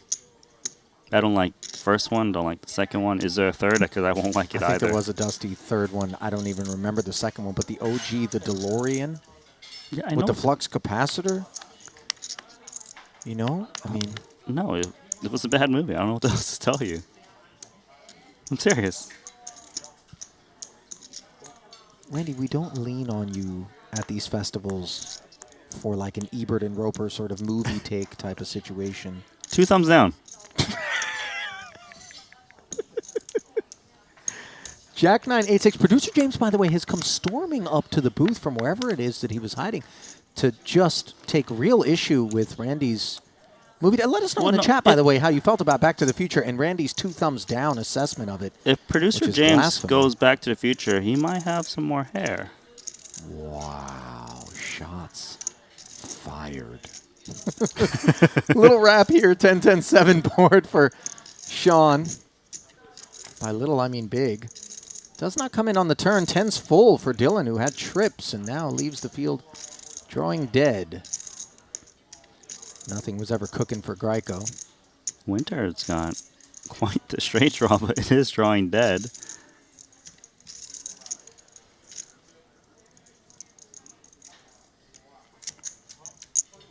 Dylan looking to build a pot.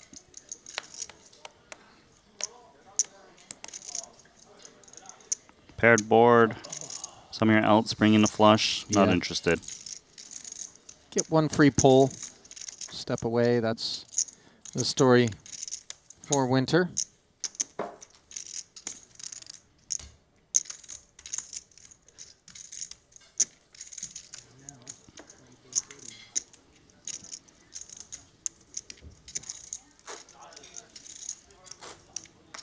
$20, $40, and $40.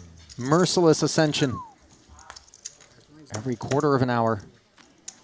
As a quarter of the field remains, envelopes have been unlocked. None have been distributed, though, as we continue to battle on. 11-handed, Aku Yontasta.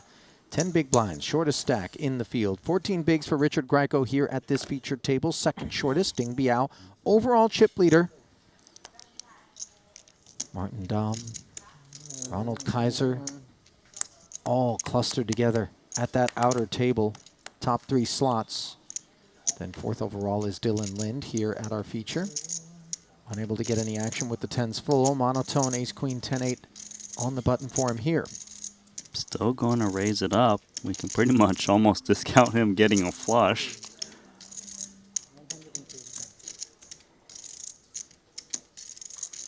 Greco pocket kings.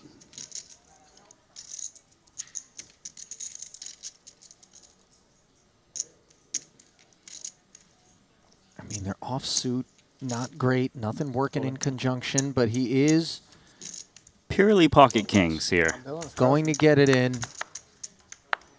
Lynn's going to be Naked happy kings. because he has a chance for a 40K bounty. 405, I think. 405. Got him Dylan. but just, I'm not With the bounty on the line, I don't see how he can get away. Oh, yeah, this Another 285 deposited. Not an insignificant portion of his 765 back, but Flush. also not insignificant, as you mentioned, Randy. One more The heart. 40K pork chop Tosh. around Greco's neck. Tosh. Yeah, do I make a flush if I get one? Who has what here? All right, that explains it. You're looking for the king of hearts. King Jack, you can still make a royal. Oh. I can flop a full house, too. Wah, wah.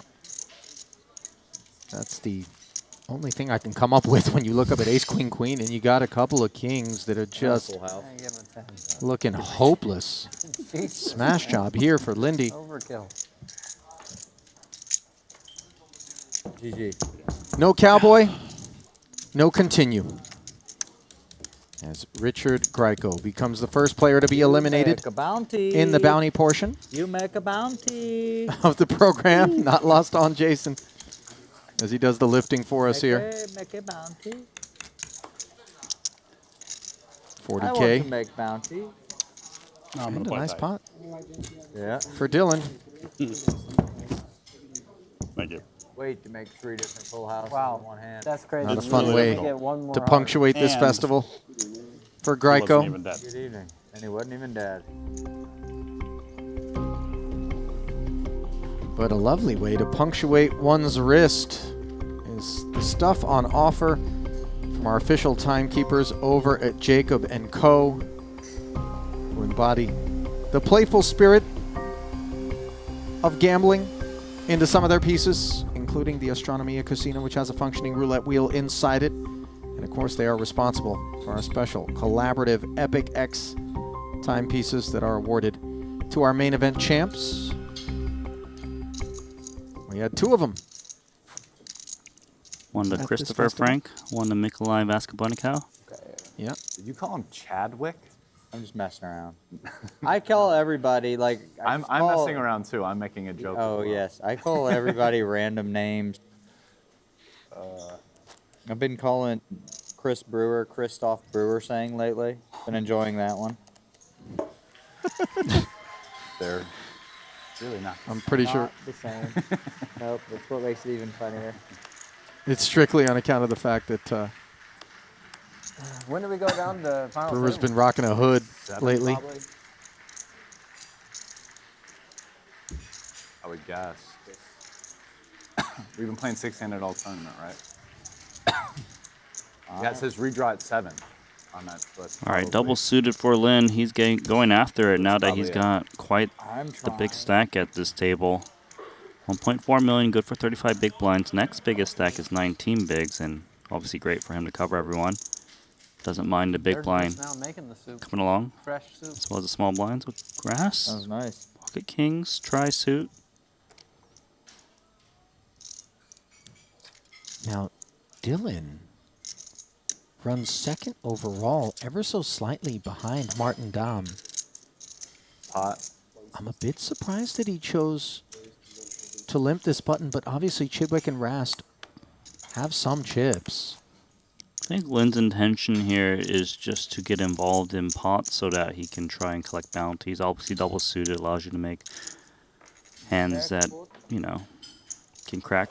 And by limping, we do retain more so the ability to continue. Right, so he only has to invest a limp call 160 rather than him raising, Rast repotting, and he's put in like 600K all of a sudden. He's probably even seen a flop. That's right, baby.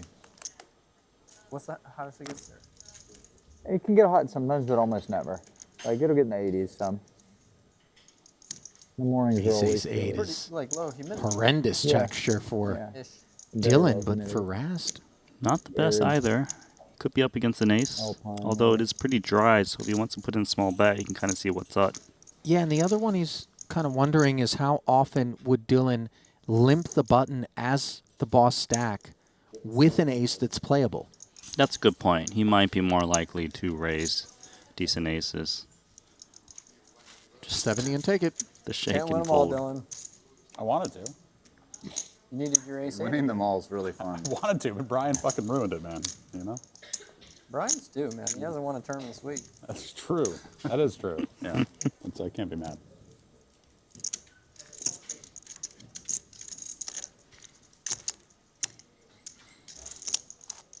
You haven't even made a final table this week, right? I know, man. It's been a rough week. Jesus.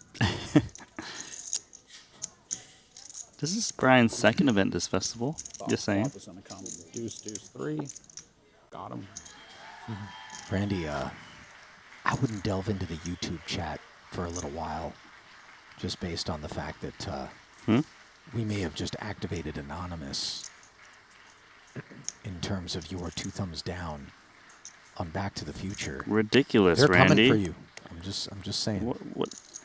This is a bannable offense. 2 thumbs down. Are you serious? I'm just telling you, man. You stirred up the hornet's nest out there. Seriously, Randy? Get him out of here. Oh, God. What did you do? I just gave my honest review. You prompted them. Don't blame me. No one 2 thumbs down There's Back a- to the Future. there's That's a- an insane thing to do. I'm gonna give you another movie that's bad, in my opinion. Don't say Crazy Rich Asians. No, Star Wars. Bad. Randy. Indiana Jones. Bad. I think so, yeah. Oh, my God, Randy. Oh. My Just whole saying. childhood has been insulted. Ace, Queen, Jack, 4. Not great, but deemed enough out of the small blind. No suits for Rasty. 10-8-6-4. He's trying to encourage Jason to muck. They really wanted to make this something. Instead of making it 15-minute levels, just make it no limit. Omaha. After the registration is over. It's a weird tournament, man. Just take it. Glad they did. There you go, Rast. Just take it. Or is it a Gets himself fast through. action? It was a green one, right? Blue. No, because I acted, right? Yeah. Randy, I'm going to give you an opportunity potentially to redeem yourself, and this is courtesy of the Star Crunch in the chat. Yeah, it's true. Submitting Goonies and seeking a review. Am I? And again, this is a chance to redeem yourself. You've insulted Dr. Jones and Shorty, Lord Vader, and the Skywalker crew, okay, Chewie, and of course, Pretty good hand. Doc. I mean, It's in the Back to the Future clan, how was Goonies, Randy? it's not my favorite. My God. It's not a full 2 thumbs down. It's a 1.75 thumbs down. Lord, give me the strength to get through this. Goonies was a...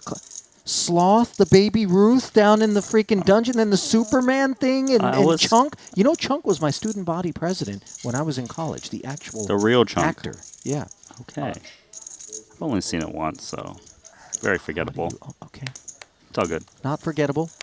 Ace 10-4 deuce on the button. Pot announced by Rast. He folds. Back to movie reviews with Randy. Submit other films from that era that perhaps Randy can tire his thumbs out, which, by the way, do have a target on them. People are looking to cut those thumbs off in the chat now or get them pointed in the right direction.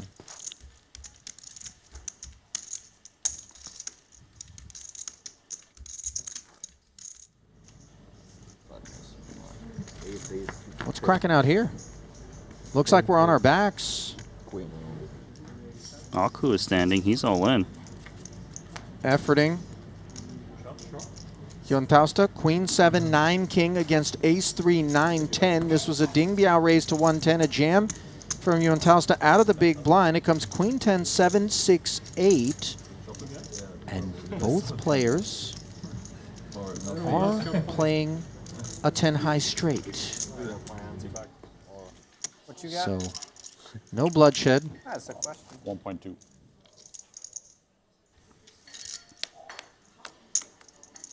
They renamed you Nano Loco in the chat, by the way, for your movie. I will name 2 more things that I will never watch. Well, hang on. Don't like, if you like. Don't, because I can't take it all at once. I'm still recovering from some of the other stuff I've heard in here today. What are you going to give Ace, King, King, Queen double 2 thumbs down too, Randy? Have you lost your mind completely today? This is today? way 2 thumbs up because it's not tri-suit. This is good.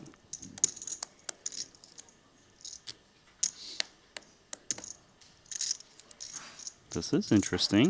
Covering stack, 10, 9, 8, 6.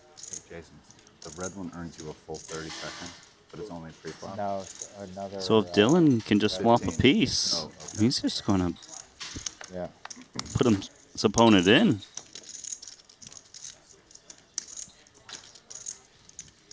Queen 5, 4. Defense and just a gutter, that which is yielded to Lind. Queen connections, kings being played. Action on Sean. But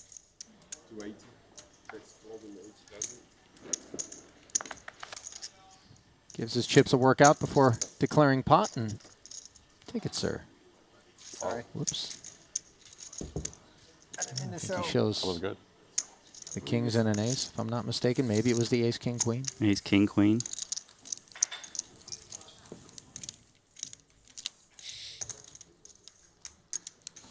Could have played a big one on some boards.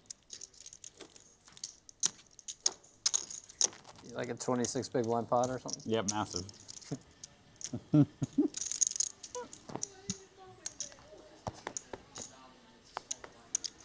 Are you going straight to Vegas? Yeah. This video this Pete guy just posted is hilarious. Okay, outer table. We're picking this one up with chips already in the middle. Just want to recap it quickly. This was a limp by Martin Dom, who you saw there initially on the button. Kronwitter raised it up to 180,000. Dom would then jam. Kronwitter would make the call. He was the covered stack, holding ace 10, queen deuce against jack 10, ace deuce double. For Dom came ace 8, 8, 9, 4.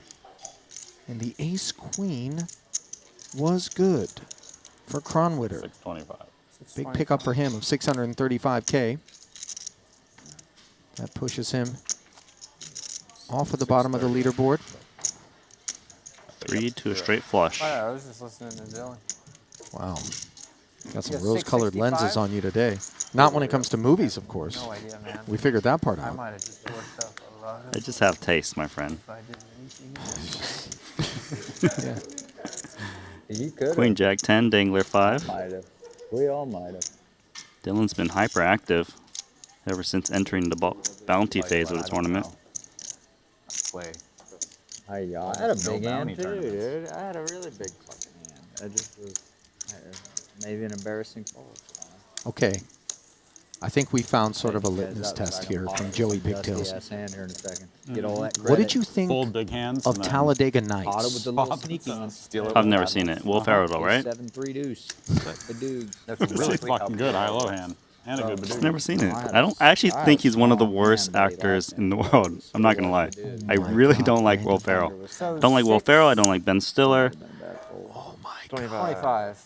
Yeah, You mean like Brian, is Royal there a good word Tenenbaums and for that stuff? handle Never without seen one it. suit, like a reverse Badoogie. 630. Every festival, No, I not think that I'm supposed to get to know you better. I've never heard of a good But one. I'm getting you better, and I feel more distant. You know, it's It's a bad relationship. I understand. I mean, only when we get into the movies. What about Shawshank Redemption? I've Kenneth seen it. wants to I've seen know. it. I've seen it is really just an absolutely insane response to Shawshank I know people say it's Redemption. like their favorite movie of all time. It's- That's definitely it's not. actually there's no regarded chance. as one of the greatest no, movies it's not ever made. Not possible. It doesn't make sense. I mean, I would have caught the guy. He's just like shoveling dirt out of his pants. Like, come on. It's fake. I don't know if I'm going to get through this one. I don't know. Is Lynn gonna put in some chips against Winter? Yeah, Oh, look, he's making it tough for people to get through. As you see, Sean's Ace King 10-4 with the clubs. Getting 140 in there. Piled on here by Lind. He's got double suited ace-X. A little Ras wanted to play. rundown, yeah, of course. Not with 3-bet in front of him, though. Probably play a lot How much because do you have? nothing after, right? Started with 1.2. It's going to be kind of a big break. Yeah. So I'll probably play a lot. Ace King 10-4 suited ace for Someone told me Winter. he had a vision of me winning the 10K PLO 8, so that's one. I can see that for sure. I think you'll just win the main. I really do. I main? think one day you're just gonna win the main. I mean, who? I've got to at some point, right? Yeah. So we might as well Play win like the main. every year. Yeah, you play it every year. You gotta win it one. What about the PPC? PPC? This could be the year. One of these years, I'm It's gonna tough have to win the teach me PPC. 2 hours. You know, I'm not even giving me a 2-hour coaching session. I'm just gonna torch 50,000 and get in there. What's the? You've played it a number of years. What's the farthest you've gotten in that one? 6th, I think. 6th. Okay. Oh, final table. One of the years that Mizraki won it. Okay. Ground by the grinder. Yeah, ground it up. Ground it up. Like coffee bean. IO2? You know who's gone farther than Stevie in the PPC? Rast. Rasty. You know how many times? 3 times. Yeah. So good. Every time I watch it, Possibly it's more. Like crazy, all the punting. It's like, it's wild. Like, Also, just like the structure. I mean, it's a 100-person tournament that takes 5 like really long days. Yeah, it's like sick. you play 6 like hour and 40-minute Lynn levels or something. Gets it done. Yeah, What Winter did chewed you on it just for a do? long time. Did Jason just ask him what he did just now? all right. I mean, Take it's it. Pop and probably fold. Like the You installed, so you got the big line. Yeah. Yeah, but the pot stalled. 2550.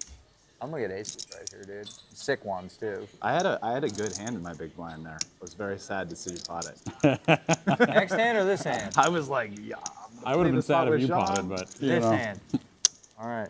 That's a big A difference. little bit goes. brutal on Jason was that pot tank But yeah, muck no. as it puts him She's dead there. into the big blind and big blind Annie of 50,000 I now. had a good hand. I didn't have aces. You didn't have aces. No, so I said I had a good hand. I didn't have aces. Ace Jack 10-8 single. Double suited. Wow. Queen Jack 8-6. I could make a wheel. What did? What? What? Not a good hand. What did it feel like? Well, you were talking about PLO 8, and I just I saw a good PLO 8 hand, and I Oh, was yeah, like, it was a fuck good it. PLO 8. Let's get the money in. Take the money. Agree Ace, with King, that. Jack. 5's okay. We can make the wheel. Felt like you had some kind of 175. rubbish. Weird hand. Lynn is just going ham. It's relentless. Out. It's kind of like bubble play too, right? We're 3 from the money. Yeah, not to be overlooked. Don't have much, brother. Dylan Suck it up. hauls Suck in it up. more chips. 2 hands, I'm gonna be chip leader. Watch this. I might have just famous last words myself. You could probably do it in one. Yeah. Get a triple and Just overcall 3-way all in. I mean, yeah, good. Huh. Everybody looking up at the tournament clock and trying to evaluate I mean, blinds just keep going up as well. what's going on. Just real quick, Randy, I think it is important is since just like you've told us all the Players' movies you don't like. Is there a movie Very that simple. you Long absolutely days, love? great structure. Like a favorite of all time for you? Me? From back in the day? Everybody's Yeah, let's valuing the start tournament there. life very highly. Growing up? I don't really like movies from back in the day. The more I think about it. What's your favorite movie, Randy? Do you know? It's not Frozen, I'll tell you that. I'm sure you've seen it 35 times as a father. I don't know what my favorite movie is. I don't know, but wait, hold on. We do have some filming going on here. Well, not your favorite outcome if you're Aku Yontausta, who is documenting his demise here out of the money and his bounty being acquired by Martin Dom, who's ace-queen 8-7. Got it in over the top of Yontausta's open for the bulk of his biscuits, 255,000 in total ahead to an ace-queen 8 board, top 3 pair for Martin against King 4-4. No cowboy, no sailboat, no further participation for Aku. Yeah, that's true. If you wanted to fade that, yeah, you could reg day too. For me, it's just like, Nine I wish low. it was like at the end of the series or something. So, because it's not like, I like as far as the purity of the event that it's long, but the fact that it's like the opportunity cost of just like missing other things Although that run for up against it. big bet players, you probably don't want to late reg. Yeah, no. Yeah, because you miss. You call another 25? Or 250. I think it should just be dealer's choice. Blind versus blind. I know it'd be smaller field. King but Jack like, 8-7 against what the Queen 10 tournament's trying to 8-6. be. Try suits for both. Ace 9-7. Sean Winter with a wrap Yeah. and club draw. I like that it's a mix. But One I of really his like dealer's straight choice flush outs tournaments, are too. blocked Maybe they should just have in his own another, hand. like a 25K dealer's choice. And I don't know, not change He's that. not going to be going anywhere in the face of this. 10K 8 game this year. Oh, did they? Yeah. Almost jam from Jason. I think he's going to have 10 left, yeah. So I feel like Actually the thing with it favorite. is like the best thing for mixed players is like mixed style tournaments. They shouldn't get carried away adding too much like one game of this or one. I got a fucking terrible hand. I agree. Winter has You would have called 3x though, right? the covering stack, which is good for him because not only does he have the better hand, if he can just I knock think all out of us are Coon, adding of one game. he gets 40K. If I hold here, I'm gonna like have the sickest celebration ever. Wow. Is there like even a way for me to hold? I feel like Just king. Bottom. no. There's some other options like an ace. Ace. Roble knows all about holding here. A 4. Okay, at least I got it. I got it in good. Wheel cards. Yeah, there's all kinds of options. Too many outs. I mean, Sean only has one straight flush out. Folded Jack 5-5, so that's pretty sweet. 920K. Clubs. Jason in rough shape finds a clean turn, and now all of a sudden it's a stone flip with one to Queen come. 3-4 deuce double suited, baby. I just mucked that. Wow. I know. Might Roble not be the only one who knows about holding here, and a 4 of diamonds on the end, one pair of sevens. Yeah, that was I'm you. the world. Oh, I'm the world's greatest Omaha player. Is I Winter doing 2.5x for value on calculations? accident, and then I just get it in. Checking with the lines on his hand. 25%. I think he had 5K more chips. I don't get his bounty. I think he covered by 5,000. Yeah, I definitely. Oh wow, are we gonna play? Yeah, a we're fun gonna play the pot? craziest. It's a fun pot time. Yeah. Oh, and it's my big blind. Yeah. You gotta love how much fun they're having out there. Cash game vibes This here is gonna be interesting. in the 30K bounty quattro. One guy who's not having so much fun, Randy. Yeah. Right there. What's your review of 5,000 in chips at this point in the tournament? Oh, that's King Jack 8-7. that's Above 10 average. thumbs down. Yeah, I don't know. I Double mean, suited. he's I got just the feel same like amount of chips as the bounty chip, deuces, which is threes, and 1. fours aren't very good in this game, so didn't go so after great. the bounty. And he doesn't even get the option to use his time banks this hand because he's forced all in. No, but no way. That was an insane hold by Jason. It was. And it was a clean turn, and he was still flipping going into the river. Boy. Or no, you had the King Jack 9-7. I had King Jack Heck 8-7. did he yeah. hold? With hearts.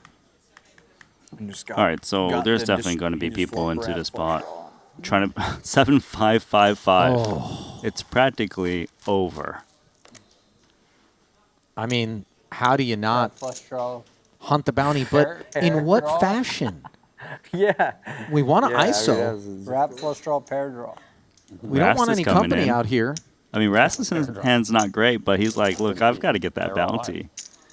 And notice them limping so that Dylan Lin, who's got the covering stack, can't just repot it. You can only make it so big with the 2 This would limps. be pretty gnarly, though, for Lin to activate with ace-queen 8-6, because not only could he potentially snack on this 100 dimes on the outside, or at least 90 of it. Yeah. I saw that coming. Pots. 155 more. Punish Jason Kuhn and Rast. Doesn't want any company. No, 205, right? Table for two with this Yeah, 155 more, right? nublet in front of Sean Winter. And because there was an extra limp Might have had behind from Jason Kuhn, he can make it even bigger. Rast is in there, though. Man, this is going to be a big pop for this winter bounty. This is one of those flypaper phenomenons, though. The more that chips get in there, obviously, along with that 40K bounty for Sean, the more maybe Jason feels compelled. Double suited is a nice hand. I mean, he can close the action and play on the outside. These guys are all fairly deep relative to the field. So wait, this is good news because we just throw the 5 in the middle, right? Mhm. Yeah, that made it easy. Makes it very Good job. Thanks, Keep Dylan. going. Good thinking. Yeah. 600K side pot. Sean Winter seems like a footnote. 70K in the main along with the 40K bounty. Here comes Jack 7 deuce. Lind has flopped the diamond draw, which is clean. Other than that, nothing cooks. It wouldn't surprise me if he just puts chips in to put max pressure in, but I mean, it's not the suited nut diamond draw. Jason, top pair. Action on Rast, who's got second pair.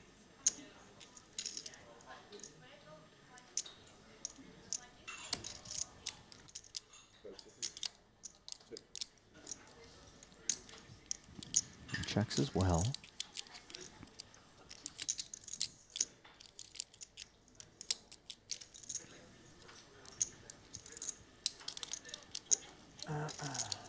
Kuhn shuts it down. There's a cozy card for King Jack. Very good for Jason.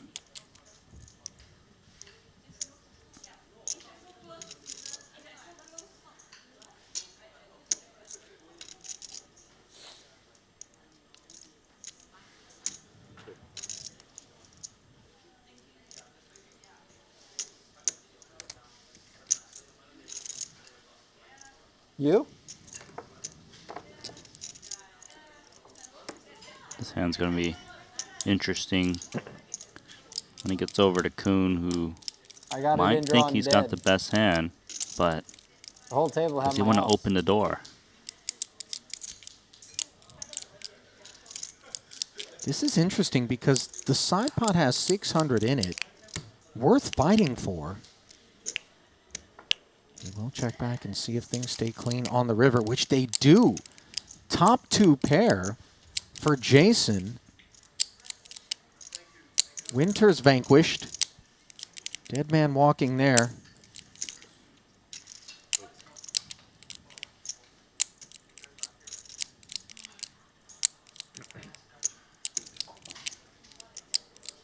This is just great for Jason because he's I think also I going win. to I collect got the king 40K jack. pay I jump didn't look at my hand, Kuhn. in terms of bounty. Hey, beautiful one. You see enough fives. Keep showing fives. All right. Didn't yank it. Deuce. Oh, okay. Deuce. 7. 7 or a deuce? No side, no side. No, it's not. It's a 4 or something. Yes. Oh, shit. Oh, shit. I couldn't beat that. Hey, we'll see you back stateside, all right? Alrighty.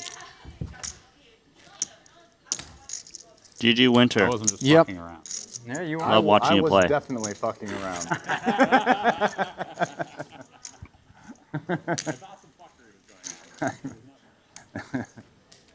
Chedwick retakes his seat as Winter exits his. Bounty collected by Jason Kuhn along with a very healthy pot, mind you. Good game, Tom. Jason now. See you back home when you get there. He's got a lot of chips. 920K. Good for fifth.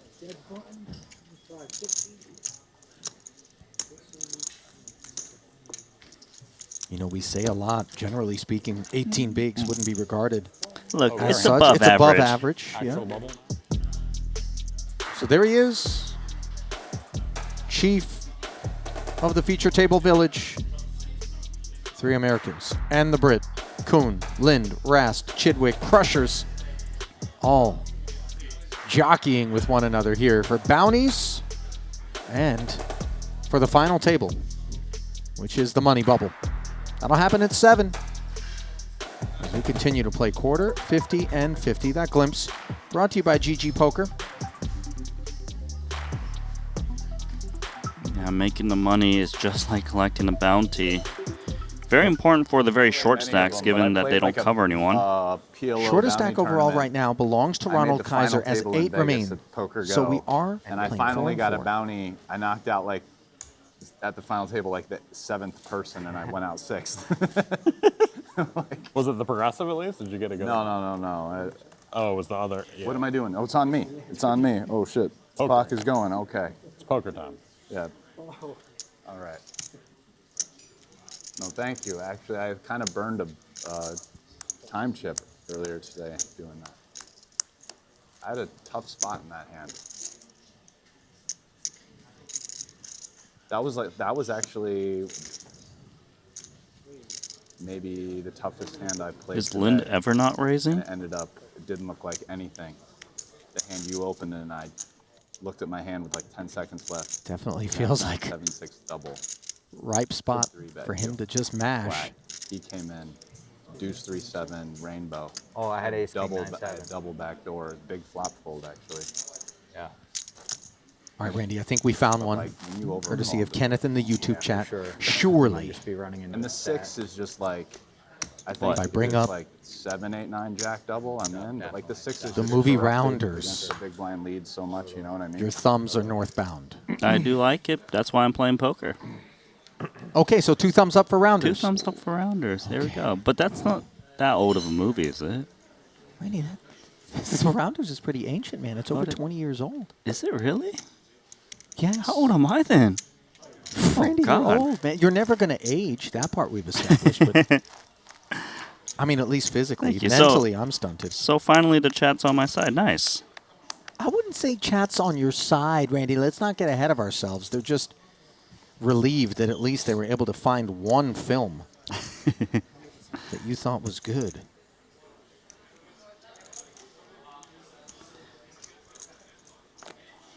Dylan Lind is really flexing his stack at this table. Jason Kuhn actually has 1.4 million now. All right, so now we're hand for hand. Confirmed. Is Still it like hand for hand. Hard hand for hand? Yeah, we're 1 out of them. So, Yeah, real bubble now. oh, Which is So it's an 82K potential pickup here for anybody that can burst the bubble because you guarantee yourself the min cash and then the 40. Sure. Courtesy of the bust. Yeah, it's an interesting way to look at it. I still think you need to separate them just a bit. Because not like everyone can bust someone. Obviously, a super big stack's not just trying. He's trying to bust people for the bounty, not necessarily to just squeeze into the money. But I see where you're coming from.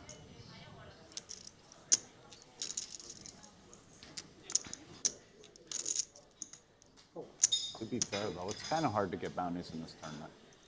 So many people go out, unlike a normal bounty tournament. Yeah, I mean, there's not a big difference between when the bounties start and like when the money hits. Yeah. Dylan. Limbs cut off. Double suited. The iteration in Monaco had Rast more allows players, it. so there was like more bounty potential. C3 for free for Kuhn. King, Queen, 10, 2 spades. So the nut straight, along with a pair for Rast. You see Jason pairing the flush draw, pairing an open ender for Dylan. 2 checks in front. Yeah, Rasty checked that so fast. trying to get a check raise in against Lind. Might get to do so. Yeah, and you can kind of understand, Dylan, we remove maybe this part of the deck from Jason with some frequency. Rast certainly doesn't have to be all over this board as a limper from the small blind, so we sprinkle and hope, and we do have some equity. But of course, against the ace-jack for Rast, problems are evident. Yeah, I think Rast just has a really good live sense on how his opponent is playing, how to react, hence why he checked to check pot. Trying to give himself the best chance to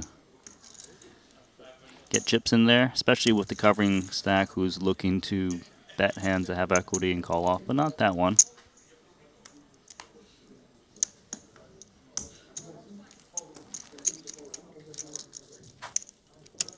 $100 became $400, and that did it.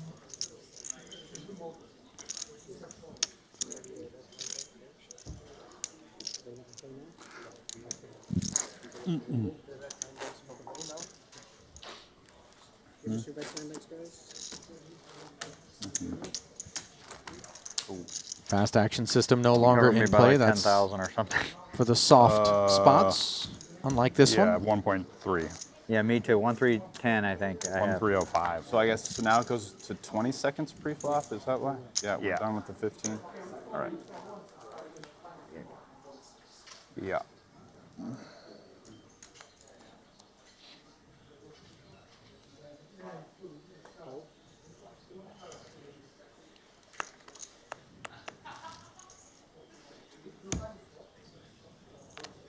All right, Rasty, couple kings, suited, button.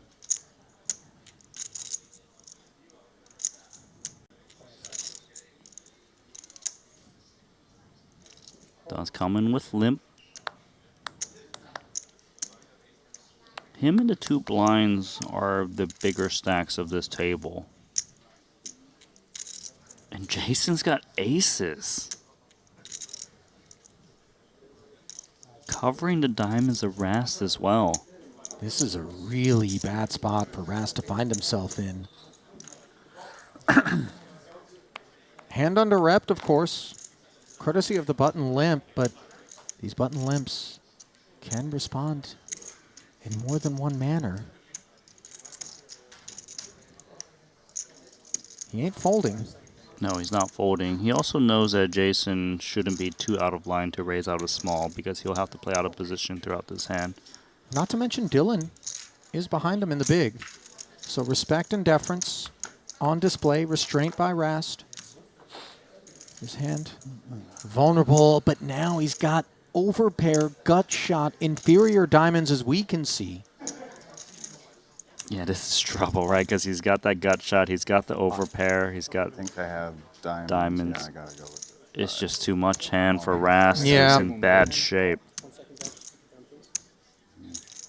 Oh, you have diamonds too? Yeah. Oh, wow. Good luck, gentlemen. I'm in trouble. Where's that hand? If Rast can't get there, Above average he's holding going for the to situation. bubble.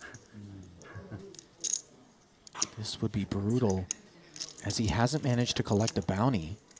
And if he doesn't manage to somehow get there here, then he'll be on the outside looking in, but hang tight, because we are hand for hand, so if more than one player were to bust on the same exact hand, then the min cash would be divvied up, 21,000 ahead.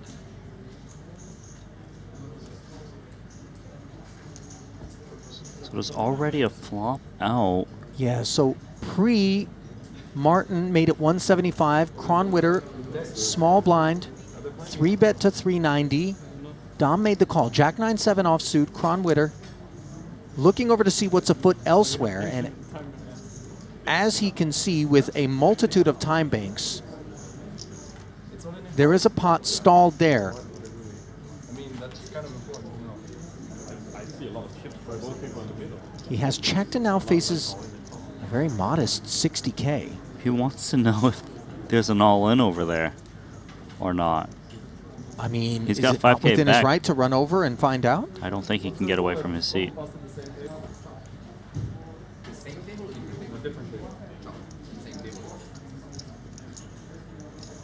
So knowing that if they both bust at the separate tables and they chop, it makes them call immediately. But if it's based on chips, it could be a different story. Now, I suggested that the bet from Dom was modest, but 60 just the minimum officially. When Kronrunner has just 5K, that's the effective barrel, if we can even call it that. Just a grain of sand. However, because it would appear that the all-in here was called prior to that exchange, as we can see, we're going to play this one out first. Over 2 million in the middle. Rast is in huge trouble. 5 outs, 20% chance. Prize rolling player shows Kings, Jack 4, King, Jack, a diamond. Jason shows Aces 8, 6 with Ace 8 or diamonds. We're gonna see the turn. Rasty needs a king or a 10. Turn is a 4 of spades. I go backdoor 4s on me here. Or Jack, I guess. That was a good card. Yeah. And the river. Jacks up would do it. Added River. outs and running Hearts. fours. Brian will double up. That hurts. Nasty Rasty. Nasty Rasty confirmed. Wow. And table number 2, showdown, please. Kuhn does still have 330 left after dust settles. And let's see what's 7, afoot 9, here. Jonas shows Ace, Queen, Queen 3, Queen 3 of diamonds. Martin shows 8, 5, 5, deuce. Double suited clubs and spades. You gonna see the turn card? 8, 5, 5 deuce against ace, queen, queen, Turn is a 3. spade. Got a glimpse there. And the river. The river is the 6 of spade. 8-5 makes a straight.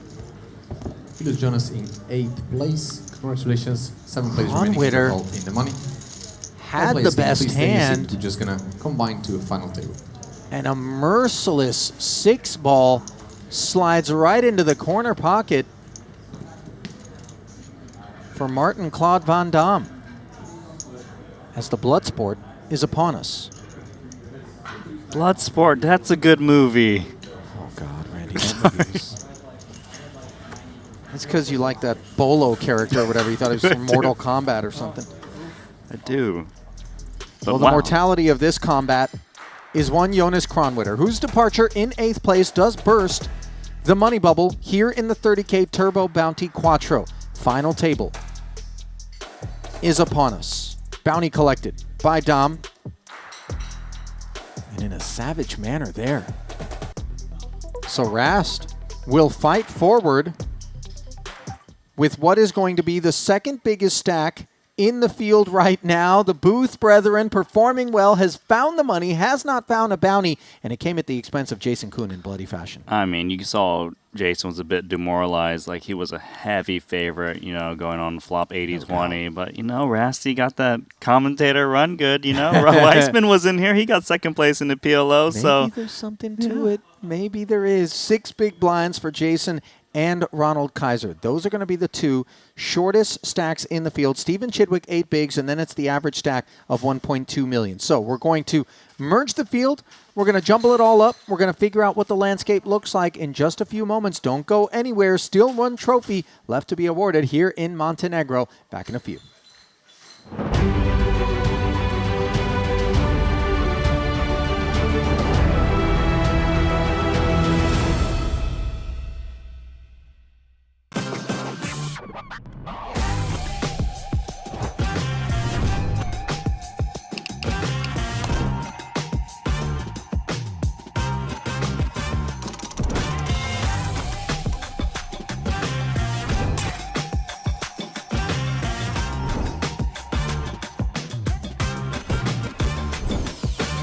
Want a $50 Global Millions ticket on top of the full GG Poker welcome bonus? Sign up with promo code Triton_2024 and deposit a minimum of $20 to claim your ticket. Brace yourselves. This is live. and the show goes on. Oh, wow. All in. In poker, every small decision counts. Introducing the Game Changer, Daily Dose of GTO. This is your free guide to mastering GTO strategies in just 5 minutes a day. Join the thousands of players transforming their game and results. Gain the confidence you need for high-stakes decisions. Scan the QR code now to get your free copy and follow GTO Wizard on Twitter and Instagram for exclusive challenges and giveaways during this Triton series. Welcome to BetACR EU, the premier platform for sports enthusiasts and the newest way to engage with the Triton Live series. Experience the pinnacle of sports prediction where every game, every match becomes an opportunity for victory. At BetACR EU, your insights into the game transform into action. With exclusive action prediction options for the Triton series, your player knowledge and predictions set the stage for unmatched excitement. And there's more. BetACR EU brings the world of sports to your fingertips, offering action prediction options across all major sports. Whether it's football, basketball, baseball, or beyond, your passion for sports finds its home here. Kick off your journey with us and get a 15% free play on your first top-up up to $250. Don't just watch the game, be a part of it.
Here in Montenegro, Your opponent 17th in the Bounty Quattro for another 63.5, and then did final table the massive 200K event for a good 1.1 million. So about to grill. certainly not one of Jason's best series per se, but that's because he's had some of the best track records we've ever seen. We touched on Rast. Just played the kickoff event here.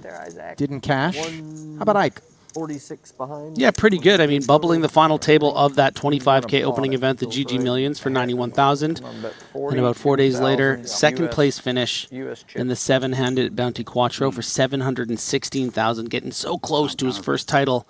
And then in the 50K No Limit Hold'em that Nick Petrangelo won, got sixth place for 164. That was a turbo, I believe. Yes, Didn't correct. catch that one on the stream, unfortunately. Would have been nice to give Nicky P his flowers on stream, but didn't shake out that way.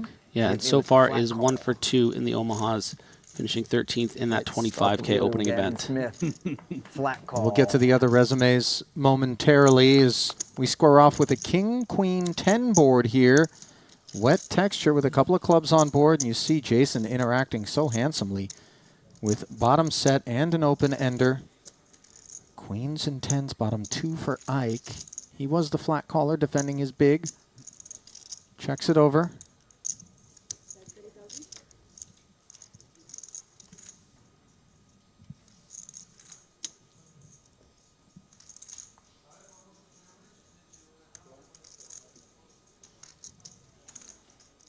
$30K C bet into 102. We await Ike's response. Situation fairly grim for him. Yeah, just one of the worst two pairs you can really have here. Bottom two on such a connected board with a flush draw. Really hoping to boat up. Queen would be the only card that would iron him out. Mm-hmm. Instead, it's a dusty deuce.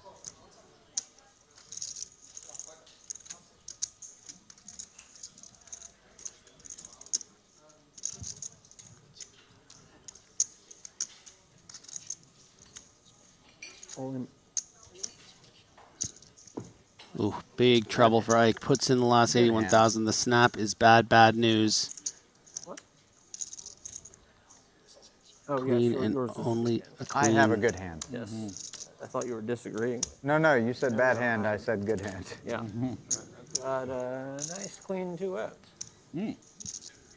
I don't even know which ones they are. Gonna need an angel. Lady Luck doesn't Instead, come. It's the 3. And with that, Good luck. Ike Haxton's run here in the final event comes to an end, as does his Montenegro festival. Wow. Overall, a successful trip for Ike, but would have been nice to see him get his first title. Doesn't have any backers that are going to grill him. Luckily for him. Be careful, you know? Well, to be fair, he wasn't in great shape against aces. Not great Bust shape. outs for now. 39%, right? Well, I guess you should be pretty. You should be calling that with your 45 out there, yeah. By a smidge. Yeah. He didn't know that the aces were as bad as they were. but Mhm. I think he Oh, suspected yeah. some would've ace, tried. king, king. Yeah. I can make it straight, too. King 10, 9, 9 with hearts. Mads. Says pot. I can't see. Yeah, thank you. The dangerous Jonas Kronwitter. Mads Sniper actually himself.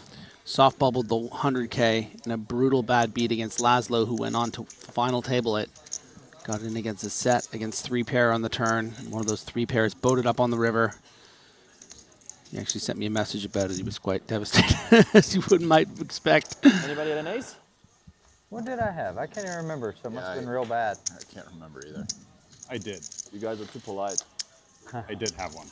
You had one? Yes. No, I'm actually sorry. It's 3 deuce deuce. Dylan's like, I Kronwitter. had 2. Asking Mods for the full commitment. Up to the task is the King 10, 9, 9. To the flop we go. Jonas has top pair against a set. I'm gonna help. Note that the gut shot gives him 4 immediate outs. Just feels that way. Oh, You have it straight. binky. And now, Wow, this is requirements big sweat here. for the all-in player. It is. Amon, I have to give you that one. Fast action. can he pair the board? No. That's the Straight to the queen. Queen 10. All right. Good game, mate. Good game, man. Jack on the river. Action was Wraps so of the fast. felt and GG's I knew he was issued gonna make it straight. I just felt it. Take care, brother. to the Norwegian. These cards are weird. The hearts and diamonds look so similar. Right? Oh, I also find it funny that the TV. We're gonna need that mic.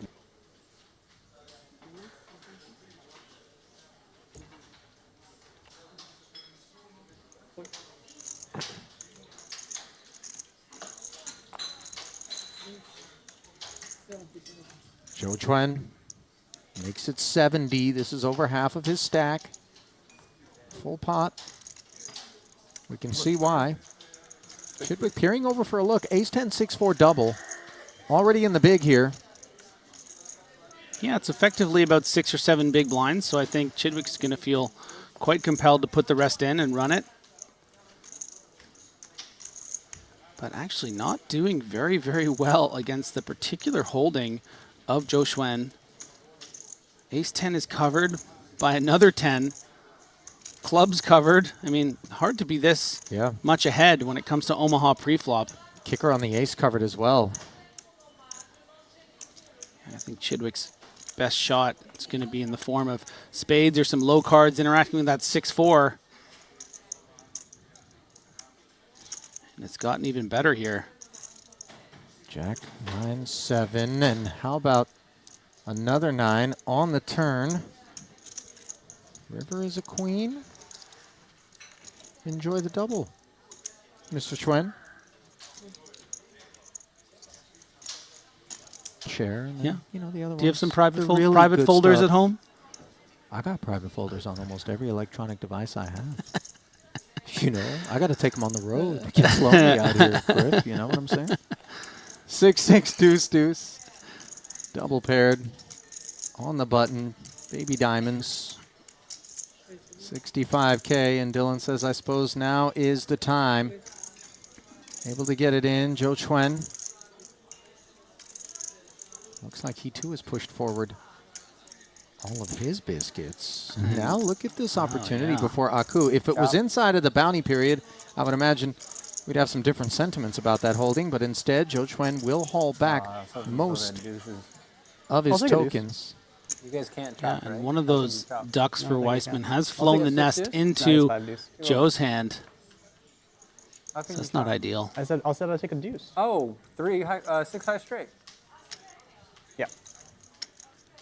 Dirty diamonds want can be six nice or for Dylan as well. Yeah. Well, he's in the lead heading to the flop, and he stays there as it comes ace 3-3, but you can see the wealth of danger that lurks. Kings, 8s, and 4s. No change. Can Dylan fade? Can he hold? Yes. 6s and 3s. Against that pretty double-suited stuff. Tell you what, if you knew that was going to be the board. Kaiser. Ding Biao got the party started by making it 50 to go. Kaiser flatted, Tolerine within 3-bet pot out of the big blind. Kaiser would call. It was 5, 7, 8, 9 with diamonds for Kaiser. King, Jack, Jack 10 with better diamonds for Ben Tolerine, but the 4, 5, 6, ace 3 run out would leave Kaiser with that 8 high straight and a healthy pot You call Ollie. that would send Tolerine Yeah, I packing. believe you. 7 times, Ivan. Good luck. 7 times. One more spin for Dylan Weissman. Guess who? Joe Chuen on the other side. Might he finally win one at Showdown? Queen. No queen. No. He did give Dylan a nibble moments ago. How? Weissman. Queen. So lean. This one, how do I chop, Sean? I can king high straight. Yeah. There we go. Queen. Good flop. 6, 5, 3. Very good Weissman. flop. Good flop. Ace. Top pair, open ender. Ace is live. Has equity, and there Six is times both a in a diamond row. draw and the 6 high straight, immediately 55. rendering Joe Chuen dead. Flesh wound, but aside. And to quote the great Austin Powers, why won't you die?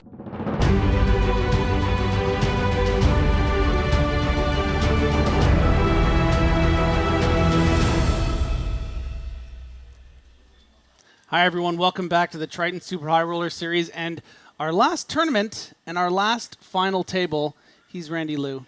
I'm Griffin Bencher. Here we go. We're going to do this thing. Well, you know why it's exciting, even though it's the last one, is Brian Rast is currently second in chips with 7 remaining. In the lead. I mean, a fellow commentator, someone we've worked with so many hours over the last couple weeks, as you see the final table there. A lot of familiar faces. We see Jason Kuhn very, very short in the corner there, but not a lot of chips in play. So if he wins a couple of all-ins, I think he can have a decent shot at that top prize. See Chidwick down there, also quite short with 8 big blinds. Martin Dom doing quite well as the chip leader, 2.5 million. Brian Rast, 2 million chips. Look, there was a chance he actually could have stone bubbled this tournament. He got in kings against aces on the flop, where he had his diamonds covered against Jason on a queen 9 board texture, and he had about, it was 80-20, and Brian Rast hit running 4s to hit trip 4s. It was oh my goodness, it was a huge one.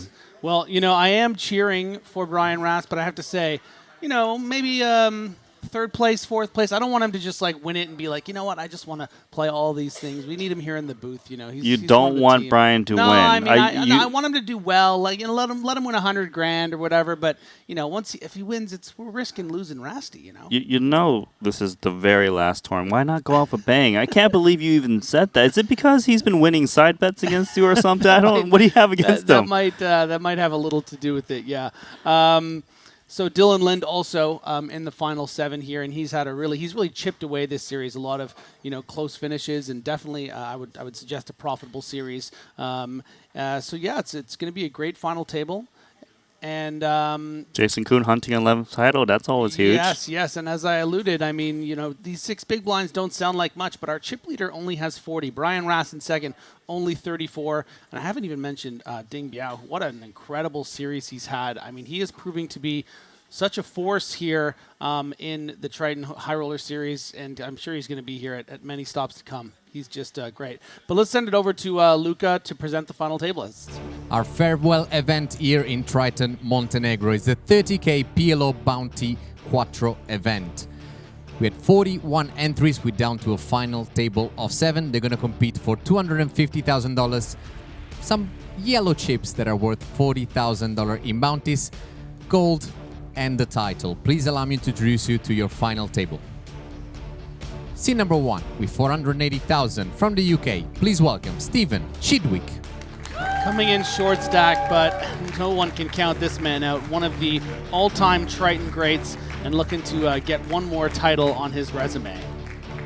Scene number 2 is from the US with 1.3 million. Please put your hand together for Dylan Lindy.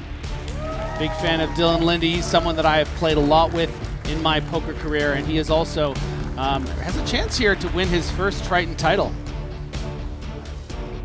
Scene number 3 with 330,000 from the US. Please welcome Jason Kuhn. Coming in with a little flair, 10 titles and a little LeBron toss. Everyone's going to be looking for him to try to run it up and make even more history here in the 30K. Scene number 5 from China with 1.3 million. Please welcome Ding Biao. So many close calls on this trip. Ding Biao just feels like he's due. A 4th place in this series, a 3rd place. Could this be a 1st place? Our scene number 6 from the US with 2 million. Please welcome Brian Rast. That's great stuff from the Triton commentator, but first and foremost, professional poker player. One of really the all-time greats, and we'll let him play a couple tournaments. We are a chip leader from Denmark with 2.5 million. Please put your hand together for Martin Dam. The PLO specialist was hoping to come here, find himself at a final table, and here he is with one last shot and the chip lead. Last but not least, closing down our final table from the Netherlands with 330,000. Please welcome Ronald Kaiser. Kaiser, another one of our short stacks, going to have a lot of work to do, but we'll see if he can build up a stack here on this final table. The button has been drawn to seat number 2 on Dylan. We still have 11 minutes remaining of 30,000, 60,000, 60,000. I wish you all the very best of luck. Yannick, shuffle up and deal, please. You ready, Griffin? Because I'm ready. I'm ready. Saw Brian Rast kind of look like he was ready to box. He was excited, happy to be here at this final table in 2nd place, but he does have trouble because Martin Dam has got 42 big blinds, quite a heavy lead on Rast. Yeah, and you look at the chip counts as we discussed. Some real shorties out there, and with this bounty format, I don't think they're getting any raise folds through at this stage. Each elimination, of course, in this Quattro event worth $40,000 US, and there's the rest of the payouts for the placements: 42,000 for 7th, 51 for 6th, all the way up to 6 figures in 3rd and better, 114,000 for 3rd, 179 for 2nd, and the winner takes home a cool $250,000. Yeah, it's interesting because the first bounty was pretty much, and the first bubble, like getting into the money. Now the bounty is worth more than the pay jumps. It's kind of calming. Getting some great reviews for both Kuhn and especially Rast's walkout. He really stuck the landing with that one, coming out like a fighter. Don't you say it.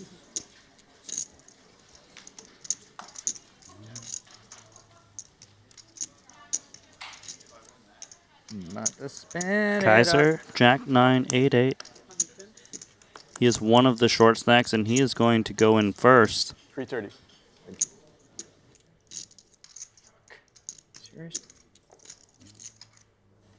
Chidwick also sharing short stack duties, but does have the covering stack. Not an easy spot here. You do have 3 players behind between the button and the blinds, but he says, you know what, this ace king 9 deuce suited, I think it's good enough. And he has a chance for a bounty, which is very important to have the covering stack. Yeah, it's effectively 7th place money, so why not go for it? Now Ding Biao is going to think about it. He gets the close action and a chance at 2 bounties, so let's gamble. Double bounty. Oh. I'm going for spades. Okay. Look at the odds, very close. 2, 4, 5. I'm going for the Kaiser with Going for the favorite. Yeah, Kaiser's got to be loving none of those outs being shared except that 9 between him and Chidwick. I'll just take a page on. This is cool. I'll take a couple. Free pay jumps for the rest of the table, guaranteed. This is kind of a fun one. 2, 4, 5. Beautiful. Ding Biao not being greedy, just asking for the 2, 4, 5 flop. Maybe 80K. Diamond. A lot of cards are live, too. Not a lot of card sharing going on. Uh-oh. Diamond. Oh. That's a great start has for Kaiser, but clubs. you know what, Jack, Chidwick, 9, 8. decent equity there with that ace king. I don't see. I mean, ace and a king are just live for a pair. Diamond. 3. Now everyone with a sliver. Yeah. 7, yeah, all of them. No, the 7's dirty. 7. Oh, no. You got the ace 3, 6. Oh, it's 6 is good. Oh, king. The river card is the king of clubs and Chidwick Stevie, he did it. gets a bounty. Yeah. Triple up too. I think 1 pair was good too, though, right? Ding Biao. Did you? And then do a second. Clipped a little bit there. Lose about 40% of his stack. And Kaiser, you know, probably came in expecting that it could fall that way with just 6 blinds. He's going to be our 7th place finisher for 42,000.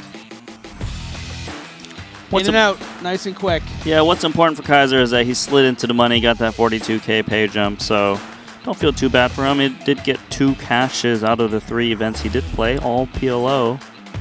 Not too bad. The man from the Netherlands. Profit's profit, baby. There we go. 12 grand on top of that 30K buy-in. Well, all my time banks. Blinds will just go up on market. Oh, yeah. Oh, no, that was your chance, I love you too, bro, but this guy is my cooler. Yeah. All right, you got.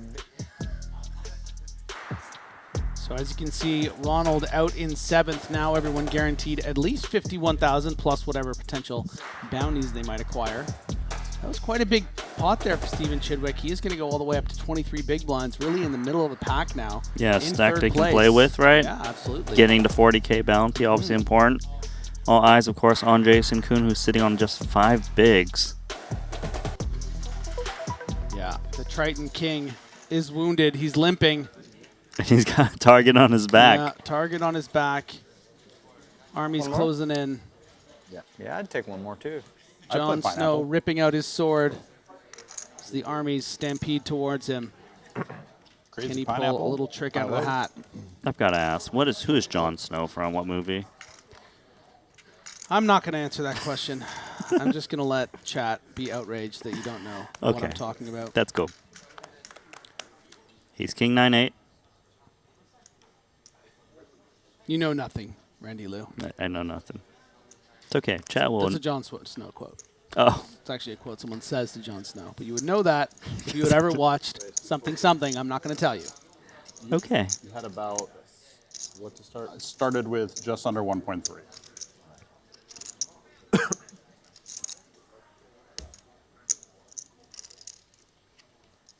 So Rast in the big blind.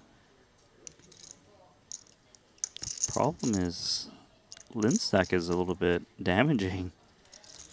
If he wants to tangle with him, looks like he is still gonna take a flop here.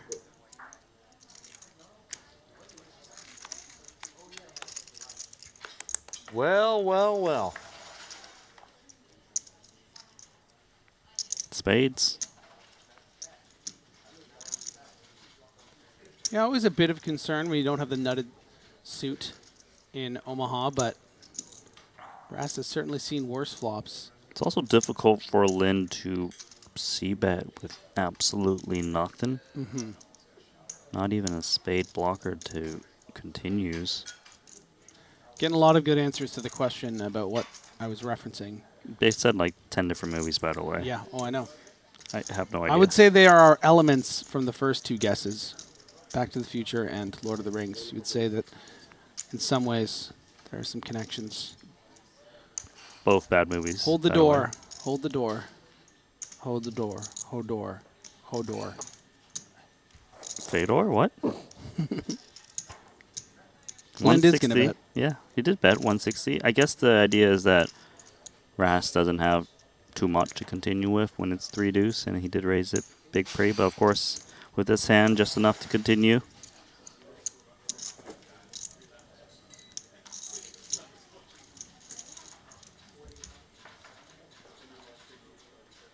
Ooh.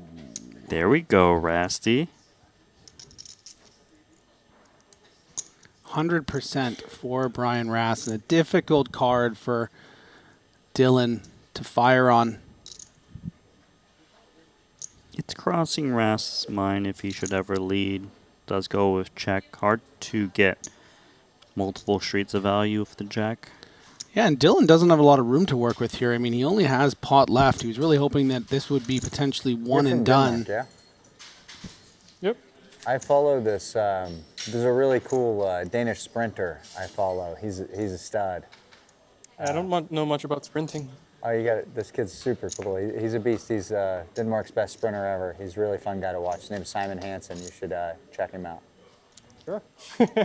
Yeah, it's cool to watch the way they train, if anything. How does he train? They train like really explosive, plyometric, a lot of like Olympic lifts and like bouncing and jumping all over. Upper body too, or just normal? Oh yeah, he's a stud. He's jacked. Really fun guy to follow. Board pairing's not great for Is, like, Rast, long just distance running a because part of it? his opponent The training could regimen, or not at all? Never. boat it up as Lifting heavy possible. weights and being as strong as you possibly can.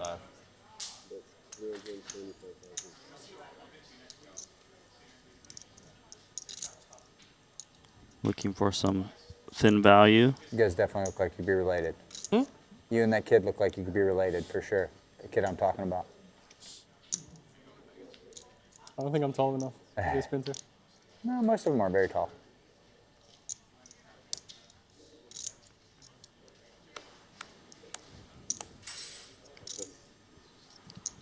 Nice takedown for Rast, adding to that second and chip separation between himself and Stephen Chidwick, and getting close to Martin Dom. Most people aren't like that.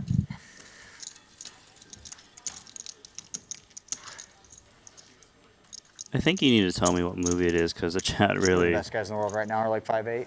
didn't tell me. It's not I'm from sorry, the I'm movie. speaking. Speaking in American? Speaking Not from a freedom. movie? Freedom. The height I know measurement. roughly, I think. Okay. Yeah. It's from a little television Freedom series that units, aired on HBO called Game of Thrones. Oh, I've never seen it. Oh, really? Oh, really? You haven't seen Game of Thrones? Is that why you didn't know who Jon Snow was, the lead character? Wow. That's I figured you just forgot who Jon Snow was and that you had watched all 7 seasons of Game of Thrones. If you had me guess what movie it was from, I was going to say John Wick. Okay. That's...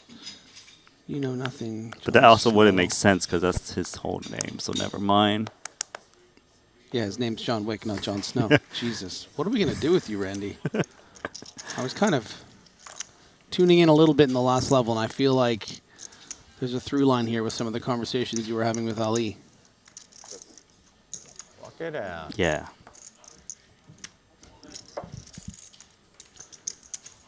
So since you're clearly never going to watch it, it's not a really big spoiler, but there's a battlefield scene with Jon Snow where he realizes that he's about to pretty much be killed by this army coming on. It's like this shot, this iconic shot of him taking out his sword for a last stand against an entire army coming. And that's what I was referencing. He got outnumbered. I guess he lost. That I won't spoil in case you ever do want to watch it. No, Because I'm never it going is to watch one it. of the greats. Okay, fine. Well, thank you. I mean, I don't want to spoil the audience either. You know, there's obviously most people in this whole entire world have seen Game of Thrones, but there are some people that have been sleeping on it, waiting for the right time or something, and they don't want to be spoiled on it. I've also never seen Harry Potter, but I know what happens to Dumbledore. Okay, well, maybe you shouldn't mention that either, just in case.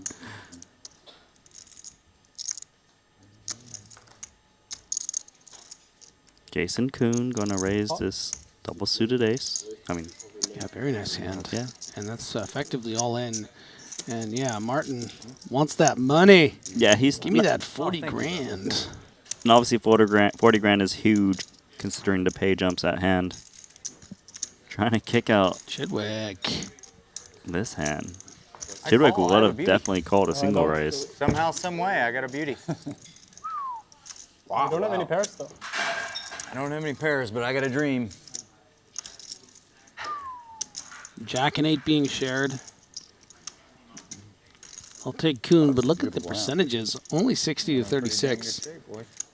You might be famous last words, but. Janik?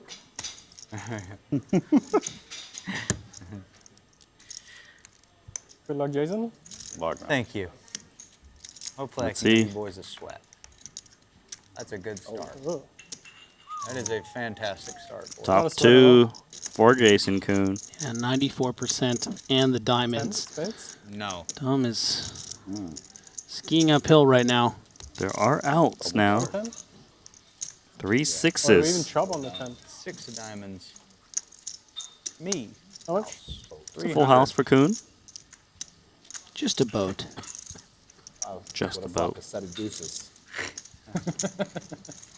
Glad you didn't do it to me, Brian. You would have lost. And I would have lost. Oh, that's right. I would have housed. Yeah, you. Get in there. I was just thinking of what to fade.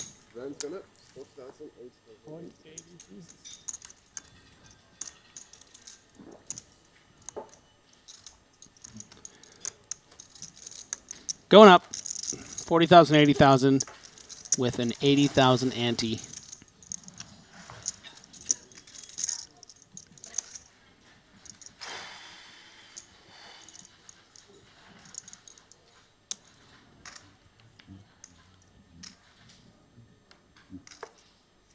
I have a slightly marked one here. Been hanging around Sean Winter too much.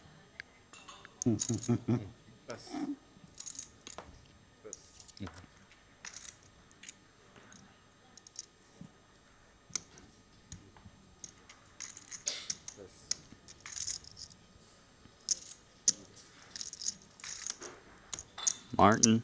He's got the button. Up.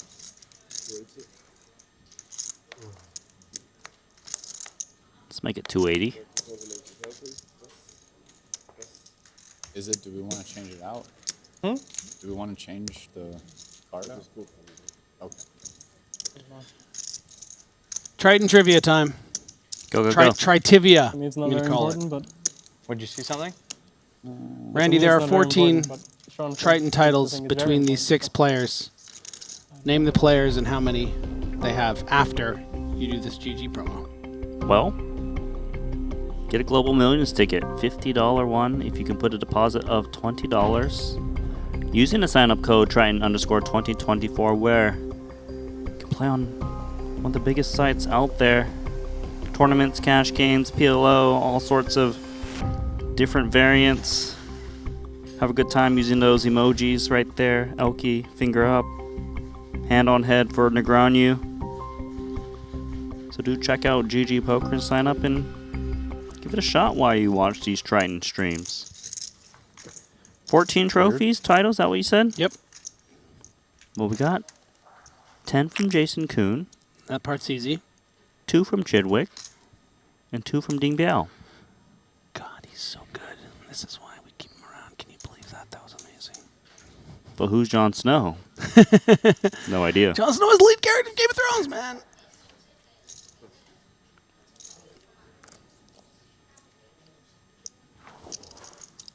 What if I gave you a... I'm trying to think what the best seasons of Game of Thrones is.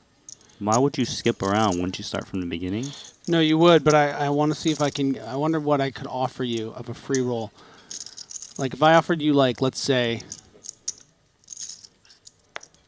a $200 free roll that if you watch 4 seasons of Game of Thrones, that you'll like to love it. And if you don't, even like it more than a lot, Look, you get $200. I don't doubt that I won't like it. I just don't want to commit to that much of one series. You know? Like, how many different movies could I watch in that time? You get me? It's like... It's a pretty good argument. Yeah. Here we go. Queen 10, 5-3 for Dylan Lind. Ace 8, 4 deuce for Jason Kuhn. And they have both flopped incredibly poorly. You got really excited about that one. I'm like, wow, does someone have both? That is acting, my friends. All right. And Dylan Lind's going to do a little acting right here. Technically has the best hand, but he probably doesn't think that it's very good. Yeah, Jason obviously Kuhn. looking to clear it. Just expecting Kuhn not to have anything to continue with, which is often true.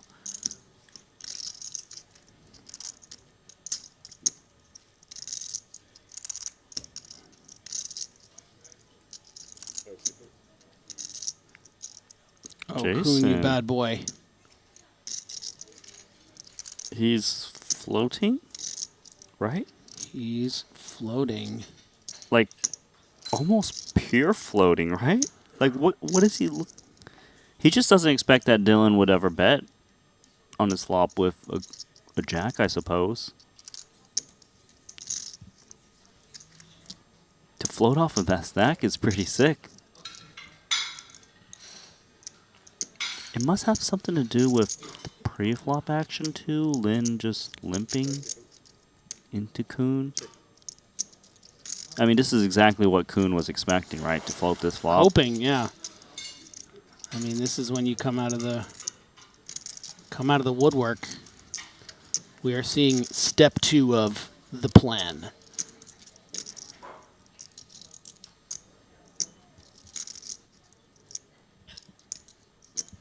But let's be fair. Dylan Lin's picked up some equity here. Open-ended. Yeah. A pair and a flush draw. And Jason Kuhn has just bet a third of his stack, you know, on this complete air bluff.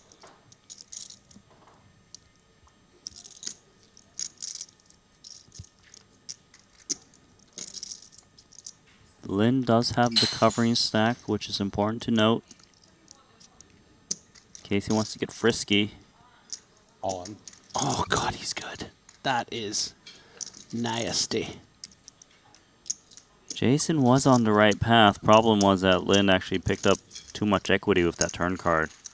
Yeah, he was walking the right path, but guess what?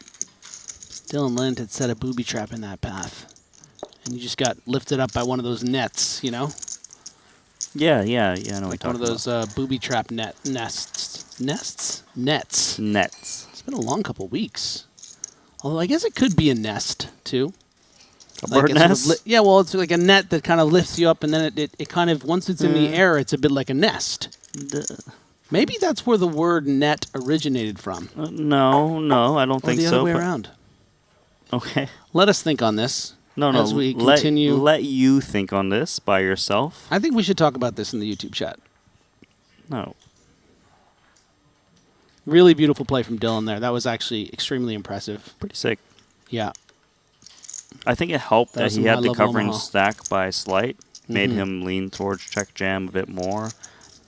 Like, fold equity plus if I'm wrong, I can get there and collect 40K.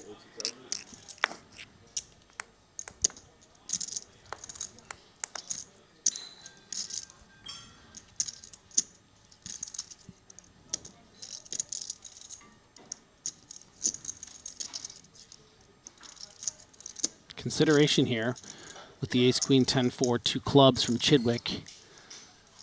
Martin opening the ace, jack, 7 deuce, double suited. Yeah, one gap in between the ace, queen, and 10. But he knows that Martin's just Really been attacking relentlessly.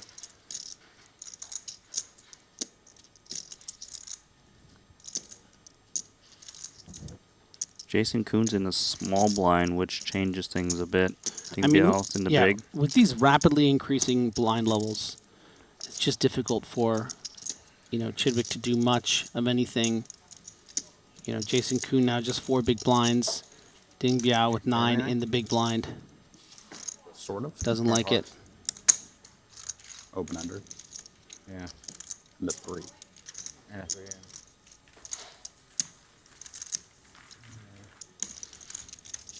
So, sort of. Turn something, yeah.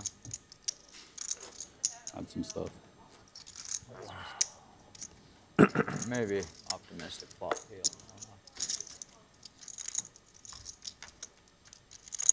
Jason now saying maybe an optimistic flop peel. I mean, on a lot of turn cards, might have gotten away with it, but the one that gave Dylan the open-ended straight draw just went for it. And a flush draw, yeah. Fold. I didn't have any, so it's really difficult for me to continue. Yeah. Just have the best hand, too. Ruben posing an interesting question on YouTube, actually, saying, Chidwick can't wait to go home and freshen up his stash. And it makes me think, has he been freshening up his stash over the course of the last 2 weeks, or do you think, Randy, that it's like a playoff beard situation in hockey where you start growing your beard into the playoffs and you don't shave it until the playoffs are over? I've never heard that. I barely know much about hockey. Well, you understand the tradition, though, now that I'm explaining it, right? Yes, I do. Because, it's rough and tumble. They just let it grow and grow, and then once they get eliminated, they shave. I think he just lets it. Think he lets it go? I mean, I might be in front, but I got a bad one. I like the idea of him having little clippers and sort of, sprucing it up for a big final table. I mean, we do have an all in here. Jason It Kuhn. could have been a worse hand. Yeah, nice spot for Rast here. King, 5 deuce, 64% favorite against the 10-10, 6-4 of Jason Kuhn. Rast might be able to get the best of Jason Kuhn once again and actually collect his bounty this time. I'm going to try to be annoying. Stick around for a little bit. Brian, if you do happen to get unlucky, you owe me $280,000. All right, I'll put the right amount of Get that prepay in there. wager chips out there. Ooh, 10 on the flop. All Jason Kuhn. That's you. Good flop. Doesn't get much better than that. Pretty good. No, you Oh, king on the turn. Are you serious? What the hell? You got double gutter. 9. I don't think you're allowed to do that. Kuhn's got a lot of Double outs. gutter. Yeah, 9 or a 4. Blank. GG now. Good game, Triton. Don't forget It's your. been a pleasure. Don't forget my bounty. Well, you owe him one, but you got one. Always a pleasure, my friend. GG, Jason Kuhn. The end of this festival. Out in 6 for $51,000. A hero falls. Only came in with, sub 10 big blinds. Not much you can do. Got it in pre-flop and then was ahead on the flop, 90% to 10%. But that's the nature of the game, baby. Sometimes the commentator can take out the best in the world. That's the way I see it. Jason. Gives me hope to dream. I think Jason's happy to have this festival finally end. He's been grinding out so hard, giving it his all, and time to go home to some family. Yeah, and a great walkout. Did the LeBron. Perhaps that helped him getting at least one pay jump there, getting to 6th place. Another cash here at Triton, Montenegro for Jason Kuhn. And we are down to 5. 4 caches for Jason Kuhn in Montenegro, the biggest, of course, being 6th place.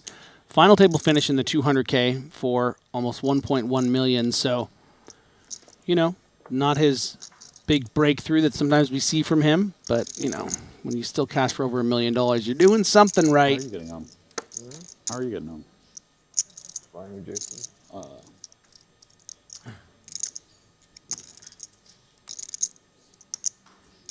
Snuck into one of the seats. Nice. So Ding Biao He's got 500K back. The big blind's 80,000, so he needs to decide whether he wants to commit or not. But he does have several opportunities, given he's on the button. What's up? Yeah, this thing's going to go quickly. 9:15. Chip leaders both having around 34 big blinds. Chidwick and Lind with 14 and 15 respectively, and Ding Biao with just 6. Thought about with the ace 10, 5 deuce, but that tri-suit not suited to the ace, lets it go. Now Lind is going to have to proceed very, very, very cautiously blind on blind here. Technically has a 1 big blind lead on Martin Dom, who has a hand he might be considering raising. At least it's like a 15-hour but straight no, shot from Istanbul type. just going to check. That's not too bad. Not supposed to play big pots with the other chip leader with ICM considerations when you look at the payouts. 5 remaining, 67,000 for 5th, all the way up to 250,000. Gutter, top pair for Rasty. Pair of 8s for Dom. Some backdoor diamonds. Maybe play poker again on Friday. Friday's the 5K. Friday is 5K PLO. Looks like Brian's going to start with betting himself. There's a 5K no limit on Tuesday, but there's no chance I'm playing that. We're getting Puts in 120. Right? For this Sunday? Yeah. Yeah, because we, whatever, gain time or what have you on the way back. When do you guys leave? I think it's Getting like called. 11:30 flight or something. Is it just direct? Bottom middle pair with Stuff backdoor and, diamonds. Refill and then Pretty blanky on the turn. Yeah, that extends the percentage lead to 80-20 for B-Rast.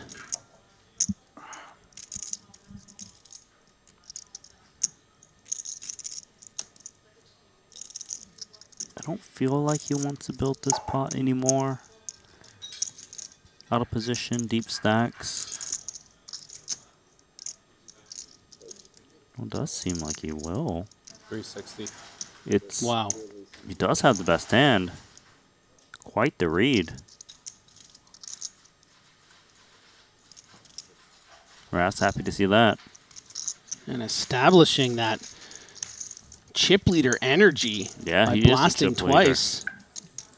Let's go. There we go, Rast. Yeah, of course.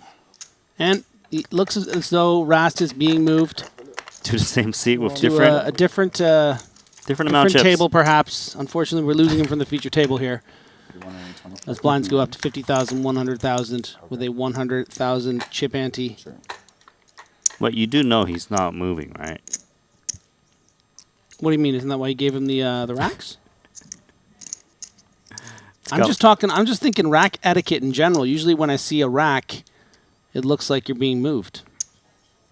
Buddy, you're trolling, right? Oh, he's getting chipped up. Oh, yeah, there's only 6 left. No, there's Five not left. 6. Oh, my God, there's 5 left. There's no other table. That's really embarrassing. Thank you, Randy. Jack, 8-5. Double suited for Brian.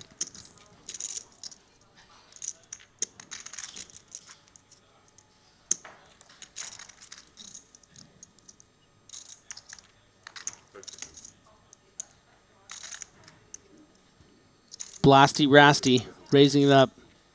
Double suited, Jacks on the button. Martin Dom. Kings.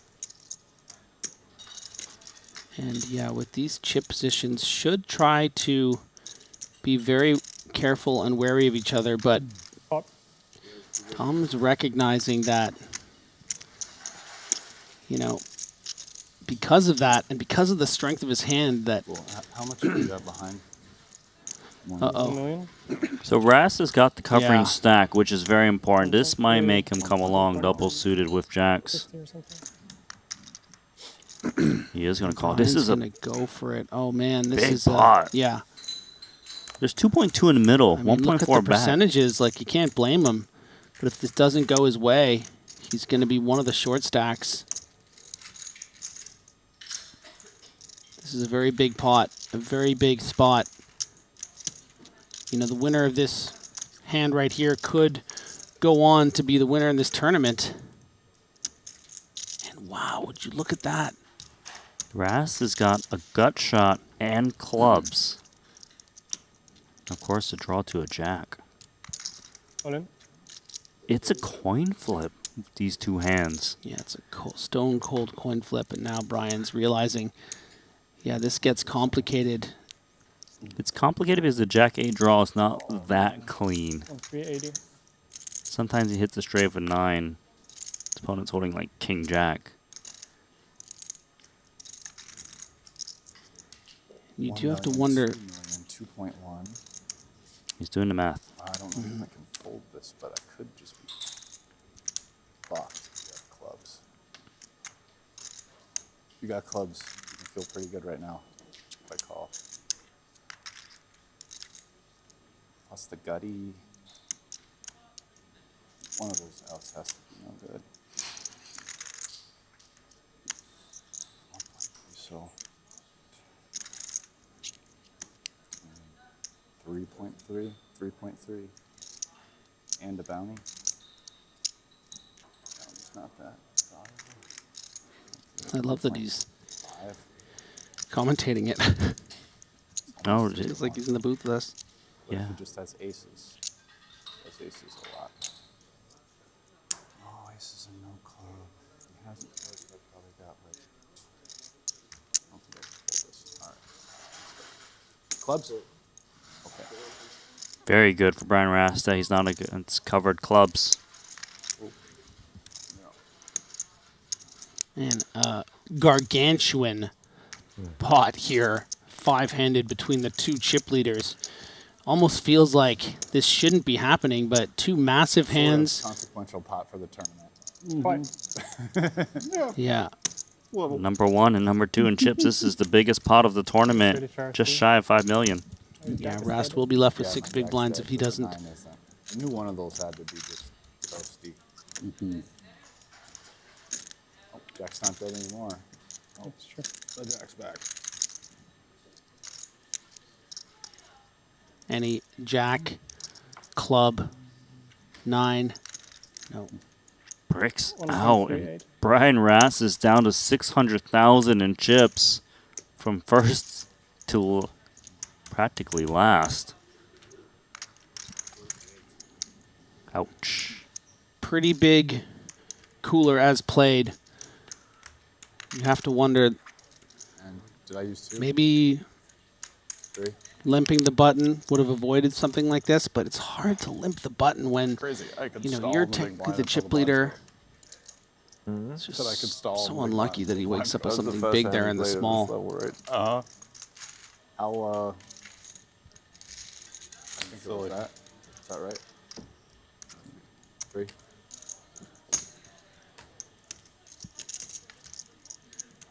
I almost feel like in this turn. I mean, I don't think anyone's going to do it, but like, you could just like, you know what I mean? Good indeed.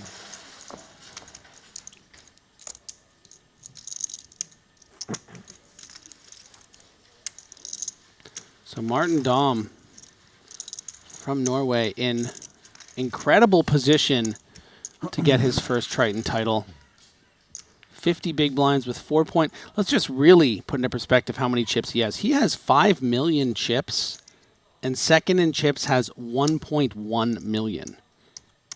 So this is an absolutely staggering lead, the likes of which we haven't really seen at many final tables over the course of this series here in Montenegro. Now Ding Biao is going to be happy to get in the ace-jack 9-4 with the 3 spades. Ras is not going to like that king 10 7 deuce.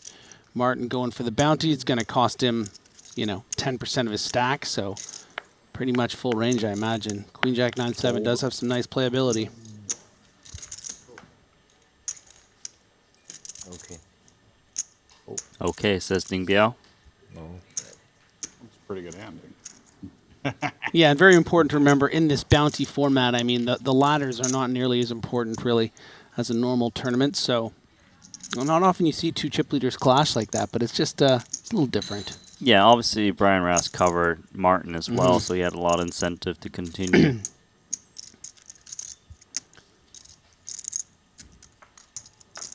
So Ding Biao, looking for his third Triton title, is going to need a little help here. 9s and 4s. Good for Ding Biao. Although Martin's got a lot of potential. Queen or 7. Reduced to 4 outs for Martin. And the queen of spades. Gonna give Ding Biao a flush. Just the nuts.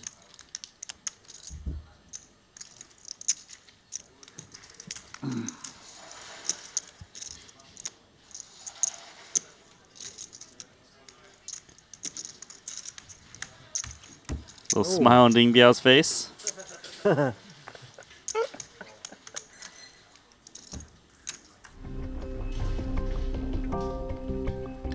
Watch Triton Poker live on Pluto TV. You can now enjoy your favorite Triton events like never before. More than 400 hours of live high-stakes action every year, plus hundreds of more hours of curated tournament replays, highlights, and expert analysis will provide viewers with an immersive and thrilling journey into the world of elite high-stakes poker.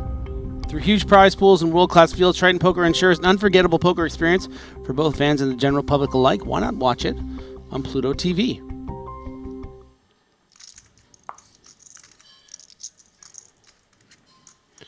So that little ladder that Rast was hoping to get if Ding Biao had fallen there in 5th, going to get a little harder. Brian Rast is our bottom stack with just 6 big blinds now. Dylan Lind with just 9, Chidwick with 10, Ding Biao with 13. I mean, they're all so close. You could easily see, I mean, one double, Rast is second in chips, basically. Yeah, and Martin's going to start doing his chip leader thing. Yeah, just ace 8, 7, 3. Fold. Hunting bounties or just taking the blinds and antes. Really enjoying the discussion about the Rast hand in the YouTube chat. Sean Snyder said, I think the only debatable point is the limp versus the raise, but after you face the 3-bet, the call is mandatory. And that's really the thing. Once he raised, everything kind of had to go the way it did.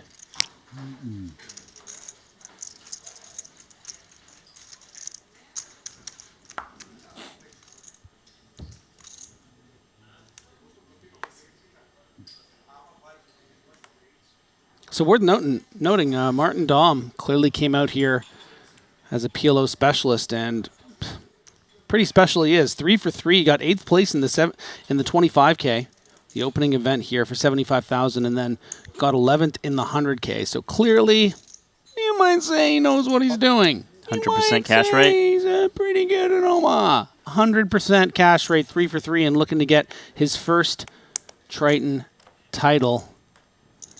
And I'll tell you what, if these Norwegians and Finns and Swedes all coming in here, and the plan was to win a bunch of these Omaha events. Feels like Rast is committed here. They sure know. They sure are doing that. Yeah, Rast with the queens. Going to put the rest in. Finish me off, Martin, or please double me up into second in chips. Huge spot here for Brian Rast.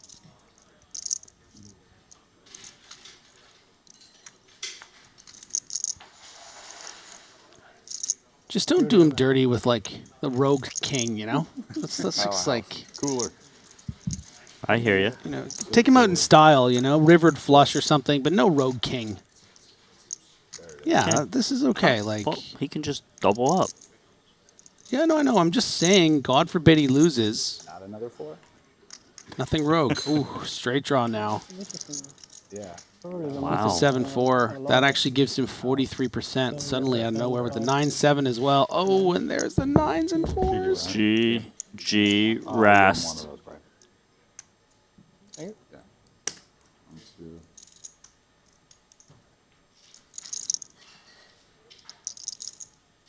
Great performance from Brian Rast.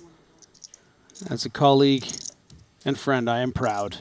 Shows up, plays 2 events here, I believe, at Montenegro, and one makes final final table. Yeah, final table appearance, and you know was one card away from potentially winning this thing. You know, having a really good chance to. So he should be happy with his performance, and does take home $67,000 for his 5th place finish. Yeah, GG Brian Rast. And what a walkout! Yeah, I love that one. There we go. Styling. There is old Brian. Nice little warm up for what I expect to be a very successful World Series summer for Brian Rast. GG, my friend. And we're down to 4.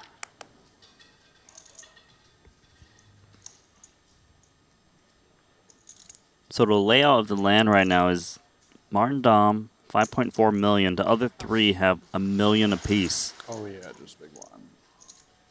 Yes. So Martin's really just going to go bounty hunting now, because if he can eliminate the other 3 players, he can get 40K apiece plus pay jumps and collect his own bounty. Just a little housekeeping. I did say that my Martin was from Norway, I think, there, and they're calling me out in the chat, and I deserve that. Sorry. He is, in fact, Danish, and I did know that. I just blew it. And he's 3-betting here to get the rest of Lynn's chips in. Let's see if he can get another bounty and bring that 40,000 back to Denmark. It says 30-60 now. They just screwed something. I'm sure it's about to go back up. Okay.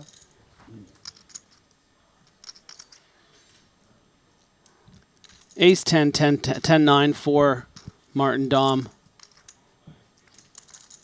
Pretty nice holding here when you're pretty much going all in every hand. Ace King 9, 6, 3 hearts for Dylan. Ooh. Okay. He's got a lot of hot. Spicy. Very spicy. Lynn's got Offsuit 9 or something now? King High flush draw. Oh. Ooh. Less spicy. How much? 8-7. Full double up for Lynn. Let me double check the stack though. Yeah. 8-7. All right, so 1 short stack now has the opportunity to bust out the 2 short stacks out of the danger zone. Danger zone!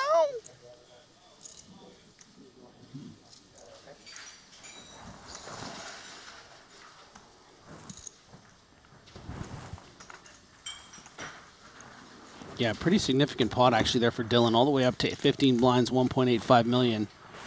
The other 2 players at 8 big blinds each. Martin Dom with 4.4 million.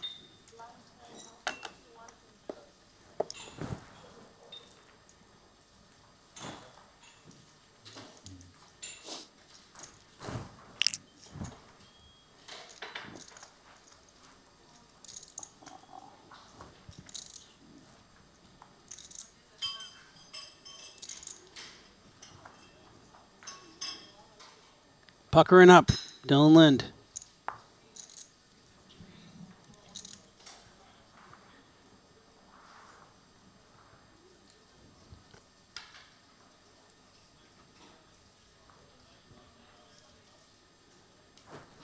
Okay, I got a top 5 for you, Randy. Go, go, go.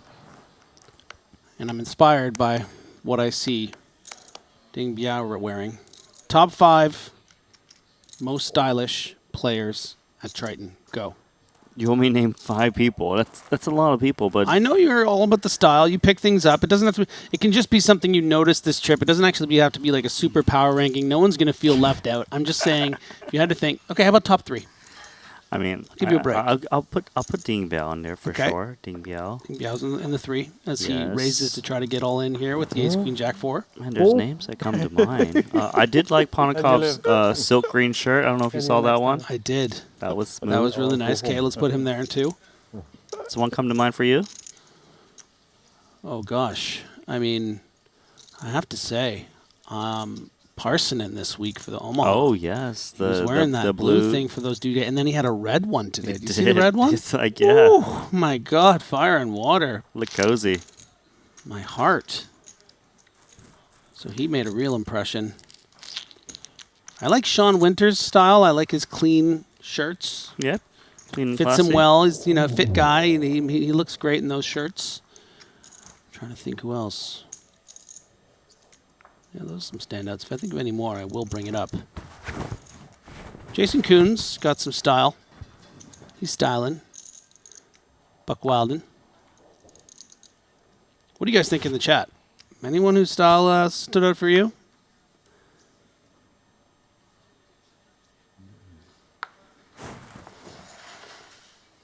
Someone asking who has the most bounties. I have to assume it's Martin Dom. It would just have to be. Yeah. There's only 11 bounties to collect, and I've seen him eliminate multiple players. Nice hand here for Ding Biao.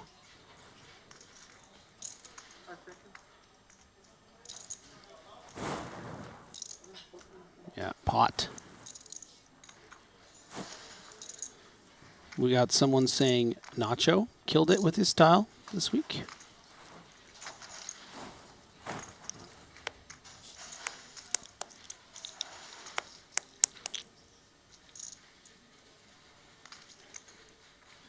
Is it 425?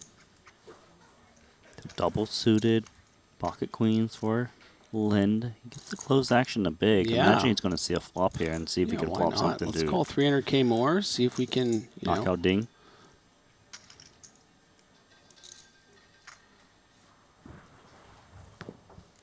Oh, wait, that's right.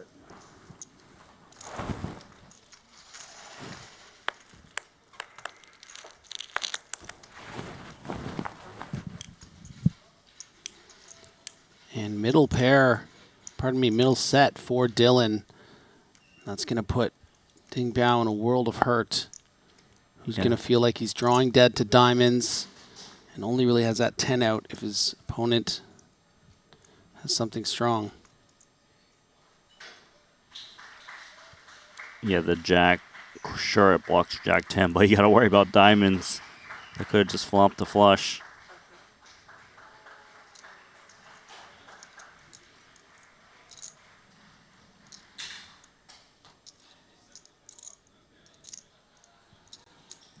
Could see Lin just putting chips in on a turn. Yeah, you would have to imagine he thinks his hand is more than good. There are some straight draws to protect against. Yeah, like the ace-jack that is in Ding Biao's hand. Oh, he is going to check, though.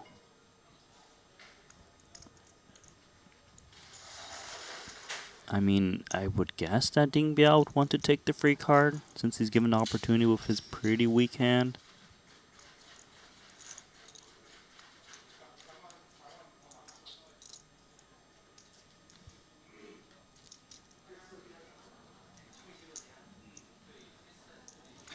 And only a 10 does not come.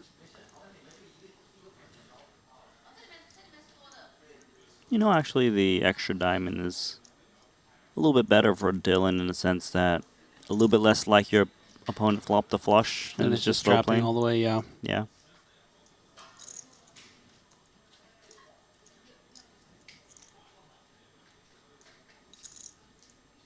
Pot. Now he comes in pot. Easy fold for Ding.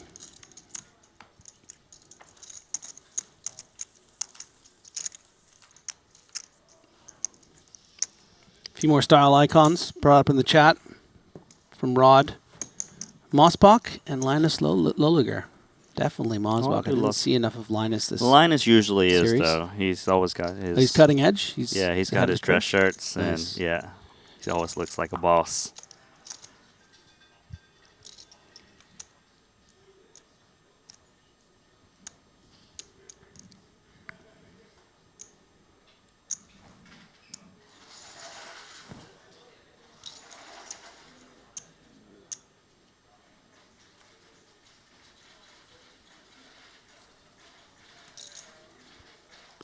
Thank you for the kind words, Bernardo Costa. Much appreciated. Oh, I thought you were just saying that because he picked you. So I was like, all right.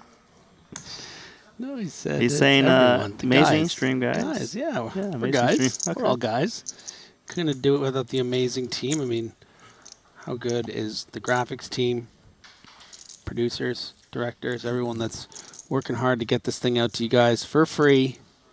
And all we ask is that you like and you subscribe. So if for some reason you've forgotten to do that, please like and subscribe. And of course, download the Triton Poker Plus app so you know when the next festival is. Obviously, do subscribe to YouTube. They do release cash game footage. So good question from Robbie here, which I'd be happy to explain. Go. The buy-in is 30K. How could the bounty be 40K? Because it's called this is called a quattro, which means we don't start issuing out the bounties until a quarter of the field is left. So only 11 bounties were in play of the 40-plus entrants. I think it was what? How many did we get total in the end there? Plus 10K of the 30K way into the bounty. Yep. So 4x there. There you go.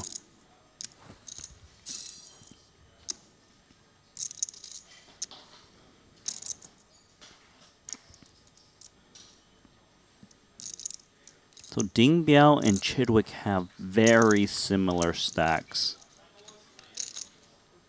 Yeah, 5 big blinds apiece. Ding trying to get a free flop, but Martin Dom is like, no, if you want to play, like, let's just play for it all so I can either take it down pre or win your bounty. Yeah, I mean, if Ding can just survive to get into the top 2, that's an extra near 100 grand. Yeah, pay jumps are being a bit real now, isn't it? Even just surviving once more, you go from 87K to 114K, which is quite significant. Dylan. Yeah, so Ding says my hand's a bit too good. I'm going to see if how the flop, what the flops looks like, and is going to like top pair. All in, and it's open-ended for Martin, who's going to snap it off and show. So 35% equity for Dom to take out Ding Biao. 7 outs.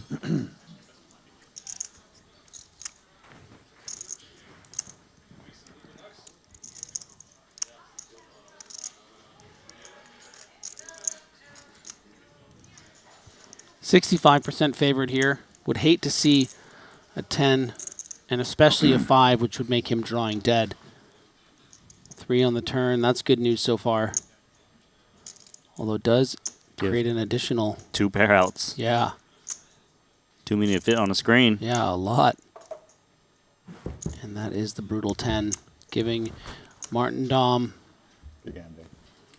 the straight and the elimination of Ding Biao to end a really, really impressive Montenegro. I mean, this guy's one of my new poker heroes, I'll be honest.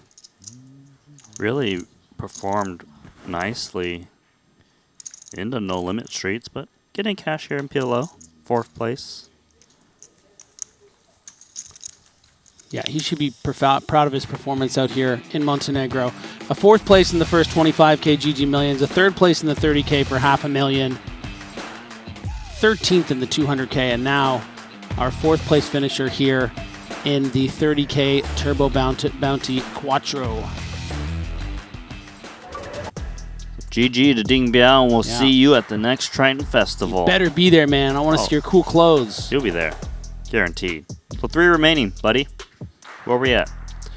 Well, we have 3 players left and a lot of more money still to give out, but not a lot of chips between, say, Stephen Chidwick and Dylan Lind. Just 23 big blinds between them and just 5 for old Stevie. Martin Dom with that significant chip lead of 5.3 million chips, good for 42 big blinds. Dylan needs to play pretty cautiously to try to get that pay jump. We are now talking about, you know, the difference between $60,000 more dollars.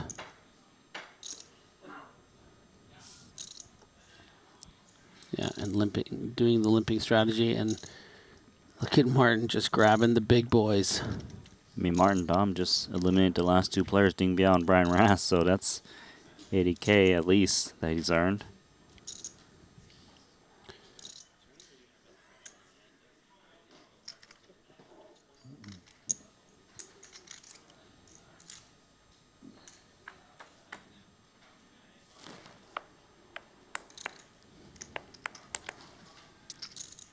Free flop for the short stack, who flops absolutely nothing, so that'll be made easy.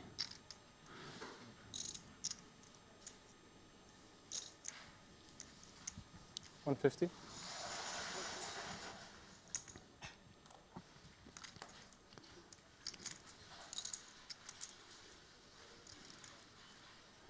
With that open-ended straight draw and that pair of 4s, Martin says, here's a little pressure for you.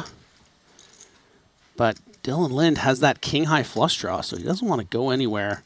Position as well. He also doesn't want to bloat the pot, of course, because Chidwick is sitting on just 670,000. The goal here for Lynn is Keep the pot as small as possible, but hit a flush, then we get it growing. 8 on the turn. Increases Martin Dom to 2 pair.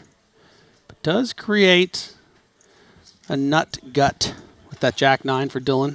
All right, looking for the 10. Oh, yeah. Club would be nice as well. Difficult for Martin to bet 2 pair on this board texture. Yeah, 9-10 is possible. Certainly a straight, like something like 7-5 has now made a straight.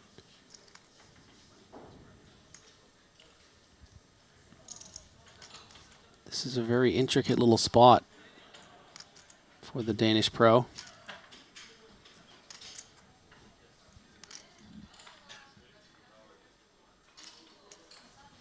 He is going to fire once more. 320. Seems like he just thinks he's got the best hand. Doesn't want to put in too many chips. Also doesn't expect Lin to, I guess, play back at him too much.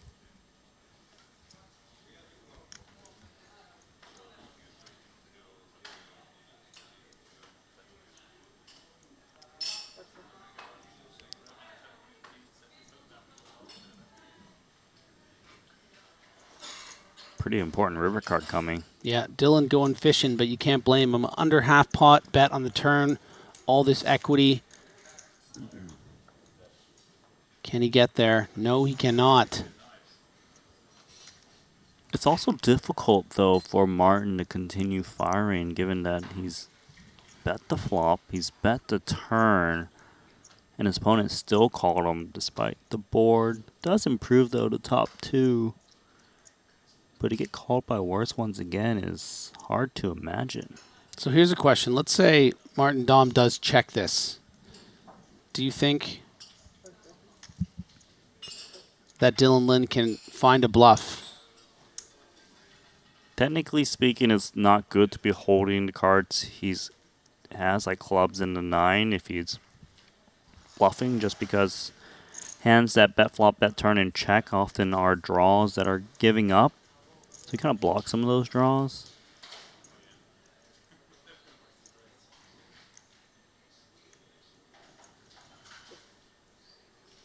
Gives up. And important that he did so, you know, still has that. It's just really not worth the chips that are in there when you consider that Stephen Chidwick has just 3 big blinds. I mean, you don't really have to do anything, and you're going to potentially get a pretty significant pay jump. So don't fault him for not bluffing there.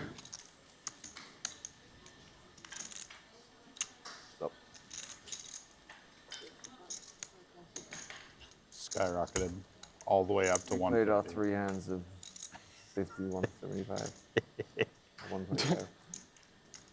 I stalled that one out, so the big blind went up on myself. Strategery at its best.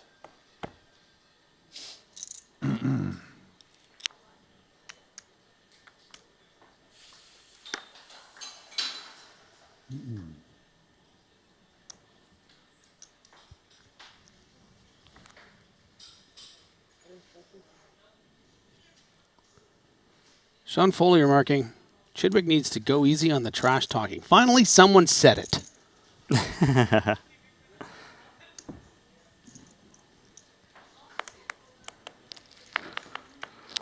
Chidwick, nope.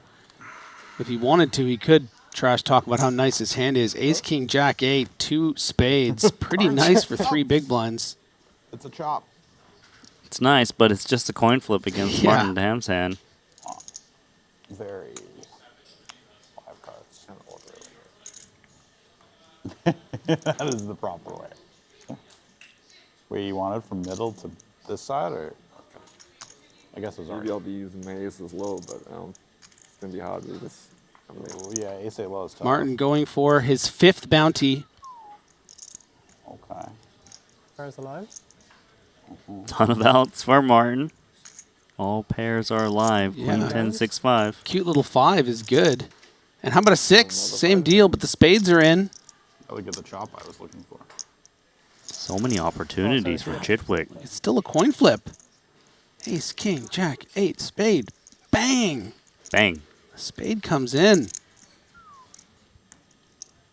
420, dude.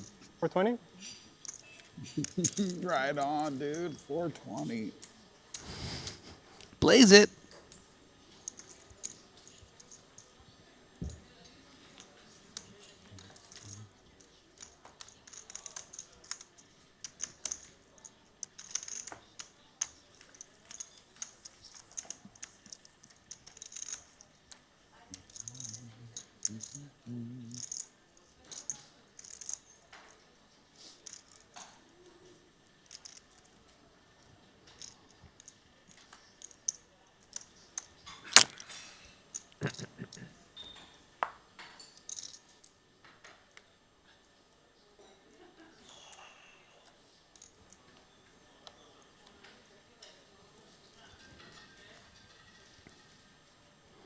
Chidwick and Lynn now pretty close to even, 8 and 9 big blinds respectively, so it's not a lot of reason for either of them to play coy. It's for you, Lynn, to go first. If I can maybe get a pay jump. Pay jump right now, 114 guaranteed if we can survive, up to 179. So $65,000 on the line. You can just squeeze into heads up. And I actually really enjoy any one of the 3 narratives for who ends up winning this event. I mean, it's cool that a Danish PLO guy gets his first title, and that's why he came out here. But Lind, I think, would be a very deserving champion, having a Triton title. And then, of course, Chidwick. It's just such a legend for him to add to his total and, get his 3rd title after 41 previous cashes. I mean, feels like he should have more than 2, He's got over $20 million in Triton earnings. Very close many times to have more than 2 titles. Aces is a great start for Lind, who is going to pot it. Oh, that is a monster hand. A rundown double suited, no gaps. This is a dream hand to try and collect a bounty. It's so juicy. Repot also kicks out Chidwick. Look at the equities. It's 45% with this hand against aces. Fantastic high hand. So Chidwick has 9 second or third place finishes in the Triton event. I just counted. And look at these gorgeous, gorgeous hands. I almost feel bad beating it. I said I almost feel bad beating it. I'm not going to feel bad, but almost. That was pretty. Lind, an opportunity here to double up, but only half the time. Look at those cards spread out. So pretty. There's hearts and a gut shot. What? The percentages are still right there. Yeah, slight favorite to Dom. Bad card. Bad card indeed. Outs reduced. Oh, and the heart in there for Martin. That's too bad for Dylan. So 65K pay jump achieved, plus 40K bounty over to Martin. Now you got a pair of 3s. Now you got a bluff. Okay, I've thought about it, Randy. And even though Steven Chidwick is a legend of the game, a legend of Triton poker, if I had to, gun to my head, I'm picking Dom in this heads up. But there's Dylan Lind, 3rd place finish.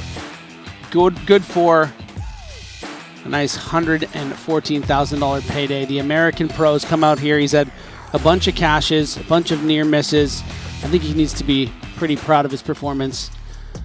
And there you can see what we have remaining up top.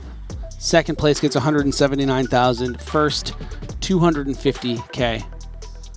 And our competitors, Martin, Dom, and Chidwick. And we're going to go on a quick heads-up break.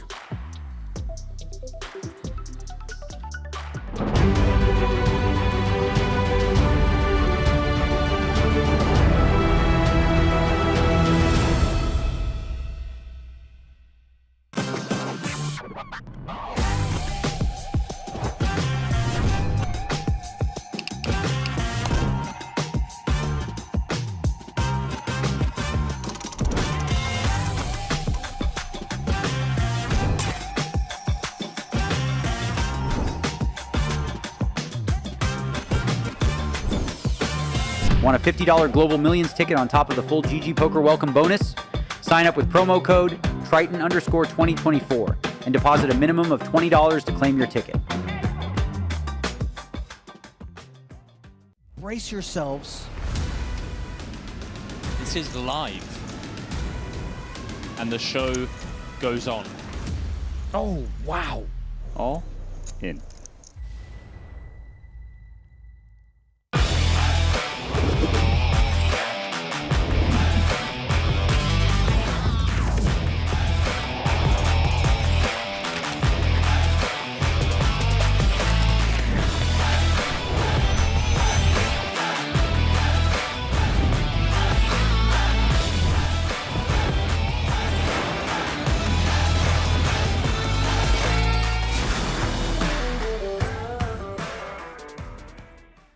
Welcome to BetACR EU, the premier platform for sports enthusiasts and the newest way to engage with the Triton Live series.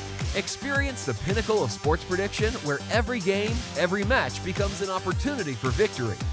At BetACR EU, your insights into the game transform into action. With exclusive action prediction options for the Triton series, your player knowledge and predictions set the stage for unmatched excitement. And there's more. BetACR EU brings the world of sports to your fingertips, offering action prediction options across all major sports. Whether it's football, basketball, baseball, or beyond, your passion for sports finds its home here. Kick off your journey with us and get a 15% free play on your first top-up up to $250. Don't just watch the game, be a part of it.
Welcome to BetACR EU, the premier platform for sports enthusiasts and the newest way to engage with the Triton Live series.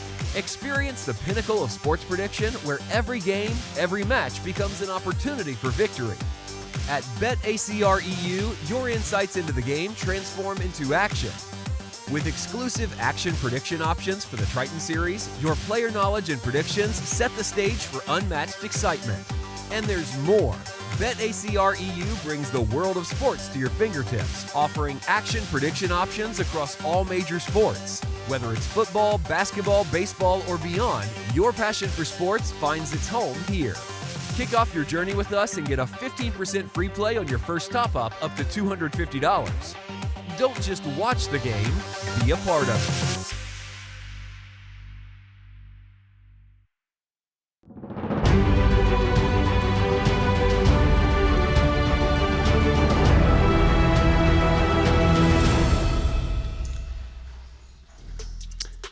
And there we are.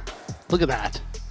Martin Dahm from Denmark looking for his first Triton title. And spots don't get much better than this. 49 big blinds, 7.365 million chips to Chidwick's measly 6 blinds. But if there's anyone that can come back and win their third Triton title, I bet it's that guy from England. Well, you know, it could go very quick, obviously, with this chip dispersion in heads up, but we've seen the Nacho heads up match, and he had a 10-1 chip lead. But he lost it. A lot of things can change quite quickly when it comes to PLO. You can see what we're playing for here. Second is now guaranteed 179,000, $250,000 for first, and those bounties playing a big role. I believe it's been 5 now that Martin has collected, worth a good 200K. So this is a big payday for the man from Denmark. It's actually, we're playing for a 71K pay jump, but you get to collect your opponent that you beat in heads-up's bounty, and you get to collect your own bounty. Yeah. So it's $151,000 they're playing for right now. Wow, wow, wow. Aces. What a great start for Martin Dom on the very first hand, and this could be over. Yeah, I mean, double suited for Chidwick. It's just going to limp in. No chance that Martin doesn't pot it here. No chance. And, of course... I'll take that bet. Yeah, let's bet your roll. Well, Chidwick is double suited. He's got position. Obviously, there's a big blind ante in there. He's going to take a flop and hope to flop a piece to commit the rest.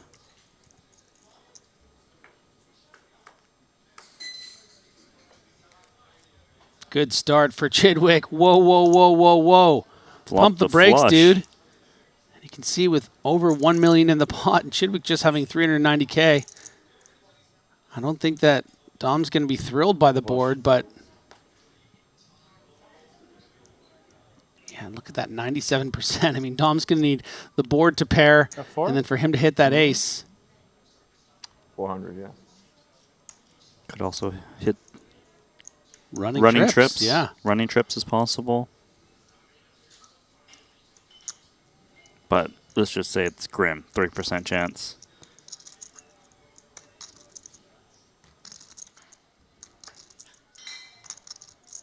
Oh.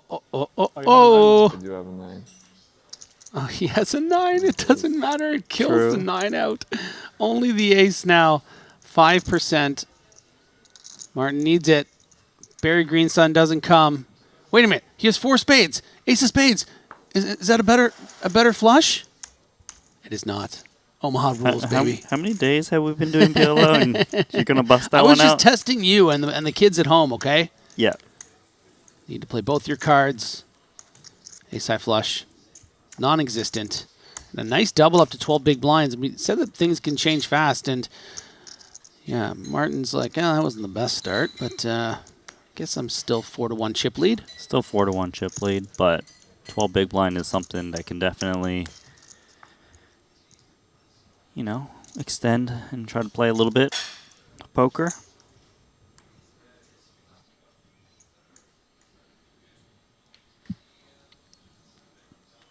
There's that beautiful, shiny Triton poker trophy in between them.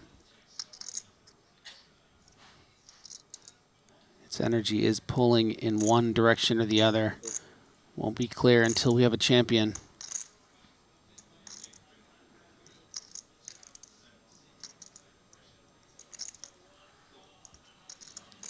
So Chidwick gets a free flop.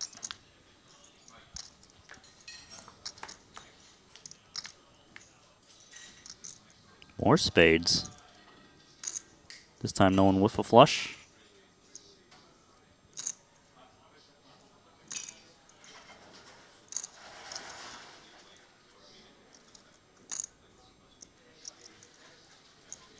Mr. Yoda says on YouTube, yeah, this format is fun, but a bit confusing for beginners. So, it sounds like my joke might have been a little helpful. True. True. Yeah, obviously using 2 cards is can be confusing at times. Great way to learn is just watching the best play and, tweak your game a bit.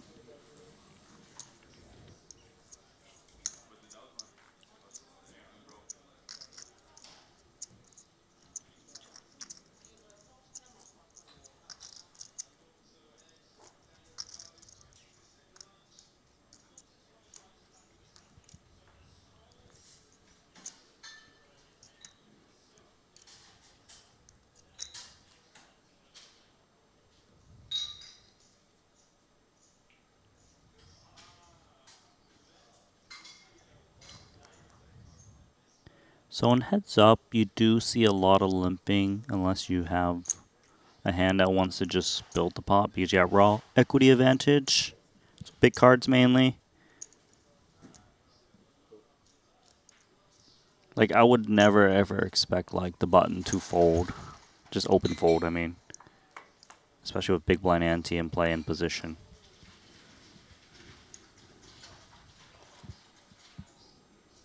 Mostly zeros for these two, and clean 50-50 outs. You can see that Steven is ahead with the ace high. Martin Dahm with the gut shot with the jack 10. Correction. Pair fours for Chidwick. Ooh, yes. Oh, listen, loose change, you know? Loose change is ahead. Yeah, loose change in the pockets. Or 2 fours. I think someone will improve if they happen to check this one down at some point better than fours, but we'll see. Or not. Fours are still best.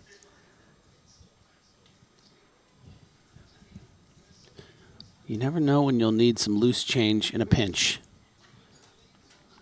And Chidwick's going to have to dodge a lot of cards for these fours to hold, but it's certainly within reason, as Martin doesn't bet that gut shot.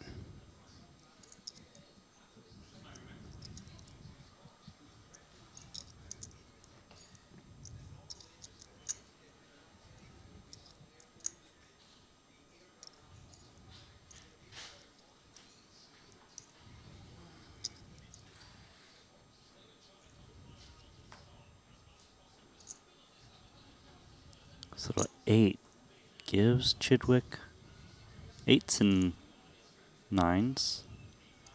An ace kicker. Yeah, 1 spade in hand for Dom. A 7 that could hypothetically be a part of a 7-6. Really finding himself at the bottom of his range, and Chidwick has not shown any real interest in this pot. So maybe the wheels are turning a little bit for the man from Denmark. And yeah, puts out 250 into that 450. Yeah, betting bottom range, like you said. Jack high obviously will never win at showdown. It's actually a really annoying spot here for Chidwick. Would be pretty heroic. This isn't Hold'em. We've seen him make calls like this in Hold'em many times, even just over the course of the last week. Can he figure this one out? Just the question is, how thin would Martin value bet? Is it ever like a king? Or is this only trips or better? It's a very good question. I would imagine kings might, but nothing worse than that. So 7-6 spades, king X. But you're right. I mean, difficult to value bet a king once the spades come in. We are playing 4-card after all. Nice call. Wow, let's go. There you go, Chidwick. Starting to see the mastery of Chidwick, who's now up to 2.1 versus the 6.1 million of Martin. I mean, we were kind of due for a Chidwick hero call. I mean, I feel like that's the way you want to finish your Triton series. You know, he really set the bar quite high in the last few weeks. It's nice to just get one last one in there, I think. I think what he would prefer is to just take the title home, whether it's hero call his way there or not. But I hear where you're coming from. I'm more about the clips, you know? Like, we can clip that. You know? I don't really care who wins. I just want some good clips, you know, retweets. You're a highlight reel. Likes and faves. Speaking of, if you're on YouTube right now and you haven't liked and subscribed, 14, well, right? In the stack I'll never know. But I'll appreciate if you do. As the blinds go up to 100K, 200K with that 200K ante. If you're wondering why this tournament is called the Quattro, it's not just because it sounds super cool. It's because a quarter of the field's bounties were in play. That's why they're all worth 40 grand. 10K of the 30K buy-in went towards bounties. Martin Dahm, the man you're looking at right there, has a huge portion of them. Actually, almost half of them right now with 5. This hand's pretty bad for Chidwick. Yeah. 10-4-4 deuce.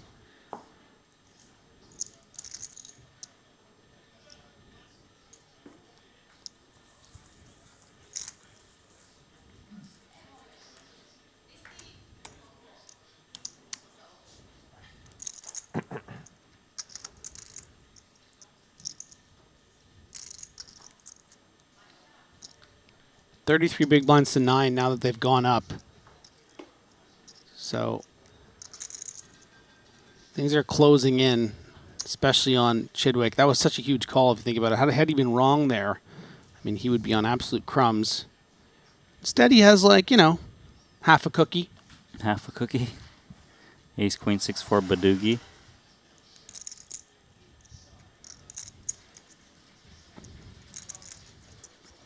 I mean, he's sitting on sub 10 big blinds.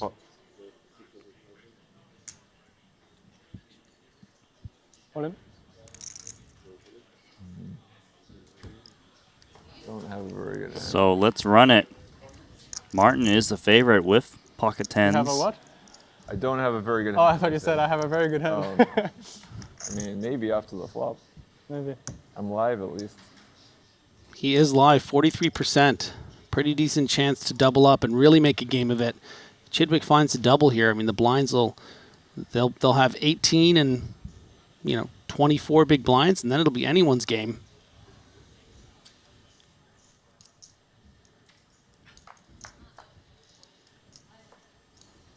Good start. Oh, but the 10 showed up in the back. Yeah, that's looking like a title to me. 4% for Chidwick.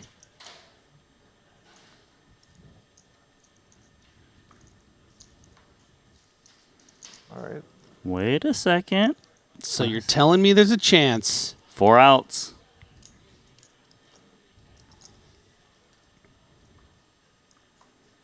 Not today. And the champion, Martin Dahm. The gracious second place finisher is Stephen Chidwick, and there is the champion. You're over to bounty token. We're 40,000 over to Martin. Yeah. What an excellent performance there. Massive clash with fellow commentator Brian Rast. Really secured the fate of the rest of the players. He picked them off one by one. There's Chidwick getting a hug from Ali. You did it, Dom. You goddamn did it. 250,000, but that's not all he took home. Those were 6 bounties, good for 240 extra thousand, almost $500,000. There you can see the full final table list and what they won. Dylan Lind, 3rd place. Great performance here at Triton in Montenegro. Ding Biao, an even better performance over the course of this series. Brian Rast really had a good shot to do something special. Jason Kuhn, of course, no stranger to these final tables. And Ronald Kaiser bringing us in up with the 42,000 in the back. That was great. I'm happy for Martin Dahm coming all the way down here just for what, a couple of tournaments and winning one of them. I'd say that's a good trip. Well, he cashed 100%, like you said, and Yeah. it really feels like the PLO specialists that came out to this Triton Festival, they won every single PLO title. Yeah. One guy won 2 of them. Then we had Christopher Frank, and then now Martin Dahm to finish this one out. Yeah, I mean, absolutely dangerous coming out here and just, I mean, cutting them up. These are the specialists. These guys are the best in the world, and they really showed it over the course of these PLO events. Well, as far I can check my iPad and stuff, but I think that might be it. I think there might not be any more tournaments. No, Did we do it? We have one more. No, we're kidding. We don't have any more. Yeah, this was, you know, as most of you know, this is my first Triton series, and it was just such an absolute treat to be here and work with the team here and interact with the fans back at home. So that was just, I can't believe it's over. I have to go home. I just felt like I've been here for months, but it also felt like it went like a flash. I'm a little sad, great. Griffin, but obviously you were a joy to work with, and I do want to thank you guys at home on behalf of all of the Triton staff for watching, tuning in for these, 2 weeks of high-stakes poker, no limit hold'em, and PLO. So we do want to thank you, and do subscribe and like so you can know when our next festival is. And any more words from you? Yeah, not really. I mean, just thanks to everyone who is watching, and of course the incredible team here at Triton. It's just been really great, and I think Ali might be ready with our final winner. Don't forget, Ras is going to say bye to somewhere, but yes, from our and hearts. of course our fellow commentators, producer James has been such a treat, and let's see Ali with Martin Dahm. Well, as we turn one final page here at the Triton Super High Roller Series in Montenegro and close the book, a 4-card fairy tale has come true. For one, Martin Dahm, here at your very first festival, you've gone 3 for 3, 2 deep runs coming in, winner here in this 30K Bounty Quattro. And the first question I have is, what took you so long to come down and join us, given that you're a monster? So I lived in Denmark. I moved to Austria January of this year, which means I can play poker outside of Europe without having to pay taxes on my winnings. Very practical and economical response to that one. Now, I got to say, $250,000, impressive enough here in a 30K, but you've actually collected even more courtesy of an astounding 7 of the total 11 available bounties. And I suspect if I ask you this question, there's going to be a very clear response to it. Were you out here bounty hunting the whole time, and what kind of adjustments were you making as you played this format? Yeah, so bounty tournaments, you have to be quite loose, or it's in your interest to be so, because as you can see, like the bounty payouts are pretty much as important as normal payouts. So yeah, anytime there's like a 5 BB stack, 6 BB stack all in, and you cover him, you have to be quite loose, which I was, and luckily I won most of them. Well, last question I got to ask of anybody that comes to us for the first ever time that we have the opportunity to speak to is just talk to us about your first ever Triton experience. What was it like out here? How does it compare?